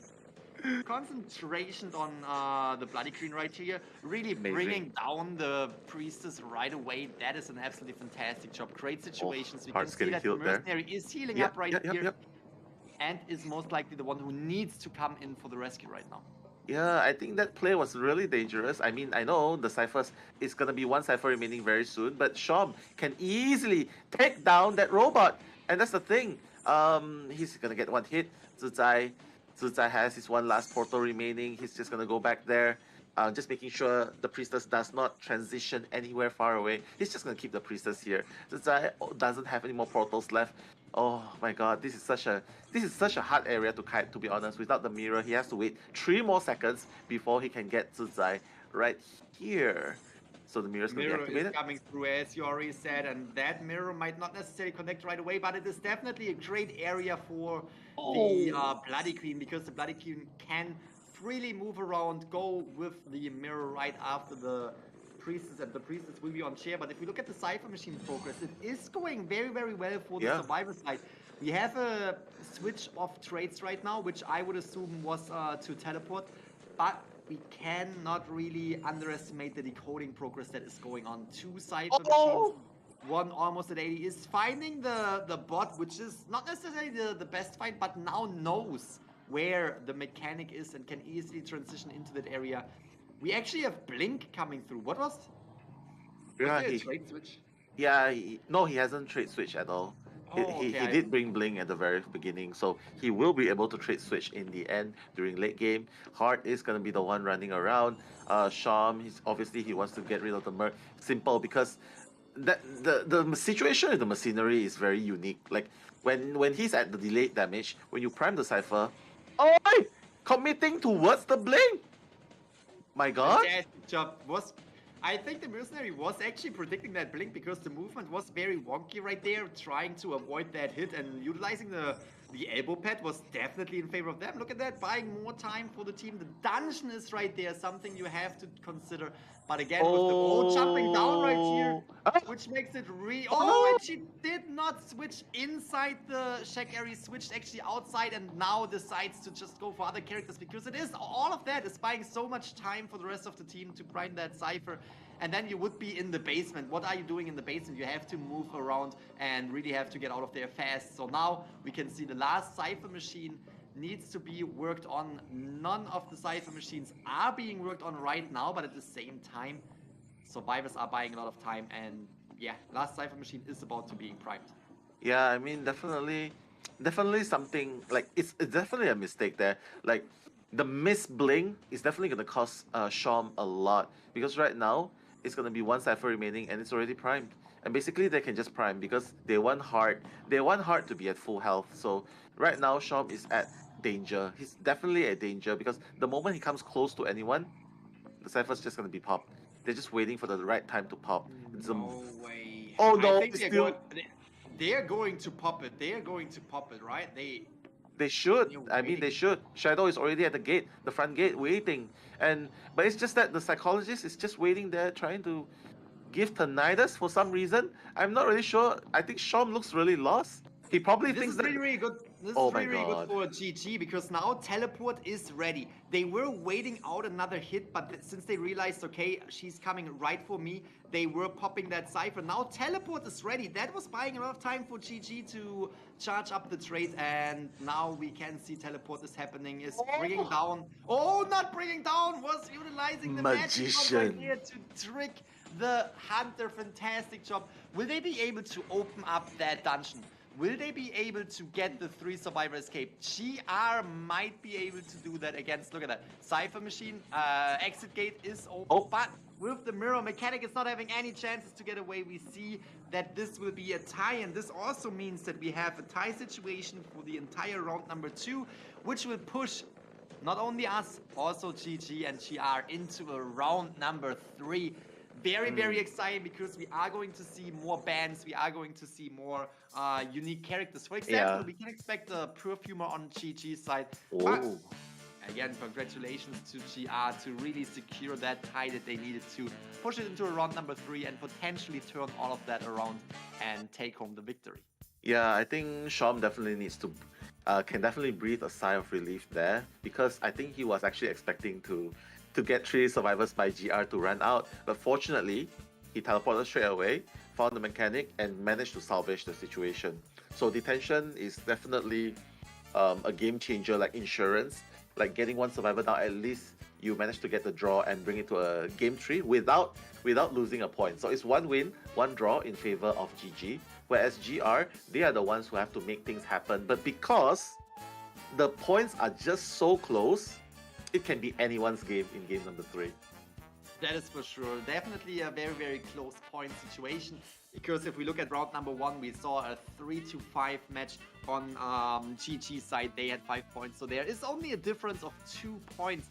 But that also means there's one more option that we are potentially seeing right here. If GG is able to get a tie, and then in another match, GR is able to get a 3-point game, a 3-point match by either eliminating 3 survivors or having 3 survivors escape through the exit gates. That would put the entire matchup into a tie and would push into a round number 4.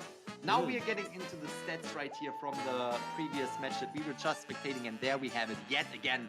Mechanic, 300% off decoding speed, was even coming in with the doll at one point to just save the Priestess from the chair. Priestess not really able to touch any Cypher machines at all, but was providing a really good early game kite as well as the Psychologist. So fantastic job on the surviving side, fantastic job on the hunting side with the Bloody Queen being such a tie hunter. We saw the expected result, which is the tie, which pushes into a round number 3 for GR and GG. Yeah, I mean, it's gonna be best of 3 right now, so we might actually see PP Xia coming in just for the BO3, so definitely an exciting thought. Guys, do you think that PP Xia is gonna come in for the best of 3? Share us your thoughts in the chat and say, yep, he's definitely gonna come, or nah, it's gonna be Sham all the way. But either way, GG and GR, regardless of the results, tonight, both of these teams are definitely in the top 12, it's safe to say. So it's just that now it's a fight for pride. It's a fight for pride and, you know, former champions versus seeing the new champions. So I have to say, definitely the pride speaking a lot here tonight. The thing also is that we have to consider as well, right? You already mentioned it. Both of these teams will automatically go into the top 12 situation because they already won the first 2 matches that they were facing. The thing is, if you are GR or if you are GG, are you going all out? Are you going to bring all your strategies, all your tricks that you can bring to the table to win this match right now? Or are you keeping some tricks up your sleeve that you can bring out later on in this tournament when it maybe comes to a, you know, top 3 team situation, the finals, for example? So I'm very curious to see what is happening in this round number 3. For now, we are jumping right into the highlights of match number 2. 没有，主场一点点。哎，穿一刀。穿一马兄弟，穿一马走过。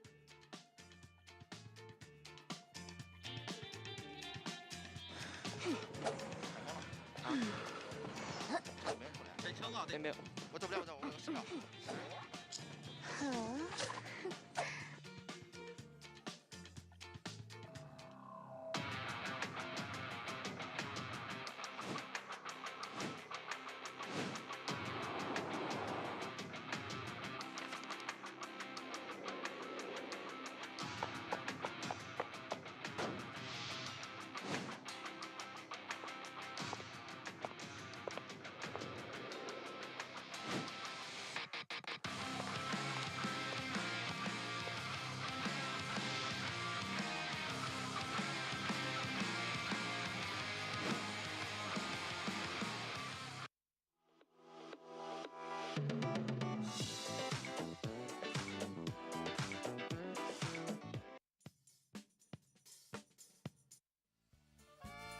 Guys, welcome back after the short break. Just now, I hope that you guys are well hydrated with your drinks, with your snacks. Always and always, we just want to enjoy the night while watching these top 2 teams battling out in this match of pride, which will automatically decide who is going to be the leader of the pack in this group.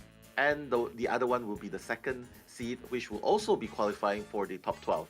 So Grizzly, we've seen a very interesting match. Like, it's toe to toe. Like, I just love your phrase, head to head. Like, it just, oh my god, it hurts my it hurts my face. But I just really like that expression because it just shows how much they are just so close to each other, so similar to each other. Both of them have PP in their names, PP Xia, PPX, and I can see that even the hunter for other teams, they also adopt this kind of name like PP Cha from the Japanese team. So I just have to say, game number 3. Do you think we'll be able to see PP Xia coming out for GG?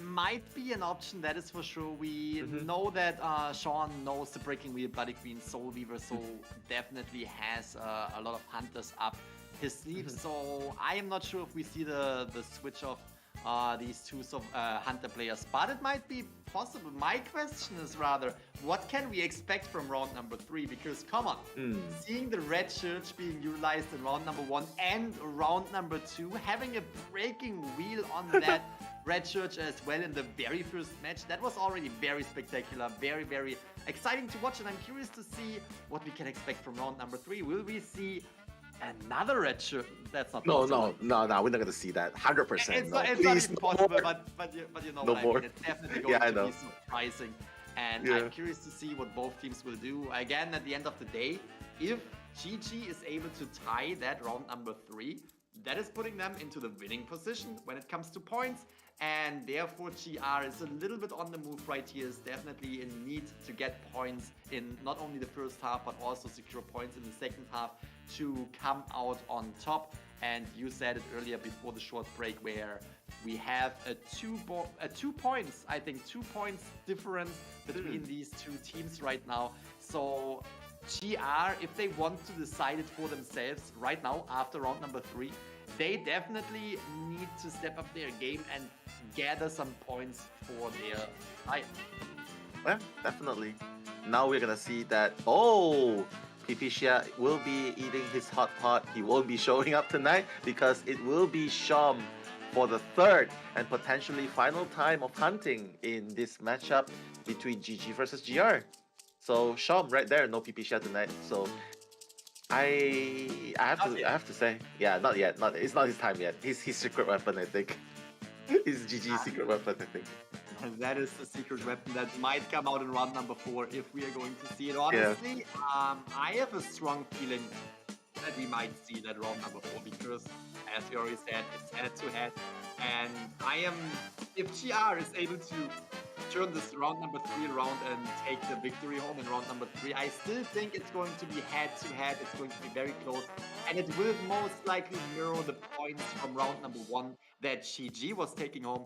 So therefore, if we are seeing a victorious round for GR, I almost have a feeling that we are getting pushed into a round number 4, which will be very exciting because we are getting to see these two teams playing one more time and with a lot of fans of Survivor and Hunters, so potentially with a lot of off-meta characters, even though these two teams are not very well known for off-meta characters. Yeah, I mean, if given a choice, we definitely want to see these teams go on and on. Like, we don't want the good times to end. We definitely want to see more of how these high-level players are going to be battling out. But I'm pretty sure that they are thinking in their heads right now, GG and GR, what can they do to gain that advantage over the other team? Because right now it has been very, very close. It's been a draw all the way, and just a slight 1-win advantage with 5-3 in the first round. So GG has that slight advantage, which can easily be overturned by GR in game number 3. So if you're Sham right now, you're Xiaoman right now, you have to be thinking, okay, so it's gonna be a new map, number 1. Thank goodness. No more Red Church, thank goodness. Maybe a map where I can finally use something more favorable. But even then, it's a best of 3. So you can count on his Breaking Wheel and his Bloody Queen to at least be banned. Respect ban. Yeah, that is also another thing. We are in round number 3. We are going on the Arms Factory, right? Did I see that right? Yeah, for sure. The question is, what will we see on the ban side? Bloody Queen might, no, not Bloody Queen, sorry, Dream Witch. Yeah, Dream Witch. I always mistaken Bloody Queen and Dream Witch. Dream Witch might definitely a ban that we can see when it comes to GR's Hunter side, as well as the Sculptor, since we saw the Sculptor doing quite well when it came to GR's side. But now, we are currently seeing GR on the surviving side. So what do you think will GR ban when it comes to Hunters or Sham to play? Yeah, I think if you think Red Church is hard enough for Breaking Wheel, I definitely think Arms Factory is gonna be a nightmare for Breaking Wheel. So no need for bans there. I have to say safe for bans, safe for keeping. Dream Witch, Bloody Queen, or even Dream Witch Sculptor, and just force Sham to take the take the Soul Weaver or the Bloody Queen again, and then they go with a more offensive kind of lineup, like agility. It's hard to decide though. Definitely hard to decide. I think that is a great point that you brought to the table, Dreamwitch, and potentially the thing is, they don't necessarily need to ban the Breaking Wheel. Breaking Wheel is not They don't need to. generating too much Dreamwitch on this though. map. They might be able to, GR might be able to set themselves up for a tie at least, and then potentially having PPX go in on the Hunter side for a win. Not even the Dreamwitch. It's gonna be Bonbon and draw. So they are forcing Sham to not take a draw, but forcing him to, you know what? We'll ban these draw hunters. You are gonna walk away with either a 3K or we are gonna walk away with a 3 escape. I think that's their game plan right here. They don't want a draw on the side of. They don't want Sham to play safe draw and then potentially turn it into a winning hunter. So I kind of see what GR might be doing here, but it's very risky though. It's either like either we take the 3 escape or you're gonna take the 3K, and in this case they are gambling big. Like just by letting the Dreamwitch, just by letting the Sculptor out, which are 4K hunters.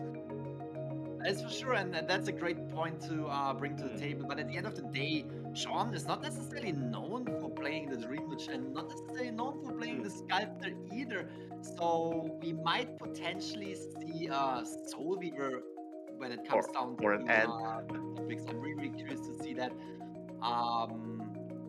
But yeah, it could be a Dreamwitch now, and it could be a Soul Weaver. These two options. We have Sculptor on the table as well. Very curious to see Sean coming in.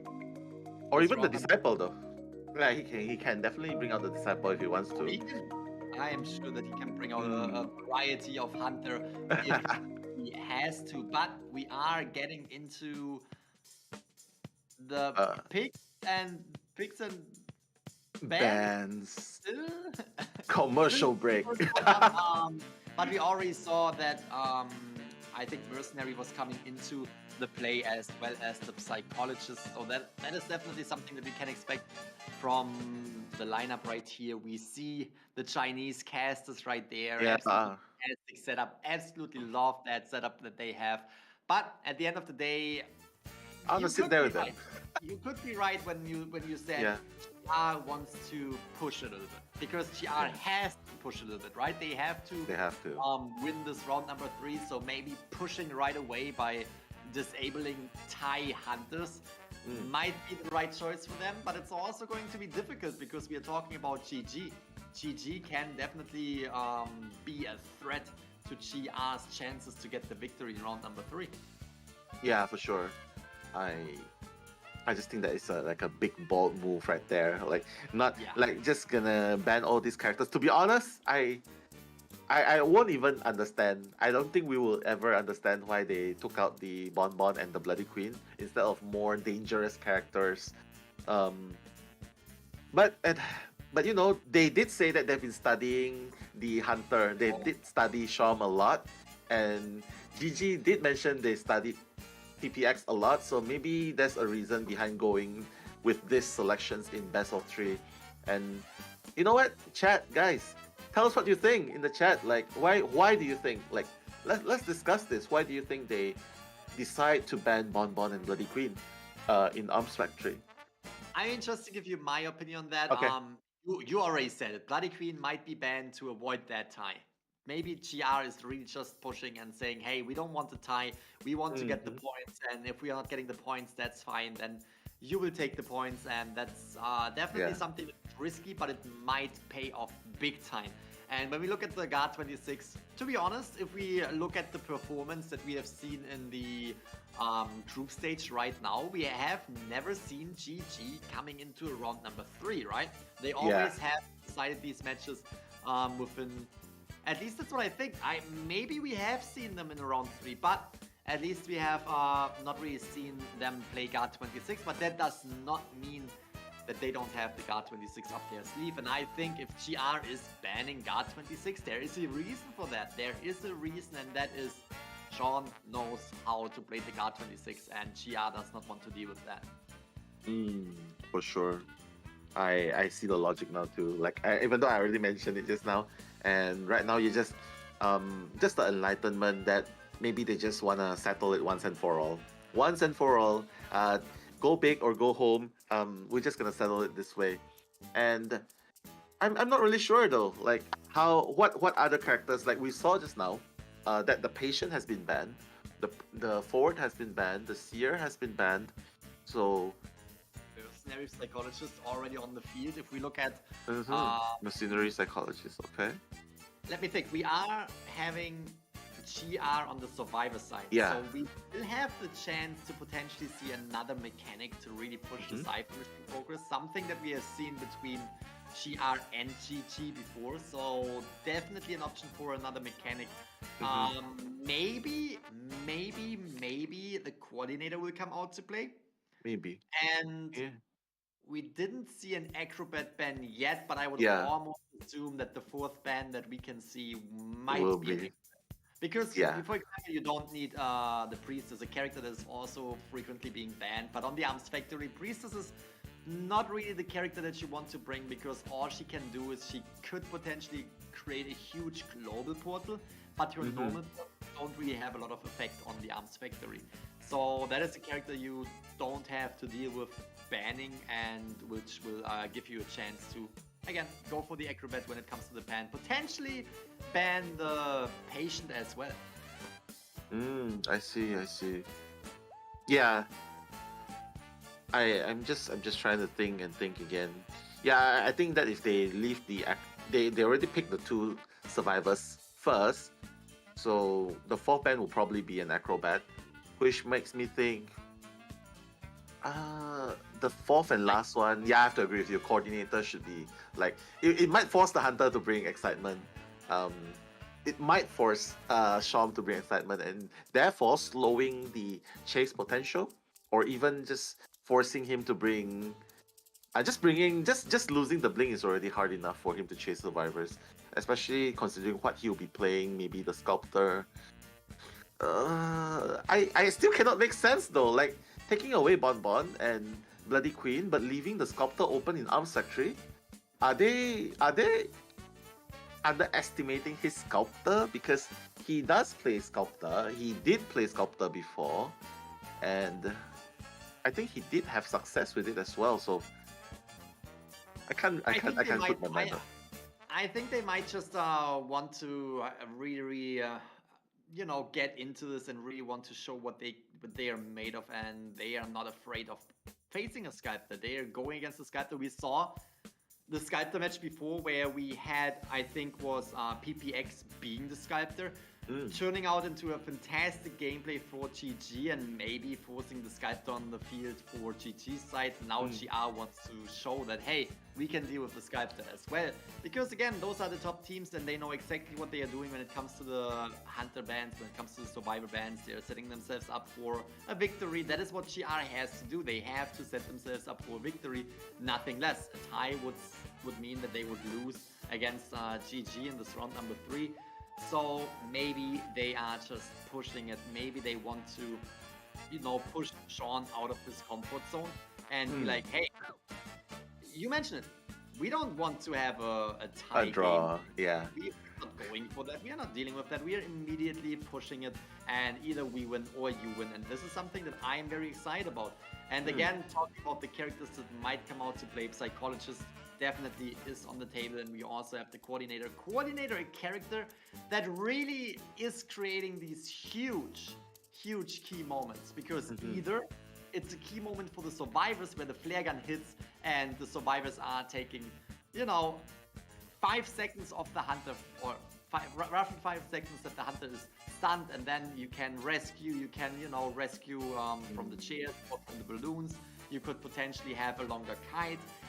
Flare gun can be extremely dangerous, but we also saw it being a key moment for the hunter, where a sculptor player was bringing excitement and the flare gun was coming in, excitement was coming through, and the coordinator went down, was not able to make the rescue. So the flare gun in almost all situations is a key moment, and it can be a key moment for the survivors, but also for the hunter side. So I'm very curious to see if GR is opting out for the coordinator.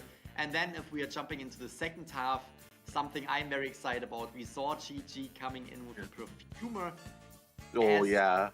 On the survivor side of Kukao, and Kukao, again, Postman, still in my opinion, the MVP of this matchup so far. And if you bring out that Postman again, or potentially the perfumer, that might put GR into a tough situation. Because wasn't it Kukao who was also coming in as first kite, providing a fantastic kite as psychologist in round number 2 as well? I think so. I think so too. Yeah.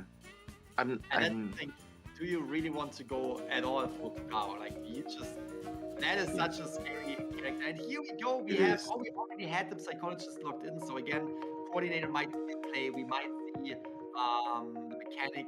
We are expecting the acrobat being. Oh, it's actually the entomologist, which is giving a chance to the acrobat to make it on the Arms Factory. Yeah. So probably going for a single shot hunter, maybe a disciple, gearing up towards a disciple. It might be true. And there you have it, the coordinator, and oh my god, and having the postman. So we have the coordinator most likely on C-side, and now we have the postman most likely on AC. So that is going to be interesting. I want to see, the postman performing just as well as GG's postman was performing, getting that cipher kite going and just rebuying time for the survivor side. And again, here we have, as you already mentioned, these guys coming in for the Arms Factory right here. It is definitely a make or break game for GR right now. Yeah, I mean, Sculptor definitely has the potential for 4K, so I don't really understand why GR would let Shom come out with the Sculptor. Especially since Arms Factory is also very strong for a Sculptor player. I rather they ban. Okay, but this is just my opinion. I rather they ban the Sculptor and the Mary rather than ban the Bonbon. But you know what? They might have a game plan, and we just have to see what GR does. So far, GR now the only stun that they have is Coordinator's flare gun, and that's about it. If she misses, if she shoots the wall, or if the hunter just dodges with the statue, which is a high possibility. Like using the statue, we've seen how the Sculptor players use the statue to block the flare guns when they're coming in for the rescue. So if that happens, it's gonna be Shom's win. But if they manage to get the rescue successfully and stun Shom long enough, well, GR has a potential to get a draw or even a scream and escape. So right now, it's gonna be game 3, first half. But you know what, guys? Shout out to you guys in the chat. Thank you so much for contributing to the answers as well. This is like, oh my god, the respect there again, like just shaking hands there. Really love the side there. Bringing you the commentary though, the potential last match, game 3, first half, between GG's Hunter, Shom, versus seeing GR Survivor. So giving you the commentary is me, Nell, and Gaming Grizzly. I am very excited yet again seeing that postman on the field, and again coordinator that can make or break the game for both sides. Let's get right into it. GR needs to get at least the victory into this round. Get into round 4, potentially round 4, or maybe taking home the victory at all with a lot of points. But GG definitely putting pressure on GR, having a little bit of an upper hand, having won round number 1 already. Let's get right into it. First half, third round, Arms Factory. We see the Sculptor already going into the direction of, which is C-side. C-side coming in as coordinator, so that might be a flare gun that is for the first kite to just prolong the kite and the time for the rest of the team to decode cipher machines. Yeah, I mean, this looks good. Like chasing the coordinator first and getting rid of the guns will definitely be more advantageous for Shom. Shom right here is trying to use the statues, just trying to box Zizai in here. And you can see, he actually brought Blink. I'm not really sure. I can see that it's probably a Blink. He's just trying to go through the windows. He's just going through the windows left and right, still trying to catch up Yeah. Oh, so he actually brought excitement. So right now, if Zizai uses the guns there, oh, the excitement is gonna go. Wow. So it's very, very advantageous for Sean right now, making Zizai use up the flare gun, and he's already just one chip damage away. That is for sure. Again, that was kind of predictable because, again, the flare gun can make or break the game for the Hunter. And having excitement right here definitely is a fantastic job. Look at that. Seasai is trying to get away as far as possible. And Sean definitely having the respect for the pallet, but bring down that coordinator extremely fast. You can see the first few Cypher machines are about to pop, and this was almost a 3 Cypher kite, which is really good for the surviving side anyway. So it's still everything on the table, but coordinator now being the easiest target without any skills, any abilities to utilize. So now we can see survivors are trying to get around, trying to get to the next Cypher machines to decode, and Hart, who is the mercenary, is getting ready for the rescue. Yeah, he's just ready to just dash in. The moment he comes in, he's just gonna dash. But is he gonna hit it? No, the swing missed. So Hart will be able to dash right through, getting no damage, and he's gonna get 1 damage right here. And he just has to be careful not to get the second hit. So Zizai will be rescued before half, making a dash towards the small shack and gonna use the pallet, I assume. Yep, he's gonna use the pallet there, forcing Shom to break it. So very fast breaking pallets there, probably a 3-12, considering he doesn't have a... Oh, is he gonna get it? So close, so close! Oh, the chip damage. I was actually not expecting the second to connect either, but Coordinator is down. Coordinator was buying a lot of time doing a fantastic rebound kite right here, but Sean really concentrating on the Coordinator C side, the first survivor to get back to the manor, and we can see the Cypher machine progress is going fairly well, but at the same time, will it be enough to get the Coordinator off the chair and have the last Cypher machine primed for the situation when the survivor goes down again? We have Hart, the mercenary, yet again coming in for the rescue right here. Getting the hit, yep. That first hit now needs to really protect the Coordinator to buy more time for the rest of the team. Is he going in, and is he just standing here? Yes, he is! Yo, gonna use the blink straight away, so smart! Oh my god, yeah, he doesn't want to get waste. He doesn't want his time wasted by hitting the machinery 2 times there. So Zizai is gonna be out, but mind you, the Cyphers are almost primed, and there's no more trump card usage. It's gonna be blink now, and even that is on cooldown. Yeah, they're just gonna prime. They know that. Oh, it's going straight up into late game. The distance was big enough to have that Cypher pop, and this is definitely a really, really good setup for a tie already for GR right here, which they potentially are aiming for. They definitely want to see if they can get out another survivor right here. Statue hit number 1 was coming through. No detention is activated, but that is not even needed if the statues he has detention though. Oh my god, is it a 3-6-12? 3-6 with a rather fast breaking pallet. Yeah, he actually has, but unfortunately, yeah, it's not gonna make it's not gonna contribute as much because right now he downed Shadow using the statues. But will GR just be satisfied taking the draw? Yep, they are just gonna take the draw. And that's the thing. They had a really good setup. Both exit gates were open, but at the end of the day, that survivor was in the middle of the map. If you're going in for a rescue, you have to accept that there will be another hit coming in, and with detention, you cannot do that. You cannot do that. You cannot. So therefore, having the tie right here in the first half is not too bad because this is still setting GR up on the Hunter side now, bringing in PPX with potentially a Dream Witch, potentially a Sculptor, but also Guard 26 or Bloody Queen. And what we mention over and over again, PPX now needs to get 3 survival elimination at least. If they are able to get a 4 survival elimination, they will decide this matchup between GG and GR for themselves. If they are getting a 3 survival elimination, we will see round number 4. And if they are tying, we see GG on the victorious side of this matchup. Yeah, definitely. Like, if I was GG, I'd probably just ban his Bonbon. Bonbon is very scary in this map too. Bonbon, Sculptor, and maybe either or Dream Witch. So, yeah, I have to say, Bonbon is definitely gonna be on their hot list target here. And like what you said, you've already talked about it. He has to get nothing less than 3K. If he gets something less than 3K, it's gonna be GG well played, and GG will be the ones taking the victory.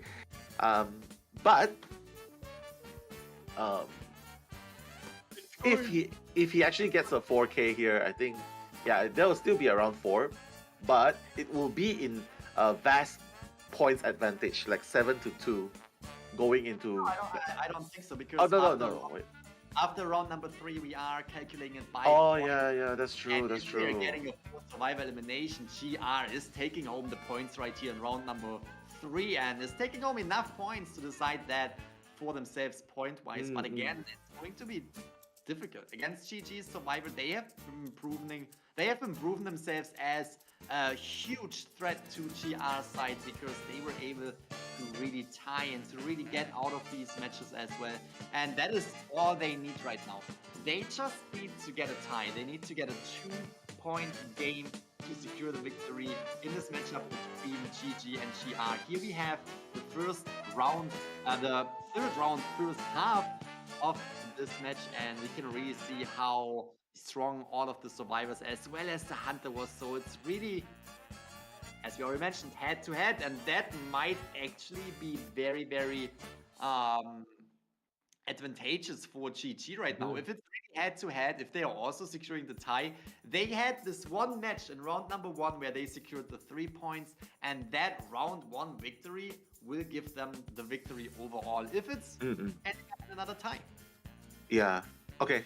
I get it now, because I simply just have to write it down. I don't know about you guys, but sometimes I just have to write things down so that I can remember. I'm so bad with numbers.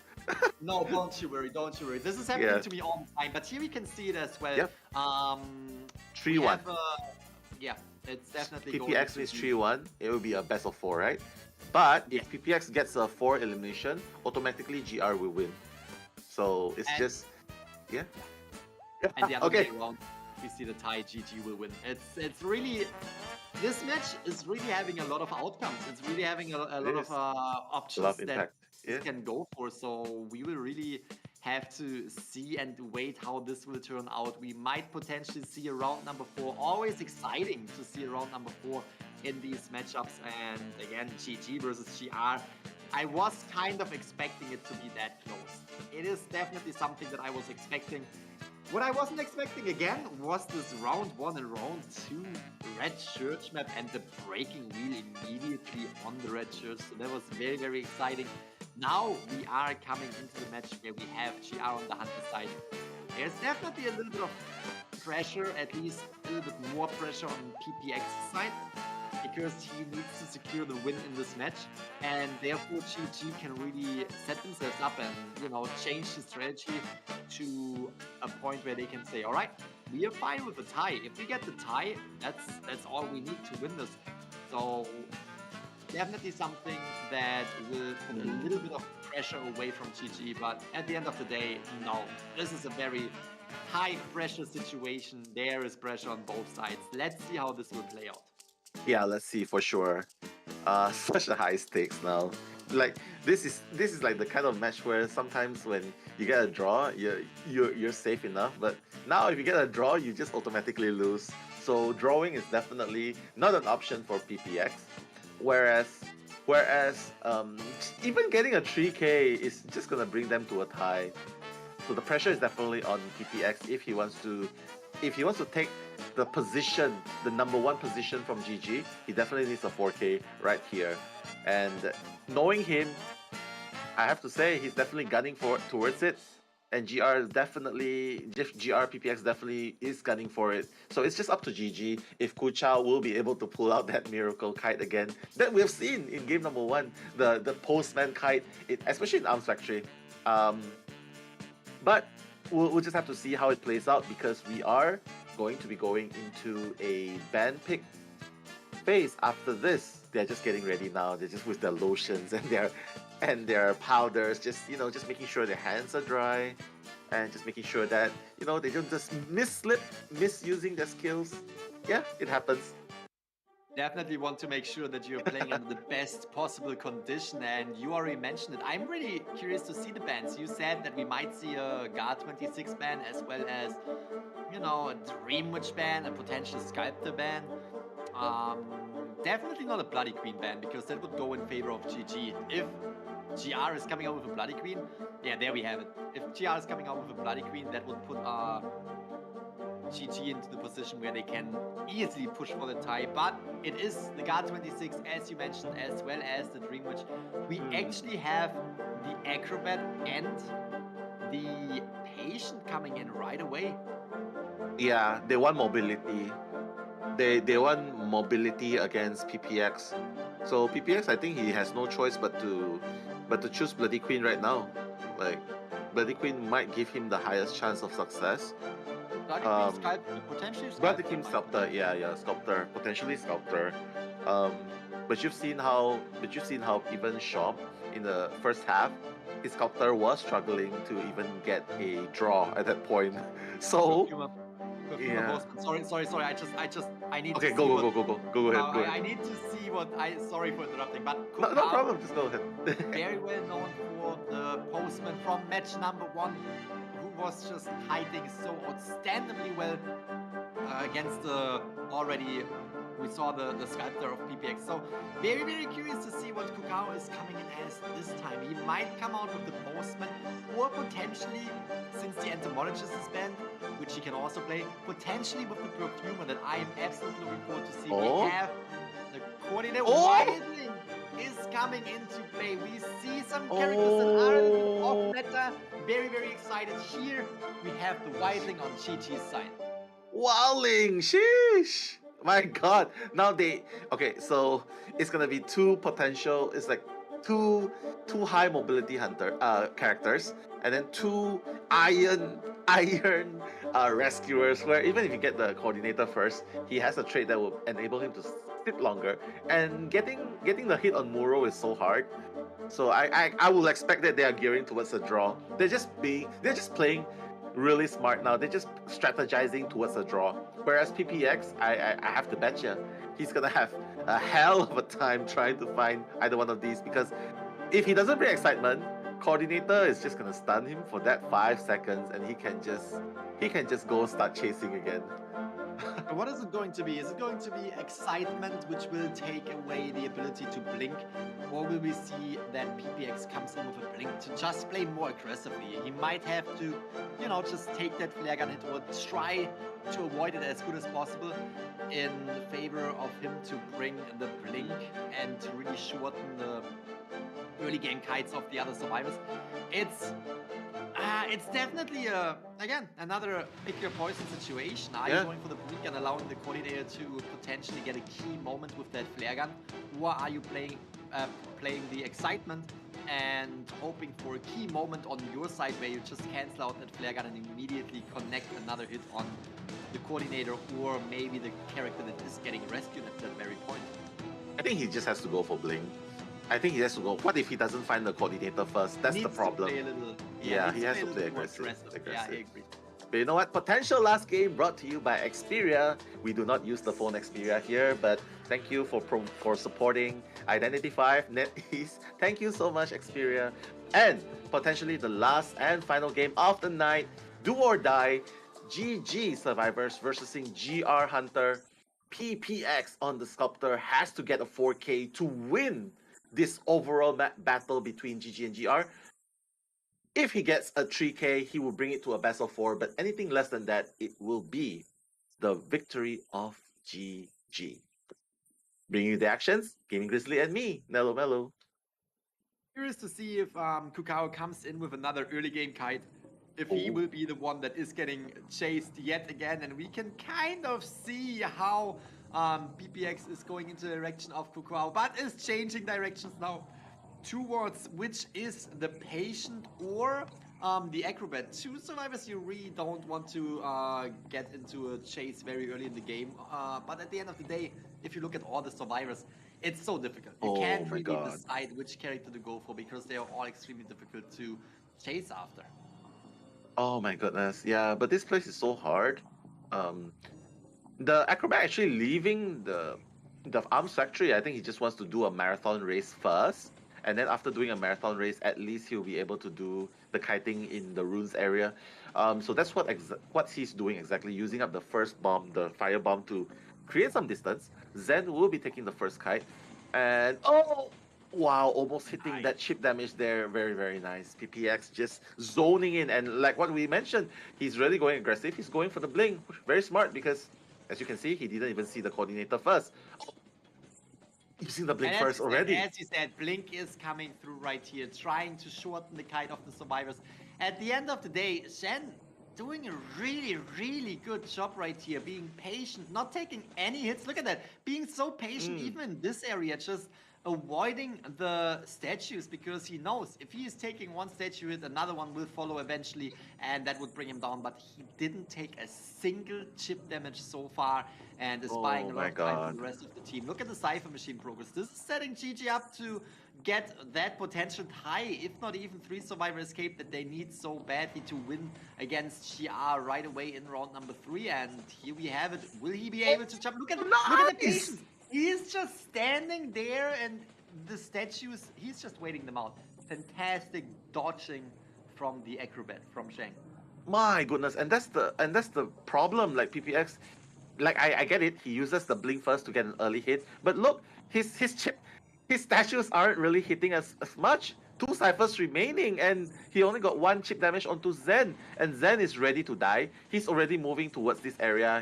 He's like, yeah, I'm getting ready. I'm still hiding, but if I fall down, at least I'll be falling down at the corner where I won't be interrupting my teammates. And that's the plan right now, because 2 ciphers, 1 cipher at 77%, 42% on the last cipher, and Zen has already kited 3.5 ciphers.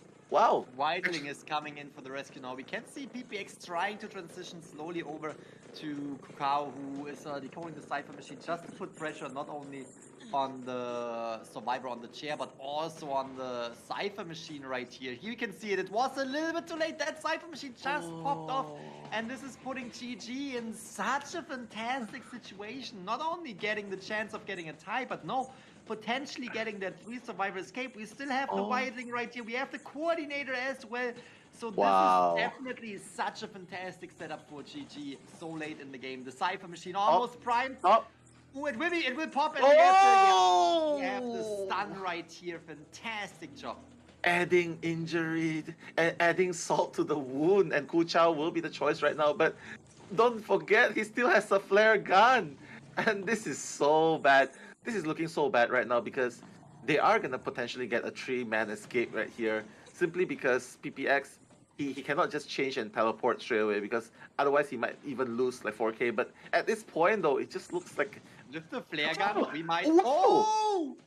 I was just about to say, with the flare gun we might see a 4 survivor escape, because we have the dungeon right over there. Teleport is coming in. Oh my god. That was such a fantastic setup for a 4 survivor escape, but the flare gun did not connect, securing at least 1 survivor on GR side right here. But congratulations to GG with this 3 survivor escape, which was absolutely fantastic.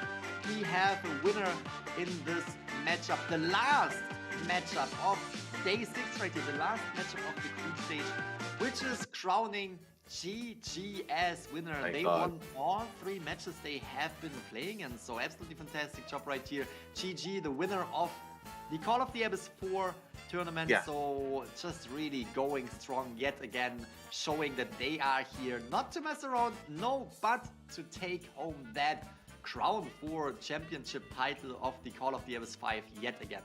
Yeah, but GR has to be really proud of what they have achieved, bringing it to a best of 3. Even qualifying with a 2-1 is not too bad, because 2-1 you're definitely in the top 8 for sure, because the top 4 spots are now filled up by Wolves, SST, and that's another team.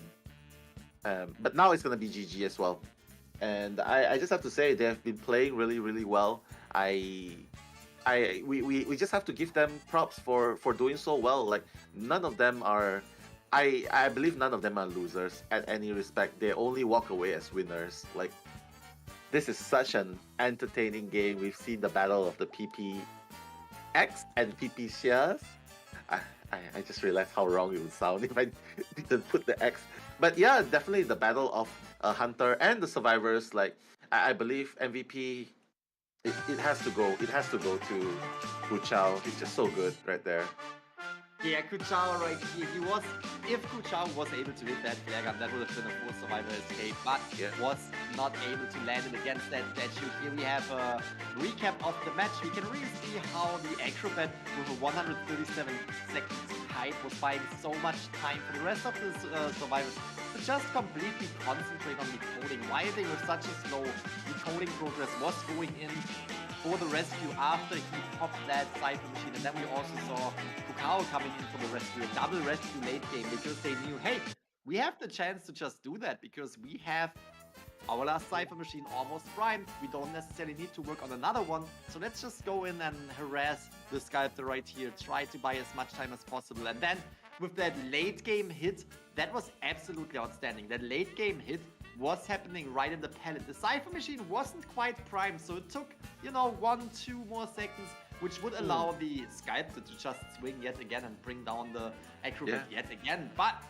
since that was happening inside the pallet stun was happening, and there was a lot of distance going on all of the sudden between the Hunter and the survivors. Here we have the points yet again. We have the victor, who is GG. Congratulations yet again. I want to see the support in the chat for both teams though. GR and GG, two absolute giants in the Identity 5 community, in the Identity 5 competitive scene. So I'm very excited to see more of them, because you already said it, both of these teams will continue into the next stage of this tournament phase. So I'm curious to see how they will perform in the future matches. Yeah, the final stage, as a matter of fact, because they will be going towards the COA finals, which will be happening. Are we allowed to say the dates yet? But don't worry, the dates will be revealed in the official Identity 5 page. But one thing that we can tell you now for sure is, don't go anywhere, guys, because after this, we are going to see the results, and we are going to go straight to the random match brackets for the global finals, which means they will be doing a live draw or how the teams will be pairing up in the global finals. So you guys don't go anywhere, because you guys will be seeing that in just a short while. That is actually very, very exciting to see which teams will go against each other in the upcoming days of the tournament that is Call of the Abyss 5. I'm very, very excited about that. And again, congratulations to GG, because they were just performing extremely well in this group stage, taking home 3 victories out of 3 possible victories, therefore just showing yet again that, hey, we are here to take the victory home. Congratulations. And that was the last match of day 6. What do you think about the group stage so far, of all of the matches? I think they were putting up a really, really good fight. Coming into these matches, I'm just gonna state what is so apparent right here. That this game has been dominated by Chinese mainland teams. I think that was what was happening from the start of COA, and it's fair because the competition did originate here in mainland China. But over the years, we've seen so many teams rising up. We've seen the rise of Korea, Money Sweep from Korea. We've seen the rise of SST and AG, even Scars putting up such a good fight from Japan. They're from Japan. And we've seen BZ with the unconventional Joseph photographer coming from Hong Kong, Taiwan, Macau, and even your very own NAEU. Like B4U has definitely shown such a rapid improvement that even the Chinese players are giving them their praises. So that is something that is very, very worth noting and worth putting into your memory.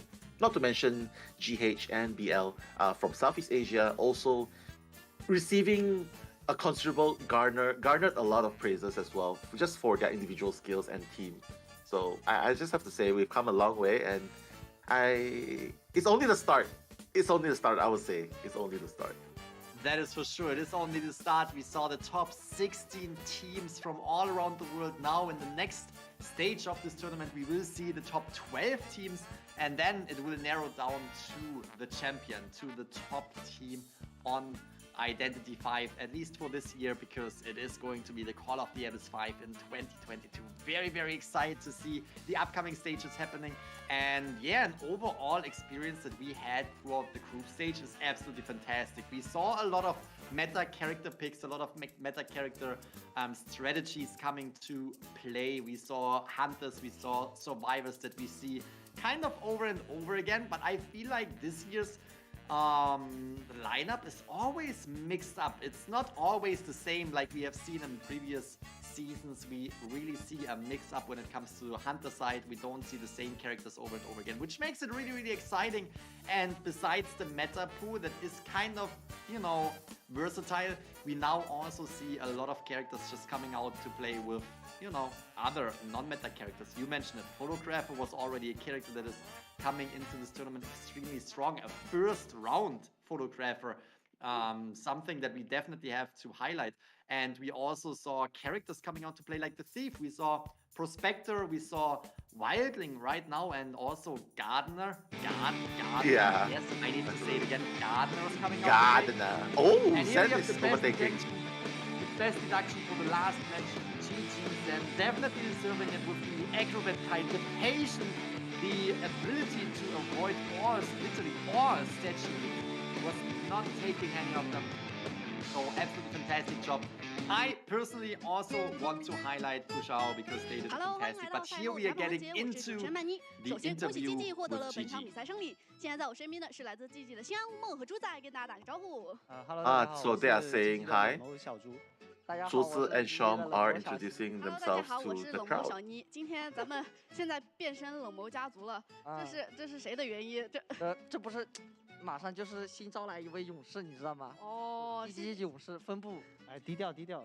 现在这个家族 Oh my God, they're giving praise and it's like, oh yeah, be humble. So they're just very 收官之战嘛。今天感觉 sporting. 这一路打来，这个赛程觉得小组赛打得怎么样？各位都 What do you think? 是越来越好了。 越来越好。对，我感觉的话，我自己6分及格，然后队友的话肯定是10分满分。哇，现在开始互相吹了是吧？确实这个赛季看到你们的一个相互扶持， Yeah, like they were congratulating what they think about what they're doing very well in this 想问 company. 一下两位啊，就在赛前有没有做一些特别的准备？因为今天也是我们的就比较激烈的，就是争第一了嘛，毕竟要。He's like saying that we're fighting for the first spot in the bracket. So did you do any special preparations? 靠马哥。一句话，靠马哥。马哥说靠猪仔是吧？靠猪仔，靠猪仔。我说靠你们。今天大家互相靠是吧？确实也是，现在皮虾也 Yeah, they're just so funny. Say like, yeah, I depend on you, yeah, bro. 双子星这样一个阵容打得越来越好了，觉得说虾哥回归之后，你自己的感觉有没有什么不一样了？感觉可能就是战术上会安排，就是我们轮流上了嘛，然后就底牌一些，哎，虾哥来了， After going through the group stages, they're doing better and 哦，我 better. 懂了，就是现在后背有 But 人了， in 怕了是吧？ their opinion, is there anything they can do better and how they 不 feel? 好的时候你上是这样吗？而且发现求生者现在这边你们的一个角色的轮换做的也挺好的。 They think that their skills are up and down, but they can rely on 第二 each 把的时 other. 候打的用命，其实你们这些也是都是2个人以上都可以玩的这种角色进行轮换。今天在第一波的时候，你那个病患好险呀，那个气球刀，想问一下你当时的感受什么样的？就翻过去海阔天空啊。 海阔天空，哦，平静是吧？海阔天空，你当时的心情呢？就是海阔天空，平静吗？就翻完就下来就好险好险好险。好险好险！那马哥在下面看的呢？我真替他捏一把汗啊！还好草哥摇得好，没打到，要不然的话，朱哥你，就今天可能有没有可能说那个打到了之后？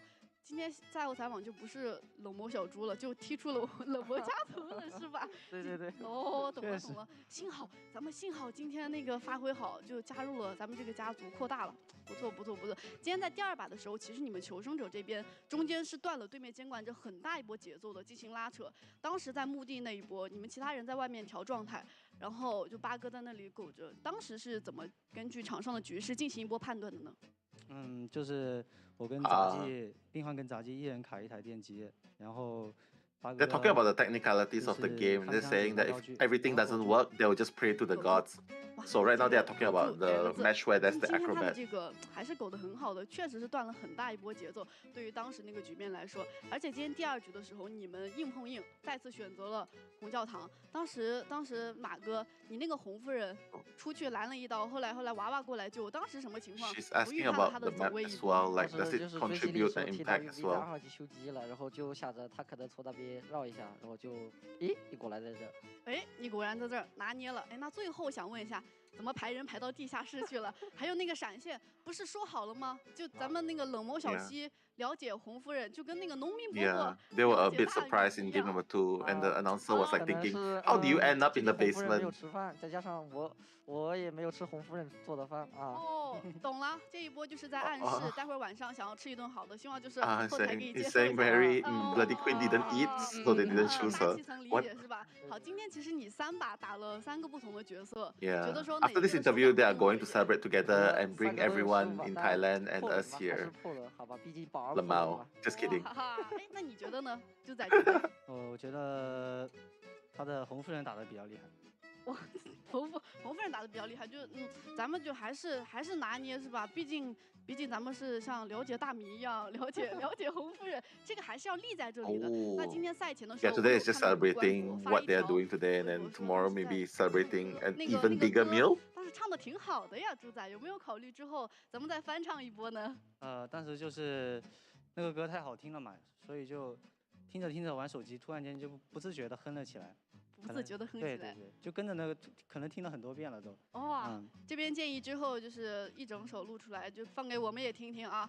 马哥，你觉得我这个建议怎么样？好。They're just asking about something that they post on social media and what they think about that.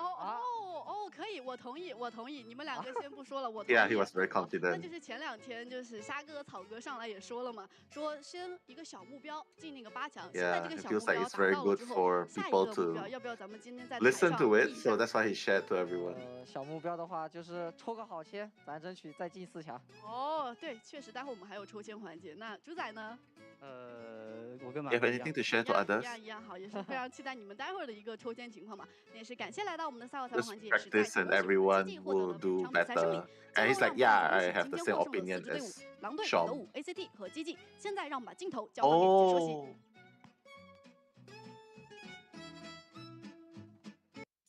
Yeah, okay, so it will be GG, it will be Dou, it will be Wolves, and it will be SST. That are the top 4s.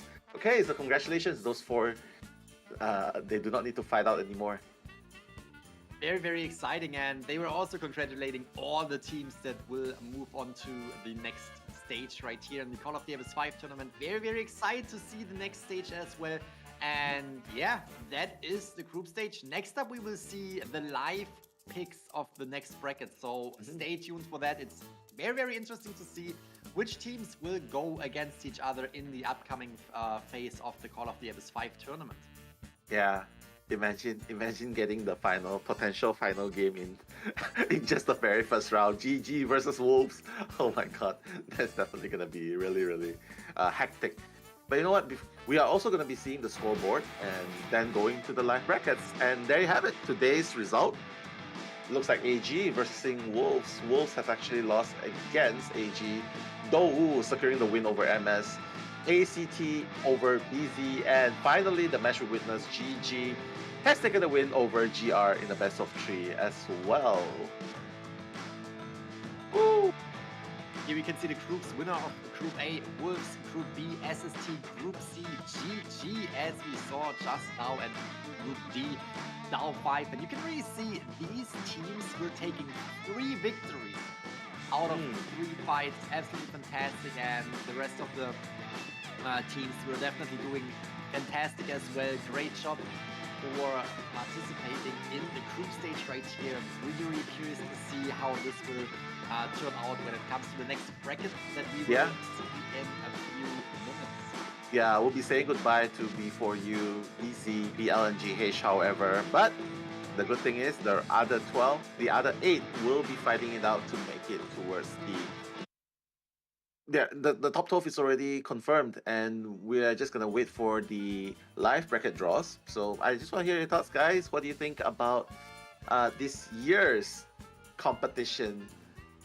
how do you think about the group stages? Are there any particular matches that you guys really, really love? Just go ahead and type the name of the team that you guys have been paying attention to in the chat, because we are reading. Grace, any particular matches today? Any MVPs? Any MVPs? Sorry, go ahead. No, don't worry. Just want to highlight one thing. We already mentioned it. The winning teams out of each bracket will actually jump one bracket ahead, which means we will see them already being in the quarterfinals, and the rest of the 8 teams will still have to duke out the teams that will continue into the next bracket. So the ones that were taking the victorious spots right here in the group stage are already having a little bit of an advantage right here, because they don't have to fight in the next phase, in the next stage, in the next final step to get to the championship title right here. So very, very exciting to see that. I think we're gonna see the brackets while we are doing the live draw, while we can see the upcoming brackets that will be drawn. I think we can already see what I am trying to get at right now, because I feel like I can't really explain it without showing the brackets on screen, but we will jump into that in just a few minutes. I'm so sorry. I just have to give this shout out to this guy in this chat. He's been calling me out a lot, saying I love you so much. Thank you so much for your love. He's been spamming I love you, Nello, the whole game. So I just have to give you a shout out, man. Sorry for taking so long just to respond. But yeah, Grizzly, just very excited to see the group stages coming to an end and finally proceeding to the global finals. But you know what? I think the teams are actually happy that they don't need to fight anymore, going straight to the quarterfinals. But do you think it's a disadvantage because they will be having that last match to warm up? I am not really sure if it's necessarily a disadvantage. Yes, they won't have the chance to warm up more, but they are already in quite a comfortable situation. They have won, all of these teams have won 3 rounds in the quarterfinals, so they definitely deserve a little bit of a break, and they can go, you know, with a little bit of a break, you are more refreshed to get into the tournament right there, and they don't have to sweat in another match, because there will be teams that will be eliminated in this stage, where the winning teams of the group stage can just lean back, relax for a moment, and take a big breather before they have to compete yet again against the top teams. We will be jumping into a short break before we do the live bracket pulls, so that is something that we have to consider, and I hope to see you guys back when we are here with the live bracket pulls. Yes, we definitely love to see you, and we're just gonna quickly go and grab some drinks and toilet break, and I'm sure all of you at home definitely needs that as well. So see you guys after the short break. In Chinese, we are gonna say 不见不散. We're gonna meet you after this. And blood spilled before me. The illusion of my utopia had lost the favor of the sun.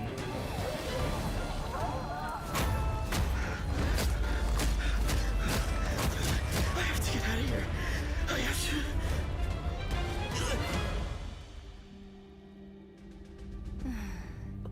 Why do you wish to escape, my dear king? In this everlasting Colosseum, you will forever be my gladiator.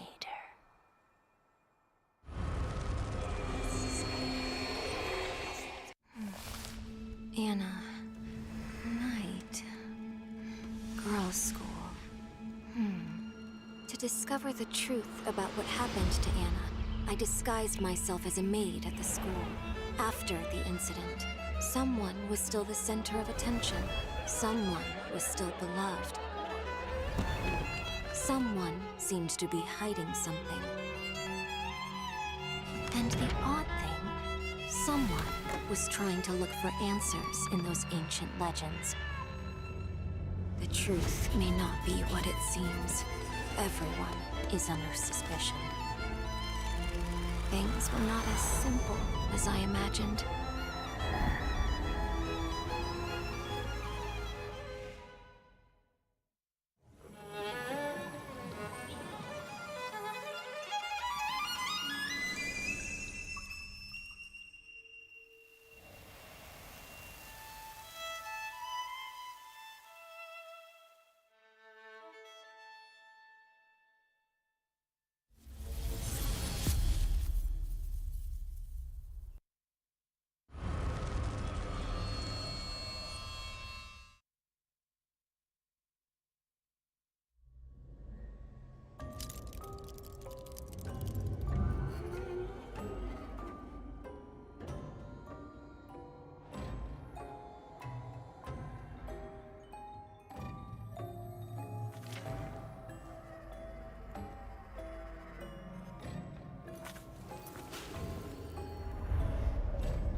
踏过荒谷和大漠，肩负着族人的使命，去往异乡。阴谋与命运交织着。当星辰落下之时，毒蛇露出了尖牙。忠诚与背叛的戏码拉开序幕。火光将反叛的计划化为乌有，刺向毒蛇的弯刀，在烈火间把双手灼烫。然而，救命的稻草不过是又一场狩猎的预谋。而若不甘心成为猎物，只能自己勇敢伸手，触碰飞鸟与神鹰。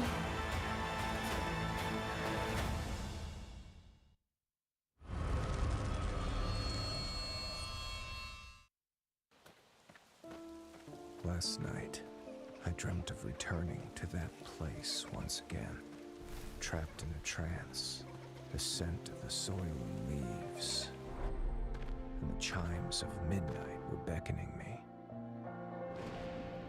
No matter how many times you found salvation within your own creation, you could not escape the nightmares of your memories.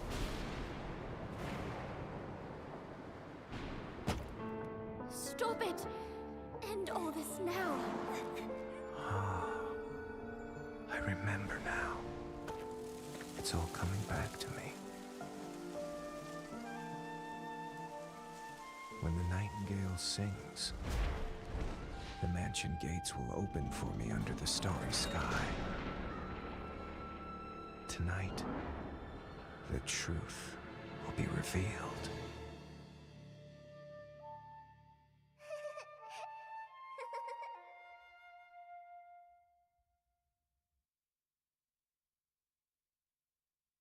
The islanders often say the wayward sons will eventually return home, just as migratory birds always come home to roost. Yet, fewer and fewer have returned. Fear has gripped the island, and strange rumors began to take hold.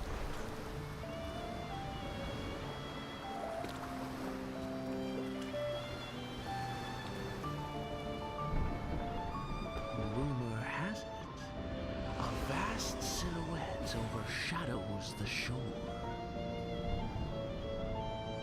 Some also say a resentful soul lies beneath the waves, luring voyagers to their doom. While many claim, even in a storm, the swallows will guide you in the right direction.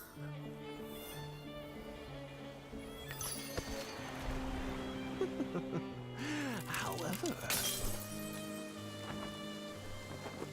is this calamity wreaked by disgraced deities? Or perhaps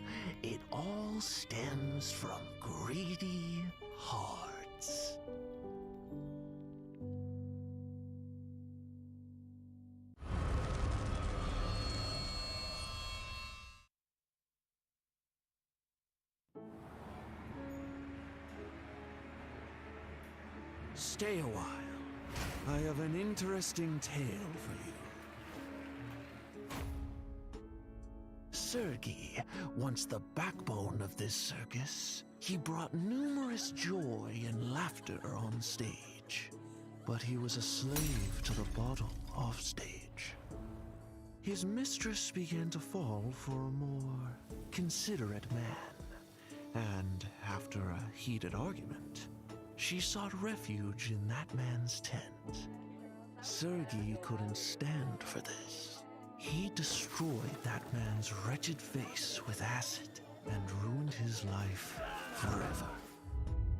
The truth was finally spilled in a fit of drunkenness. In turn, on that drunken night, Sergei also lost his face. 一下我们本次抽签的规则，4月30号至5月3号将迎 And 来第 we 5人 are 格深渊的呼唤 back 五全 with 球 the 总决 action. 赛 We 的 are 最后一个 about 阶 to 段 jump 淘汰赛 into 的 the 阶段。 drawing 此阶段 ceremony. 由12支从小组赛阶段成功晋级的战队构成。小组赛阶段每组排名第2、第3的战队进入淘汰赛第1轮12比8的阶段，而第 The second playoff stage is consisting of the 12 clubs advancing from the group stage. The second and third place of each group will advance to round 1, 12 to 8 stage. The first place of each group will directly advance to round 2, 8 to 4 stage, facing against the winner of the round 1. The format of playoff stage is a single elimination format. 12 to 8 and 8 to 4 stage will be the best of 3, and the others will be determined by best of 5. The club who has the higher rank in the group stage will have priority of choosing the map during round 1 and round number 2. There will be 3 seeds pools in this drawing ceremony. First pool includes the 4 clubs who has the highest rank from the group stages. Second pool includes the 4 clubs who has the second highest rank, and the third pool includes the 4 clubs who have the third highest rank. Yeah, so the drawing rule will follow the same group avoidance rule. That means the 3 clubs from the same group in group stage cannot enter the same quarter area in playoff stage to ensure they will not meet in round 1 and round 2. And now we are just waiting for the drawing ceremony to begin. Yep. 3号种子队伍呢，就是微博 MRC SZ MS。 Going from third pool to second pool and then first pool. 那我们的1号种子词，也就是我们小组第1名是狼 So here we can see it. 斗五，是的，那。 The winners will immediately get into the semi-finals, and second and third places will have to fight against the spot, fight for a spot in the semi-finals in the 对， quarterfinals. 而且这一次我分析了一下，其实抽签的这个结果还蛮重要的。对，因为什么呢？单败淘汰赛。是的。你的那个半区或是你的地场的对手，基本上 Saying that the draw is also very important because it actually determines who, like the advantage you gain by playing against certain teams, so it's very, very important. So they're inviting the chief judge now for the third group. And we are starting with the draws. Big balls. 每个小组的第3 Oh my god. 是哪一 Sorry. 支队伍呢？这4支队伍里面的。 And we have Stars coming in as first 他将会进入到我们的第1分 for 区。 this bracket. Yeah.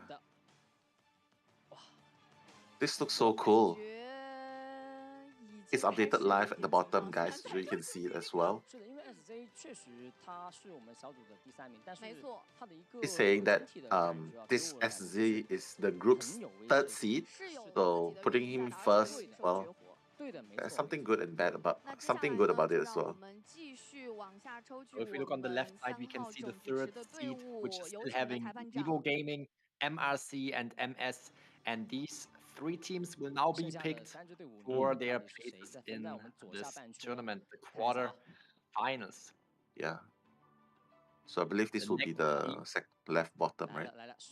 Yes, left bottom team. Next team will be Weibo Gaming. 对，微博也非常不容易嘛。对。Yeah, she's saying that, yeah, meeting Weibo is also not easy at all. 一拿出来就感觉，哎，没错，抽出来了。Yeah, just doing small talk. 可能等到后面我们的 And now 这 it's 些 just 技术 between the 差 two 不多 teams, 已经 MRC 全 and 部把它 MS. 控制了 You 之 can 后， already see on 再 the 加 right 上一 side 个 we 顺 have 延的 two 规 more 则，可 spots 能 for 就 the 慢慢的 third 会感觉 seed. 到紧张了。 And 因为有个 either 同组 MRC 一 or 定的 MS 情况 will 下 take the 没错 first 没 spot 错 and the second 啊， spot 这个 will 感 go 觉 to 真的 the 是特别的让人 two 有那 remaining 种竞 team. 技的感觉，真的，好，接下来有请我们的裁判长继续我们抽取下一支队伍。 Okay, so we're gonna ask the chief judge to continue 那在我们 drawing the lot from the 3 third 号 pool. 种子池里面的队伍呢，啊，这个只剩2支了。这支队伍是谁呢？ And we have MS. SM. SW, I thought. Yeah, we have MS right here for the next pick. On the right side, it will be the first one, and this will automatically put MRC in the lower bracket of this quarterfinal seed. 但是其实看到这里已经能够觉得，对，首先咱们微博和 MRC 来自大陆赛区的2支队伍，它是分开的，左右两边了。对，好消息是，坏消息是其他都没抽。是这个，根据我们之前的这么一个情况，它会不会已经开始有一点点对称了呢？阿潮的这个手气一直很可以的。确实，因为我们上次小组赛 Another remaining teams for the quarterfinal will be picked from the second pool, the second seed, which are AG, GR, ACT, and FPX-CQ. Yeah. And So we the will final have name. that last final name, which will be Surprise MRC. Surprise, Getting that surprise. right here. No surprise, actually. 那我们的这个3号种子池呢，已经 So just to finalize it, it's going to be MRC. 这里面就有一个规则。 Actually, though, Grizzly, like the positions are very important as well, right? Even for the first seeds, because yeah, if they meet like the second seed, which are also very, very strong, it might end up like jeopardizing their chances to go into the semi-finals and even potentially the finals. That is for sure. The drawing of the bracket seats right here is definitely one very important step when it comes to getting closer to that championship title. And right now we are about to jump into the second seed. Again, it is either AG, GR, ACT, or FPX-CQ. We are starting with the first team that will go against Scars, and it will be AG. Japanese team versus Japanese team. Wow. That is going to be very, very exciting. We saw it before. The Japanese teams are known for switching out their hunters after round number 1. And honestly, the strategies that I have witnessed from the Japanese teams are very similar. And I'm curious to see who will be victorious and move on into the semi-finals. Yeah, for sure. It's definitely gonna be like, we're gonna see a lot of mad eyes from the AG if they don't ban it. But oh no, who's gonna face WBG? Facing Weibo Gaming's YMM. I got GR, ACT, FXEQ. All of those are so strong. That is for sure. All of the teams are extremely strong that we are seeing right here. We are going into the next pull, GR? which will determine, as you said, who will go against Weibo Gaming. And this time it will be... Oh, FXEQ! 朱雀. Oh my god, they have to face Afu. I think it's pretty okay. Oh, I think the matchups are either way. I almost feel like yes, the teams that you go against are very, very important and can help you proceed into the next bracket. But at the same time, all of these teams are so scary, so well balanced when it comes to Survivor as well as Hunter play that it really is pick or choose your poison. None of the teams can be underestimated. Next pull will determine who will go against MS in the quarterfinals. Yeah. You wanna take a guess? Which one will it be, GR or ACT? Wait. Okay, let's go. It's going to be GR, I say. Okay. I'll take ACT then. And Ding, ding, ding, ding, ding, ding, ding, yes, ding, ding, ding. it is. Three letters. Oh my god. We are going Grizzly. against MS. Grizzly the Seer. Oh my god. Never bet against Grizzly, guys. And therefore, we also already know the last seed of the second seed, the last pull will be ACT, which they will most likely. Oh! they actually switched up the position of GR. I was expecting to see them Oh? going against but That's weird. They locked it in for the matchup against MRC. Eh? I thought I was gonna face MS. So technically, I still won. CT versus MS. Technically, you still won. 所以呢，他们有个规避的规则，所以 ACT 呢就去到我们的右上半区，然后右上半区的 GR 这边的话就顺延到我们的这个右下半区。 Maybe because 这就是我们一个 is it because GR has met MS before? That's why they are not supposed to meet each other again. They did mention that they're not supposed to meet again. Yeah, they cannot be in the same group. They were from the same group. That's why they're not gonna meet again. That's why they moved to the bottom seed. ACT 的状态 All right, understandable. 不太好， But ACT 比较起伏。 versus 所以说对 MS 于 ACT 来讲，一定得要加把劲的。那我们另外的4支队伍，我们自己赛 ACT and MRC were in the same group. That's why no wonder. 上来就直接内战了。没错，对，没错。下面好像会感觉更紧张一些。是的。那么在23号已经抽完 But guys, in the chat, the seed ones will also be drawn. 就会顺延到下一组。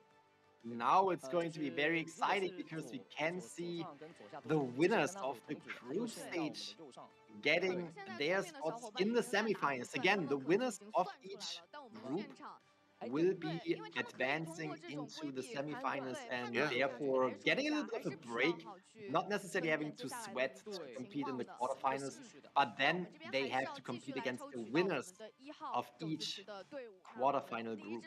Oh my god, imagine getting SST against the winner between AG and SZ. Oh my god, not SST, come on, not SST versus Sing. I swear to God! I swear to God! An all Japanese bracket right here. I swear to God, what is going on? All the Japanese teams are gonna be in one line. We are going to determine the best Japanese team within the semifinals already. Very interesting. Yeah. What are the chances? What are the chances indeed? But well, at least this will ensure that the Japanese team will definitely be one of the top 4, therefore securing a spot for a Japanese team to enter the top 4 for the very first time in the COA history. So I think that will be that's quite a news.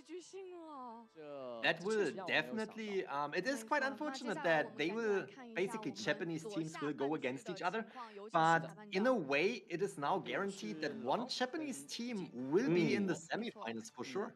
Yeah. No, not the semifinals, The yeah, quarterfinals. Oh, yeah, semi. Okay. Oh my god. Dou? 哎，我看到图标了。 Oh, Wolves? Wolves it is. But they're in the same team as WBG, right? They already faced WBG. So they have to go to another. I'm not completely sure if that rule applies. Yeah, no, you're right here. Okay. Yeah, so they went to the other side. Oh my god, ACT and MS are gonna face against Wolves. It's gonna be so hard. Now we have 2 more teams remaining, GG and DAO 5. 是的，是的，后面的这个情况呢，我相信观众朋友们已经排出来了，但是那还是得要这个辛苦我们的裁判长。是的，Okay. Dou? Why did he just stop? Okay, that's weird.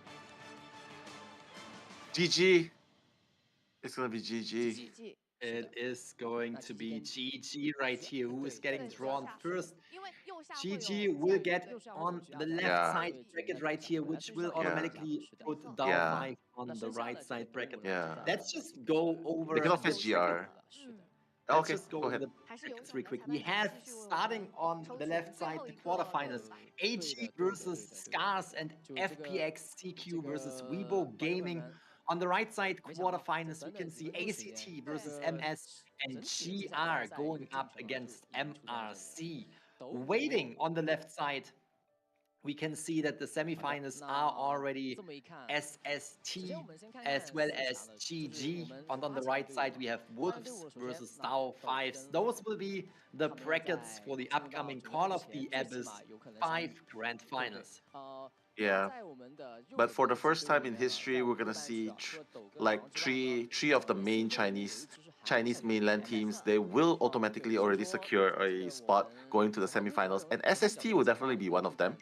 So yeah, I think this arrangement looks pretty good, and the Chinese teams are fighting against each other as well in the early stages.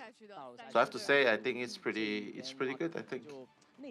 That is definitely a bracket that I am looking forward to see. It's going to be very intense, very, you know, as you already said before, head-to-head, and it's going to provide us with a lot of very interesting matches. We already said it, the quarterfinals as well as semifinals will take place as best of 3, and the rest of the tournament will be taking place as a best of 5. So that is something to look forward as well. The later matches, when it really comes down to the top teams, will be decided by a best of 5, in which we can expect more bans, more versatile character picks, and on the hunter side as well as on the survivor side. And we have the results of the brackets. Here they are, and this bracket will start on April 30. April 30 will be the date. Yeah, like if you look carefully right here, you can see that actually all the brackets are Chinese teams versus Chinese teams. So I really think that this is advantageous for Japanese team. At least one of them will be making it to the top 4, which I mentioned just now is going to be the first time in history of COA where a non-mainland Chinese team will make it to the top 4. So I would say not too bad. Like even though the Japanese teams are battling each other, but the Chinese teams are also battling each other. So I think it's pretty good to have a representative coming into the semifinals.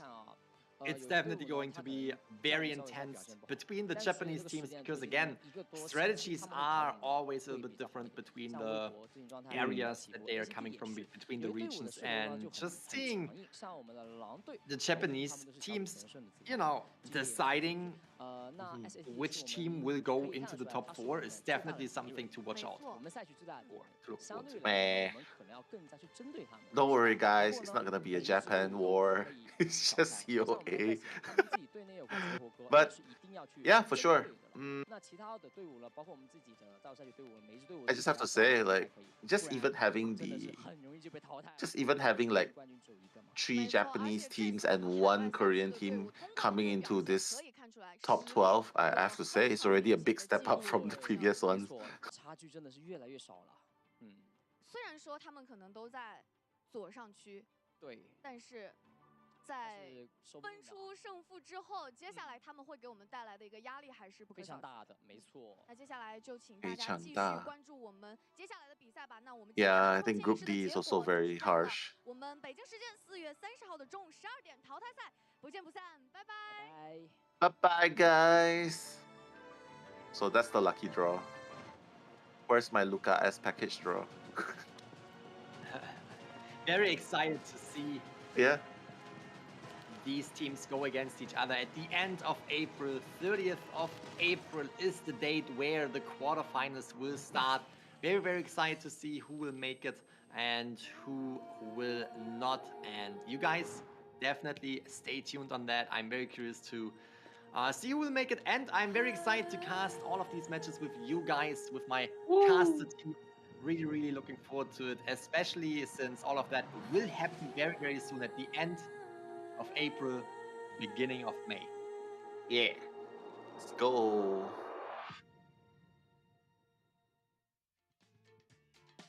Hey guys, looks like this is the end of the group stages. Wow. So it's me, Nello Mello. I'll be signing off right here. Take care, guys, and Grizzly. Very, very excited again to see what is coming in the official global finals here of the Call of the Abyss 5. Thank you all for being here. Thank you all for showing the support for not only the teams and the players, but also for us as casters and for NetEase. Here we have some highlights that were happening throughout the entire group stage. Signing off right here and seeing you all very, very soon. Yeah.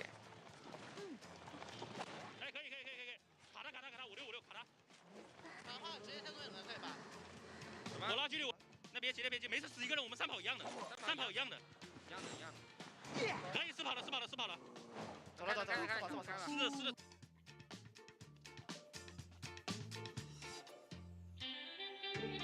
1号会掉，1号会掉，1号会掉。对，我被掉了，我掉了，没关系，拉走一个场1号。拉走，我导到2号行吗？导2号。然后 A 闪，不着急，没用的。开。 10초 정도 남았어.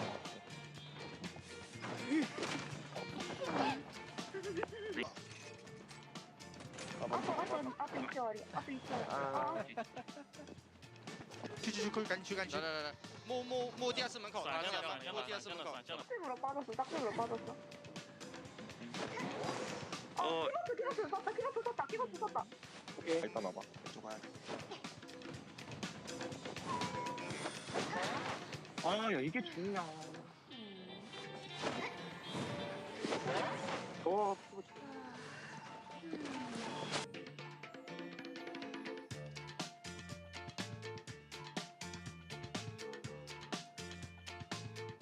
接吗？六点10。摸，那我就不接到。门多少？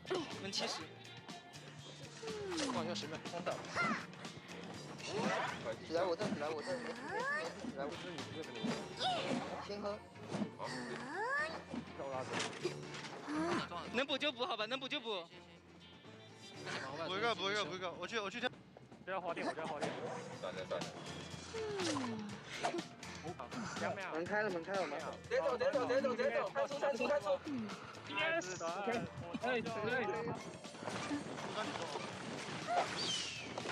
不走了。我拉一下好吗？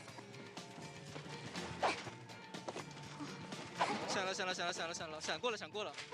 可以卖我保平，可以卖。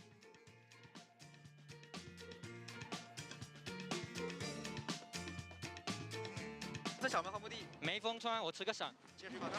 没封穿。牛逼！我去了。啊，看正好是能卡血就有机会就来。压住他！我救了，有伤了。 OK， 我还是走。过来跟我修一会。过来跟我修一会。直接走吧。直接走。走了吗？走了。OK。好了，我确认。OK， 好了。不要烦，我被闪死了。遮闪没事。我要贴过去了。啊，不用，闪现交了就不用闪现交。得撑啊！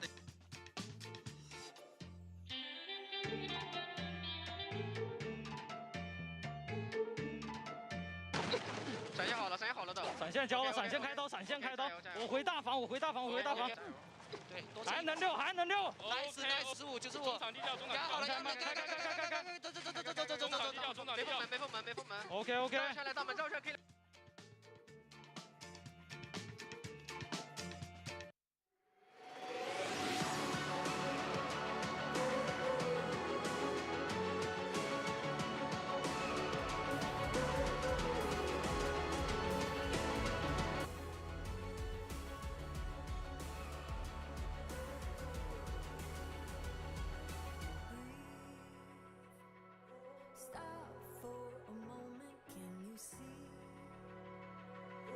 Nothing is broken, you are here. You found the strength to come back from the end of the road. This is your time, you're standing tall, you're electrified. You